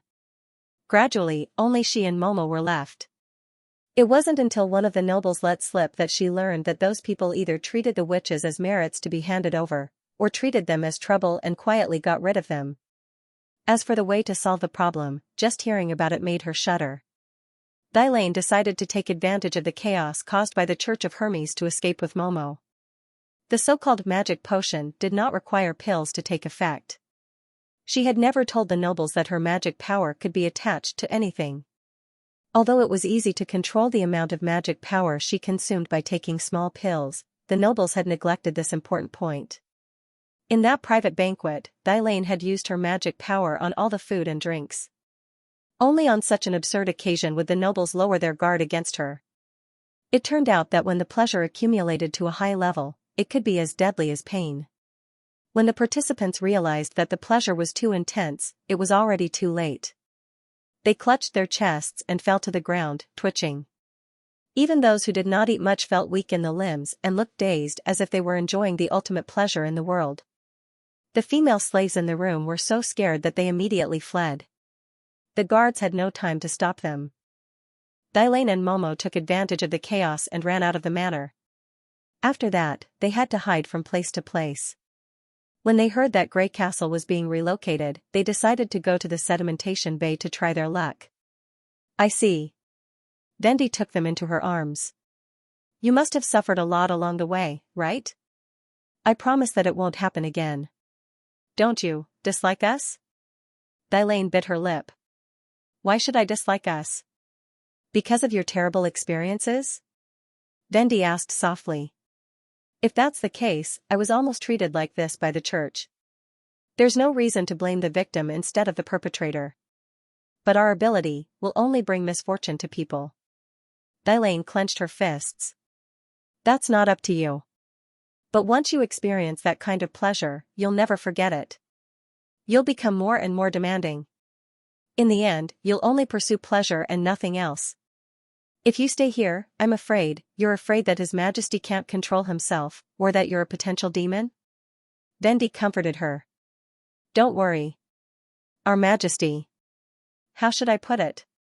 Although he doesn't look like a king, he's definitely an unusually good person. Dailane was stunned. An unusually good person? It was the first time that she had heard the royal family use this term. It means that you can never guess his thoughts, and you can't use convention to judge his actions. Therefore, any prior worries and fears are meaningless. Trust is the most important thing. Dendi's voice suddenly became unusually soft. The Sisters of the Witch Cooperation Association were also rescued in this way. After a moment of silence, she looked at Momo. By the way, you mentioned your abilities. Could it be that Momo also? This time, the two of them hesitated for a long time. In the end, Momo took the initiative to speak. My former master didn't want me to use my ability anymore, so he dug out my eyes after I awakened. Dendi had already noticed this abnormality. On Momo's face, there was a dirty rag covering half of her forehead. She thought it was to cover a burn or a tattoo, but it turned out to be more serious than that. After saying that, the man slowly took off the rag on his head, revealing the empty eye sockets below. But they didn't know that this could only make me lose half of my vision. Only the god's locket of retribution can block it. Dendi could not help but sigh. A witch who could completely combine magic power with her body was called an extraordinary. Apparently, Momo's situation had nothing to do with being an extraordinary. It was very likely that her ability happened to work on her vision, which caused her eyes to suffer an unexpected disaster. Those nobles didn't take Momo's ability seriously at first. Later, something happened, and then Master attacked her, Dailane said in a low voice. They called Momo the child of hell and used all kinds of punishments on her. She almost died. Dendi stroked Momo's scarred eye sockets lovingly. What did you see? Can you tell me? Momo lowered her head and said. A number. What? A countdown number, indicating the deadline. Vendi finally realized what Momo meant. She could not help but gasp. Is Thylane referring to? Thylane thought to herself. Momo nodded and said, it came true. A noble who only had one life left died the following year. Wendy could not help but fall silent. She finally understood why those nobles had done this to Momo. It was hard for anyone to accept the deadline, especially when there were only a few years left. Even she did not want to get an answer from this ability. But, is it really possible? Vendi asked after thinking for a moment. After all, accidents can happen at any time. Thylane and Thylane were stunned. What's wrong? Did I say something wrong? No. Thylane quickly waved her hand. I just think, you're different from the others. I didn't expect you to ask about the details of the ability first. Oh? What did you expect me to do? Thylane replied in embarrassment. Push Momo away, ask her whether she used her ability or not, and then drive us out of the castle as far as possible. Vendi could not help laughing. Abilities aren't good or bad. The key lies in the person who uses them. Besides, the more you know about them, the easier it will be for you to use them in the future. Do you think my ability will be useful? Momo asked incredulously. I'm not sure. But His Majesty once told me that every witch's ability has its uses. Just because it doesn't work now doesn't mean it won't work in the future. Thylane stood in a daze for a long while before she slowly replied, this ability can't predict accidents. I've seen some animals being slaughtered with the numbers above their heads for several years. But what? Vendi asked. Some of the numbers have different colors. I don't know what they mean, but I have a feeling that they're different. If you're willing to join the Witch Union, you'll know the reason soon. After all, every new member has to learn how to control their ability and test all aspects of it. Only when you have a deep understanding of your ability can you advance to the next level. Advance? Thylane asked in confusion. You'll find out in the future. Awakening magic power is just the beginning. There's still a lot to learn. Vendi spread out her hands. Have you made up your mind? Thylane and Momo looked at each other. If you can accept this, we're willing to join the Witch Union. To welcome our new members, cheers. In the evening, a long table was set up in the open space in front of the witch building, and a lively welcome party was held. Vendi and Scroll took the lead and raised their glasses to the two witches. Cheers, the other witches said in unison. Thylane and Momo held their glasses and did not know what to do.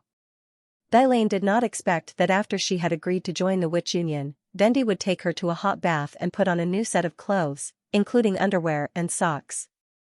Before Thylane could recover from her gratitude and guilt, she was taken to the front of the witch building again, but this time, the lawn had changed. You just have to shout cheers and drink all the drink in the glass, Lorgar demonstrated. Like me, gulp, gulp, gulp, cheers, cheers. Thylane plucked up her courage and imitated Lily. She then closed her eyes and put the glass to her mouth. Tat, tat, tat, the crowd burst into whistles and applause. Lorgar is trying to make people drink again, Lily said, curling her lips. Who said you have to drink all the drink in one gulp? I think she just wants to drink. But that's Evelyn's strawberry liquor, right? It's as good as the Wolf Girls. I underestimated her, Mystery Moon said in amazement. Such a talent must join our detective group. So, in the future, your group will be filled with lazy and drunkards. It's indeed a good match for you. You're also in the group. Mystery Moon raised her index finger. I know. And you still owe me a $10 bill. Forget it. We can start over. Go away. Burp, Thylane gulped down the whole glass of liquor and felt her vision blurring. She had been forced to drink all kinds of liquor before, but none of them was as hot as this one. The liquor did not taste bitter when it entered her throat. Instead, it tasted rich and mellow. It was not until it entered her stomach that she realized it was much richer than ale. However, the biggest difference was not the wine, but her mood at the moment. Seeing the wolf girl pouring another glass of wine and the witch's enthusiastic smiles, for the first time, Thylane felt that drinking was not so painful after all. It made him want to empathize with everyone, and it also loosened the emotions that had been suppressed in his heart for a long time. At this moment, a tall woman walked up to her with a wine glass in her hand. "Welcome to Neverwinter. My name is Annie. Just like you, I come from the kingdom of Wolfheart. Even my experience in finding the Bloodfang Association is similar to yours."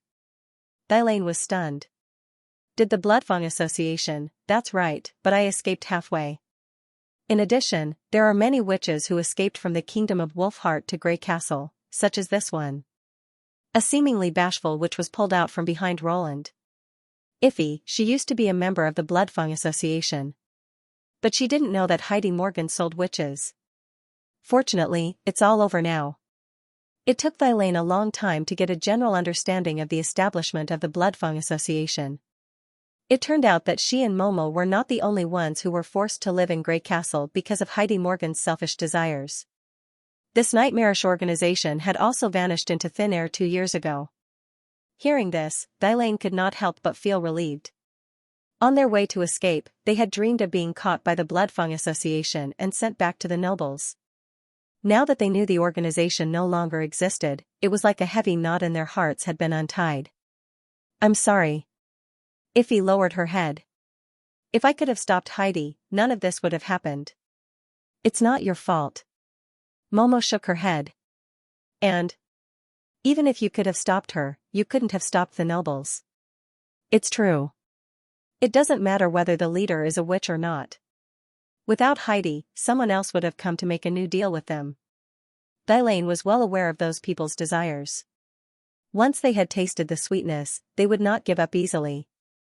"See, I told you they wouldn't blame you," Annie said with a smile. "Now that you're in Neverwinter, you can come to us if you have any difficulties in the future. Even a silly girl like Iffy can live here. I'm sure you'll have no problem." "Cheers," Annie said and raised her glass. "Cheers," Thylane said more fluently this time. "It's my turn again."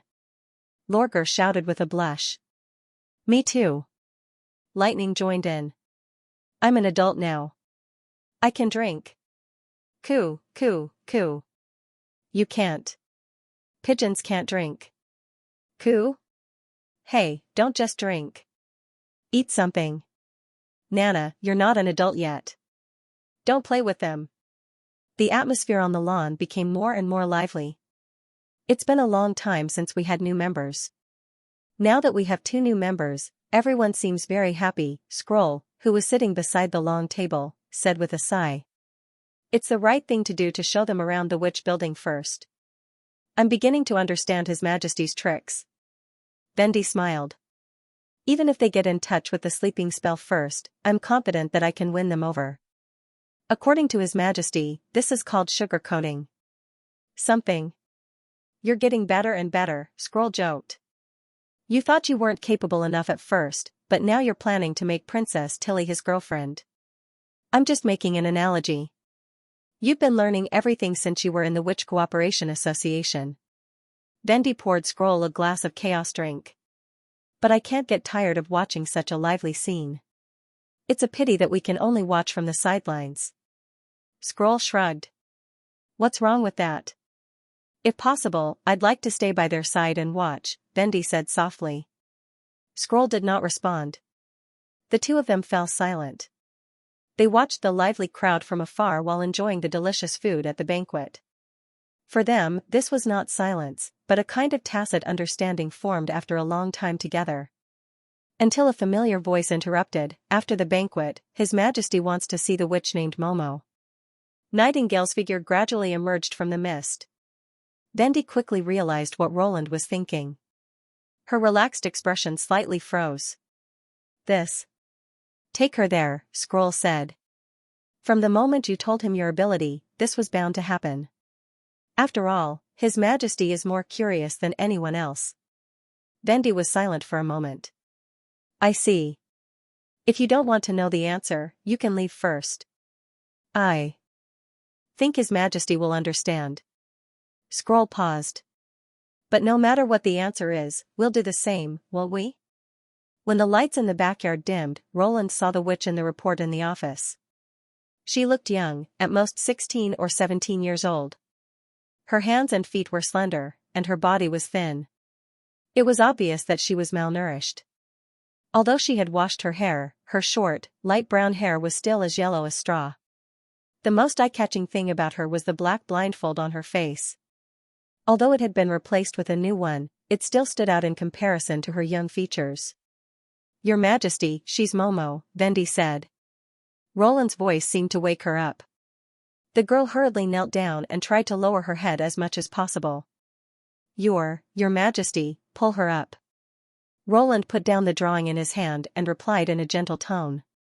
"Don't be nervous. This isn't a formal occasion, so you don't have to be so cautious.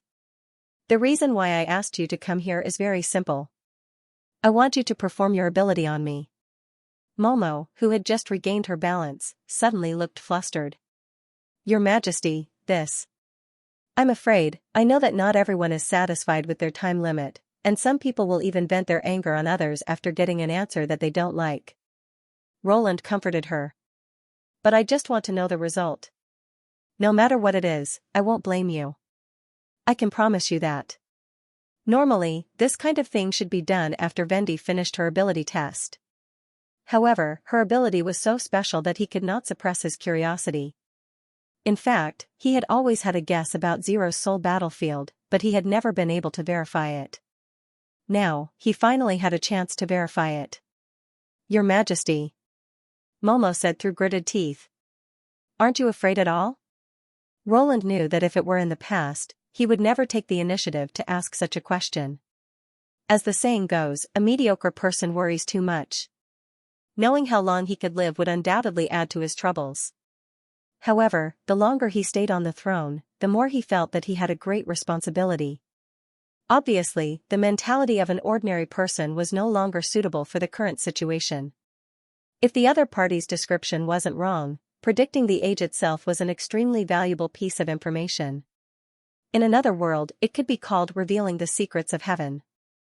It would be a pity to treat it as a heavy burden. However, even if he said these thoughts, the other party would not understand, so Roland just smiled. "No matter how afraid I am, it's not as if it doesn't exist." Momo clenched her fists. After a while, she nodded and said, "Since you asked for it.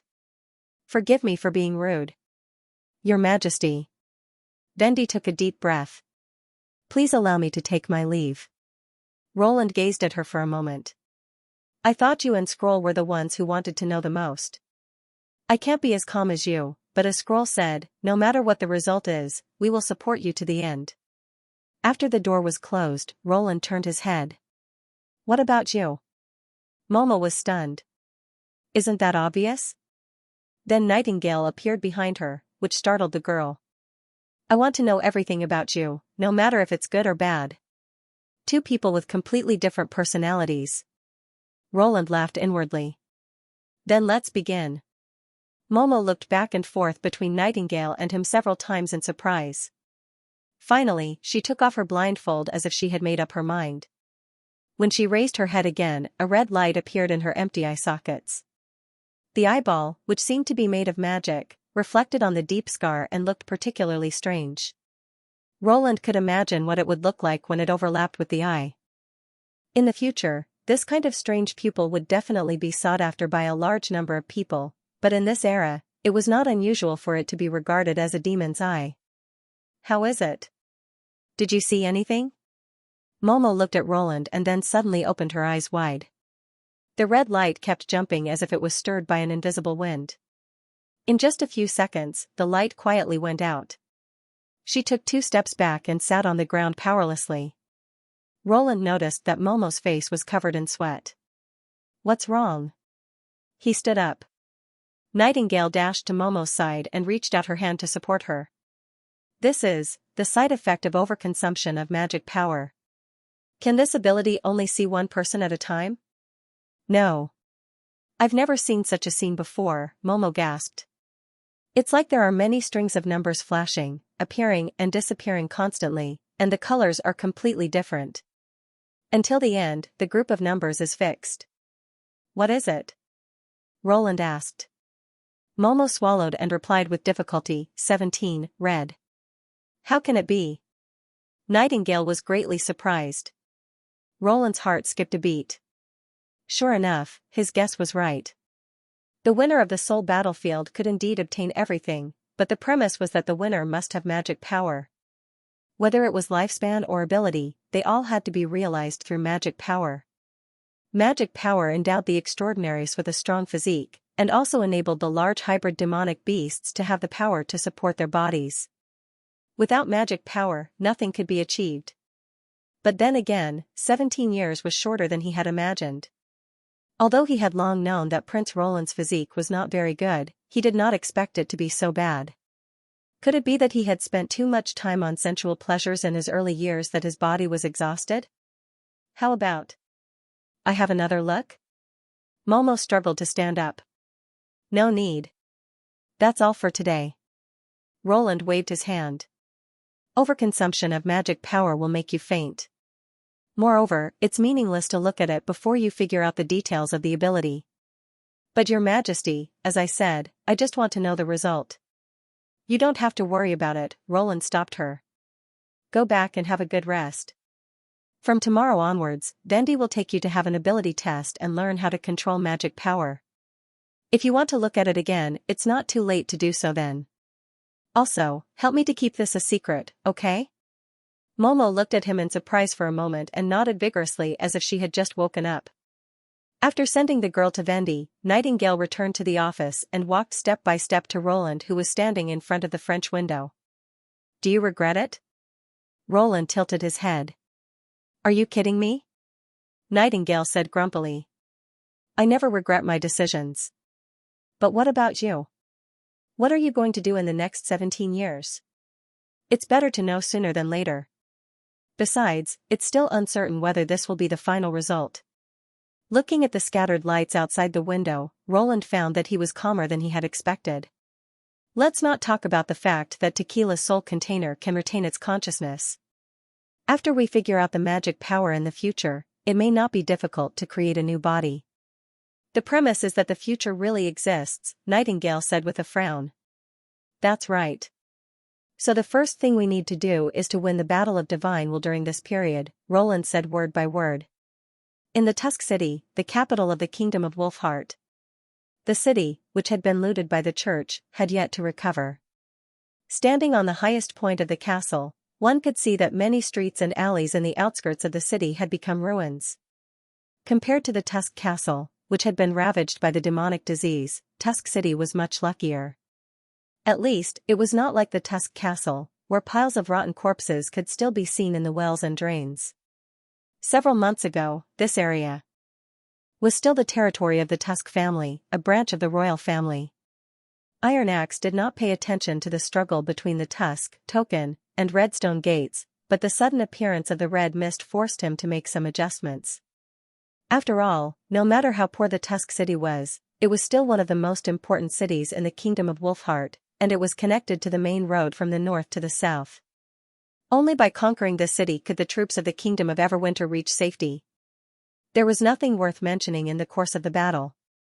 Even without the support of the Longsong cannons, Iron Axe had mobilized 5 temporary squads of 500 soldiers to break into the Tusk Castle, which was known as a natural stronghold, and the Tusk City, which had strong walls, with mortars and anti-demon grenades. The Castellan, Hybok, was shot down by a precise shooter when he went forward to supervise the battle. The remaining nobles surrendered one after another, and one of the 3 major forces in the Kingdom of Wolfheart was destroyed.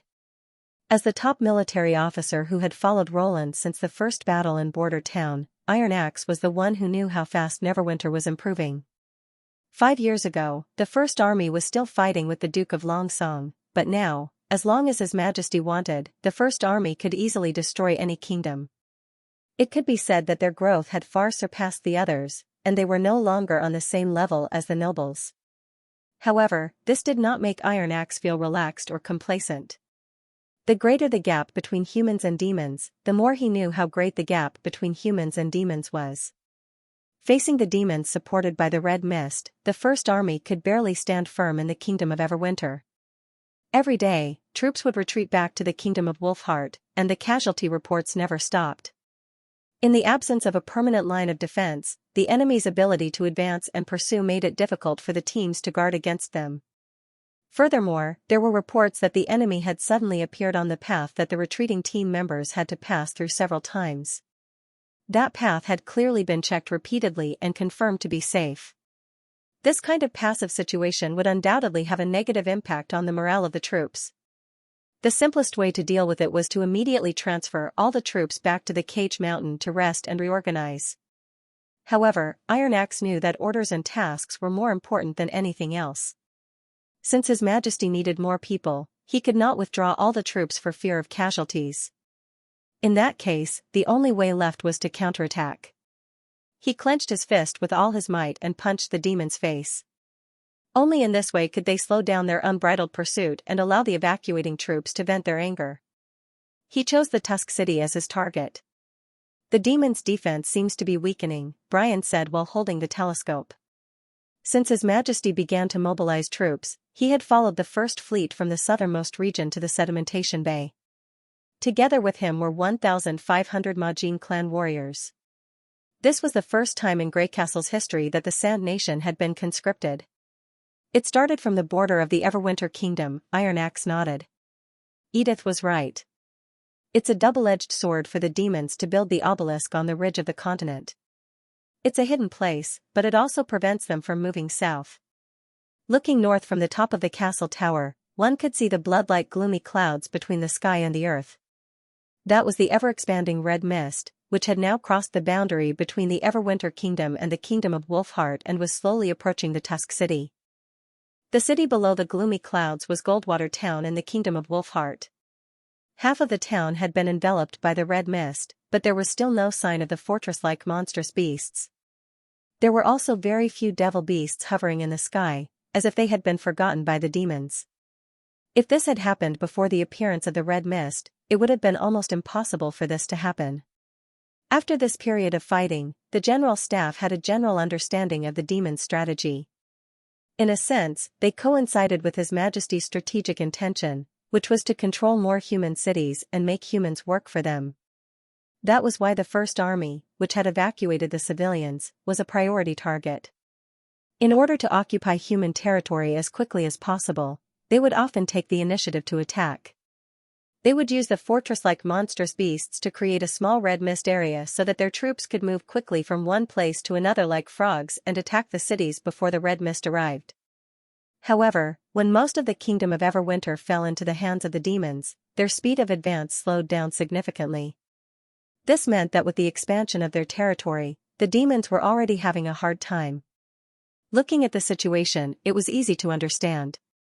It took time to coerce humans and build camps. When they were short of manpower, the more land they occupied, the less troops they could mobilize. Another key point was that the demons did not need to gather their main force to fight against the humans.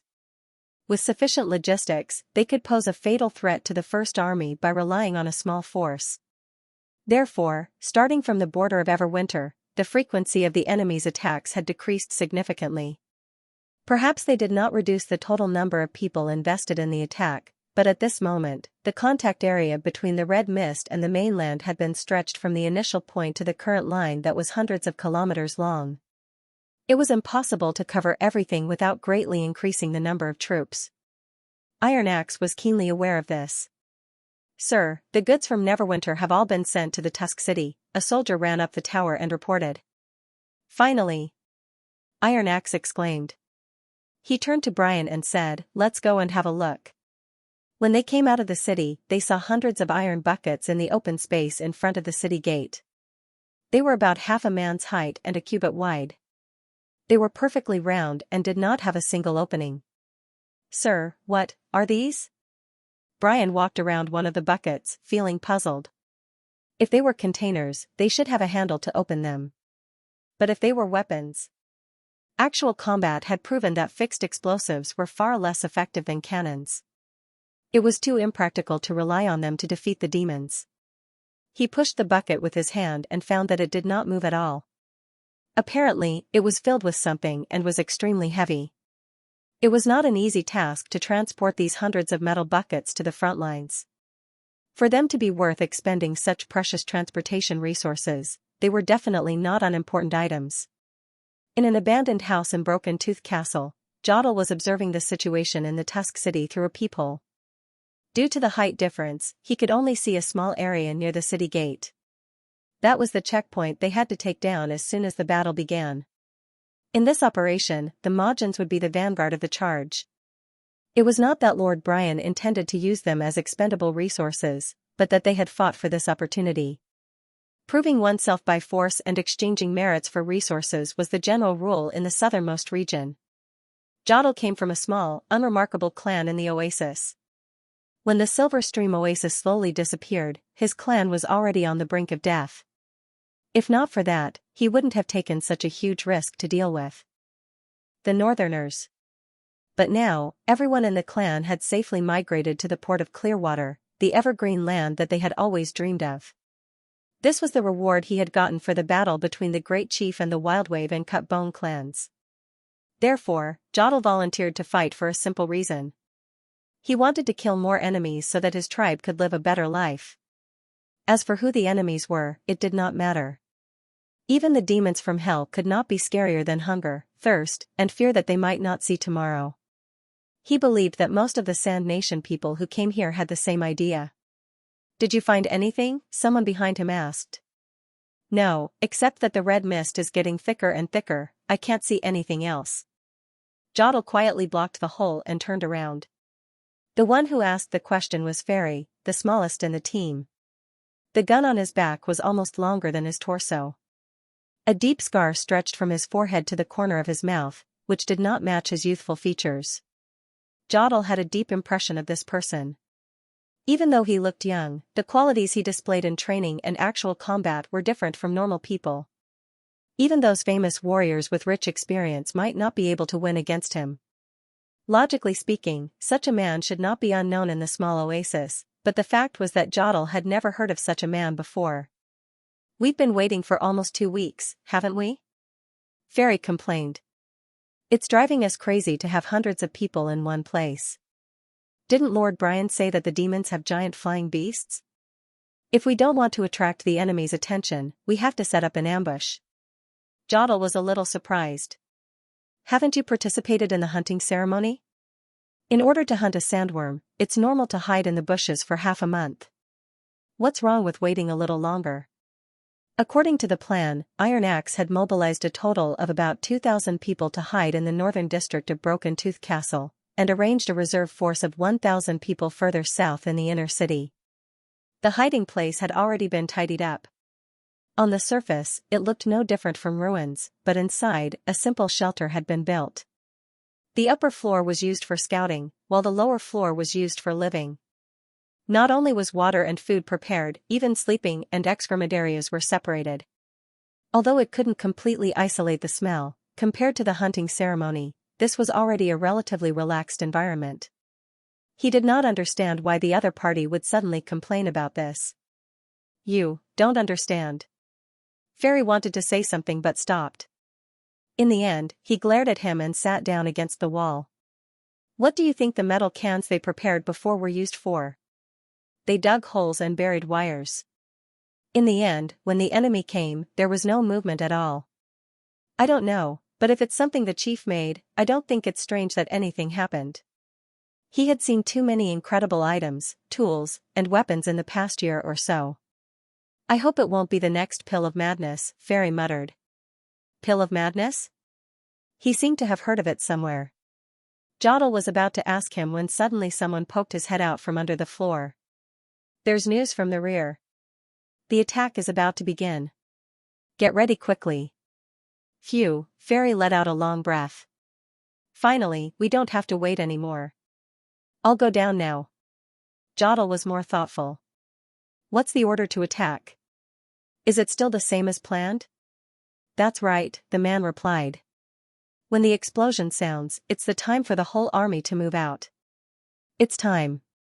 Iron Axe put down the telescope, turned around and ordered, "Turn on the power now." "Yes, sir." 2 soldiers of the demolition team started to turn the hand-operated generator, while the third one put his hand on the lever. It was finally time to verify the results of their long preparation and plan. The red mist had now covered the whole of the kingdom of Wolfheart. If the first army continued to retreat, the broken-tooth castle would soon fall into the demons' hands. The two cities were like Silver City and Grey Castle, which were very close to each other. In the past, the broken-tooth castle had become an excellent barrier for the Tusk City because of its natural terrain. There was a saying in the kingdom of Wolfheart that the Tusk City would be safe as long as the Tusk City remained intact. But now, they were going to use the broken-tooth castle as a stepping stone to give the enemies who occupied the Tusk City a head-on blow. Iron Axe had long noticed that the demons did not always wear the breathing device. Perhaps, for them, the equipment was an extra burden. Except for the mad demons who chased after the refugees, the rest of the demons would only move around in the red mist. This was obviously an opportunity for the First Army. "Sir, the demolition team is ready." Iron Axe ordered in a low voice, "Detonate." As the soldier pressed the lever, a dazzling red light suddenly rose to the north of the Broken Tooth Castle. More than 500 iron barrels were detonated at the same time. Countless golden flames rose to the sky and engulfed the entire King City. Everyone heard a series of continuous rumbling sounds. However, this was just the beginning. The barrels were filled with the rubber worm gels made by Kyle, but they were also filled with highly flammable oil, aluminum, magnesium powder, and other combustion-supporting agents. They looked soft and harmless when they were solidified, but when the blast wave of the explosives tore them into mist and sent them into the sky, the dispersed gels became extremely deadly. The burning spread so fast that it was no different from an explosion. The air was heated to nearly 1,000 degrees in a very short time, and the expanding airflow further fueled the fire. A chain reaction took place at this moment. Probably because the temperature had exceeded a certain threshold, the rain of fire that was supposed to fall suddenly tore the sky apart and formed a huge net over the city like an orange-red lightning. The flames did not spread from the top to the bottom, but from the ground to the sky. Iron Axe was also shocked by the scene. After a while, he realized that the red mist had been ignited by the rain of fire. This scene seemed to be very clear, but in fact, it happened in a split second.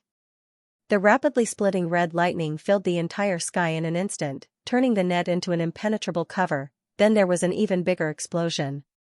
The fiery cover was broken, and a huge fireball rose from it like a firebird breaking out of its shell, soaring into the sky. This roar was much louder than the sound of the iron barrels being detonated. Iron Axe even saw the air around King City being distorted. When they heard the first explosion, Jodl's team followed Brian's order and rushed out of their hiding places one by one. But before they could take a few steps, another earth-shattering noise came from the north. The noise was so loud that it even stirred up the dust on the ruins. The ground shook so violently that they almost fell to the ground. Jodl steadied himself and looked in the direction of the Tusk City in surprise. Because he was at a low position, he could only see an orange fireball rising with billowing smoke, like a fist waving towards the sky. Around the fireball, the red mist was brightly illuminated, as if the sky was burning. The Sand Nation's eyes were filled with fear.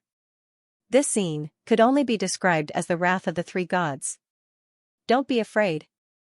Jodl clenched his teeth, raised his arms and shouted, "That's the chief's way to deal with the enemy. It's the demons who should be afraid." His words made everyone come back to their senses. Yes, it's the chief's heavenly fire. Don't stop. Keep going. The stagnant team started running again. People kept coming out from the cracks in the walls, the windows, the corners of the collapsed houses, and joined the attacking team. Soon, this inconspicuous group of people became an unstoppable tide, rushing toward the Tusk City. Jodl was the first to run. Although he had been convinced by the chief for a long time, he always thought that the Sand Nation was better at fighting than the Northerners, especially a warrior from a small clan like him who was born in a barren oasis and had been fighting with death since he was a child. It wasn't just bows and arrows, even if it was a gun, it would be the same. After receiving Brian's training, he had even developed a unique skill. Not only was he good at target shooting, but he could also hit the target while running. Now was undoubtedly the time to prove himself. Not only did he want to be the first to rush into the city, but he also wanted to be the first to win the battle. He wanted Jodl's name to be known by the whole army. However, when the troops climbed up the slope and saw the city wall of the Tusk City, a terrible heat wave swept over them.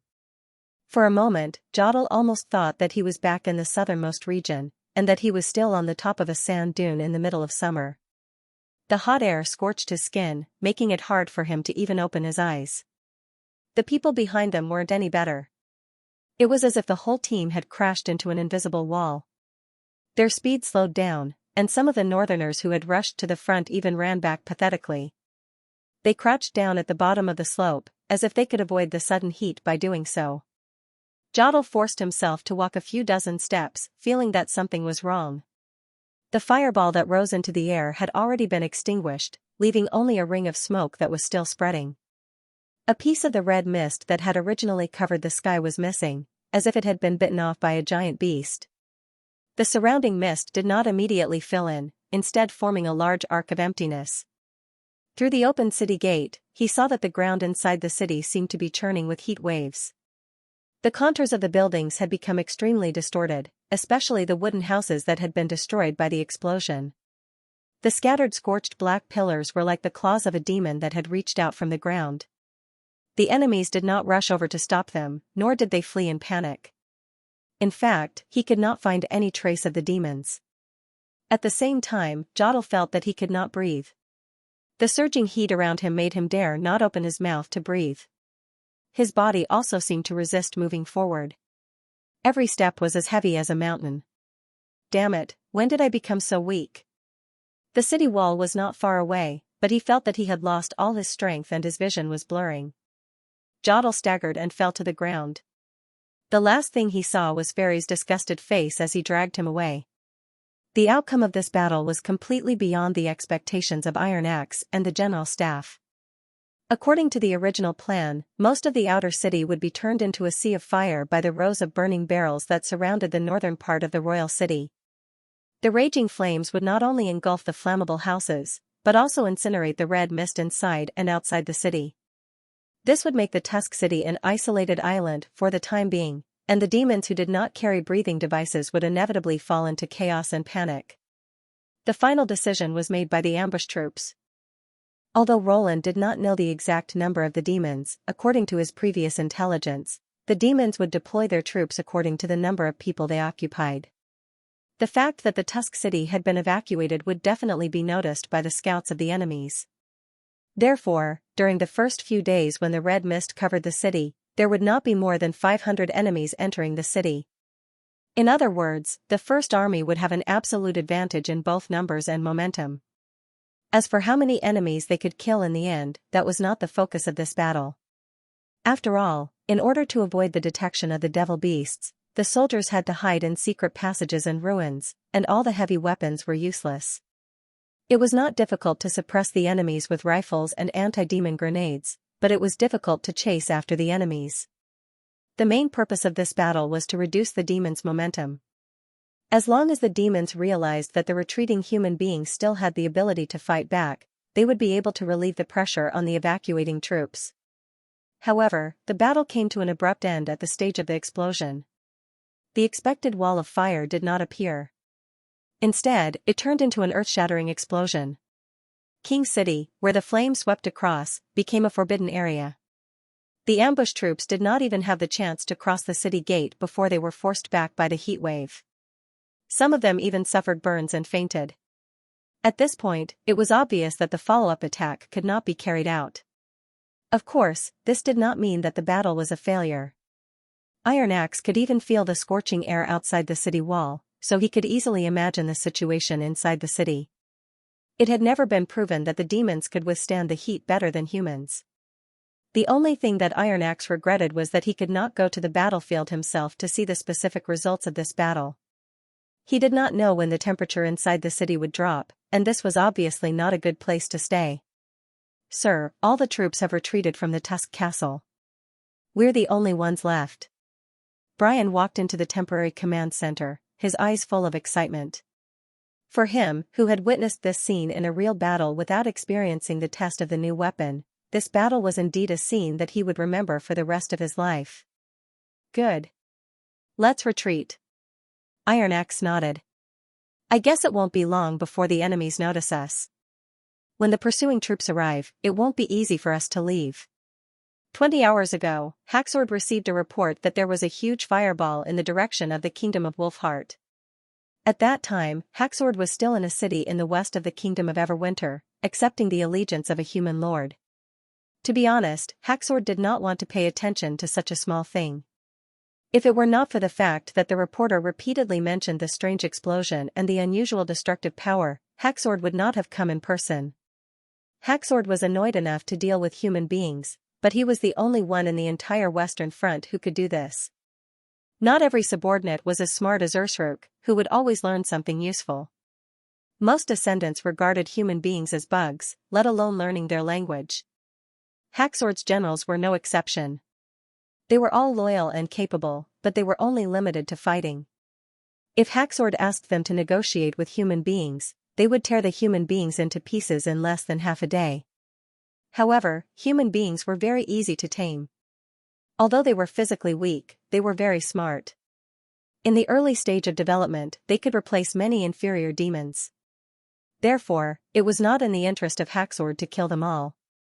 In the end, it was all Valkyrie's fault. Valkyries was the senior lord who was good at this, but now she was still immersed in the red mist pool. Haxord always felt that his patience was running out. However, when Haxord flew over the Tusk City, he immediately realized that something was wrong. There were very few floating monsters in the city, as if something had cleaned up the city. The inside of the city was a mess. Houses that had been washed away and charred wooden frames could be seen everywhere. When the team landed, Haxord found that the ground was warm and a pungent smell came to his face. Haxord soon found the source of the smell. A group of strange-looking inferior demons curled up on the street. Their skin had turned black and fallen off. Obviously, they had been burned to death by the fire. What was strange was that there was no obvious fire starter around the inferior demons. There were only bricks and mud around them. It was hard to imagine how the fire could reach them. There was more than one such scene. Totolok, you and your subordinates will each take 10 people to search for the human army. If you find anything, report to me immediately. Yes, master. Xianxia, find out what's going on. Also, find out if there are any survivors. Yes, my lord. The ascended person quickly accepted the order and left. Haxord, on the other hand, walked along the long street and slowly made his way to the northern part of the city, where the damage was the most severe. According to the report, it was a supply team of inferior demons that were attacked. These pitiful creatures that could never advance were at the bottom of the race, equivalent to human laborers or slaves. At that time, they were transporting a batch of obsidian and secondary red mist pawns into the Tusk City so that they could build a camp for junior demons or level UPS. This could also be seen from the wreckage at the scene. The cut and dyed obsidian was scattered everywhere, and some of the inferior demons were still in the same state when they were moved. There was no sign of fighting, which meant that the humans did not have direct contact with the supply team. The battle broke out abruptly and ended abruptly. Therefore, it was reasonable to infer that the other party had set up a trap here instead of gathering an army under the nose of the Bogle beasts. Totolok's search this time was likely to be fruitless. But the more it was so, the more apprehensive Sky Lord felt. He would rather the enemies come in groups, which would make it easier for them to be discovered. Haxord did not care about the lives of the inferior demons, but he could not afford to lose the battle on the Western Front. If the main force ran into such a trap, the consequences would be unimaginable. There was no doubt that the enemies had used fire to attack. Haxord was no stranger to fire. In the past battles of Divine Will, they had also used fire to conquer human cities. However, because the red mist did not like high temperatures, it was rare to see it. However, it was the first time for Sky Lord to see a fire that could burn an inferior demon to death. Unless the whole city was turned into a huge furnace.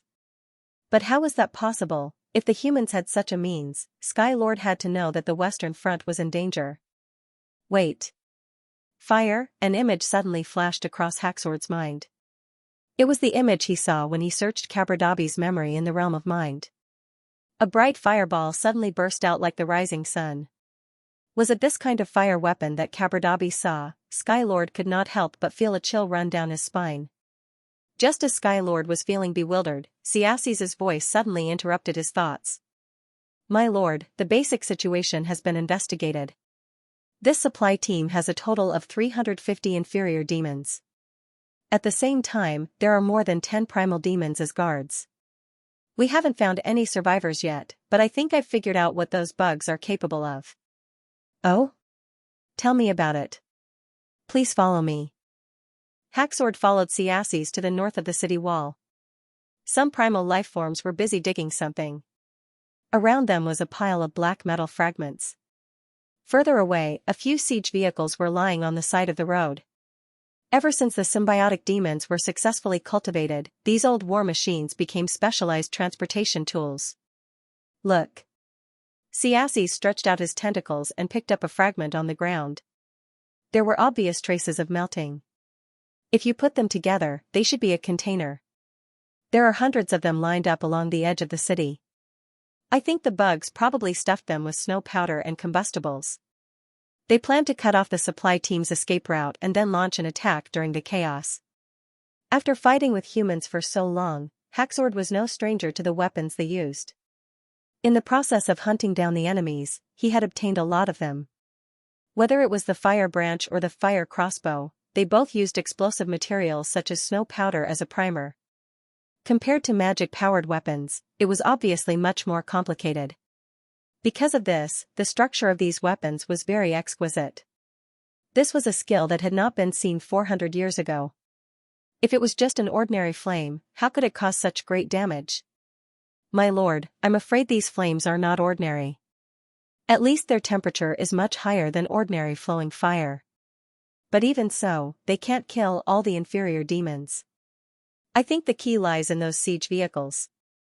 What do you mean? Haxord asked. Xianxia was a psionic warlock. Ascendants who evolved from this branch had sharp observation skills. This was why the Sky Lord had sent him to investigate the battlefield. When the snow powder exploded, it probably affected the siege vehicles that were passing through the city gate. The latter are usually used to transport heavy objects, such as red mist ponds or storage tanks. The high temperature caused them to explode and further aggravated the disintegration of the red mist. Xianxia's rapidly swaying tentacles made hissing sounds. You know, when the temperature reaches a certain level, anything can be ignited, including us. Xianxia's explanation made Haxord feel slightly relieved. Regardless of whether this explosion was a coincidence, at least the huge fragments of the metal bucket made him feel more at ease. Needing to bury a large number of traps beforehand and being able to launch them at any time were two completely different concepts. As long as they took strict precautions, these traps would not pose a threat to the large army in the wild. Of course, it also knew that it was not easy to quickly inspect a human city. Forbidding the red mist ponds and storage tanks from being transported and stacked together could not completely eliminate this threat. It did not think that the simple-minded primal demons and inferior demons could solve this problem. The most effective way was to use the humans themselves. My lord, what should we do next?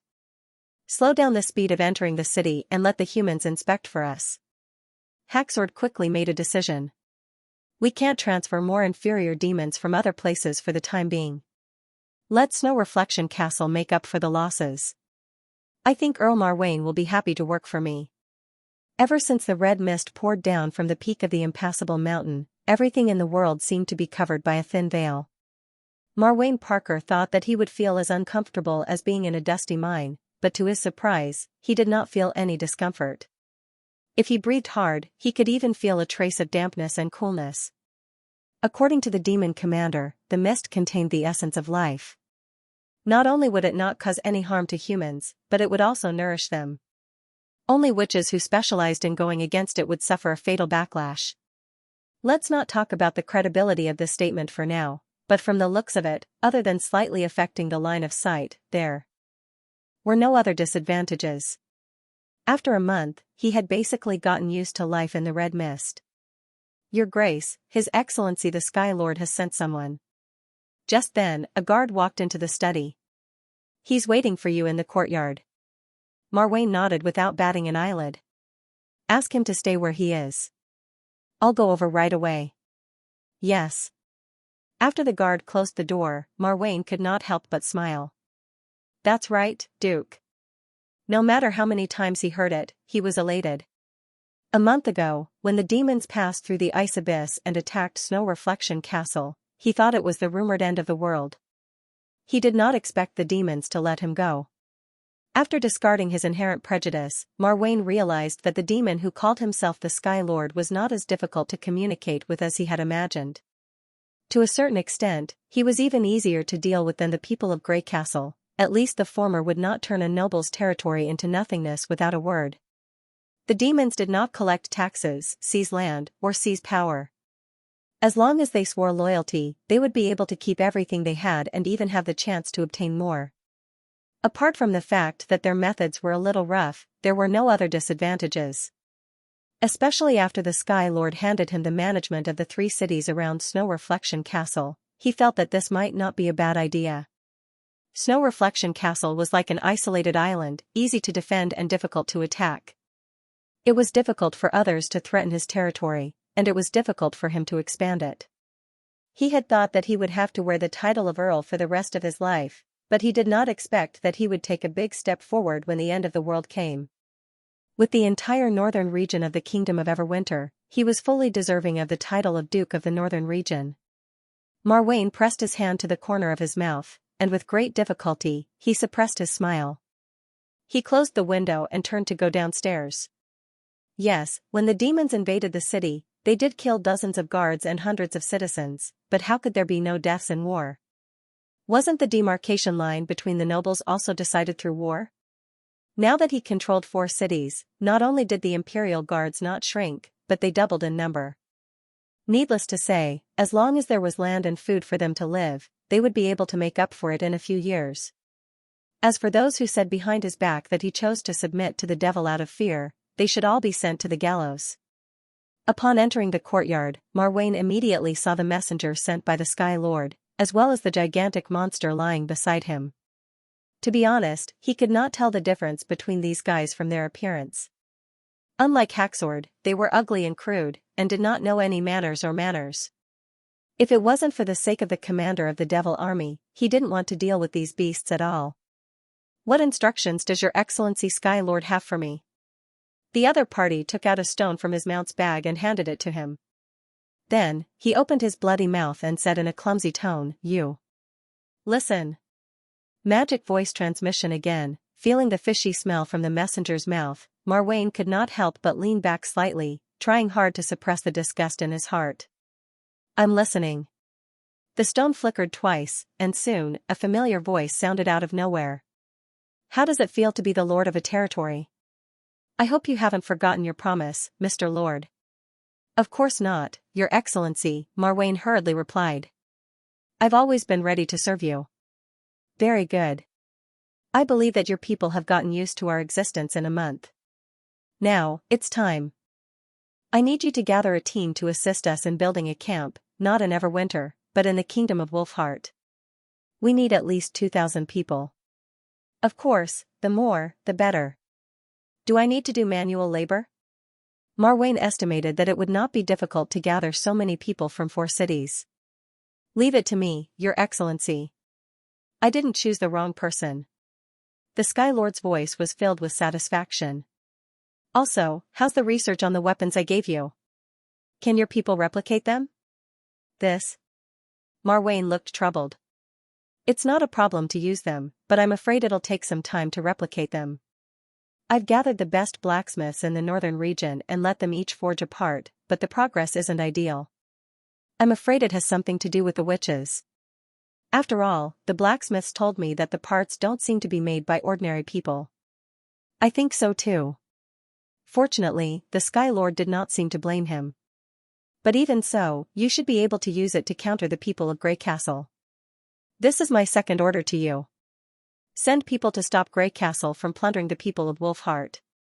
I'll give you the other weapons we seized. But I don't have enough knight, then go and recruit them." The Sky Lord interrupted. "Don't you humans like to use this method to expand your subordinates?" He divided his territory and roped in those who had the ability to do things for him. "Don't hesitate to name a price. If you do this well, it won't be difficult for you to become the King of Everwinter." Marwain's body trembled. The King of Everwinter, a title that he had only dared to dream of, had now appeared in front of him in such a way? He suppressed his racing heartbeat and tried his best to control his voice. Yes, Your Excellency. I'll do my best to complete this task. Hurry up. I want to see the results as soon as possible. I won't let you down. The light from the stone disappeared. Come back in a week. The messenger climbed onto the flesh-winged monster, raised his hands, and soared into the sky. The latter let out a strange cry, flapped its wings, and flew out of the city, quickly disappearing from sight. On the other hand, Marwain's face was covered in flying dust. Damn it! He coughed as he thought to himself, if these demons behaved and spoke like the Sky Lord, they probably wouldn't be known as monsters from hell. After returning to the castle, he immediately called for the old scholar. Although the old scholar's previous performance was rather terrible, and he even wet his pants on top of the city wall, Marwain didn't have a more reliable strategist for the time being. After repeating the Sky Lord's request, Marwain asked, "What do you think?" "Your Excellency, this is a once-in-a-lifetime opportunity." The old scholar held his hand excitedly. "Since your father's generation, I've been serving the Parker family. Expanding our power beyond the Snow Reflection Castle has always been his wish. Now that you've not only accomplished the first step, but also have a chance to become the King of Everwinter, we must seize this opportunity no matter what." "I think so too, but, do you think we can really defeat the people of Grey Castle with these knight?" Marwain voiced out his doubts. "You've seen how exquisite those snow powder crossbow bolts are. It's basically impossible to replicate them. And the demons must have a limited number of them. What should we do after we've exhausted them?" "No, Your Excellency, we don't need to fight the army of Grey Castle head-on." The old scholar shook his head. "His Excellency the Sky Lord doesn't plan to do so either. His exact words were, 'Stop the plundering.' As far as I know, the troops of Grey Castle are very scattered. As long as we have equal weapons, we can use strategy to take the initiative. If we can successfully destroy a few raiding squads, they will definitely be restrained. In fact, when I was listening to you, I thought of a brilliant plan." "Oh? Tell me about it." The old scholar whispered his idea into the Duke's ear. Marwain's face immediately lit up. In the city of Neverwinter, Grey Castle. 2 days later, Vendi walked into Roland's office with the test records of the 2 new witches. "I have to say, Your Majesty, their abilities are very complicated," Agatha said as she handed Roland the report. "This is the first time I've seen so many variables in one ability. This is only a part of it. I'm afraid you'll have to wait a few more days to figure it out." "Oh?" Roland put down his work with great interest and quickly skimmed through the report. "In that case, the Tequila Witches should be very interested, right?" Vendi nodded and said they asked Phyllis to test the chosen one as soon as possible. Unfortunately, the light beams of the 2 witches weren't obvious, and they were far from the key of the instrument of divine retribution. Upon hearing this news, Roland was actually relieved. He had just come up with a plan to electrify the whole city, and all the magic cores were being transformed into the Mystery Moon instrument. If the chosen one suddenly appeared, Celine would definitely be full of resentment. After all, it would take decades to adjust the ordinary magic cores to the mode of divine retribution, and it would certainly not be a pleasant experience to squat in front of the magic cores every day. According to Honey, these senior Tequila Witches seemed to be addicted to sunbathing. Instead of lying on their backs under the noon sun, they would climb out of their caves at night and lie there until sunrise. Since the strong light would hurt the carrier, they should not like to go out. Although Roland did not understand why they were doing this, he could tell that they had been quite relaxed recently. This was undoubtedly a good sign. Roland quickly turned to the last page of the report. Thylane's ability mainly affected emotions, which could only take effect after she had taken it. Like most enchantment witches, her ability had a time limit, which depended on the size of the object and the amount of magic power she had invested. The test results showed that the magic potion could affect more than just joy and pain. It could also affect sleepiness, exhaustion, anxiety, fear. As long as it could be experienced by humans, it could more or less affect them. When the effect of the potion was over, these accumulated emotions would burst out all at once. Roland could roughly understand why the effect of the magic potion was extremely complicated, but the light beam was ordinary. In a sense, it was equivalent to a kind of nerve blocker, temporarily delaying the time for the nerve conduction and hormone effect to take effect a little bit later. Some drugs in the future could also do this, but the side effects were great, and it was easy to get addicted. Of course, the simplicity of the light beam was not enough to measure the value of an ability. If Thylane's magic potion was sold in another world, its effect and potential profits would definitely make all the pharmaceutical giants jealous. The mechanisms of various mental diseases were far more complicated and difficult to cure than visible internal and external injuries. Although it could not eliminate the symptoms, it could accurately delay them. As long as it was properly controlled, the impact of the disease could be minimized.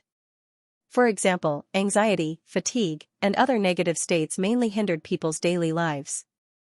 If they could delay the onset of their symptoms until they fell asleep, they would be able to stabilize the digestion without realizing it.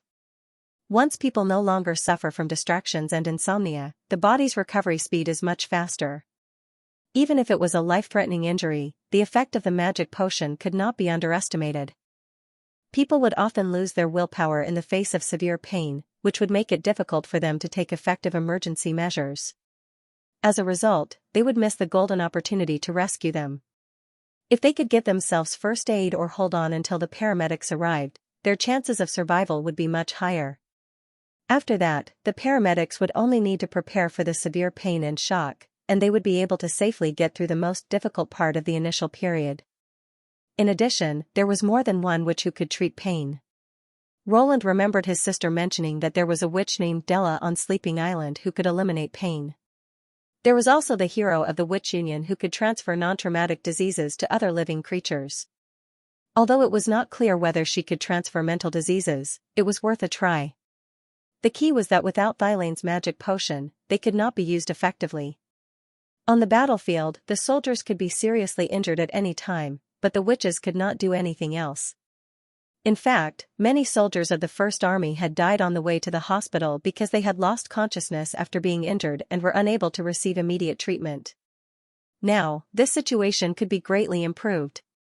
According to Vendi's test results, Thylane could only control the direction of the magic potion, such as negative or positive, but she could not control a specific emotion. This was what most new witches lacked the most, learning to understand and accurately control their own abilities. However, with Vendi and Agatha's guidance, Roland did not have to worry about this. When Thylane could make the magic potion work on a specific emotion, the last weakness of the magic potion would be eliminated. Through the report, he could already see the rise of a giant in the pharmaceutical industry. The market for this industry would undoubtedly be bigger than chaos drinks. As for the other witch, Roland stroked the table at the end of the notebook and sighed with emotion. "Your Majesty, this is..." Nightingale also noticed the various colors on the table. She looked up at Vendi and asked, "Are you sure about the content?" "I can only say so.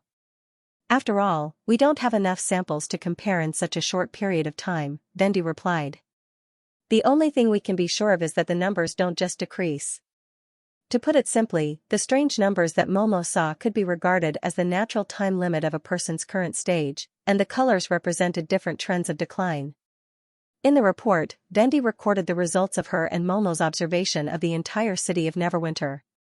The color of the residents in the residential area was lighter than that of the refugees in the temporary residential area. She concluded that hunger, disease, defects, and other unhealthy factors could cause the color change, and the darker the color, the smaller the number. She also mentioned an example. After a migrant from the kingdom of Wolfheart drank the purification water, the number above his head increased from a dark brown 5 to a 7. If this ability was accurate, it could be assumed that this migrant was suffering from some sort of infectious disease. Based on his current state, he only had 5 years left to live. However, after the treatment with the purification water, the stage was changed, and the ability re-evaluated the time limit. Although Vendi did not know the specific meaning of the different colors, she could generally regard them as unhealthy. "Your Majesty." Nightingale's face revealed a worried expression. "It's better than expected, isn't it?" Roland comforted her. "At least it can increase back to normal as long as we use the right method." Vendi opened her mouth as if she wanted to say something, but she held back in the end. Roland took a piece of draft paper from the table and roughly calculated the average age of the residents in the residential area and the temporary residential area. He concluded that the average age of the residents in Neverwinter was between 40 and 50, while the average age of the residents in Neverwinter was only about 35. Roland could see many problems from this point alone. Generally speaking, the increase and decline of the average lifespan was a long-term process. At the beginning, the living standard of the residents in Border Town was obviously not much better than that of the refugees. In just 5 years, the local residents' lifespan had increased by a level, and Nana and Lily were undoubtedly the biggest contributors. She can get thousands of data in 2 days. Does Momo need to look at them one by one when she uses her ability? Roland asked. Yes. If she has enough magic power, she can see the numbers of all the people in her field of vision at the same time. Wendy replied softly, but it seems that she has never done this before, and she has never tested her limits. She feels that her ability is a curse. Even if she knows it, she can't do anything about it. It's like watching the people around her die little by little. Nightingale sighed. Curse? Nothing but bringing misfortune? Roland thought disapprovingly, that's a big mistake. When a country developed to a certain extent, any government order could have a very far-reaching impact. The traditional village management obviously could not keep up with the changing pace of the situation, so the significance of statistics came from this. Summarizing, observing, and tracking the changes in these statistics, and making targeted adjustments to the details of the government order could be said to be an indispensable ability for any organization that wanted to enter the threshold of modern times, and the change in the average lifespan was a very important part of it. If they used conventional methods to record the data, not only would they need enough basic departments and manpower, but it would also take decades of perseverance to see initial results. After all, no one knew how long people could live before they died. At present, except for Neverwinter, the other cities in Grey Castle had only just established a secondary city hall that could carry out government orders. It was common for them to have 1 or 2 staff members, let alone to carry out the detailed population statistics of the residential areas and streets. In fact, Scroll had a lot to do with the fact that the information system for the residents of Neverwinter was so complete. When the administrative office had enough manpower to send literate people to work in grassroots organizations such as the neighborhood committee, then Neverwinter would truly meet the requirements of an all-powerful government. On the other hand, Momo could help Grey Castle skip the time accumulation stage and build a preliminary statistical system in a situation where everything was lacking. This was the so-called cooking without rice, and this was under the situation where Grey Castle only had a superficial understanding of her abilities. By the time Wendy found out the specific meanings of the colors, such as the effects of diseases, hunger, and environmental factors, she would be able to easily obtain a large and detailed database. Not to mention, this data also had the effect of prediction. As long as it was used properly, this ability could bring benefits to almost every aspect of the kingdom's operations. The nobles in the kingdom of Wolfheart had no idea what they had missed. In Roland's eyes, Momo was already an honorable member of the administrative office. In the future, she would at least be a minister. By the way, has Nana's treatment schedule been arranged? Roland asked as he closed the notebook. Vendi nodded. It's today. Do you want to go with me? The medical center was one of the busiest areas in the city, especially after the end of the war. Nana Pine was no exception. Although she did not need to stay in the laboratory for a long time like Anna, she was already booked for treatment every day. It was said that there were hundreds of people in the queue and it was still increasing. This was also related to the characteristics of her ability. When she treated a severed limb, all her magic power would be consumed in about a quarter of an hour. As a result, people who lost more than a palm would not be able to apply for treatment. Instead, they would be issued a disability certificate as a substitute. When Nana became an adult or her ability evolved, her magic power would greatly increase. Only then could these injured people jump the queue for treatment. Speaking of which, Nana's day of adulthood should be this year's Months of Demons. Roland thought. For some reason, whenever he mentioned the little girl who used to be in the same class as Anna, the first image that came to his mind was her holding a chicken in her hands and angrily accusing him. All right, I'll go with you. Momo did not expect that she would not be driven away after showing her ability. Instead, she would be warmly accepted by Vendi. Now, she and Elaine both lived in the witch building and became members of the witch union. Every time after dinner, other witches would come to visit Momo. Some of them brought delicious food that Momo did not know the name of, and some of them would kindly instruct Momo on how to use the equipment in the room and what they needed to pay attention to in the castle district. In just 2 days, Momo's view of the world had changed dramatically. She had never thought that being alive was such a wonderful thing. When Momo learned that she still had a chance to see her eyes again, she threw herself into Vendi's arms and burst into tears. This was the only place where her tears could flow freely. "Don't worry." Vendi patted her on the back and comforted her. Although Nana rarely lives in the witch building, she's also a member of the witch union. She's about the same age as you. I'm sure she'll be happy to cure you. On the appointed day, Momo was taken to the hospital by Belle. On the way to the hospital, Momo had already learned about the basic situation of the healing witches from Belle. Unlike Momo, Miss Pine was not only born into a noble family, but also had great abilities. She was known as the Little Angel of Neverwinter and had been living in the clouds since the beginning. Momo could almost imagine Miss Pine's appearance. She was a lovely girl who always wore beautiful clothes with a smile on her face and behaved gracefully. Anyone who saw her would have a good impression of her. Therefore, when Belle called her into the treatment room, Momo was a little nervous and even felt a sense of inferiority. She lowered her head slightly. "Is this the person who's going to be treated next?" A clear voice came into her ears. "Yes, her name is Momo. She's also a witch, just like you." Momo felt strangely familiar with the voice. She could not help but look at the speaker in surprise. It was His Majesty. It was at this moment that she saw the legendary Miss Angel. The next moment, Momo used all her strength to stop herself from screaming. Nana Pine was wearing a white coat that covered her whole body, only her eyes were exposed. Not to mention beautiful and gorgeous, even ordinary people's clothes would not be simple to this degree. "Ah, don't worry, it's not my blood." Nana took off her robe with the help of Belle.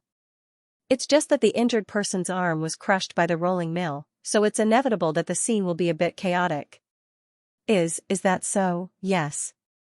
"Come, let me see your injury." "What a strong aura. Are they really the same age?" Momo swallowed, carefully took off her blindfold, and slowly walked toward Nana. "Well, it's similar to what Sister Vendi said. The magic power should be enough." After the examination, the little girl handed her a bowl of medicine and then patted the bed next to her. "Drink it and lie down. It'll take about 10 minutes. Momo did as she was told, but she was stunned to see the little girl take out a knife. Your Majesty." "Vendi." She looked at the 2 people beside her, as if asking for help, and her voice became sobbing. "Come on, Nana," Vendi said helplessly.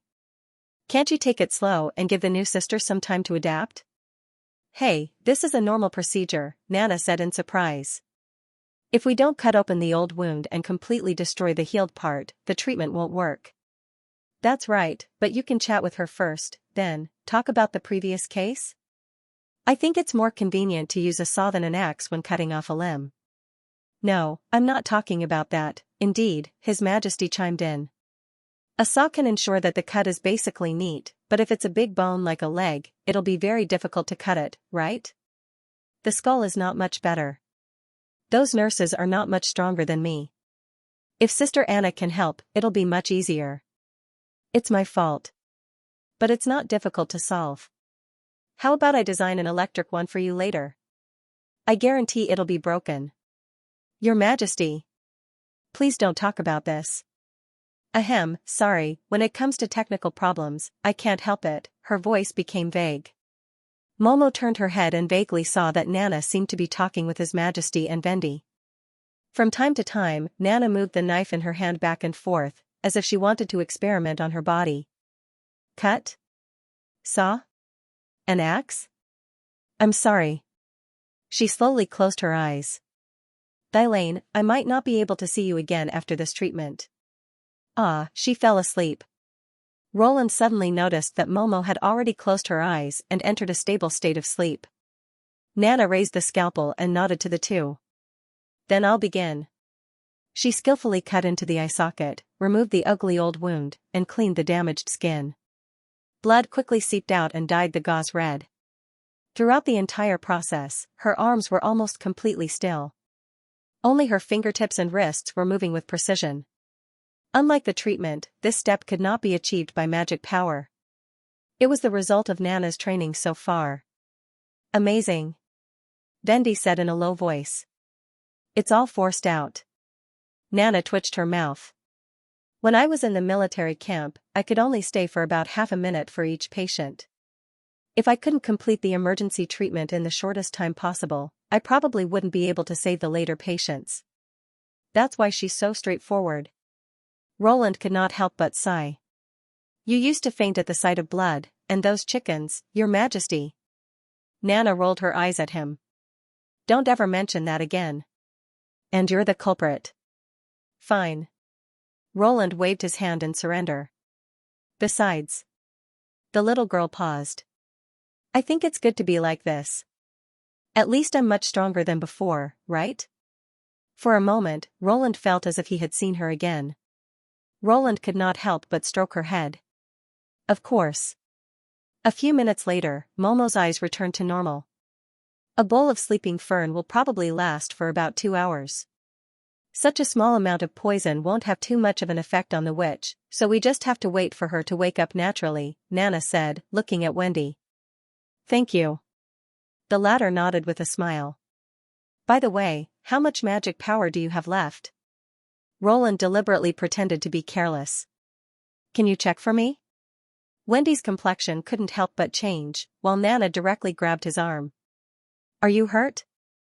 No. I just feel that my nose gets stuffy recently.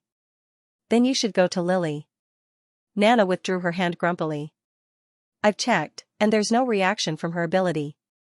I think so too. Roland slightly tilted his head to avoid Vendy's puzzled gaze. It seems that Nana's ability is not omnipotent. Roland thought.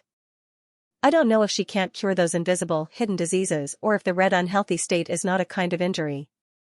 Anyway, I can only wait and find out. When Momo slowly opened her eyes, she saw a sea of red clouds. The overlapping clouds were turning from gold to purple and drifting away from the afterglow.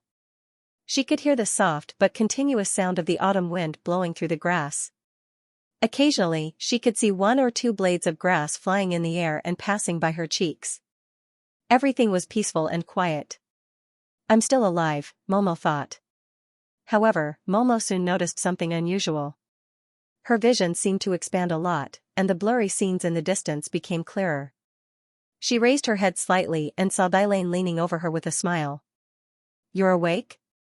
Momo realized that she had been lying on her friend's lap and that they were on the lawn in front of the witch building. How long have I been asleep? Where's Vendy? She left after giving you to me, Dailane shrugged. Dailane shrugged and said, you probably slept for most of the afternoon. Although Wendy said that you would wake up in 2 hours, you don't have to worry. This is a common symptom after you recover your magic power. When you wake up naturally, your body will adapt better. Can you see with your new eyes? Momo sat up and looked around. Ever since her eyes were dug out, she had thought that she would always be in darkness. She had never expected that she could see again. What should I do, Dailane? She murmured. What do you mean? If that's the case, how are we going to repay them? Dailane was stunned for a moment and then chuckled. She looked up at the sky and said, I don't know. However, according to Sister Wendy, as long as we work hard, it should be a kind of repayment. By the way, when you were still asleep, Wendy had already arranged what I had to do. Together with Miss Nana Pine, who healed you, I'm going to provide medical care and treatment for Grey Castle. At this point, she scratched her nose and seemed a little embarrassed. Although I still don't quite understand what kind of treatment I can provide, but my ability. Momo clenched her fists. Sister Vendy also said that. She looked up in surprise. Really? Yes. Dailane nodded. And it was His Majesty's idea. He hopes that you can join the administrative office and work with Lady Scroll to run the kingdom. Huh? Momo could not believe her ears. Can I do that? You have to ask yourself that question, Thylane said as she gave Momo a push. I don't even know what I'm doing. But, as long as you learn, you'll figure it out eventually. I'm not as confident as you are. Momo murmured and leaned against Thylane's back. Do you think we can live here forever? Just like home. In fact, I asked Vendi the same question. Huh? After a moment of silence, Thylane's companion answered. A week later, Roland received 2 pieces of good news. First, Iron Axe used the napalm to give the demons a head-on blow, which temporarily slowed down the demons' advance in the north. In the letter, the commander-in-chief described the explosion of the new weapon in detail, which was even more amazing than the experimental results. In fact, the use of fire to restrain demons had been used as early as the first battle of divine will. At that time, human beings had set the forests behind the demons on fire many times and caused forest fires that lasted for several days, so that the red mist could not gather at the front line. Because of this, the demons learned their lesson and destroyed forests, grasslands, and even farmlands in order to prevent the demons' supplies from being interrupted. At the same time, even if they were in the area covered by the red mist, they would set up small stone tower camps similar to outposts, just in case. As long as there was red mist in the camps, even if there was a fire in the rear, the demons could hold on until the fire was put out. There was no doubt that Iron Axe and the general staff had been inspired by the above examples, which was why they had planned this siege. The advantage of napalm was that it carried its own fuel, which could cause a raging fire even in an open space, and it was extremely difficult to put out with water. However, no one had expected that the fire would not last long, and it would cause a deflagration that covered the whole city. If only I could ask Summer to reconstruct the scene, Roland thought regretfully. If he could find out the cause, he would be able to use napalm to deal a devastating blow to the demons in the future. Unfortunately, according to the time, the Tusk City should have been swallowed by the red mist again, so it was impossible to sneak in again. Moreover, Roland was quite distressed to use up more than 500 barrels of napalm at one time. After all, the production of oil could be increased as long as more manpower was invested. The key was that the rubber worm's mucus had an affinity with animal blood, which could only be slowly accumulated by the Ministry of Agriculture. Nevertheless, the victory was more important than anything else. In his reply, Roland not only encouraged Iron Axe, but also distributed more than 100 barrels of napalm to the front line. The second piece of good news was that the assembly factory of Fire of Heaven finally had its first biplane successfully rolled off the production line. After he got the news from Anna, he immediately rushed to the factory site with Tilly. This brand new factory was built at the same time as the Air Knight Academy. Compared to the steam engine factory built with bricks and stones 2 or 3 years ago, this new factory was designed to take into account the needs of high-end manufacturing. The steel structure made it have a very wide space inside, which could be used to assemble and repair more than 10 aircrafts at the same time. Lighting lamps hung all over the ceiling. Coupled with the bright and clean terrazzo floor, it could be described as magnificent. Even Tilly couldn't help but exclaim when she approached the factory gate. If it was someone who didn't know the inside story, it wouldn't be strange to think that this place was a palace. In terms of personnel and equipment, Roland had also put in a lot of effort. Not only did he transfer the most experienced managers and workers from various workshops, he also used the 3rd generation of machine tools that were driven by electricity to meet the needs of cutting-edge production. This made it the largest power consumer in the industrial area. If not for the appearance of the Mystery Moon instrument, he would have had to suspend the power supply of other factories to make it run at full capacity. It could be said that the achievements and accumulation of Neverwinter in the past 5 years were all reflected in this new factory. Roland even heard from Berev that the people of Neverwinter were proud to work in this factory. According to the plan, when the new factory was officially put into operation, each of its workstations would undertake a specialized assembly task. From the first workstation to the last, it basically involved the whole process of the aircraft's gradual formation. The body of the aircraft would start from the riveting of the skeleton, attaching the wings, loading the spare parts, pasting the skin, and finally leaving the factory for testing. But now, the factory was far from reaching the ideal state. Apart from the workstation closest to the exit of the factory, where Fire of Heaven was being painted, the other workstations were empty. How is it? Did the production run into trouble? Roland walked to Anna. Too many to count. Anna shook her head. You don't know how many spare parts and materials the workers have scrapped in order to make this qualified product. Looking at her helpless expression, he could not help but laugh. When he first made this decision, Roland had already anticipated the difficulties. It was almost impossible to master new materials and new installation techniques in a short period of time, and this was under the circumstance that he had tried his best to reduce the difficulty. For example, the joint parts of the aircraft used a new single-sided riveting technology. For this purpose, he specially set up a production line specifically for the production of various types of core rivets and core pulling rivets required for the biplane. Compared to the traditional double-sided rivets, this kind of joint could be fixed with only a knock or core pulling. It had lower requirements for the workers and was more convenient to install. In addition, he also used the experience of model assembly in the later generations for reference. While fixing all the parts with a fixed number, he expressed each assembly step in the form of a diagram. Furthermore, he set up a fool's interface on some easily confused parts to further reduce the possibility of carelessness leading to the wrong installation. Even so, in nearly half a month, the workers only managed to produce a finished product. One could imagine the difficulty. So did you personally participate? Tilly suddenly asked. Not really. Anna shrugged. She would only reveal this unsteady demeanor in front of a few people. Roland asked me to only be responsible for commanding. No matter what trouble they encountered, I had to let them solve it themselves. Although there were several times when I almost couldn't control myself. Tilly laughed. So you're actually very happy, aren't you? Because one of them was successful. Anna could not help but smile. I knew I couldn't hide it from you. If there's one, there will be a second one. When all the workers get started, I think there will soon be more qualified aircraft. Speaking of this, Tilly paused, turned her head and glanced at Roland. It would be even better if you praised her at this time. I didn't count on him. Anna curled her lips. Eh? Roland was confused. What was going on? Weren't they discussing the production of the aircraft? Why did the topic change to him? At this moment, a personal guard ran over. Your Majesty, all the factory preparations for the first fire of heaven have been completed. The celebration ceremony can begin at any time. Roland shifted his attention back to the biplane. He saw two newly painted symbols on the light gray fuselage.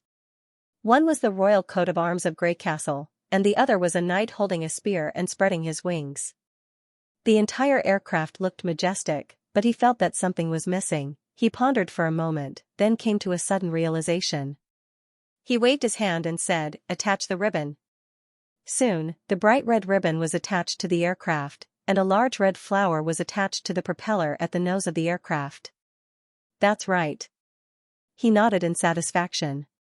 This was the perfect condition for the fire of heaven to leave the factory. Following that was a speech, ribbon cutting, and a group photo. Roland, Anna, Tilly, and all the contributors and workers who had participated in the design and manufacture of the aircraft stood together. Behind them was the brand new red biplane numbered 001. Look at me here. 1, 2, 3. Your Excellency, Frost Town is just ahead of us. A knight reported. Marwayne Parker raised his binoculars and observed the situation in the town. This place was located at the southwest border of the Kingdom of Everwinter and the Kingdom of Wolfheart. There were hills all around, and one could clearly see the situation in the town from any vantage point.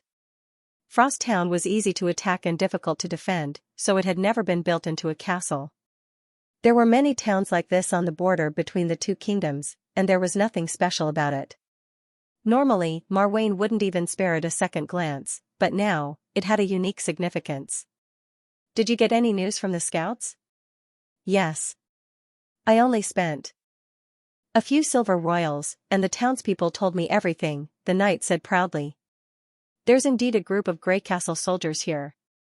There aren't many of them, only about 40 to 50 people. They show up every once in a while. Why don't they station here? It's a mountain road after the border, and I heard that wild wolves often appear.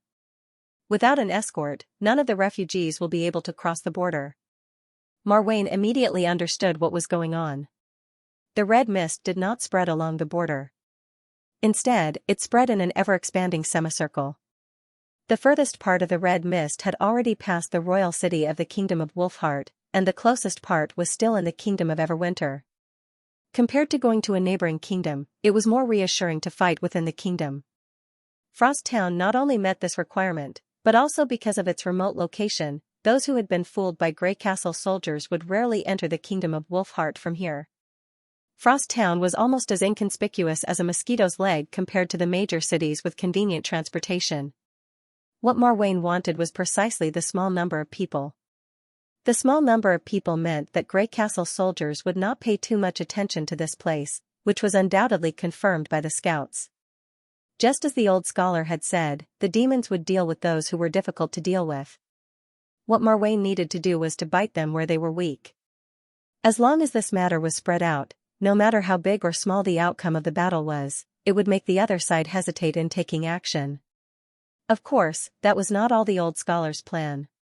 There were even more ruthless tricks waiting for the people of Grey Castle. If he could succeed 2 or 3 times, he believed that the other party's plundering operation would suffer a great setback. Perhaps the Sky Lord would also rely on him more. Let's go back. It's time to have a good talk with everyone. After spending half a day on the road to the nearest town, Marwain entered the former lord's mansion in high spirits.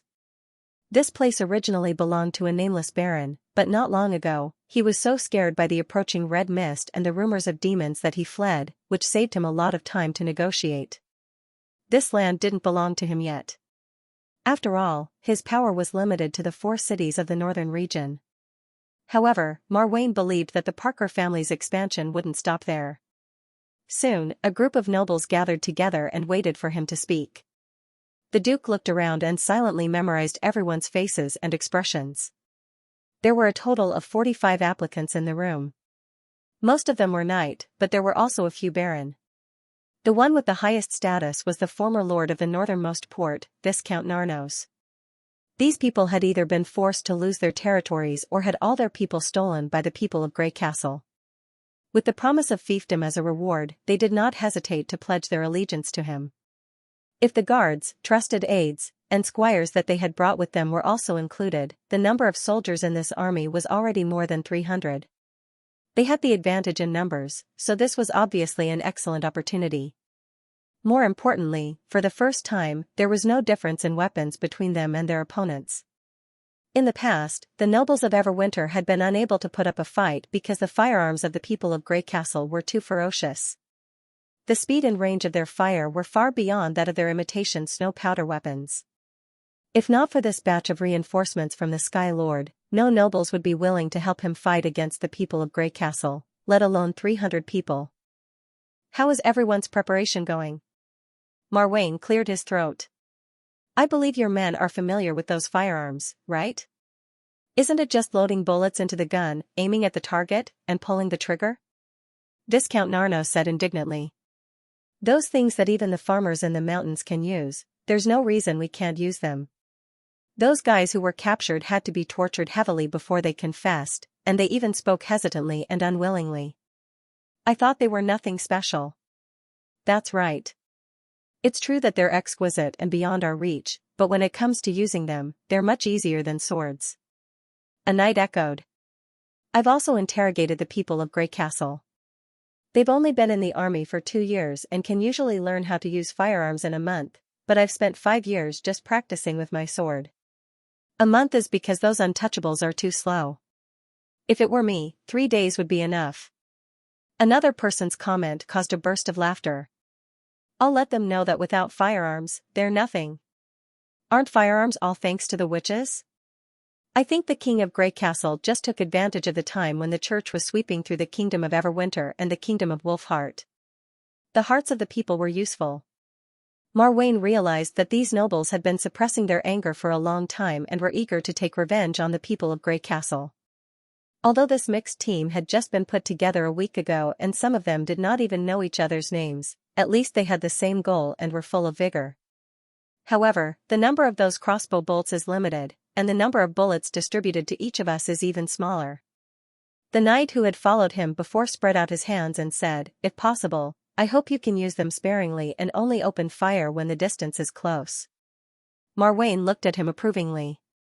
This man was called Fuller, a native of the western region. He had brought him here because he liked his quick-wittedness. From these words, Marwain knew that Fuller had already grasped the key to victory. It would be great if he could find a chance to recruit him. "Don't worry," the Duke said confidently. "The people of Grey Castle don't have many bullets either. There are many mountains in the northwest of the Kingdom of Wolfheart, which limits their carrying capacity. Besides, they'll let us get close. Isn't it their slogan to escort the refugees out of danger?" The others also sneered. "That's right. As long as the enemies came to rob people, they would definitely not give up on this wave of easily obtained lambs." However, they did not know that sometimes, the wolf pack would also hide among them. In this world, the hunter often became the prey in the blink of an eye. By the time they realized that it was a trap, they would already be trapped in a cage. After that, as long as they disguised themselves as the enemies and looted the towns along the way, the propaganda of the people of Grey Castle would definitely collapse. If they did this a few more times, they wouldn't be able to pull another person away. When Fishball climbed over the rugged hilltop, the view in front of him suddenly became clear. Orange-yellow wildflowers were blooming all over the ground, forming a sharp contrast with the barren mountain path. When the autumn wind blew, waves would appear in the sea of flowers. This kind of beautiful scenery created by nature would always be able to lift the spirits of tired travelers. The town in the middle of the sea of flowers was their destination, Frost Town. This was the 6th time he had crossed the valley. Although Fishball was the squad leader of the High Gear Squad, he was also a soldier of the First Army. With the order to speed up the evacuation, many soldiers like him also joined the emergency rescue. Since the evacuation, the demons had not attacked this route. Perhaps it was because it was too far away from the red mist, or the demons did not care about the refugees. But no matter what, every person he brought back to Neverwinter was a force to be reckoned with in Neverwinter. Meanwhile, he had already brought nearly 1,000 people to the rear. According to the usual practice, this team would set up camp outside the town and then send someone to negotiate with the remaining refugees before evacuating them in batches. When they first came here, the First Army had warned the residents that the road ahead was dangerous and it was best not to go south without permission. As long as they waited in the town for a few days, the army of Grey Castle would escort them out. Of course, not everyone would believe this. In fact, Fishball had encountered many refugees on the way. They either ran out of food or were driven into a corner by wild beasts. However, this was already a relatively lucky outcome. Those who were even more unlucky died silently in the valley. But this time, Fishball noticed something different. Looking down from the hillside, he saw that the Frost Town, which had always been sparsely populated, was now crowded. Did a big city collapse? Hansen, a scout in the same team, whistled. So many refugees in just 10 days. We're going to be very busy. Fishball was also very excited. Previously, he had only gathered about 1,000 people after 1 or 2 months. This time, he believed that they would be able to catch up with or even surpass the previous number. Although he did not know why these refugees did not choose other routes but gathered in this town at the bottom of the valley, as long as they were here, the First Army had the obligation to take them to a safe place. Thinking of this, everyone couldn't help but quicken their pace. Going downhill was much easier than going uphill. Half an hour later, the team arrived at the camp in Frost Town. The refugees in the town also noticed their arrival. Many people rushed to the streets and quickly gathered into a stream of people, rushing in their direction. "These people, aren't they a little too impatient?" someone joked. "Didn't I tell them to wait in the town? Could it be that they've run out of food and are hoping to get some food from us?" Most of the people agreed with this statement. If it's really a disaster in a nearby city, it's normal that they didn't bring enough food. Fishball quickly made a decision. "But it's not good for us to do a head count and maintain order, so we still have to stop them. 10 of you will help me set up the checkpoint. The rest of you will be on guard." He knew very well how terrifying it would be if the crowd went out of control. If they could not stop the refugees, the begging would turn into a robbery, and these people would be no different from bandits. Most of the time, these two types of people were separated by a thin line. Yes. The soldiers quickly spread out and held the guns on their backs in their hands. As the distance between the two sides shortened, the figures of the refugees became clearer. Fishball raised the megaphone, turned it to the loudest volume, and shouted, "This is the rescue team of the First Army of Grey Castle. Please don't panic. Stop immediately and stay where you are for further instructions. We have enough food and medicine, but we need your cooperation to distribute them. I repeat, stop, or we'll take forceful measures." The crowd hesitated for a moment, but soon they started running again as if something was pushing them from behind. Fishball frowned and asked his teammates to aim their guns at the sky, ready to fire a warning shot. Just then, Hansen let out a soft cry. "Huh? What's wrong?" Fishball asked. "Monitor, their clothes seem a little strange," Hansen said while observing through the telescope. "Have you ever seen a refugee carrying a roll of cloth?" "A roll of cloth?" Fishball was puzzled. He snatched the telescope and looked at the crowd. The distance between the two sides was about 300 meters, and he could roughly see their clothes and belongings through the telescope. From the way they were dressed, they were indeed a group of runaways in dire straits. But just as the scout had said, most of them had a long or short strip of cloth on their bodies. Some of them were carried on their backs, while others were hung at their waists. It was strange no matter how one looked at it. It was human nature for refugees to take all their belongings with them before they fled. The First Army would usually ask them to abandon their luggage and travel light, but they would not interfere with things that would not cause trouble or inconvenience to the migration, such as gold royals.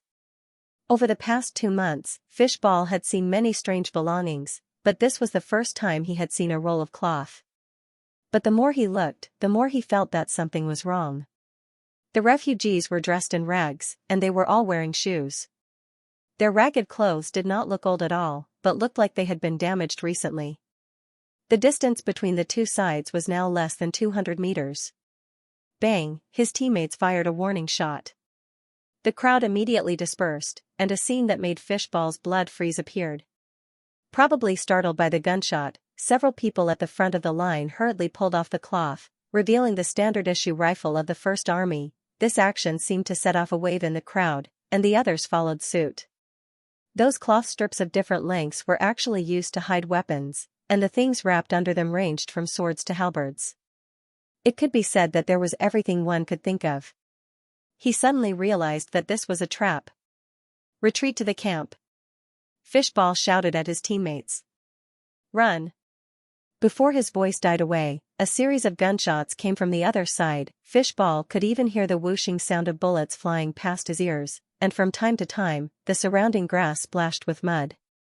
The other 9 people also came to their senses, and they all turned around and rushed back to the camp. The team had camped there several times. Although there were no blockhouses or trenches, the simple sandstone barracks were still there. It was originally built to defend against the demons, but now it was the only shelter on the empty hillside. When Fishball crawled and ran into the barracks, there was no one left standing. Compared to the incessant gunshots from the opposite side, the return fire from the camp was very scattered. Compared to the 9 people who had set up the barracks, the team of more than 40 people was obviously a more eye-catching target. Fishball's heart almost jumped out of his throat when he thought that they would probably be shot at while they were defenseless. He grabbed Hansen and said, "Quick, go and check on the others." After Hansen ran away with his body crouched, Fishball raised his gun and aimed at the refugees who were surrounding them from all directions. No, they were definitely not refugees, but nobles who had defected to the demons. Only the demons could have so many weapons from the First Army. Damn it, Fishball thought bitterly. He never expected that his own kind would use the refugees to set up such a trap. Don't they know whose accomplice they are? Squad leader, Hansen came back faster than Fishball had expected, and it only took him a few seconds. Everyone is fine. Only one person is slightly injured, but it's been bandaged. It won't affect the battle. Fishball was stunned. Only one person is injured?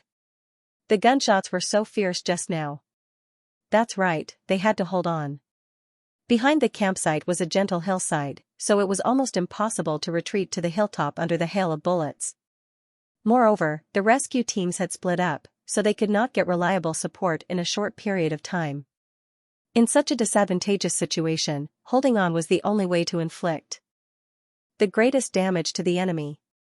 After all, the difference in numbers between the two sides was too great. Moreover, everyone's backpack was filled with food, clothes, and other supplies, and they did not even bring a single heavy machine gun. As a result, the weapons on both sides were basically at the same level, and it was difficult to rely on long-range firepower to make up for the lack of numbers like in the past. 50 versus 1,000. Fishball could already foresee the result. He admitted that he was still a little afraid when this idea popped up in his mind, but he was no longer a coward who could only cover his head and cower. Fear would not affect his duty as a squad leader.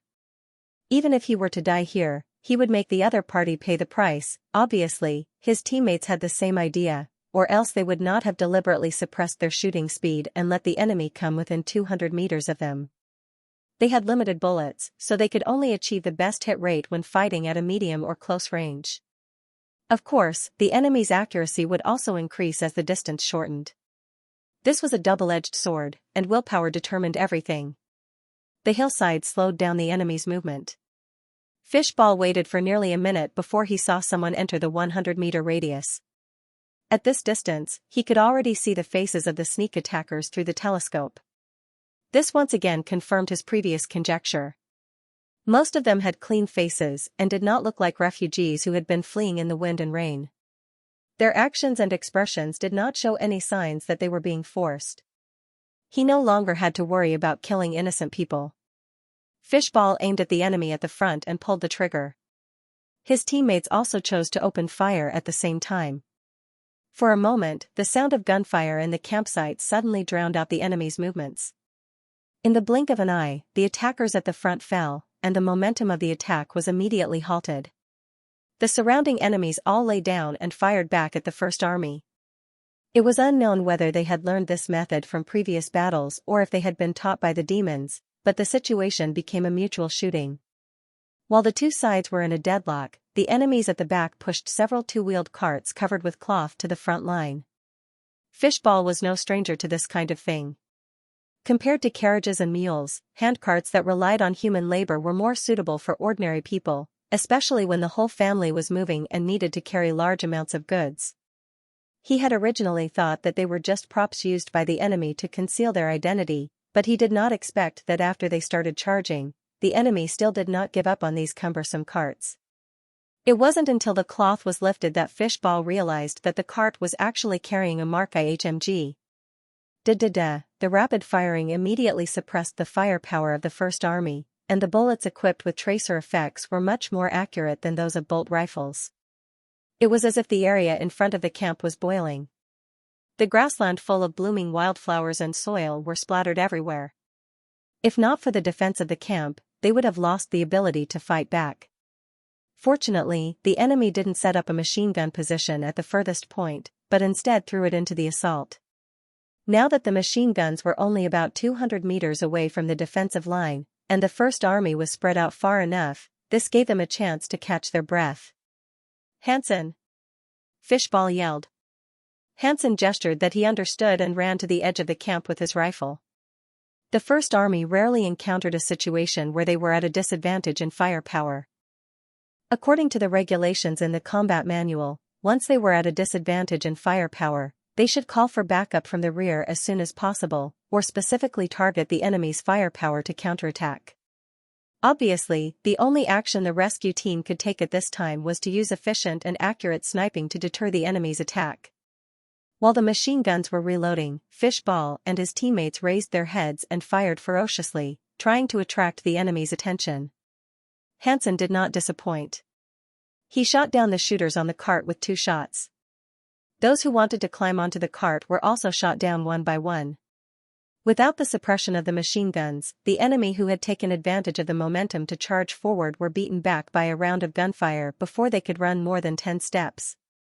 The battle was back to square one. Damn it, why haven't these useless people conquered the camp yet? Marwain looked up at the gradually setting sun and stamped his feet impatiently. Viscount Narnos, aren't your men too timid? They can't even take down a flank. If this drags on until nightfall, the Grey Castle people will escape. As commanders, they naturally did not have to rush to the front line like squires and mercenaries. Moreover, the Grey Castle people never followed the rules of war of the nobles. They did not deliberately hold back or exchange their captives for ransom. None of that existed. They had long seen how the Grey Castle people treated the nobles. If they led the charge like before, they would not receive any honor or respect, but would only be the first to be shot full of holes. They've tried their best, and your men aren't any better, Narno said discontentedly. They have the most men, but the front line is the furthest back. If your central force could advance another 100 steps, the camp would have been conquered long ago. Marwain was speechless. He could only look at the front line gloomily, but he remembered this hatred in his heart. When I become the Lord of Everwinter, I'll make you pay, but the most important thing now was to win. Without victory, the Sky Lord would not treat him differently. But he did not understand why the situation had become so stalemate. Everything went smoothly according to plan. In order to prevent the Grey Castle people from discovering a flaw, they did not choose to set up an ambush in the town, nor did they split up to outflank the enemy. In this valley, the strength and arrangement of both sides could be seen at a glance. Marwain had carefully considered any detail that could lead to exposure. As for the townspeople who might leak the news, he did not let any of them escape. And that was how things developed. By the time the Grey Castle people realized something was wrong, the distance between the two sides had already shortened to a few hundred steps. Since they outnumbered the enemy with guns and had far more men, the battle should have ended quickly. But why was the stalemate so long and they still could not break into the camp? Even if the enemy had one gun each, there would only be about 50 guns, while the allied forces of the nobles had more than 200 guns. In Marwain's imagination, the Grey Castle people should have been scared out of their wits when faced with such fierce firepower. But what he saw seemed to be the other way around. The allied forces were pressed down on the hillside and could not move. Several times, they charged forward but were repelled by the intense gunfire. The counterattack of the allied forces was not enough to weaken the defense of the Grey Castle people. It was as if the enemy had 3 heads and 6 arms and could control a few guns at the same time. The continuous firing guns that he had high hopes for were even more useless. Not only did they not destroy the will of the Grey Castle people, but they also hit their own people when they charged. Looking from the foot of the hillside, he saw that the continuous firing guns that he had painstakingly transported up the hill were surrounded by corpses. No one dared to touch them anymore. If this continued, wouldn't the beautiful future that he had been looking forward to turn into a bubble? After all, the kingdom of Everwinter could not produce bullets. If he could not seize enough ammunition in this battle, how would he have the chance to bite a piece of meat off the Grey Castle people in the next battle? Don't be impatient, my lord, Fleur comforted him. According to my observation, the enemy's gunfire has become much more sparse than before. Obviously, they are running out of ammunition. As long as we hold on a little longer, we can use the method that we are best at to win.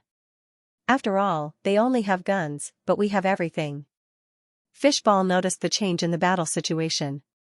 He had been fighting with the mentality that he would knock out the enemy even if he had to die, but the pressure from the enemy was much lower than he had expected.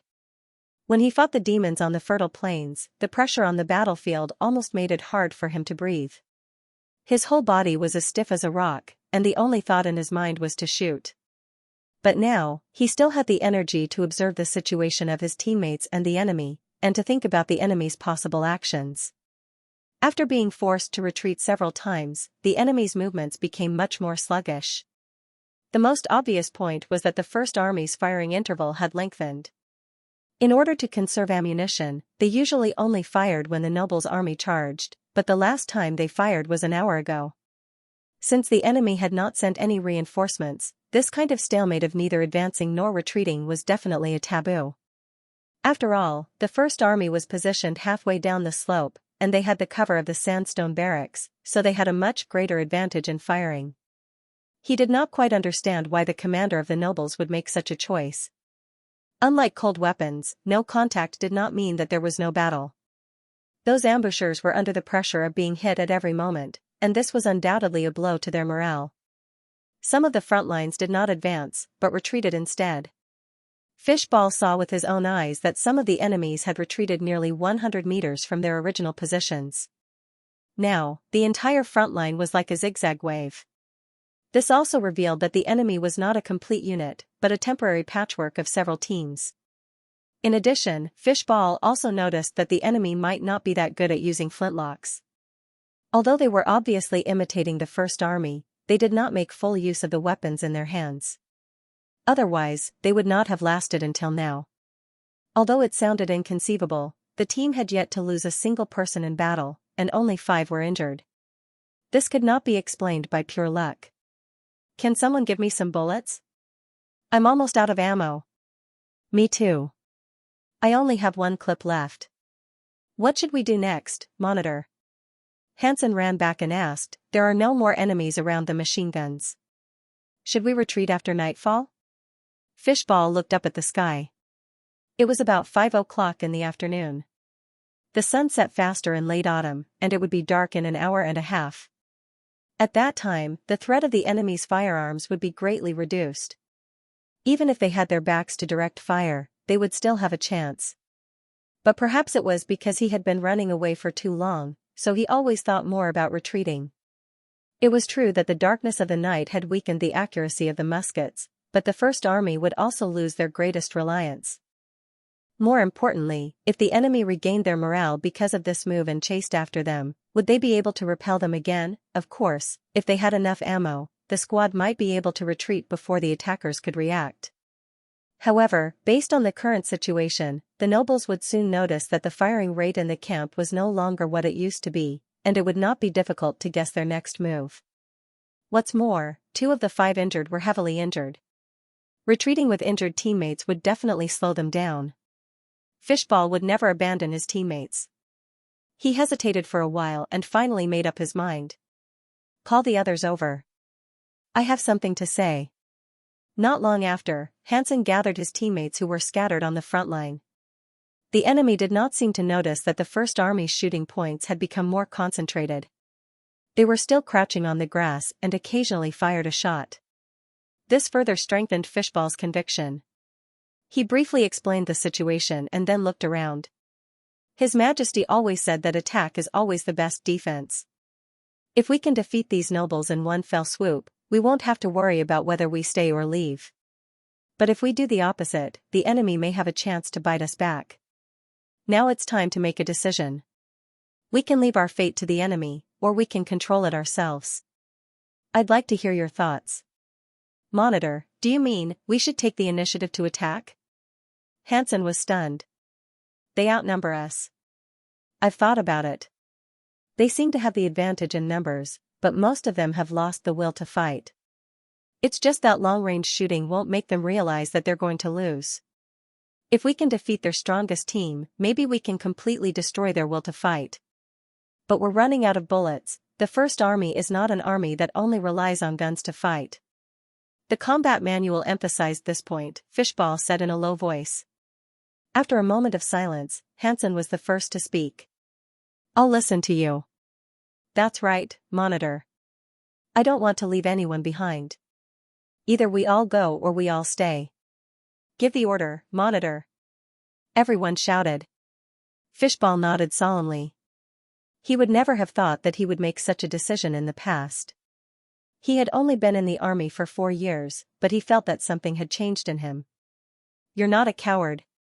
A sweet and melodious voice rang in his ears. He took a deep breath and said word by word, everyone, put on the bayonet.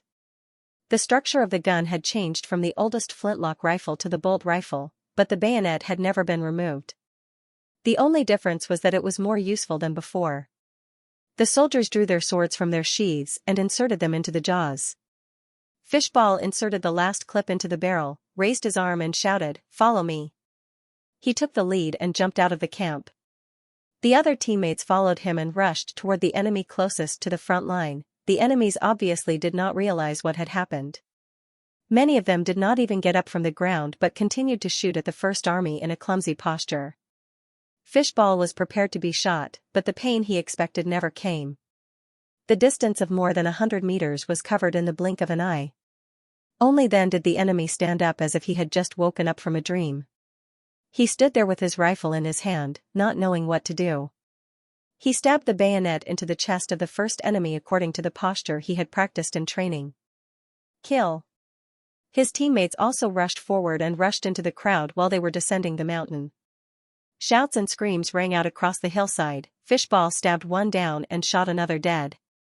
When he turned around and stabbed the third, he found that there were no new targets around him. He looked around and found that the enemies had already begun to flee. They probably did not expect that the first army would rush out of the camp and engage in close combat with them. The last string in their hearts was broken. When enemies met on a narrow path, the braver ones would win. The allied forces of the nobles, who had been clenching their teeth for a long time, did not put up much resistance before they all collapsed. When the troops at the front fled, panic spread through the entire army like a plague. The teams that were already retreating threw down the weapons in their hands and fled down the mountain in a panic. Many of them even lost their footing and rolled down the mountain, knocking down a bunch of their companions who were running in front of them. When the heavy machine guns fell into the hands of the first army and turned their muzzles to shoot at the crowd running down the mountain, the enemies hated themselves even more for not having two legs. If it were not for the fact that the machine guns did not have many bullets to begin with, they might not have been able to escape. Fishball did not know how far he had chased them until his legs became weak and he slowly stopped. The surviving enemies on the hillside all knelt on the ground and raised their hands to surrender. The nobles who had been lingering in the back ran faster than anyone else and were almost invisible now. He clenched his fists and felt an indescribable joy in his heart. However, before he could savor the joy, his teammates rushed up and pushed him to the ground. "Monitor, we won. Long live His Majesty. Long live the First Army." Everyone lifted him up and threw him high into the air. That's right, they won. Everyone had survived. There was no better ending than this. Fishball opened his arms to the setting sun and joined the cheers of victory with everyone else. Sedimentation Bay, Kingdom of Wolfheart. Iron Axe soon heard of the victory of this counter-ambush. He immediately sent a messenger to express his appreciation and encouragement to the Fishball squad, asking them to temporarily return to safety and wait for the arrival of the reinforcements. Although the Fishball squad had defeated the allied forces of the old nobles, their unflinching performance and their willpower were excellent examples of propaganda. Compared to continuing to rescue the refugees, it was obviously more meaningful for them to publicize their deeds, especially when the First Army was withdrawing.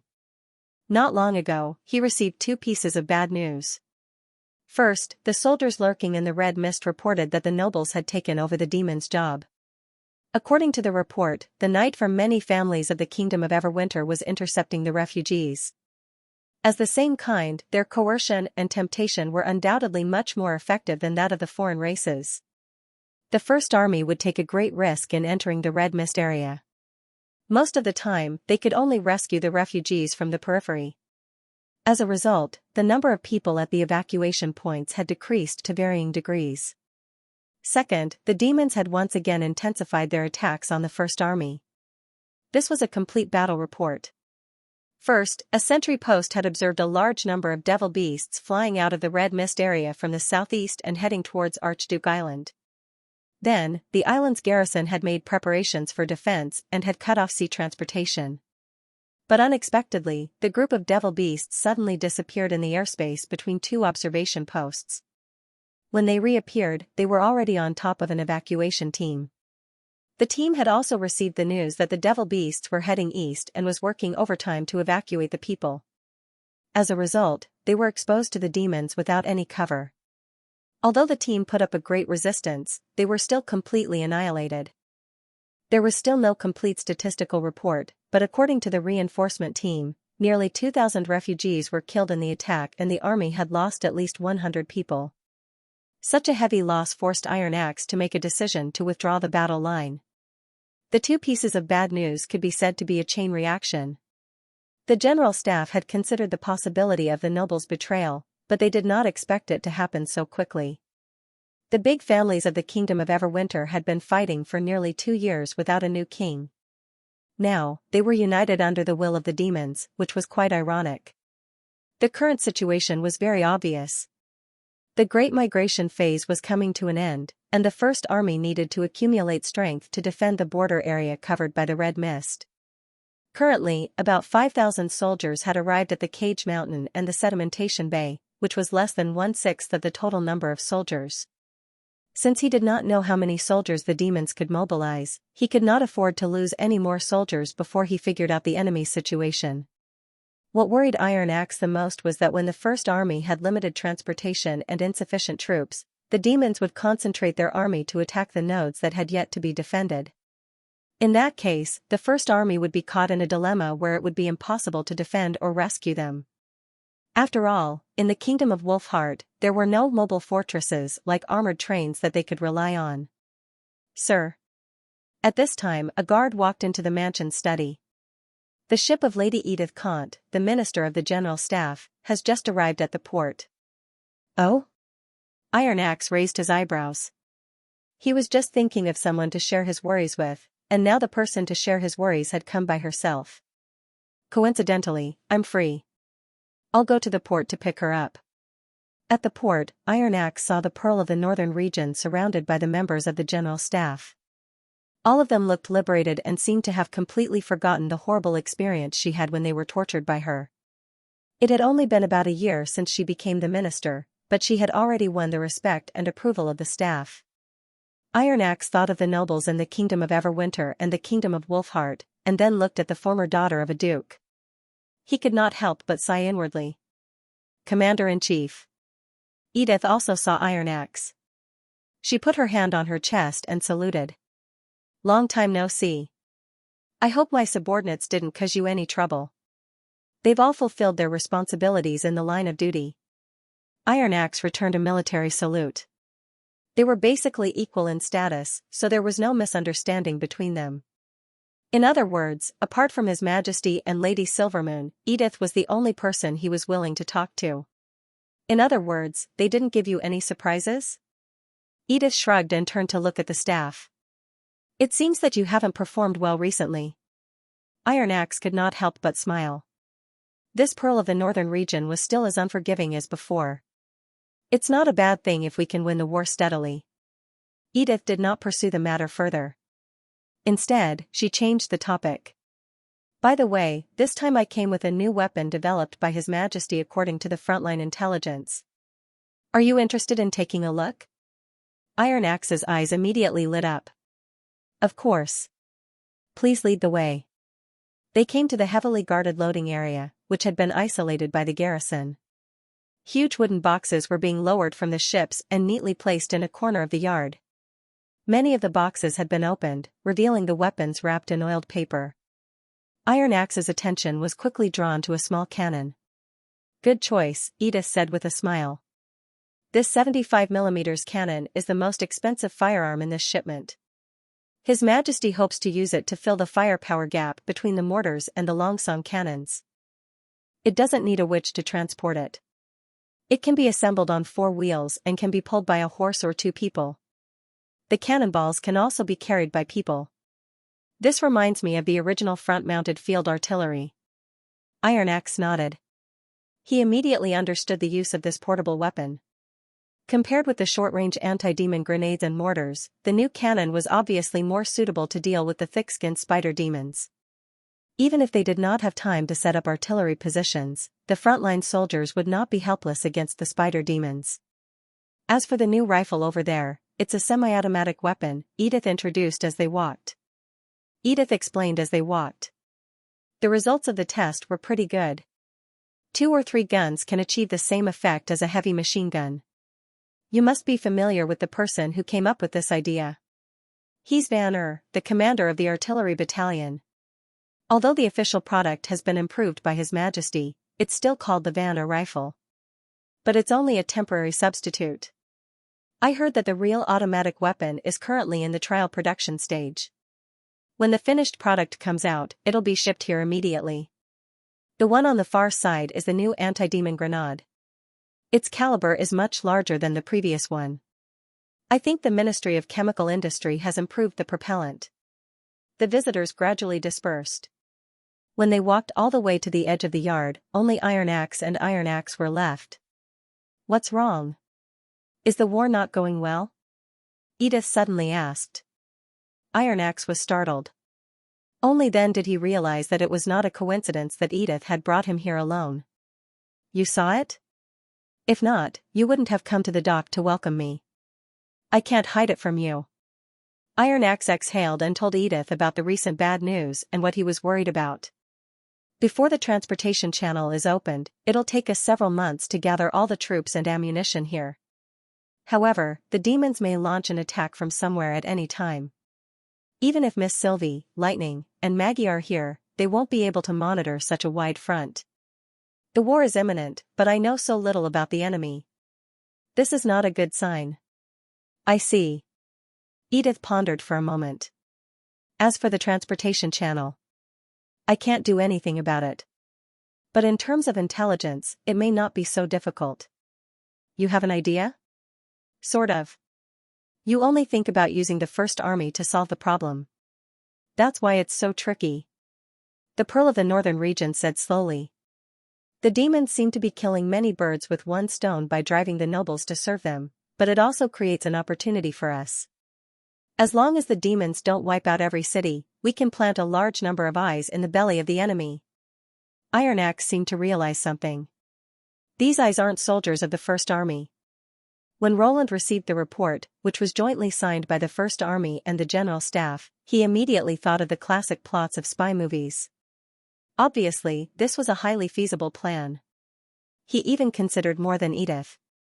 Although the profession of spy had existed since ancient times and had different names in different eras, the concept and image that he was familiar with were gradually formed during World War I and World War II.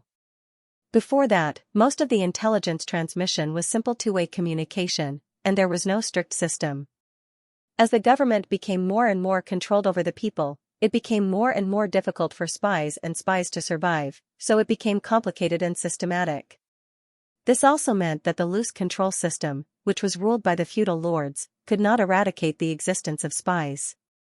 As long as the spies were trained in the most basic professional knowledge and cut off the connections between the upper and lower levels, they would not be able to find the spies even if they turned the entire city upside down to look for them. After all, for the lower lines who provided intelligence, the upper line was simply a shadowy figure that they had never seen before. If it were Nightingale, she would not be able to get any information from the lower lines. Roland immediately approved the plan. However, he did not intend to completely leave this matter to Edith. This had nothing to do with trust. Espionage required a lot of planning and arrangement. He valued the Pearl of the Northern Region's strategy and the overall situation, which was rare in this era. If he spent his energy on this matter, it would be putting the cart before the horse. Professional matters could be left to professionals to handle. He spread out a new piece of paper and wrote the name Hill Fox at the head of the letter. The political situation in the Kingdom of Dawn had basically stabilized, so the circus leader should be a little bored. After asking Nightingale to pass the letter to Honey, Roland began to consider another matter. That was the intelligence network. In the beginning, the information that he had to deal with, be it war or political affairs, was basically limited to the territory of Grey Castle. Since the beginning of the Tequila expedition, there had been a significant delay in flying messengers. Fortunately, at that time, the Seagull glider could go back and forth to the front in one day, so it was acceptable to use it as a supplement. But now that the main battlefield was between the Kingdom of Wolfheart and the Kingdom of Everwinter, the inconvenience of communication was particularly prominent. For example, the report in his hand was sent to him by sea, but it was signed a week ago. Replying by animal messenger would be quicker, but it would still take 2 or 3 days. More importantly, Honey did not control many messengers that could perform long-distance flights of more than 1,000 kilometers. After all, she could only make the animals obey her orders, but she could not change their inherent habits. Besides, there was a limit to the number of short-distance messengers. Honey's magic power was not enough to support the communication needs of the entire western region, let alone the whole country and beyond. When those spies started to operate, how to send the information back quickly and safely was also a big problem that needed to be solved urgently. Roland knew in his heart that the ultimate solution was to send a wireless message. Although the principle of a wired telegraph was simpler, it was limited by the attenuation of the line. It was no different from the telephone that was currently used. Even if the distance was doubled, it would only be 100 kilometers. If it was any further, it would require the addition of a repeater, such as an electron tube that could amplify the signal. The problem was that if he could make an electron tube, the wireless signal would not be out of reach. In this era, there was no concept of electromagnetic pollution. The modulated electromagnetic wave was just like a baby's cry in the silent night. As long as an antenna was set up on the impassable mountain range, it would not be difficult for it to transmit over 1,000 kilometers. If he could successfully make a wireless telegraph, it would only take a few minutes for the frontline report to be sent to his desk. If he could go one step further and equip the entire army with portable wireless telegraphs, its strategic significance would be no less than that of the Dawn project.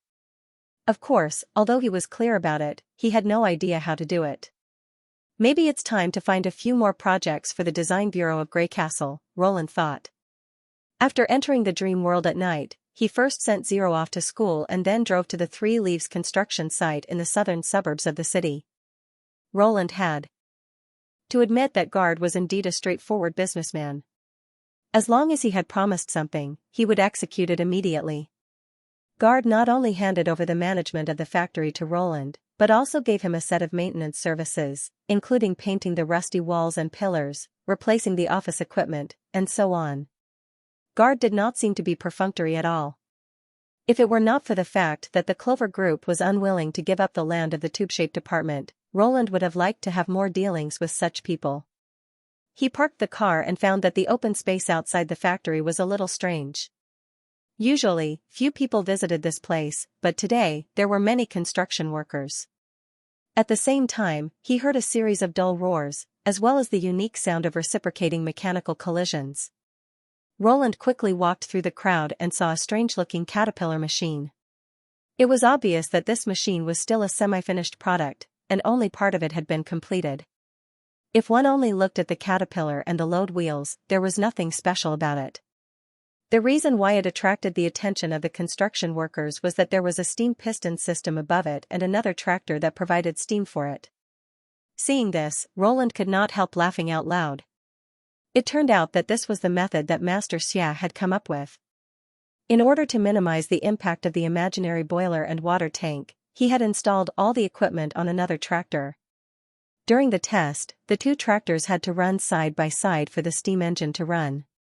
In the eyes of outsiders, this was equivalent to a tractor that not only had to ensure that it could run on its own, but it also had to provide power for another test product. It was almost the same as a solar flashlight that would only work when there was light, but never when there was no light. Ahem. Boss, you're here, Master Xie greeted Roland awkwardly, seeming to feel that it was stupid to do this. However, Roland did not mind it at all. Well done. This is exactly what I want. He came to the factory almost every other week to check on the progress. The last time he came, the tractor was just an empty frame, but this time, it could already run on its own. Roland could tell that Master Xia had really put a lot of effort into this project. Is that so? Master Xia touched his bald head. Are you sure that your collector friends will be interested in this thing? The main parts of the test product were all processed by the factory lathe, right? Yes, I can guarantee that. Master Xia quickly rubbed his hands and said, but the other tractor, boiler, water tank, and other equipment were all bought second-hand. It cost me about 300,000 yuan so far. Master Xia immediately beamed with joy, but the woman beside her sighed softly.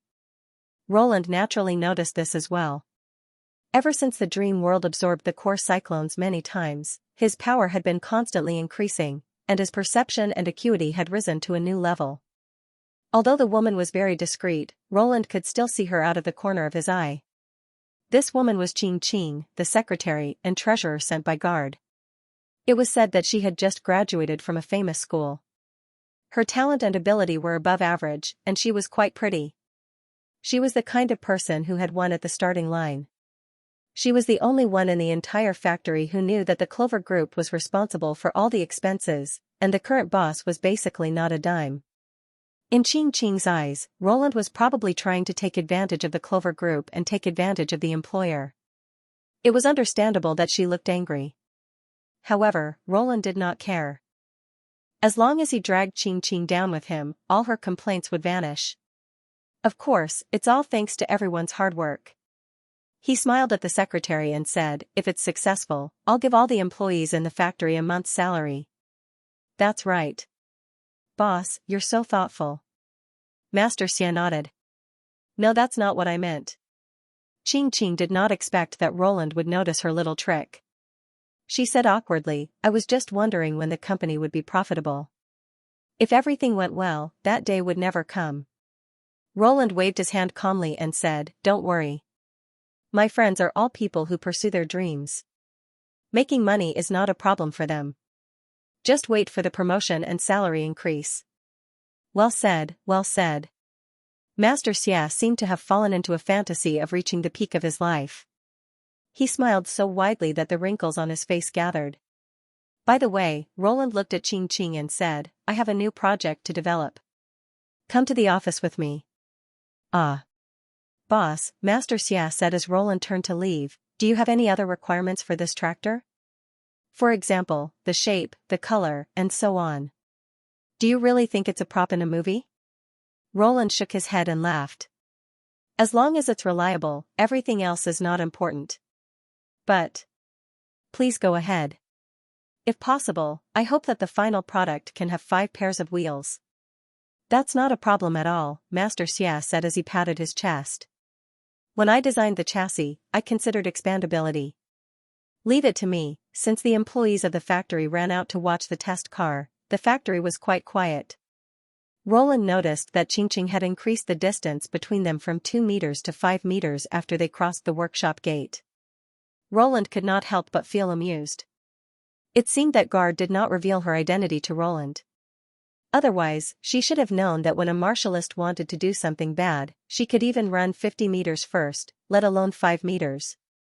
However, he was too lazy to improve his image in the eyes of his employees. As long as they worked hard for him, nothing else mattered. After walking into the messy office, Roland sat on the boss seat and went straight to the point. It's like this, I have a friend, there it was again. Xianxia could not help but curse in her heart. Every project started with a friend. The problem was that there were not many friends who were willing to spend hundreds of thousands of yuan on a pile of garbage. She admitted that rich people had all kinds of strange hobbies. However, judging from the boss's appearance, he did not look like a son of a rich family. She was confident in her judgment. After all, she had studied in a prestigious school and seen many rich second generations, but she had never seen a person as simple and unadorned as the boss. Even if the former kept a low profile, they would not treat themselves badly in terms of food and clothing. Although the things they used were niche, the quality and price were definitely not cheap. Moreover, there were fewer and fewer young people who were willing to lay low. But Mr. Roland, the clothes he wore were the most common street stalls, and he did not have a single ornament on him. Even the car he drove was a bumpy van. It was not enough to describe him as low-key. He exuded the aura of poverty from head to toe. How rich could the friend of such a person be? After graduation, she successfully applied for a job in the Clover Group, the largest enterprise in the city. She wanted to add a beautiful record to her resume, but she did not expect that the big boss would directly transfer her to this small factory, where she had to work on all kinds of strange projects. She began to wonder if Mr. Guard had been cheated, or if he was deliberately using this factory to cover up some shady business. For example, the new project proposed by the boss was wireless communication. Xianxia almost wanted to put her hand on her forehead and sigh. A walkie-talkie cost dozens of yuan. On the internet, and an antique transmitter could also be bought, but he wanted to start with the most basic electronic tube. Just like the tractor project, it had to be handmade from scratch. Not a single ready-made part could be bought. That was a waste of money on purpose. I don't need to recruit people who are too professional. They can be graduates or radio amateurs. I can build a prefab house outside the factory as an office. It will save me the trouble of running back and forth. Roland explained his requirements in detail. I'll give them all the equipment they want, but remember, all the parts must be produced here. It doesn't matter if it's rough or crude. In other words, the lower the technology, the better. Doomsday Wasteland style, understand? That's my friend's style. This is different from a salary increase. I'm afraid I have to report it to Mr. Guard first. It's okay, Roland said generously. I think he'll agree. Just then, his cell phone rang in his pocket. It was a call from the Martialist Association. Roland asked Xianxia to leave before picking up the phone. Hello, Mr. Roland. He heard a calm and familiar voice. It was Rock, the defender of the association. I have a new task for you. Do you have time to come to Greenleaf Sanatorium this afternoon? Now that Rock was the design bureau of Greycastle's biggest backer, Roland had no reason to refuse, so he agreed without hesitation. Since the destruction of the magic creature from the other side of the erosion, the whereabouts of the other fallen evils had suddenly become much more secretive, as if they had sensed danger and completely retreated from this city. As a result, the search results of the Tequila Witches were much lower than before. However, Roland had a feeling that it was not that simple. The goal of the fallen evils was to seize the Awaken's force of nature and weaken the power of the dream world. Now that the Prism City had been attacked and the martial arts contest had begun, a large number of martialists had gathered here. They should not give up so easily. How's your recovery? Fei Yuhan walked into Ward 402 with a stack of books and placed them on the bedside table. Thank you. Bakris nodded gratefully. I can get out of bed and walk around. The doctor said that I'll be back to normal in about a week. That's good. Even among martialists, your self-healing ability is top-notch. Fei Yuhan smiled. Is that so? The force of nature has a different effect on the body. Not every awakened can be like you, who can fully recover in a month after the bones in your legs were crushed. However, you might not have seen a martialist suffer such a serious injury, so you don't know your own potential. Fei Yuhan paused. You should be one of the strongest in your world, right? Why do you think so?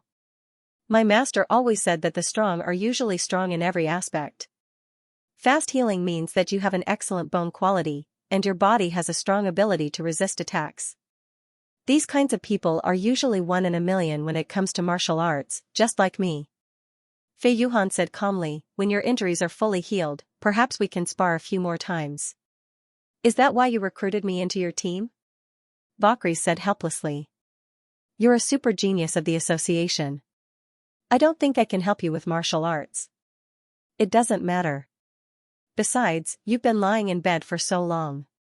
You can only recover your strength quickly by sparring with powerful people. After all, the fallen evils won't care about your injuries. Bakris nodded after a moment of silence. Then I'll be in your care. No problem. Fei Yuhan smiled. By the way, I went to the city center yesterday and bought some special pastries from the Kargard Peninsula. They're in the bag at the top of the book. You should be interested. After all, the 3 meals provided by the hospital are a little too monotonous. At this point, Fei Yuhan noticed a slight movement in Fei Yuhan's throat. It was an inconspicuous swallowing motion. Although the Kargard tribe could eat ordinary food, it was said that it was difficult to distinguish between good and bad. Only the unique ingredients produced in their land of origin could satisfy their taste buds. Fei Yuhan had tried this unique delicacy before, but she found it completely unacceptable. Of course, there was also a small group of people who claimed that as long as they carefully tasted it, they would be able to experience the rare deliciousness of this world. However, this view was not recognized by the public. Therefore, food from Kargard was only sold in some specialized stores. Compared to the majority of the residents in the city, the people from the peninsula were very few. Thank you. Bakri hid her subconscious reaction well and thanked him again. It's nothing. I'm the captain, after all. It's my duty to care for my teammates. Fei Yuhan waved her hand. But then again, you really like reading. Yeah, when I'm bored, I just want to find some books to flip through. It's become a habit. It's a good habit. There isn't much entertainment in the sanatorium, but there are a lot of books. If there's anything else you want to read, just tell me. Thank you. At this point, the two did not continue the conversation. For a moment, only the rustling of pages could be heard in the room. Fei Yuhan stood by the window of the ward and looked at the scenery outside. The weather today was very good. It could be considered a refreshing autumn day. The willow branches beside the artificial lake drooped into the water, creating ripples in the gentle breeze. Further away, a flock of swans leisurely swam across the surface of the lake, leaving a string of white waves in the reflection of the blue sky. This was indeed a good place to rest and recuperate. However, the corner of her eyes never left Valkyrie's. Through the reflection of the glass window, Fei Yuhan had been observing her every move. She was not a warm-hearted person, and she had no interest in forcing others to compete with her. The reason why she pretended to be like this was because she had accidentally sensed during the visiting meeting a month ago that this person might know Roland. No, to be more accurate, she knew Roland, but Roland treated her as someone else. Those seemingly casual flirting were in fact to confirm her own judgment. Fei Yuhan believed that she was right. But what puzzled her was that Roland did not show any hostility when he asked. His tone was rather relaxed, which meant that regardless of whether Valkyries was the person he was familiar with or not, she did not pose a threat. But the latter showed strong hostility and nervousness. Even though it only happened the moment they entered the door, Fei Yuhan, who was walking in front, still caught it. What kind of relationship would produce such a difference in reaction? If it was a little more melodramatic, it would not be difficult to imagine a couple falling out because of love, and the former would go through 10 years of plastic surgery to take revenge, and the former would be filled with regret, but Fei Yuhan did not think in that direction. The reason was that Valkyrie's subsequent control over her expression was too shocking. If not for the initial scene, even she would not have been able to discover any clues. If it was just a matter of love, it was really hard to believe that someone could do this. Fei Yuhan had been very observant since she was young, and after her force of nature awakened, it reached a whole new level. Because of this, those who were truly familiar with her distanced themselves from her, and were even afraid to interact with her. For a long time, she had gotten used to this feeling of alienation, and gradually distanced herself from everyone. After all, she only needed to look at them from afar to be able to guess their thoughts. But Roland was different. This newly promoted hunter from the association was one of the few people she could not see through. It was the same for Valkyries, who had a certain relationship with Roland. They were obviously hiding something, and the secret behind it was hard for her not to pay attention to it. After interacting with Valkyries for a while, Fei Yuhan was able to confirm her intuition. This martialist from the Kargard Peninsula behaved like an ordinary person, but there were still many details in his life that revealed abnormalities. If she had known him before Roland, she would not have suspected anything. But after thinking about it, these abnormalities could surprisingly be linked together. For example, she had previously brought a snack from her hometown to Valkyries. The latter did not show any joy at the beginning, but later discovered that Valkyries had eaten it cleanly. But this time, there was a clear change in Valkyries' reaction. At first glance, this did not seem to be a big problem, but upon careful thought, it meant that Valkyries did not eat to fill his stomach, but that he did not even know the taste of his hometown snacks. It did not make sense for a person from the Kargard Peninsula to not have tasted Kargard's specialty dishes. In addition, in the past month, Fei Yuhan had never seen Valkyries play with his mobile phone. Nowadays, young people could not leave their mobile phone for even a moment, but Valkyries seemed to be disconnected from it. It was really strange. And those books, according to Valkyries' request, Fei Yuhan had borrowed history books from the library. Although it was a good habit to love reading, Fei Yuhan had to admit that she did not have the patience and willpower to read a boring and tasteless history book for an entire day. If the change in his attitude towards food was due to his initial lack of appetite, the fact that he did not play with his mobile phone due to his gentle nature, and the fact that he only read history because of his special hobby, it seemed to make sense. But for all these abnormalities to appear at the same time was too much of a coincidence. Compared to the above reasons, Fei Yuhan had a feeling that Valkyries was quickly familiarizing himself with the world. If it were any other time, she would probably just laugh it off, but after thinking of the words "Your Majesty," an unbelievable guess suddenly emerged in her mind. She did not want to continue thinking about it because it was too horrifying, and even made her shudder. But once the thought emerged, she could no longer ignore it. With it, all the abnormalities had a reasonable explanation. In this city, some unusual people had snuck into it. End of chapter 1290.